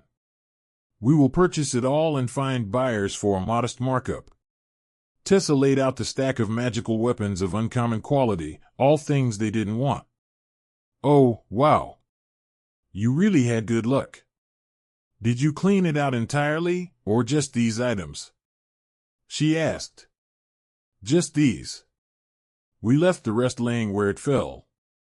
If we couldn't find a buyer for common trash items, we didn't want to litter or have to barter with a smelter to get rid of them. Tessa explained. That's quite all right. Many teams go in specifically for the higher quality items and don't bother with the rest. The money goes straight to your inventory if your system is fully active. It looks like yours is, anyhow. Now, we have a standard rate chart up on the wall, so you know that I'm not being arbitrary. Karl looked over, and while the rates were not great, they offered 3 gold for a royal rank uncommon quality weapon, 2 for an armor piece, and progressively less for other items. There was a note that higher quality items, or accessories, would be individually appraised by the proprietor. So, it was a simple matter of counting the loot. 17 weapons. Well, I think that's a weapon, the 4-ring sting. Then 8 pieces of armor. The girl didn't appear to be too bright, or perhaps she was very young, Karl decided. It was hard to tell, with her only vaguely bipedal form and petite stature. Her method of payment was to stack coins beside each item, then pick them up. It would have been much faster just to do the mental math and hand them all the money at once. As she finished and put the last of the items, a set of brass knuckles with a slight increase to stun effects, into the bin of received items, Tessa shook her hand and rose to her feet. It was a pleasure doing business with you. The cleric informed her in a gentle tone. Thank you for the business. Please come back soon. Karl's group headed for the boardwalk for a little after breakfast treat, and one of the guards went over to talk to the wholesaler. Hey Moira. Is your dad still sleeping? The guard asked. The girl nodded happily. Yep, passed out drunk from last night. Did you want to buy something? The guard shook his head and pulled a cookie out of his inventory. How many items did they trade to you? Moira stole the cookie with a rapid flick of her extendable tongue. 13 and 8. All the uncommon magic drops. Look at this one. It's pretty like rings. She pulled out the brass knuckles, which had skulls engraved on them, and slid it on her hand with a smile. Just don't hit your dad too hard with those. They'll put him right back to sleep. The guard laughed. Work is more fun when he's sleeping anyhow. Look how clean it is. As they walked down the boardwalk, Karl analyzed the changes in Dana's aura. As a mage, it was easier to guess her power level than anyone else just by touch, and there was a noticeable change from this morning. You are listening to a story on Time Drift Stories channel. If you enjoy it, please like, comment, and subscribe so you won't miss the next episode. The trip to the dungeon had done them all a lot of good, and if that sort of progress kept up, it might only be a few weeks or a month of regular visits for her to level up. Their trip down the boardwalk brought them to a small restaurant operated by gnolls, a form of beastkin that looked like hyenas, and tended to bark at each other to accentuate their shouted orders. This one was closer to the docks, and seemed more popular with sailors than locals. But the smell of fried seafood had drawn Lotus in, and even if the wine was cheap, the food was excellent. Likely, they should have ordered a bottle of rum, as it was likely to be drinkable. At the other tables, the smell of the ale was somewhere between stagnant seawater and pickle juice. The wine had seemed like a better option at the time. They had a whole platter of fried food and a bowl of peeled prawns on the table, along with a bowl of spicy mixed pretzels and nuts that was on every table. Maybe they were the secret to making that ale drinkable. As they were deciding whether to switch to rum or go looking for better beverages, a whole ship full of sailors stumbled through the door, still getting their land legs and cracking jokes with pouches of coin in their hands. Drink up, lads, we've got 2 days, and then we're out again before the copy fleet gets here. One of the men shouted to his fellows. Karl turned to one of the sailors. There's a copy fleet coming. The sailor picked up someone else's drink and drained it. Better believe it. After the beating that the Gold Regiment put on the Shiraksa port, they're out for blood. Had it coming to them, they did. What sort of fools try to blockade a demon fleet in port for ransom? But that doesn't matter one way or another if they show up here. The sailor replied. Karl threw a silver coin to the waitress and motioned to the man and his friends. She brought them a whole tray full of rum bottles, and the sailors raised a toast to Karl. One of the other sailors in the restaurant laughed. It's just a copy fleet. The lizards will put on a good show out in the bay, then go away after they have proven to whoever hired them that they made some effort to attack the city. They're both the best and worst mercenaries in the world. Great fighters, but the laziest bunch of louts you'll ever meet. One of the men in the back spat on the floor and gave a bitter laugh. Perhaps they'll do us a favor and burn down the slums and the Black Shade. The captain put us at the North Dock, and I can smell their filth from the mast watch. The man beside him gave him a disgusted look. And where do you think we get deckhands from if it wasn't for the Black Shade? Half the bloody crew comes from the slums.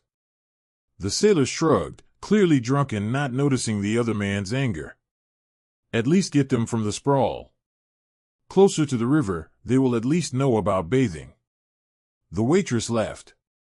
Didn't you get the undead rock from the ladies of the sprawl last time you were in? The drunken sailor threw his mug at her. The other sailors burst into laughter and started to tease him about his poor judgment. Come now, you've got to tell us. How did you not notice it was a zombie? Or did you go for a plague demon? Karl was worried that there was going to be a fight, but the sailor at the next table shook his head when Karl tensed. Don't worry. Even drunk, he knows that he won't be let back in next trip if he starts a fight inside. They're just having a bit of fun with him. Most of these lads are from the worst slums of their hometowns. Wouldn't have ended up as deckhands on a trade vessel if they had any other choices at all. Sure enough, the drunk staggered outside, swearing at everyone and everything, including the sun and the sky. Lotus looked over at the sailor, then poked him in the side when she realized he was still looking at Karl over her head. How bad is it on the other side of the river? Redwood sprawl, they called it, right? Then the black shade. The sailor gave her a sad look. The sprawl isn't too bad, all things considered. It's just the poor side of town. You know how that goes, even cheaper taverns, brothels that the succubi won't accredit, and countless crowded apartments. The shade, outside the north wall, is one of the worst sorts of slums anywhere in the Dragon Isles. You see, the west side of the river is on a hill, and they seal the wall when the river floods to keep the city dry. So the shade is always a swampy mass of clapboard shacks that survives mostly by day labor and scrounging the scraps that fall from the docks. That question felt a lot like a mission question from her goddess, Karl thought. The determined look on the green dragon cleric's usually carefree face said the same. Lotus looked up at Karl. I think we should take a trip there this afternoon. Maybe not all of us, but me and you for sure. Ophelia smiled. How about the three of us head to the inn after a bit of shopping? We will meet you there later. Bringing 4 young women to the slums was practically begging for trouble. But bringing one nature cleric with a strong bodyguard shouldn't make anyone feel too brave. The sailor seemed to understand what Lotus was planning, and he patted her gently on the shoulder. I recommend that you go back toward the ocean, then take Daggerwind Bridge across the river. That road leads straight to the only gate into the shade. You don't want to get lost in the maze of the sprawl. It wasn't planned when it was built, so there are many dead ends, and no guarantee that even the guard patrols are safe from ambush if they've angered someone. The group split, with Ray following the ladies, on the off chance that someone would attack them, and she would get to play within the city. She had been carefully observing, and as far as she could tell, the aggressor was always in the wrong. It was never some misguided soul playing hero. At least, not here. Karl led Lotus across the bridge, and found that the front row of buildings was actually well maintained, but immediately behind it were crude earth magic-built apartments with poorly fitted wooden doors and bars over windows with no glass in them. There were people everywhere, crowded into the available space. Multiple children lounged on nearly every balcony, which made Karl wonder if this was an off day, or whether there was no mandatory schooling here. But they were staying on the main street, which was busy, but moving smoothly. The crowd gave them a fairly wide berth. Or, they gave Karl a fairly wide berth, while many people shouted out attempts to lure Lotus off into alleys or particularly dilapidated apartments. Lotus rolled her eyes and sighed at Karl. You know, I think that they don't understand about nature clerics. We're not just the greatest appreciators of fluffy things and cake. We also understand the dark side of human nature. Do they really think that I would follow them alone into a basement to help their friend? Morons. Karl chuckled. You know, cake is also a fluffy thing. Lotus laughed, the musical tone drawing the attention of everyone nearby. All of the adults' eyes here looked either exhausted from long hours at work or malicious. They might normally prey on locals to a smaller extent, but a pair of moderately powerful obvious outsiders was a payday in the making for the local criminals. Then they stepped across a line of red paint on the street, and the whole vibe of the sprawl changed. The streets were still full of the same exhausted workers, but the ones in the shadows were less slender and sinister, and more muscular. Plus, they were better dressed. Not well dressed, but Karl saw an orc in a cheap suit guarding the door to a brothel, and a 3-meter-tall winged demon in a partially buttoned silk shirt at the door to what sounded like a casino. They must have moved between the territories of 2 gangs, and Karl could already see the outer wall from where he was standing. The whole sprawl was only maybe 500 meters long, merely a short walk in the Golden Dragon capital, but with the people packed so tightly, he guessed that close to a third of the city's 200,000 official residents were crammed in here. They got to the gate to the Black Shade, which was open, but guarded by a pair of royal rank orcs in full armor. Given that this whole area was awakened and ascended rank, that was an impressive show of force. Karl nodded to the guards. The priestess deity calls her to the shade for the good of the people. The orc frowned at Karl. It's a silver piece each to come back in. he insisted. Karl nodded. We will see you soon. Lotus led the way into the slums and wrinkled her nose at the smell of rot and filth. Then she pointed at an open spot where an old stone building had crumbled, and whatever was built there afterwards had burned, leaving only some charcoal and ash on the pile of stone in a roughly square pattern. Lotus walked carefully, keeping her feet dry. Eternal lightning would protect them, but it was a force of habit for the priestesses, who spent much of their time in the woods. "Can you get people for me?" she asked. Karl nodded. In this form, he could roar, and his voice would carry quite a distance through the slums, which were built in rows around the standing water. Karl raised his voice. "Royal High Priestess Lotus, servant of the Green Dragon God, has arrived to provide free healing. Those with the ability, bring those in need to the shade of her branches for treatment." The deep feline voice rumbled through the slums, and Karl saw a few heads poke out through the door into the city. It might cost them a couple of silvers for the trip, but even in the sprawl, there were those in need of healers. The city likely had free clinics, but even in the Golden Dragon Nation's capital they were always packed, and the truly ill couldn't wait in line for hours to get treatment. Here, it was certainly worse, as he had still yet to see a cleric that was not part of his group, and even the shamans were uncommon. Lotus transformed into the Tree of Life, and a rich green glow began to emanate from her trunk, mingling with the golden dust of her healing spell. Quickly, the slum residents began to run, walk, or stumble over, pox marks and various small injuries visibly fading from their bodies under the effect of a royal rank epic healing spell.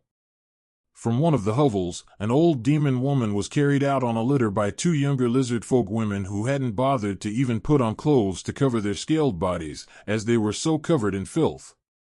As they approached, the demon on the litter became visibly younger. The wrinkles on her face faded, and vitality returned to her body. She was still filthy and exhausted, but no longer dying of whatever curse or disease had been afflicting her. "Put out a large cloth," Lotus insisted in a message to Karl. Karl used a large piece of ascended rank silk, one of Ray's oldest blankets, as the ground cloth. It was immediately covered by a mountain of dry rice and beans, which Karl motioned to. "The gift of sustenance from the dragon gods. Take enough for your family," he told the desperate crowd. Many fell to their knees, bowing down to worship the Tree of Life and the nature goddess. In return, Lotus shook her branches, sending a shower of golden dust down over them, and making the illusionary birds circle in the air. From the city gates, a massively injured and dying orc stumbled out. He held a bandage around himself to hold his insides in, and he was visibly bleeding from every limb, with only one eye remaining. The guards didn't stop him, but they did sneer at the stumbling man, who was struggling to cross the ground to Lotus. Karl was about to move, but Lotus stopped him. "Don't. If the goddess wills it, he will make it to me. If she doesn't, he will die on the way." That was surprisingly brutal for the soft-hearted cleric, but the orc's soul was nearly as black as Karl's aura when viewed through soul sight. It might be a chance at redemption if he could make it under his own power. Karl knew it was better not to question the will of the gods. The questions without answers would just make his head hurt. The orc collapsed with a smile as he reached the golden dust, and one of the blue illusionary birds dove into his body, giving him a burst of extra healing. The orc lay there on the ground for a few more minutes, absorbing the healing, while the locals walked around his body. Then, he pulled a small bag from his inventory and crawled over to fill it with rice and beans. But when he got to his feet, he didn't turn back to the city, he simply walked away, north out of the slums. That was the Orcish way. He would accept food and healing, but he wouldn't go back to the city and beg for charity, even if they would let him back in. He would go find his own way to rebuild his life. The crowd was only growing as the word that there was food spread. Lotus had already topped off the mountain of dry food once, and hundreds more people were still coming their way. "We have 10 minutes left before the spell wears off. I could refresh it, but I think that's enough for one day," Lotus informed Karl. 10 minutes remain in our visit. If you wish for the blessing of the nature god, be here before then. Karl shouted over the noise of the crowd. That encouraged them to pack around the tree, and anyone who had already gotten food and healing was dragged away by the crowd. A few more severely ill people had come from the city, and Karl could hear running as those inside realized that the tree would only be up for a total of 1 hour. Still, 1 hour of free food and royal rank healing was far more than anyone else had done for the slums in years. There was a rumor that the dragon nations did this much more regularly. But the demon gods were not so altruistic. They believed much more strongly in the survival of the fittest. Once Lotus had transformed back, Karl lifted the corners of the blanket and poured out the last of the food onto a cloak that one of the residents had brought. That's it for the day, everyone. If the gods will it, we will be back again. Karl informed them. That was enough for them. Most of the residents of the slums had their diseases cured today. Now that they were healthier and had a few days' worth of food, they had a fresh chance to change their fortunes. Maybe even get a few tips at the docks doing day labor. They might not be able to put on a presentable front, as they couldn't pay the gate fee and had to swim around the wall, where it extended into the ocean. But once they made it to the docks, a healthy body would get them a bit more appreciation. Karl led Lotus back to the gate, where the orcs waved them back in with a sly wink. No payment needed for the healing tree. Karl noticed that the streets felt much more friendly as they passed through the territory of the first group or gang. Whatever they called themselves. But when he got to the territory of the demons between them and the river, there was an increased sense of hostility. The word had spread to them that Lotus had gone to the Black Shade to heal and feed the people, but had completely passed them by like they were invisible. The group closer to the wall had been able to send their seriously ill out for treatment, even if it cost them to get back in. But many in this zone couldn't pass through that territory thanks to their known allegiance. Karl saw a market square down a side street on their right, and turned Lotus off the main road. The street wandered a bit, but it looked like the market was a neutral zone between the territories of 5 different factions.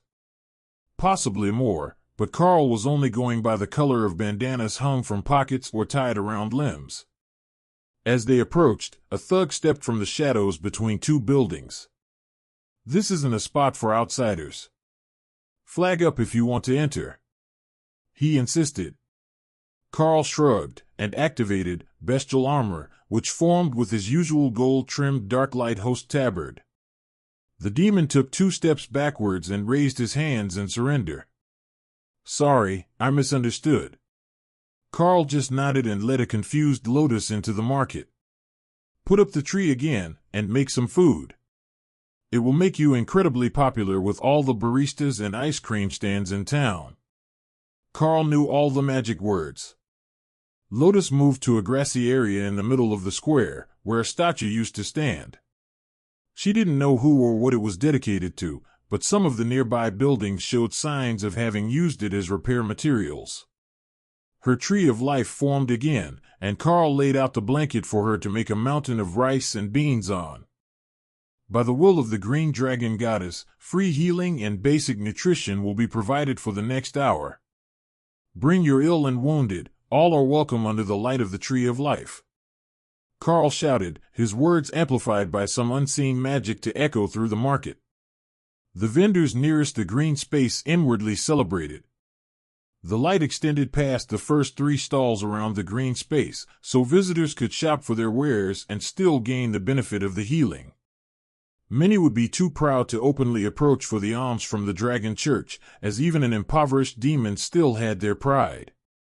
But many noticed that the orcs, lizard folk, and beastkin had far fewer reservations about politely approaching with a bowl or pot to scoop up a measure of food. Many even left small gifts for Lotus.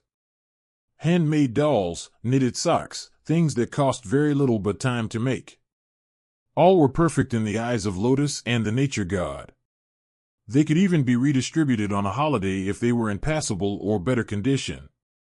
Half an hour in, a large procession of people on stretchers, escorted by a group of demons in white coats and nurses, arrived around the tree. These were the ones that basic healing and medicine couldn't cure. The magical diseases and cursed wounds that were resistant to low-level healing magic. One after another, the birds flocked down to the patients. The diseases retreated from where the birds landed, and while a few needed a second bird, they were all beginning to recover. Karl's silent presence kept the locals under control, even when the number of seriously ill on the grass made it hard for others to get to the pile of food or to get through the outer rings of the stalls where the healing was active. It wasn't clear whether closer was better, but those with lingering illness and injury weren't taking any chances. There was only one group that was visibly upset about the situation. The plague demons couldn't approach. Lotus Healing Effect was an epic grade damage spell when applied to them, and even walking down the street too close to the tree might kill them.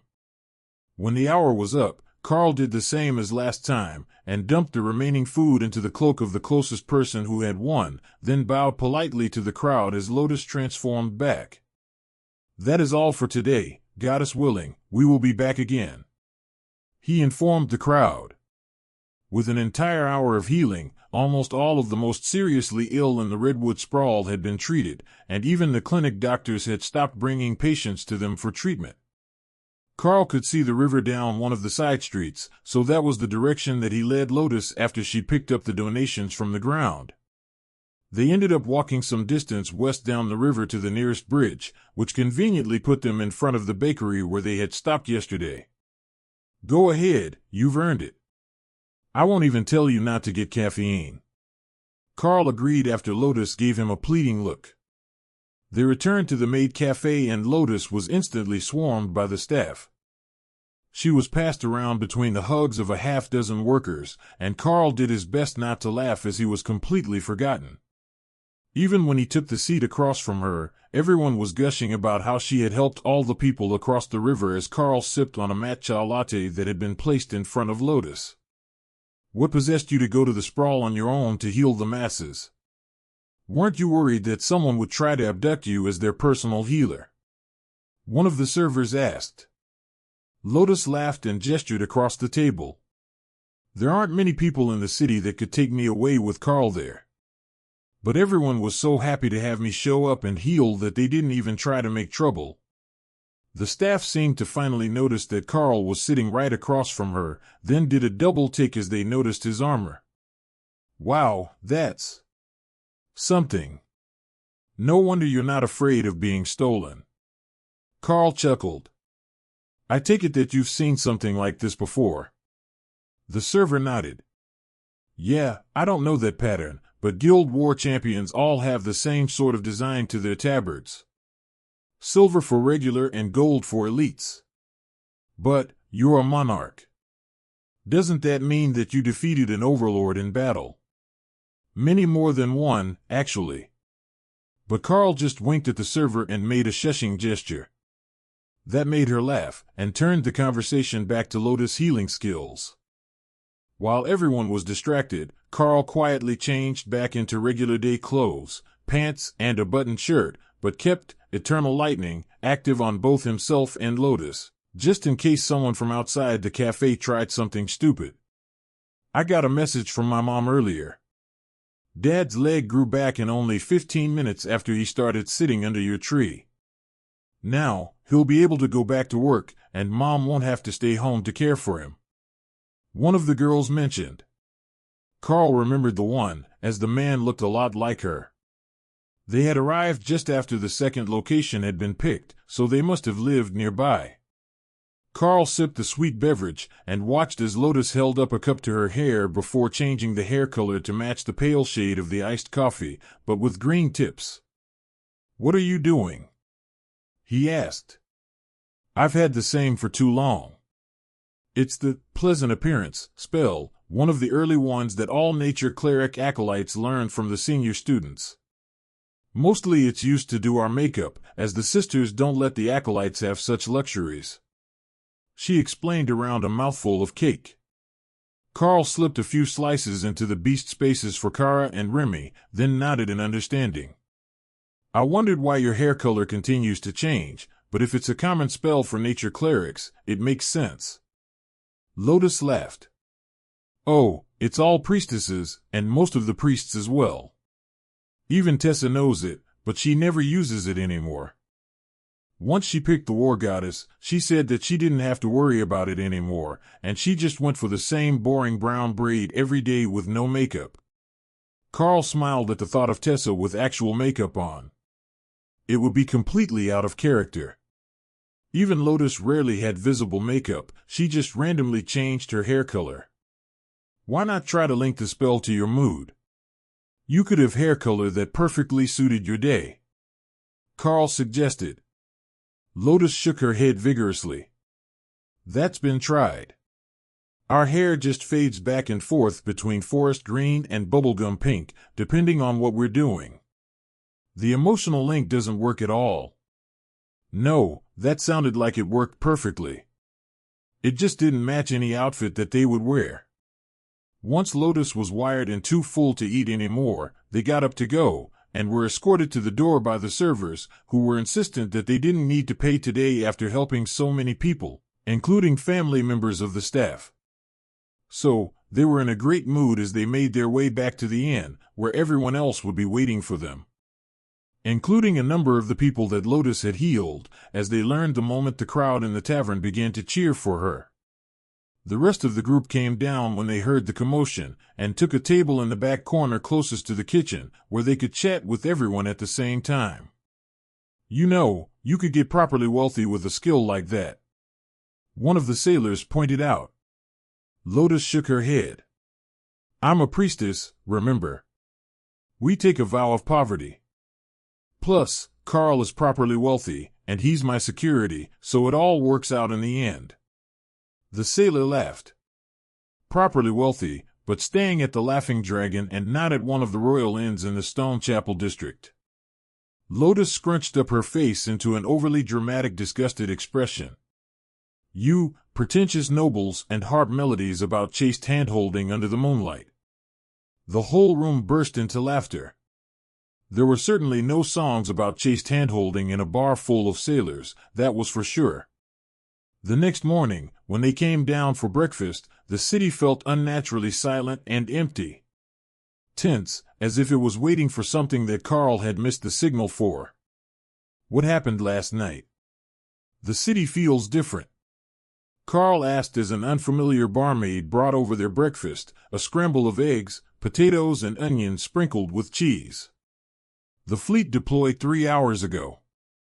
They're going to engage in a sea battle against the incoming fleet. The governor decided that it was too much of a risk to let them storm the docks with the Lord otherwise engaged.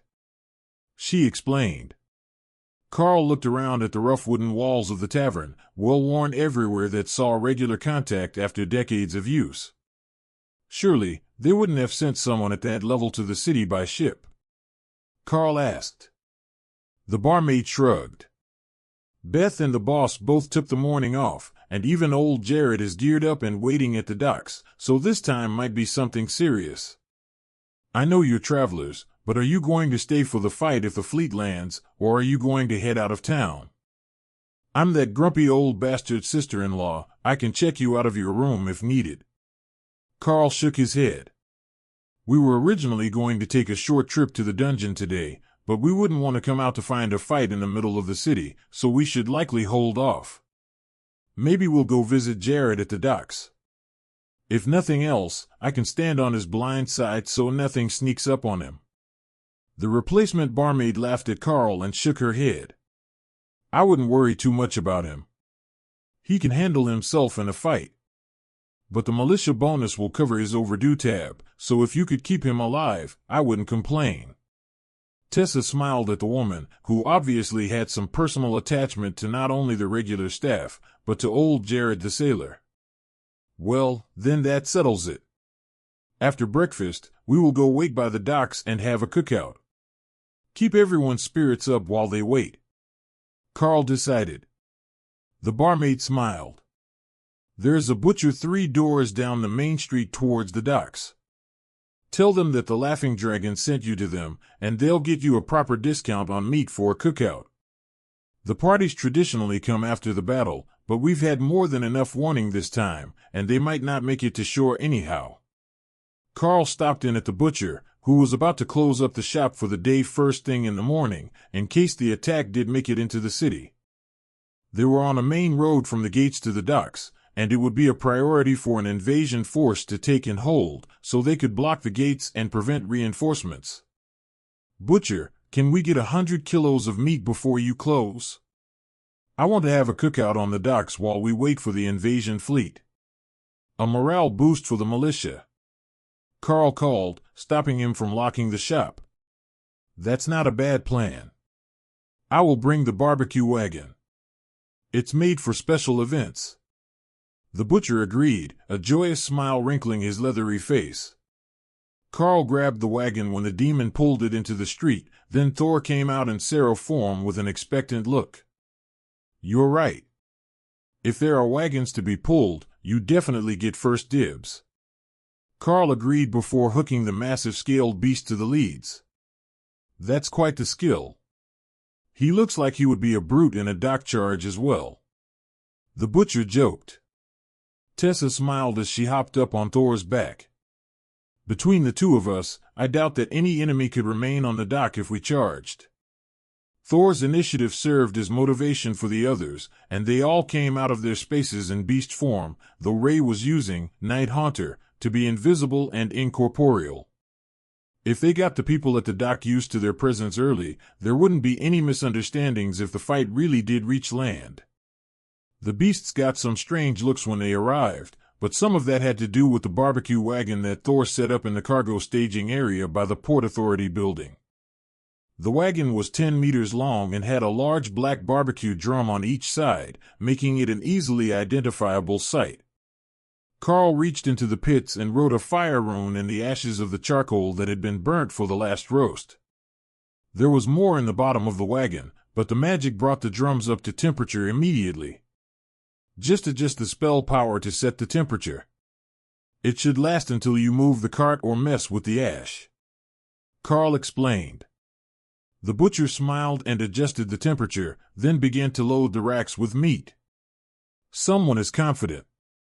An aging soldier with a cutlass on either hip chuckled. Preparations for the victory roast need to be made in advance, or we'll get hungry. Is there some sort of order here? I have a Ghostfire Thunderbird in the sky, and I would like everyone to know he's friendly, Karl replied. I'll see to it that the dockmaster understands. He's responsible for the defense of this section. Don't worry about the locals, they'll figure out that your friends didn't come off a boat quickly enough. A few of the locals, demons in partial armor over casual clothes, laughed at the assertion. It was hard to miss a massive Sero in the crowd. But there also wasn't likely to be a Naga Queen among the attackers, and they would probably all be in uniform anyhow. The morning wind blew the smell of roasting meat from the staging area across the docks, and the tension began to leave the militia on the docks. If someone was already preparing for victory, they must know something that the others didn't.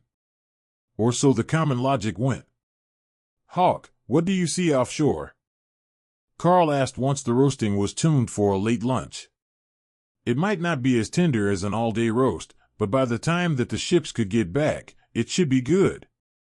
Besides, the butcher had brought sausages as well, and one of the bakers said he had plenty of buns. Those could be cooked quickly if the timing were off. The two fleets have engaged. The locals are outnumbered at 3-1, but they're stronger, and the evil invaders can't break their barriers. Evil invaders? Karl asked. They use water cannons. Hawk replied, as if that explained everything. It made sense. It was a naval fleet, of course it would use water magic at sea, where the water element was strongest. Hawk continued to circle far overhead, tracking the battle, where the two sides clashed with broadside magical attacks, instead of technological weapons. With Overlord rank barriers, technological weapons wouldn't do much anyhow. The first ship is down, one of theirs. Hawk updated. They were still so far over the horizon that even Hawk, thousands of meters above them, was out of sight. The battle was taking them straight south, parallel to the coast, so the fleet was no longer approaching as a vicious naval battle took place out of sight of the waiting militia. Karl felt Hawk's motivation as he decided to intervene and bombard the invading ships with meteors of ghost fire. As an overlord rank skill, the flames battered the already strained shields over the ships even as they were engaged in a brutal battle with the Dwarven defense fleet. As the stacks of rampage built up, the battle was rapidly swinging in Hawk's favor, with the flames of the demons forcing the invaders into a defensive position until their fleet turned and began to flee back north. They had only lost one vessel, but the others were in bad shape. The only real advantage they had left was stronger wind and water magic, which let them flee while slowing the Dwarven fleet. But once they were a few dozen kilometers away, they stopped and began to regroup. With their faster vessels, they had a level of safety from the Dwarven defensive fleet.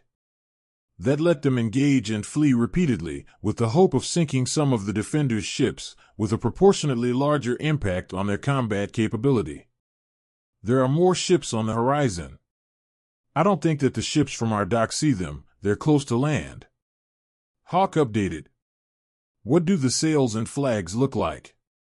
Karl asked. White sails, the flag is black with a diagonal white stripe with 3 red dots. Karl relayed the message to the dockmaster, who was standing nearby, waiting for updates, as Hawk was furthest out of the flying scouts they had active. Many demons could fly, but not nearly as fast as Hawk, so they stayed closer to shore in case there was an attack. The demon ran up a set of stairs outside his office, then rang a bell in a staccato pattern, sending a message down the docks for whoever understood. It would ring through much of the city, and the word would spread quickly, but Karl wasn't sure what the issue was yet. It might be reinforcements, a foreign envoy that might be in danger from the situation, or even enemy reinforcements. That's the Bomgan flag, the undead fleet. I don't know what they're doing here, but they're pirates, not known to be friendly to anyone, and they're a scourge in the straits between the southeast island and the northeast. Karl nodded in understanding. Those new ships are fast. Far too fast for ships. Hawk updated. Only minutes later, the ships came over the horizon, and Karl could see what Hawk was talking about. The ships appeared to be ethereal, gliding through the water with no resistance at the sort of speeds that a bus on a smooth road could only hope for downhill. And the occupants really were undead. Karl could see the damaged souls on the ships.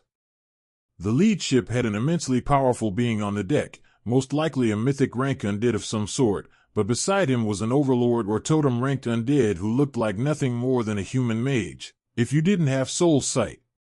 The mass of undead energy crowded into the vessels made it difficult to tell precise power levels from this distance. The dockmaster ran back up to his elevated platform and took out a sight glass to get a better view of the incoming fleet. Guards, get the Lord. Lord Bomgan is here with the fleet. Tell him that he's riding with Captain Kamalos the Lich Lord. A team of 3 squires in castle guard livery ran off, and the demon shook his head. This is guaranteed to get messy. The whites don't die easily, and even if we eliminate them entirely, they'll just be born again in their home fortress. You're new here, but we have a process for this. They're linked to the ships, they can't go this far from their home without them. Teams will aim to destroy the ships while we hold them on the shore. If they break through, they'll loot the city, and it will go back with them when they respawn. Bloody evil bastards. Karl focused more closely on the incoming undead, and saw that the rank-and-file royal rank fighters on the deck all had the same placard over their names in the system interface. White, royal rank. Enslaved to the Bomgan fleet. Karl wasn't sure what the powers of a white were, but just the fact that they were undead and difficult to truly kill would give them a major advantage in most encounters. Like raiding a city. But the fleet was not small. Dwarven City had 20 dock spurs, capable of accommodating nearly 80 ships for unloading. But the undead fleet would take up almost all of them. Compared to that, the attacking fleet offshore was a joke. Not only was it weaker per ship, it was also significantly smaller. The dockmaster came down from his perch with a grim look on his face. Regretting your choice to stay yet, traveler? He asked Karl. Karl shook his head, and Ophelia gave a toothy warbear smile to the demon. Just wait until the fighting starts. The undead don't feel pain, so there is no such thing as too violent of a way to kill them. The nearby militiamen laughed. That was certainly one way of looking at it. The Bomgan fleet turned when they were 5 kilometers offshore of the city and spread out in a wide line, 2 rows deep. They're lining up on the docks, Karl noted. The demon beside him, who Karl was nearly certain was a prostitute with a baseball bat, nodded grimly. They do that. Because they're undead, they can just charge the docks. Water magic won't slow them down, and they don't rely on the wind. She took her ridiculously high heels off and carefully placed them on the porch of the dockmaster's warehouse. Then she equipped a patchwork set of stiffened leather armor and a wide-brimmed hat with a large purple feather in the hatband. Remy looked over at her. That's a pretty good hat. The demoness smiled at her. Thank you. I'm quite proud of this hat. I don't know what possessed me to volunteer for the militia instead of running, but if there is such a thing as a perfect time for a good hat, this is it. Ray gained a great insight from this odd demoness. She was right, today was a great day for hats. Unfortunately, she hadn't made custom hats. She would have to fix that for next time. That was when Karl realized they might have an issue. Are there any plague demons in the crowd? My team uses a lot of area effects that are holy or healing based. Deadly lethal to the undead, but also to the plague demons. Karl asked the demoness. She shook her head. They won't come across the river, so they're all at the north docks. You can feel free to use your area effects, none of the rest of us should suffer from them. Well, some might, if you cast a consecration spell, but that's just based on their personality. The ships weren't slowing at all as they approached the docks, and Karl realized that was part of the strategy. The front row was planning to run aground and use the momentum to throw an army of whites into the defenders. The other defenders had realized that as well, and they were backing up while raising a pike line to impale the first wave of bodies. The pikes glowed with golden energy as Tessa cast a holy weapon enchantment over the entire militia. It wouldn't last forever, but it would make a difference at the start of the battle when the odds were at their worst. The second rank of ships abruptly slowed as the first rammed into the shore, hurling agile undead into the air with blades at the ready. Dana stepped up into the air to engage the undead while they couldn't do anything but continue flying past, enabling her to slice them apart from above while they were mostly helpless. Karl looked left to see Tessa glowing with red light as she sat on Thor, marking the attention of the god of war on this conflict. If that was the case, this should be a serious battle, and he might as well go all out. Karl took out the Sword of Champions, then quickly created a half-dozen Ghostfire-imbued, Hellstorm, vortexes along the shore as the whites flew over. Then, when they managed to partially dissipate them, he cast 6 more, and another 6 to cover all 3 docks in their section of the shore. Hundreds of other spells flew from the defenders, while the whites hurled black balls and arcs of magical power in return. But the vortexes had the desired result, and the undead did not fly over the pike line, but landed on it or between it and the vortexes. The entire deck of the ships had been covered in undead when they hit the beach, and more were pouring out of the lower levels of the ships now, along with the occupants of the second rank of vessels. One after another, the larger vortexes were destroyed by the more powerful undead on the ships, but the smaller ones lingered until they too were destroyed by skills from the undead horde. But massive damage had been done, and the epic guard was practically glowing with power. Or more correctly, the Hank claw that it was equipped with was glowing with soul power siphoned from dozens of sacrificed undead in the immediate vicinity. Karl created repeated waves of the vortexes, forcing the enemy leaders to focus on getting rid of them before they duplicated. It also pulled the undead off balance with the suction of the vortex, and the front line of pikes pushed forward, driving the undead back into the wall of swirling flames. But the whites didn't care.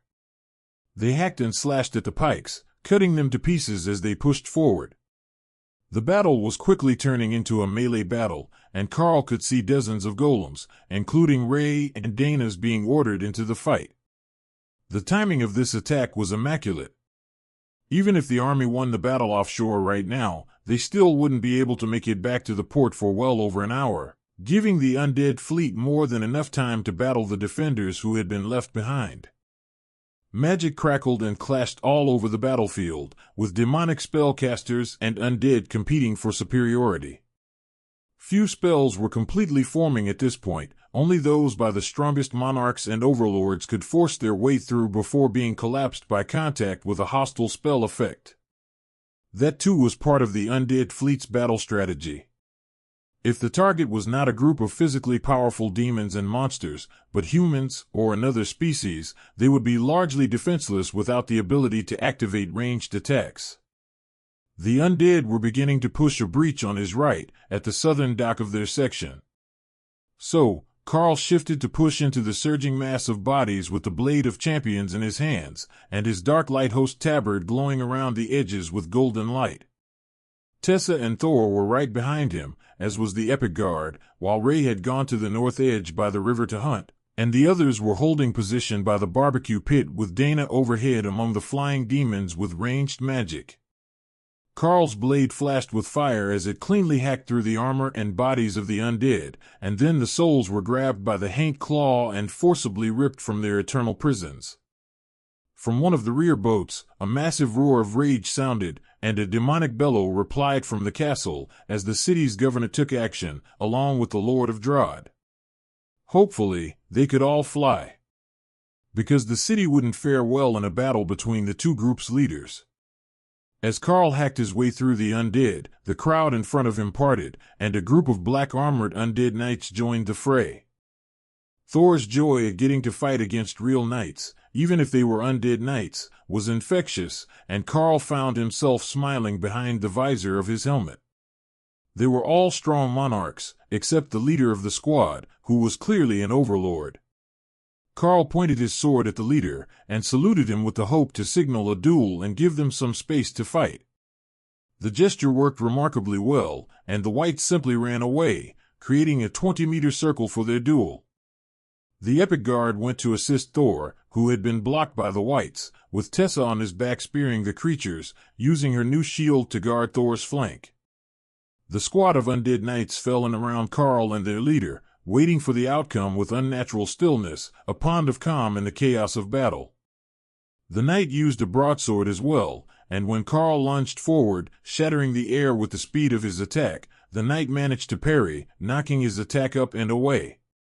Karl followed up with a knee, and the knight spun to the right, then launched his own attack at Karl's neck.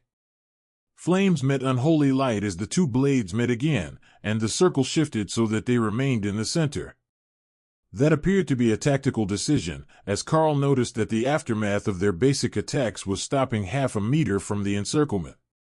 Those shockwaves were nothing major to either of them, but if they hit the royal rank whites, there would be casualties.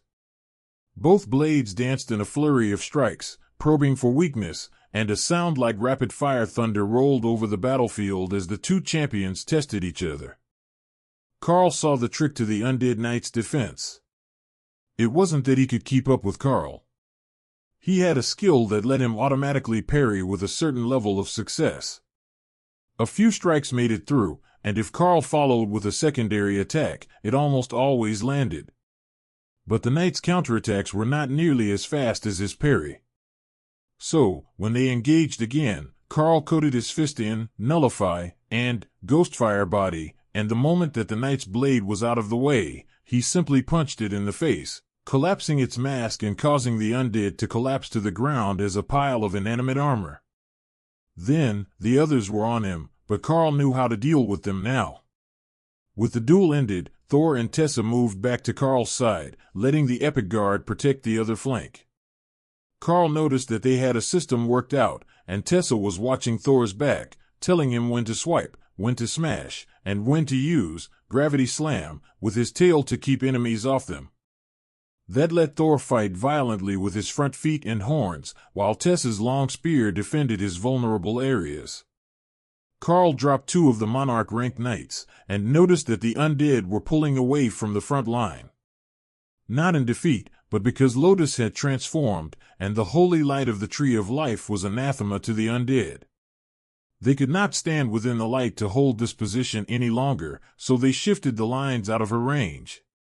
But that also made Lotus a target. Hundreds of attacks flew her way, only to be shot down by the militia, Remy, and Dana. Demon fire, lightning, and waves of arcane energy met balls and arcs of black unholy energy, creating a crackling storm of energy overhead. The flying defenders were forced to either place themselves in between the horde and Lotus or retreat further into the air, which made it harder for them to effectively block, as aiming down was at their own troops if they missed. For the troops on the ground, now that there was a safe spot to retreat and recover, the defenders began to cycle the wounded to the back. They moved into Lotus Light to recover for a minute or two, then traded with someone at the front, and let them catch their breath and get healed.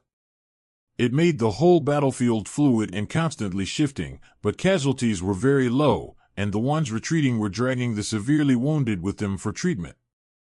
Karl held his position with Tessa and Thor, letting the defenders surge forward past him.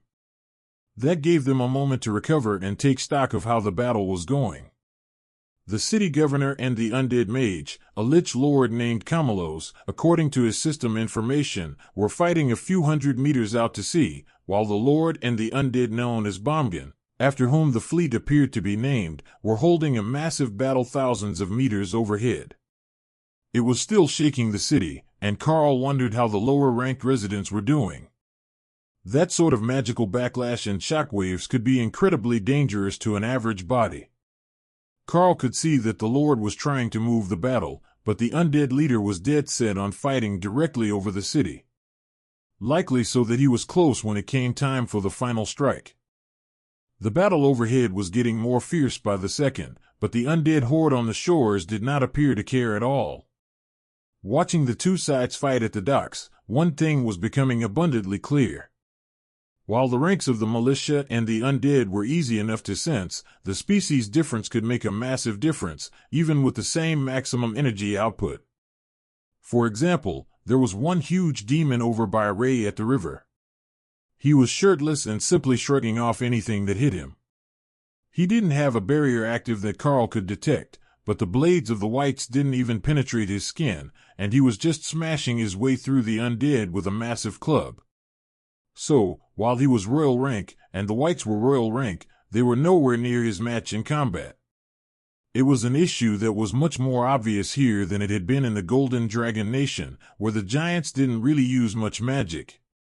When both sides were using similarly powerful magic, and one side simply didn't take damage, the whole equation changed.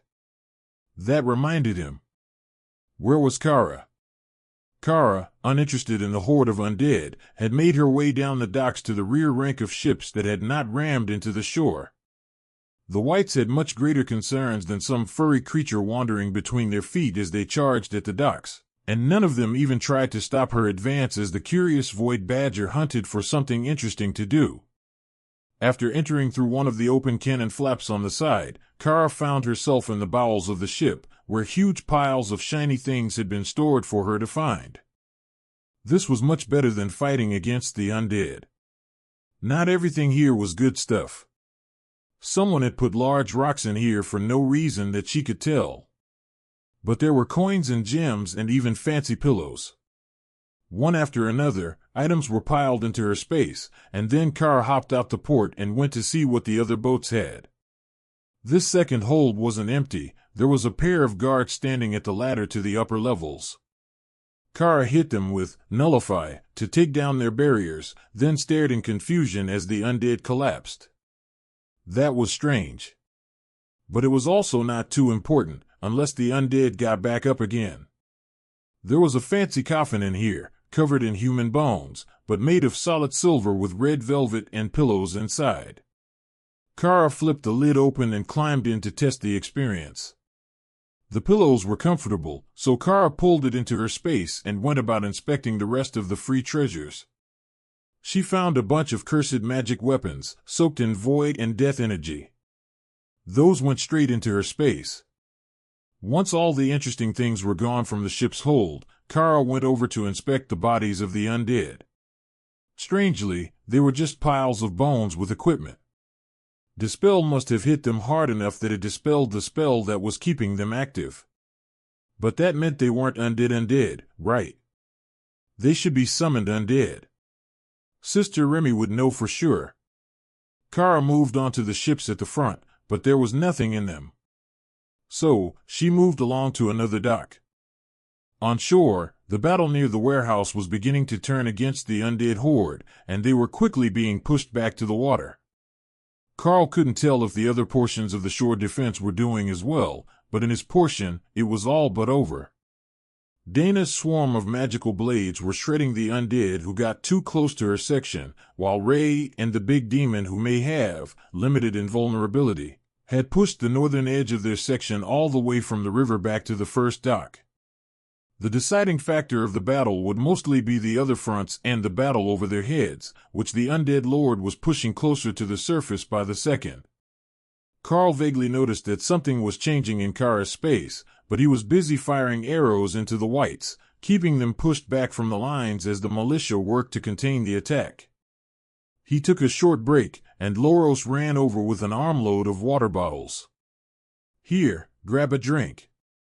I gave all the jewelry to your friend the spider just a minute ago. You know, in case something happens," the pale-skinned little demoness announced. "Thanks.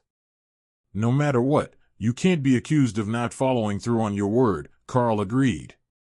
It wasn't being killed she was too worried about, but the city was taking increasingly large amounts of damage, and the stone carvings were rather fragile before Karl enhanced them. Then, a blinding golden light changed everything. Thor and Tessa began to glow, and the undead began to disintegrate to ash, blowing away on the wind as their ships faded from sight at the 3 central Drod docks.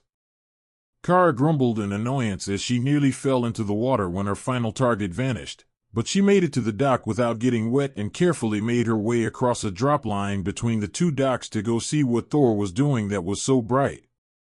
Skill, Circle of Protection has advanced 1 tier, Monarch rank skill, Consecrated Ground, has been learned. Consecrated Ground, Epic Grade Holy Defensive Ability. Reduces damage taken by 30 Fantram. Increases all damage done by holy attacks by 30 Fantram. Deals constant holy damage to targets in range. The light faded after a few seconds, and no undead within 50 meters of Thor remained on the battlefield. Karl winked at Loros as the few remaining demons on the south end of their section of the battlefield began to flee in fear. Thor charged south at a full run, not even waiting to see if the undead he trampled were actually dead as he ran. Consecrated Ground was still active around him, and they would burn soon enough. The southern dock area had 7 docks at it, and therefore many more attackers, but also more defenders, including almost all of the castle guard and city defenders who weren't deployed on the ships. Karl hopped down from his perch atop the warehouse to follow Thor, then leapt onto the back of one of Ray's golems as they rushed past. Standing on the spider golem, Karl could fire skill freely into the undead at the south docks. Karl had expected Ray to join them, but he could feel her headed north with Dana on her back, aiming to clear the other set of docks in the redwood sprawl. That left Lotus a bit confused. There were no more injured nearby, now that the undead were dealt with in their immediate vicinity, but she was needed in 2 opposing directions at the same time. After a few seconds, she gestured north. "Remy, let's go join Sister Ray. The sprawl is short on healers all the time." Remy picked up the healer and headed for the park. The streets here were narrow and winding, a maze that would make it nearly impossible to find them otherwise, and the battle was no longer on the shore. The undead had pushed at least a block or 2 into the city, but everyone who lived in the sprawl would know where the park was. Her bodyguards accompanied them, clearing the way as Remy raced over the ground faster than Lotus could run, thanks to her larger body. "Healing Tree is back in the market," Remy shouted as she deposited Lotus on the grass where Karl had set them up last time. Lotus transformed, and immediately a flood of wounded came their way from the alleys and rooftops, appearing from everywhere or sliding down fire escapes. Ray should have left the Dana mage with them, Remy thought. She was going to have way too much fun chasing undead through buildings and alleys to be carrying a mage instead of going incorporeal. But Dana had thought the same thing, and she was already flying overhead, just above the rooftops, so she didn't become too much of a target. That left Ray free to hunt now that her cargo had been delivered. Next to the barbecue pit, Ophelia transformed back into her usual-sized werebear form. "It looks like I get to watch the food while they're gone," she laughed. Someone had to make sure that nothing tried to circle their position from the other landing points.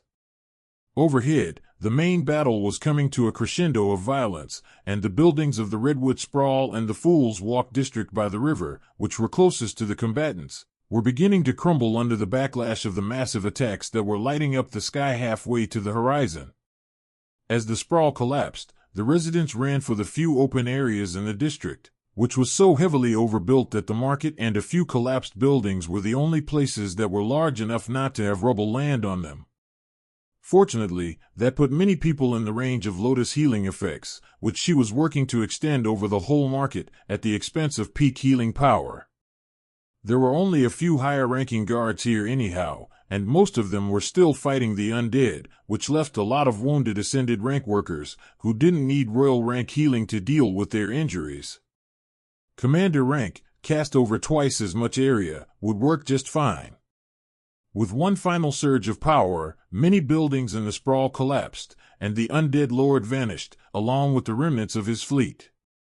Ray was greatly disappointed, as she had just gotten into a rhythm, hunting them through buildings and alleys.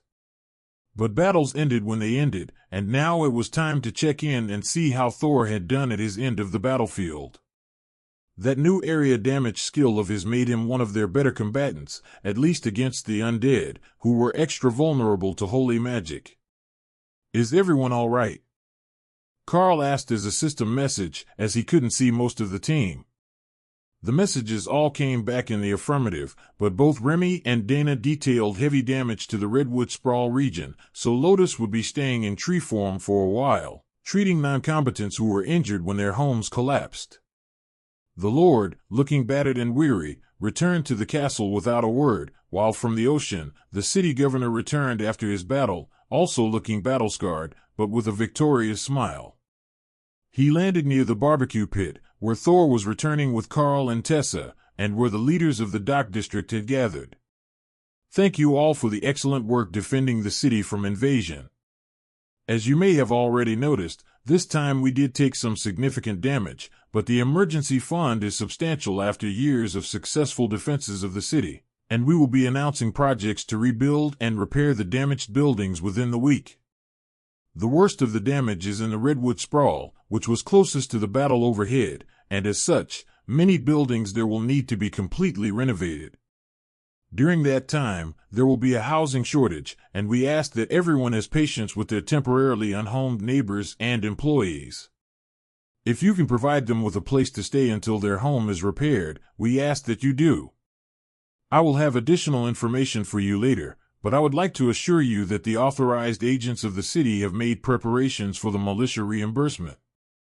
The governor's speech earned a round of cheers and applause from the nearest of the combatants, and then the dockmaster cast a spell over the dock area which recorded names in a notebook in his hand.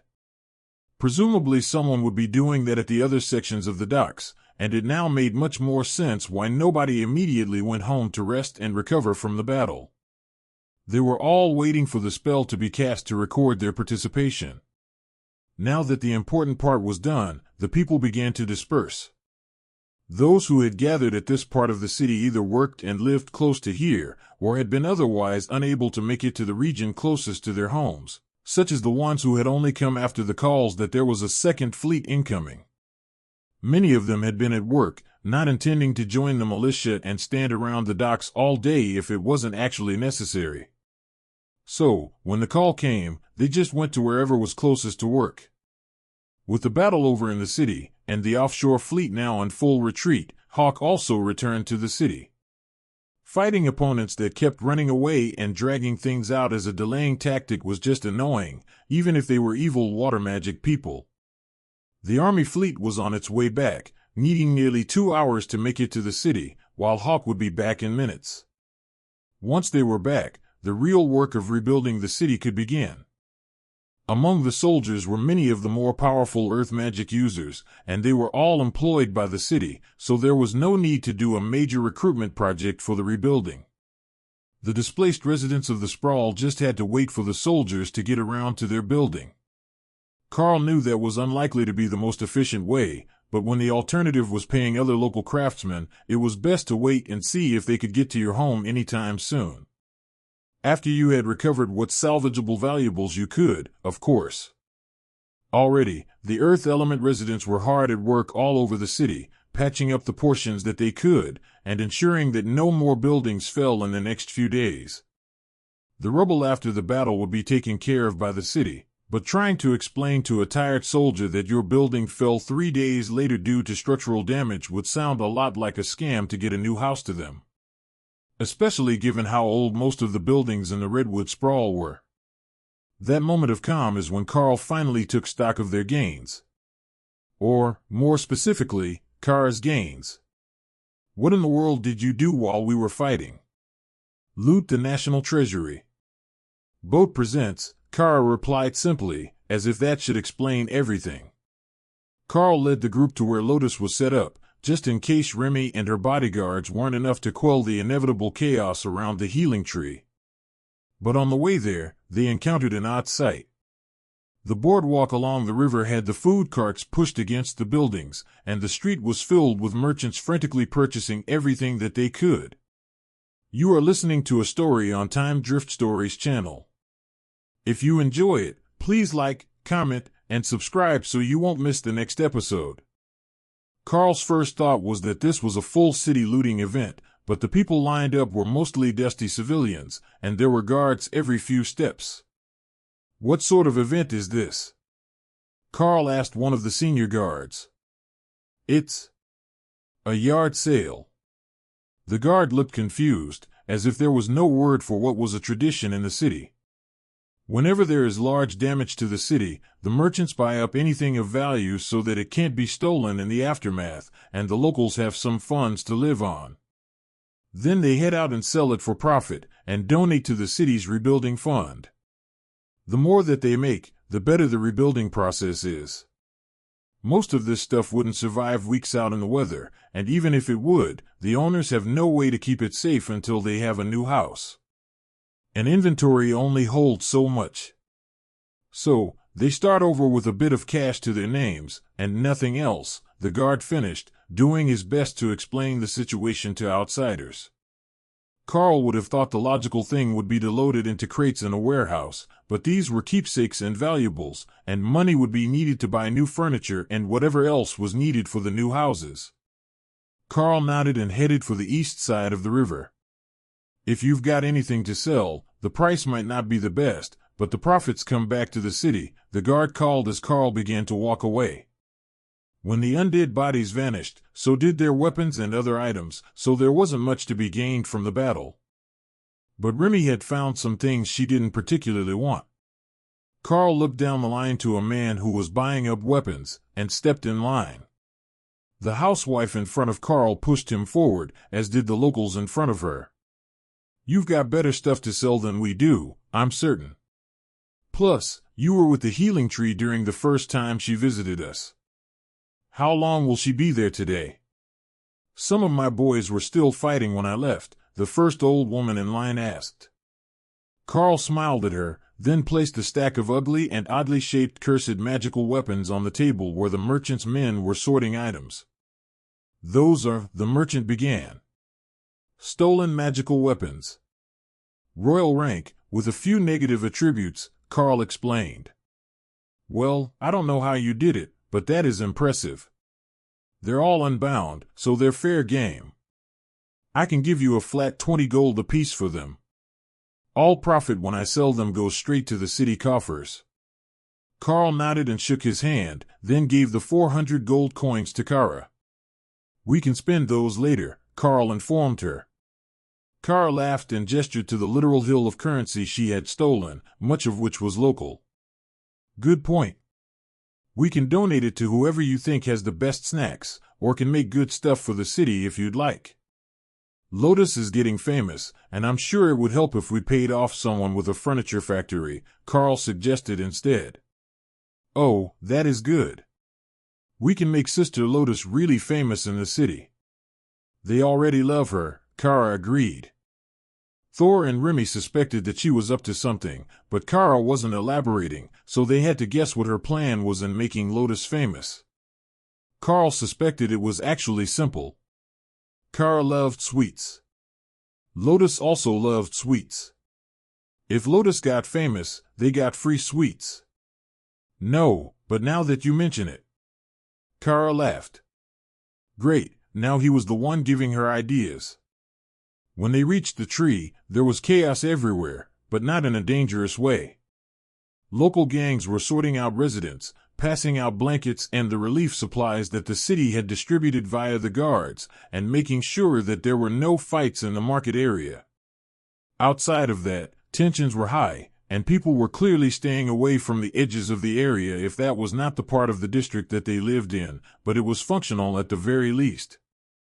Many of the elderly were in rough shape with all the dust and the injuries that they had taken during the battle, both from the aftermath of the attacks and from the collapsing buildings. There were also many mournful faces, as the worst of the casualties had been at the start of the battle, and much more than the minimum time had passed to resurrect even the ones whose bodies could be found intact. The undead curse tended to raise those slain or seriously injured by whites as zombies, so it was a priority to get everyone who had been fighting to stand within Lotus Light for at least a few minutes until everyone was sure that they were not going to turn. Karl wasn't sure how the south side of town was dealing with that threat. He hadn't even considered it during the battle, but the locals had been pulling the severely wounded back to Lotus anyhow, so it wasn't really a concern on their portion of the docks. "Mister, did you need help?" a young girl asked as Karl approached with the others. Karl shook his head. "We're with the Healing Tree and the Naga Queen. We just came to make sure that they were all right." Tessa gestured towards a clear spot near the edge of the market closest to the grass.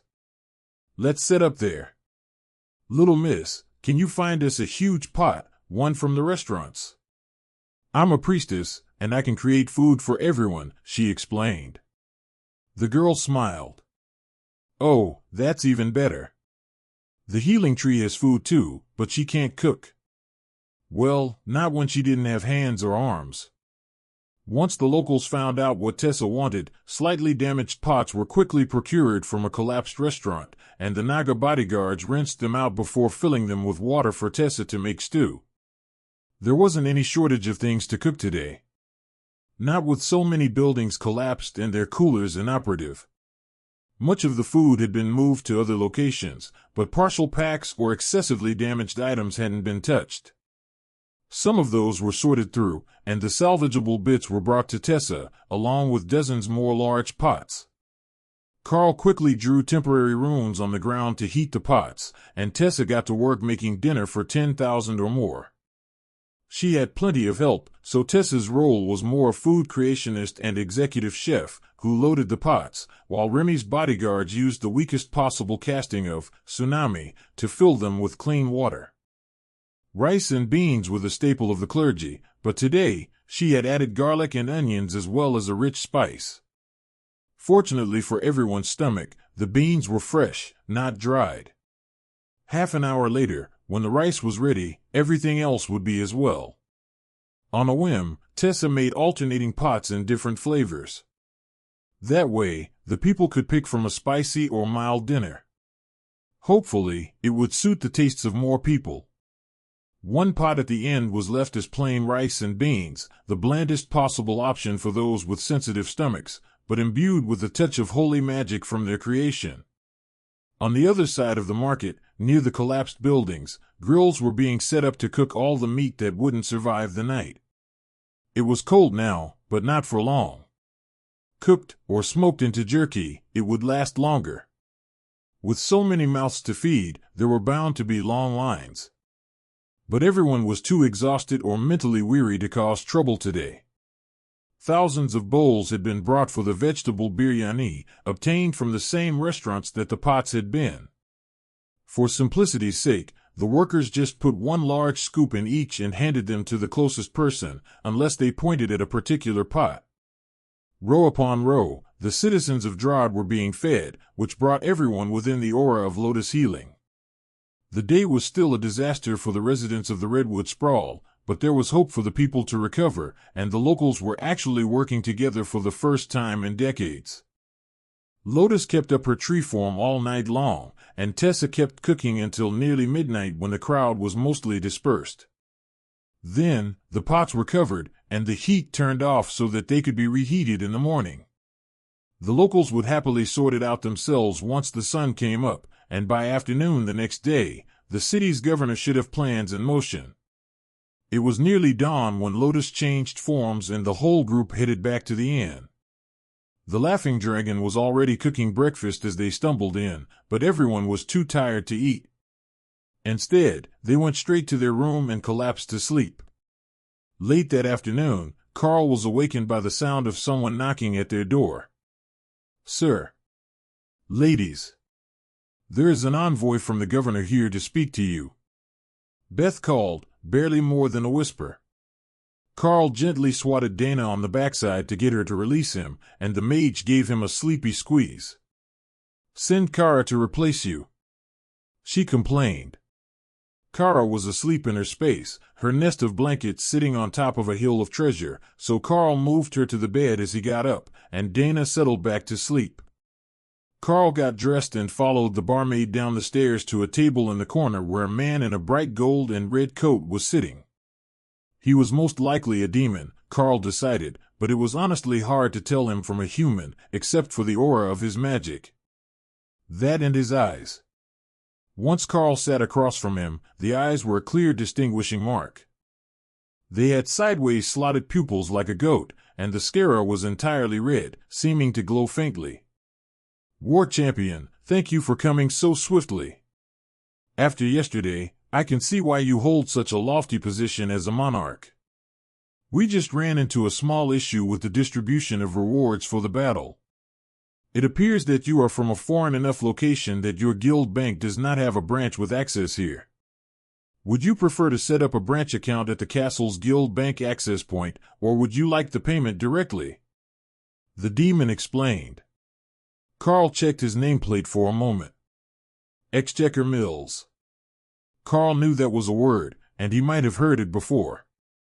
But by inference, it most likely meant that this was the big boss in charge of money. Karl smiled. "Guild functions have not properly activated in my homeland. So, there is no official guild bank or other options for people like me. Only the approval of the gods that grants us titles and status." The demon paused, then nodded slowly. "So, you're from another continent. That makes sense. Until 3 months ago, the guild function in the Dragon Isles was completely inactive, and only recently has it come back online, including the guild bank terminal in the castle, which has withstood the test of time." Karl thought about that for a second. "If it's not too much of an imposition, do you think that you could bring me to the terminal? Perhaps it could activate the guild functions fully for me, and then I can make a proper decision." The exchequer nodded. "That is acceptable.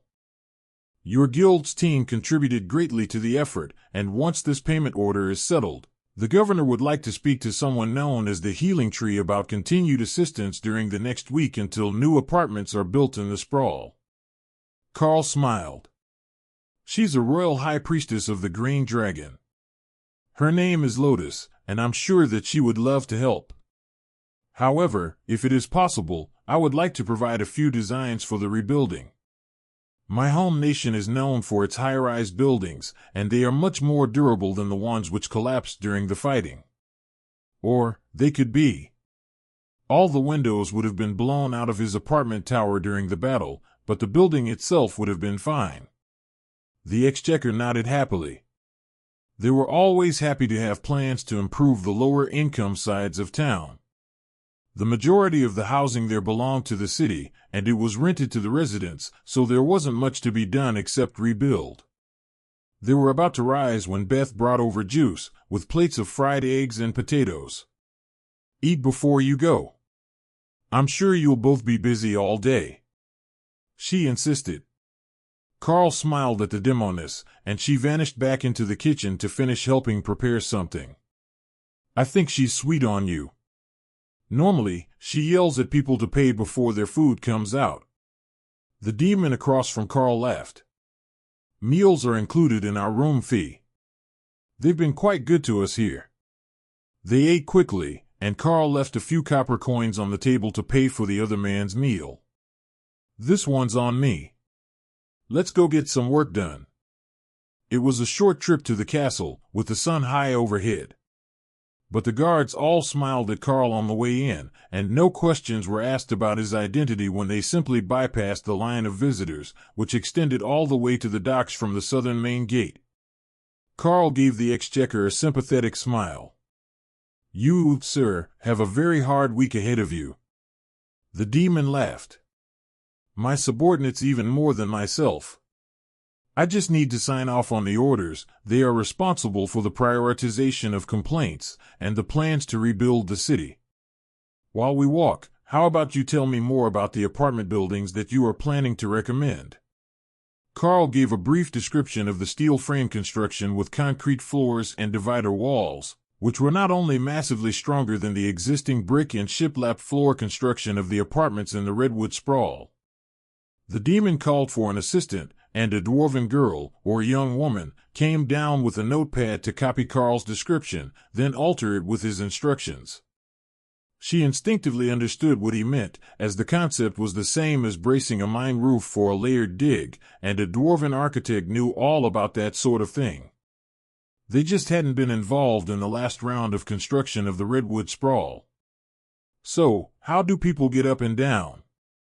the demon asked as they happily chatted. "There are stairs, but mostly via the lift. There are two options, either a counterbalance and pulleys like in or lift from the mines, or magic. I don't know which one your people are better with. But either one will let you move a whole group of people up dozens of floors with minimal effort. Well, much less effort than walking up 10 flights of stairs," Karl amended. The dwarf smiled. "We have magical pulleys in the mines. Simple earth magic. We can make elevators with a counterbalance and pulleys easily enough. Just put in a switch and it's on and off. All sorted. The safety standards would be a bit different from the Golden Dragon Nation, but with the retractable gate in the design, nobody should get squished," Karl assumed. The demon was doing mental math as they explained the process, calculating costs. Then his eyes brightened. These buildings were expensive to make due to the labor of skilled artisans, but they would hold so many more people that the overcrowding issues would be solved for years.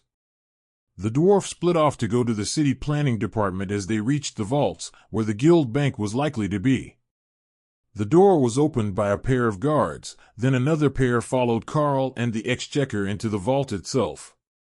There were 2 stone podiums in front of them, and safety deposit boxes all along the sides of the massive vault. But it was the system notice that caught Karl's attention. City Stone of Drod, current governor, Shin Kawai, actual leader, Madam Shin Elspeth. Karl couldn't help laughing, and the demon gave him a sheepish smile. "I forgot that you would be able to see that. Kindly do not mention it to anyone. It appears to be a glitch in the city stone," he insisted. Karl shook his head. "No, it's not a mistake. It appears that the governor values his wife's opinion very much. Now, on the right of it should be the guild stone, right?" The demon nodded and Karl walked up to put his hand on the guild stone. Verifying, Dark Light Host membership confirmed, guild branch not established. Please purchase a home location of at least 20 sleeping rooms or 300 open acres. Hidden class skill unlocked, home, one-time use skill. The Packmaster may designate a target location as their permanent home, granting various bonuses as the location is improved. If the home is deemed unsuitable, a new location may be designated every 5 years. Effect increases if the territorial skill is known. Territorial, all attacks by the Packmaster have a chance to cause intimidation. Karl turned to the demon with a sheepish look. Well, I know the problem now. We don't have a guild home in the Dragon Isles. It requires that I purchase either a large portion of land or a 20-bedroom house. The demon suddenly looked way too excited, and Karl began to wonder if he had just accidentally converted his reward into a house in Drod. Not that it was a bad thing, but he wasn't even sure that they were planning to stay in this country, much less in this city. Well, it was no loss. It wasn't like they were short on money and needed the reward. Plus, he could turn a portion of it into a dragon god temple, which didn't exist in this city. It would make both the green and red dragon gods happy. If that is the case, please accompany me to see Governor Shin. I believe that we have a solution for your group, the Exchequer announced. They started the long walk to the governor's wing of the castle, and members of the city development department quickly joined them, asking Karl questions about their plans, in case he knew of drawbacks. What they wanted to make were massive complexes, twice the footprint of a regular high-rise building, with dozens of small apartments on each floor, including ultra-low-cost inner units, which would have no external windows. Instead, they wanted to light the hallways with magic and windows at either end of the hallway. For a dwarf or an earth element demon, it would be great. For everyone else, it would be a claustrophobic nightmare, with interior units under 20 square meters. Karl explained his concerns, and the group began to laugh. Most of the buildings now have been subdivided into units smaller than that. Units under 10 square meters for a family of 3 are quite common, in order to save money. But going this way, we can reclaim some wasted space, and the extra height will allow us to house twice as many people, while still allowing the new homes to provide twice as much space per person. Now, they'll likely still divide it into smaller units later, but that's not our problem after the building is constructed. The architect explained. How is the earth magic of the construction team? Karl asked. The demon from the architectural team shrugged. Mostly commander rank. Good enough that a magical building isn't going to collapse, and the metallic support beams can be created from the ground up to the roofline to support the concrete slab that you recommended to prevent another incident like this. The windows and balconies will be the first to go, but those are easier to fix. Karl nodded in understanding. I have one more recommendation, not a necessity, but something that was quite popular at home. Building the base deep underground stabilizes the structure. But as those levels aren't really suitable for apartments, you can put in storage areas for shops on the main floor, or even an entire shopping area on the ground floor and first basement, with storage underneath. Then put common areas on the second floor, and start the apartments from the third floor. At street level, everyone will see the shops, with more hidden behind the ones on the street. And it won't feel like they have to go across the city to get essentials. The Exchequer snapped his fingers. Like how I order everything to be delivered to the castle instead of walking to the market to get them. The architect facepalmed at the bit of new information about the man's laziness. Or perhaps his shut-in nature. Yes, Exchequer. Just like that, but with only a few products available in each building, so they might have to go a few blocks. The demon shrugged. Good enough. We can try that project with the dozen buildings surrounding the market. Do those first, and if the people react well, we can make more of them after. The row behind them doesn't need all the fancy shops. They're already used to going to the market, and there's nothing wrong with putting the poor in underground apartments. The architect was clearly ignoring the money man's opinion, but he nodded along with the recommendations. We will add some decoration to the lower levels as well. City beautification. The sprawl might be the residence for low-wage employees. But it doesn't have to be an eyesore. Karl resisted the urge to point out that it was overrun with gangs, and that most of the basement levels would quickly be turned into brothels and casinos. The multiple-level basements were actually perfect for the purpose, and with the basement entrances being internal, it would move the illicit businesses' guards off the street. That made it invisible to people walking by, and should reduce problems between groups. The buildings themselves would likely turn into gang territories, but that also wasn't Karl's problem. The locals would have to sort that out on their own. Karl was led up to the governor's office with an increasingly large retinue of castle workers. Not just finance people and architects, they also now had castle guards and a few maids with food and drinks for what was promising to be an important meeting. The guards knocked and informed the governor of their presence before letting the important people into the large office. To everyone's shock, the governor actually stood to shake Karl's hand when he entered. Then he motioned for everyone to sit. "War champion, I see that you have once again proven your title. Thank you for your assistance." The battle at the central docks went flawlessly. Governor Shin greeted. "Thank you, Governor." The exchequer passed over a note, and the governor smiled. "It seems that your guild branch needs a local home in the Dragon Isles to activate the guild functions. Now, I know just the thing for you. It's not the most glamorous of locations, but I believe that it is perfect for a guild house. You see, there is a building at the western Frostfire Gate on the south side of the city. It was once a guard barracks, as its courtyard touches the city wall. But the barracks have been moved, with a location outside the walls and one in the Stone Chapel district, closer to the castle. It has more than enough sleeping quarters to be counted as a guild house, and the courtyard is large enough for your beasts to rest outdoors when you enter the city, or for deliveries to the guild house to turn around a wagon train." The governor explained. "You would offer such a grand location as a war reward?"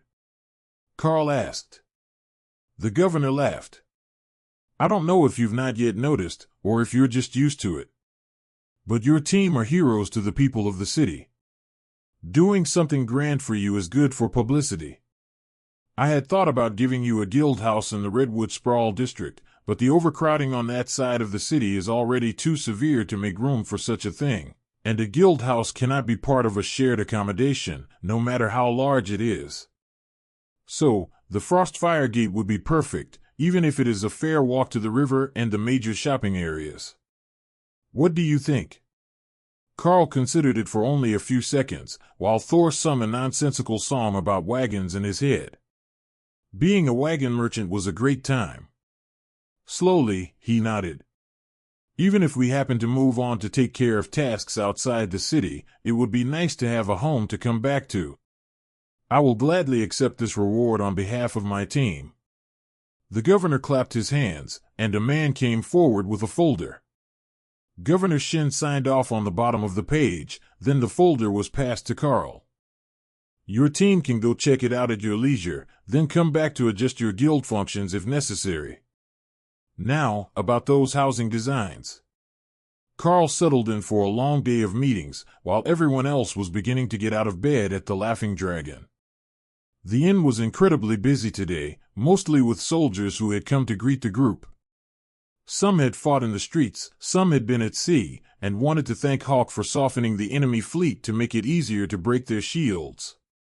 That had saved them many lives during the battle, and while they had fallen into a trap and had been pulled away from the defense of the city, they had still managed to fend off one of the two fleets without any major losses. The group ate a quick lunch and headed back for the market square, where Tessa was planning to make lunch again, and Lotus would be a treat for the day. She only had one request. Keep the local dogs away from her roots. They had no respect at all. It was nearly dark when the construction crews showed up at the market, led by Karl, who had been nominated as the spokesperson for the construction teams as they cleared the area. Karl walked behind where Tessa was serving dinner, then lifted himself on a pillar of stone. "Everyone, your attention, please. Construction is to begin immediately, at the order of the governor. The first areas to be rebuilt will be the ones surrounding the market. New high-rise multipurpose buildings will be erected. There will be 4 in total, each of them encompassing a quarter of the circle around the market. As for the territories of the groups in the sprawl, the governor suggests you not cause trouble. There will be wide-scale rebuilding of the Redwood sprawl to a much higher standard, and groups that seek to stop that progress will be eliminated from the city. These new buildings will have space designated for shops on the ground floor, as well as the basement levels.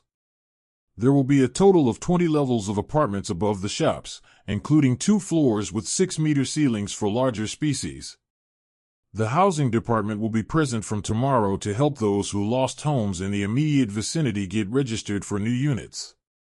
Now, some of the buildings in the area are still partially or mostly intact. Those will all be removed tonight. Please remove all property still inside, and the city guard will provide security over your possessions until the buildings are completed. Karl didn't know that all of the surrounding buildings had already been emptied, as they were too heavily damaged for people or business to continue staying in them. Teams were sent from the construction crews to double-check all the surrounding buildings for personal belongings or residents, and then when the all-clear signal was given, a group of Overlord rank Earth mages began remodeling the area. When the dwarves had explained their vision for the buildings, it was too good to resist. So, the strongest Earth mages in the city had agreed to work with the architects, and they would be able to create the bare structure of the buildings in a single night. There were 8 in total, working in pairs. All 4 of the buildings were to be identical, except for the main floor, which would make a history of the city in a circular pattern around the market. For the next 100 years or so, until they were destroyed or renovated, it would be a visible reminder of the city's rich history, ending with the battle against the undead that had prompted the building of the towers.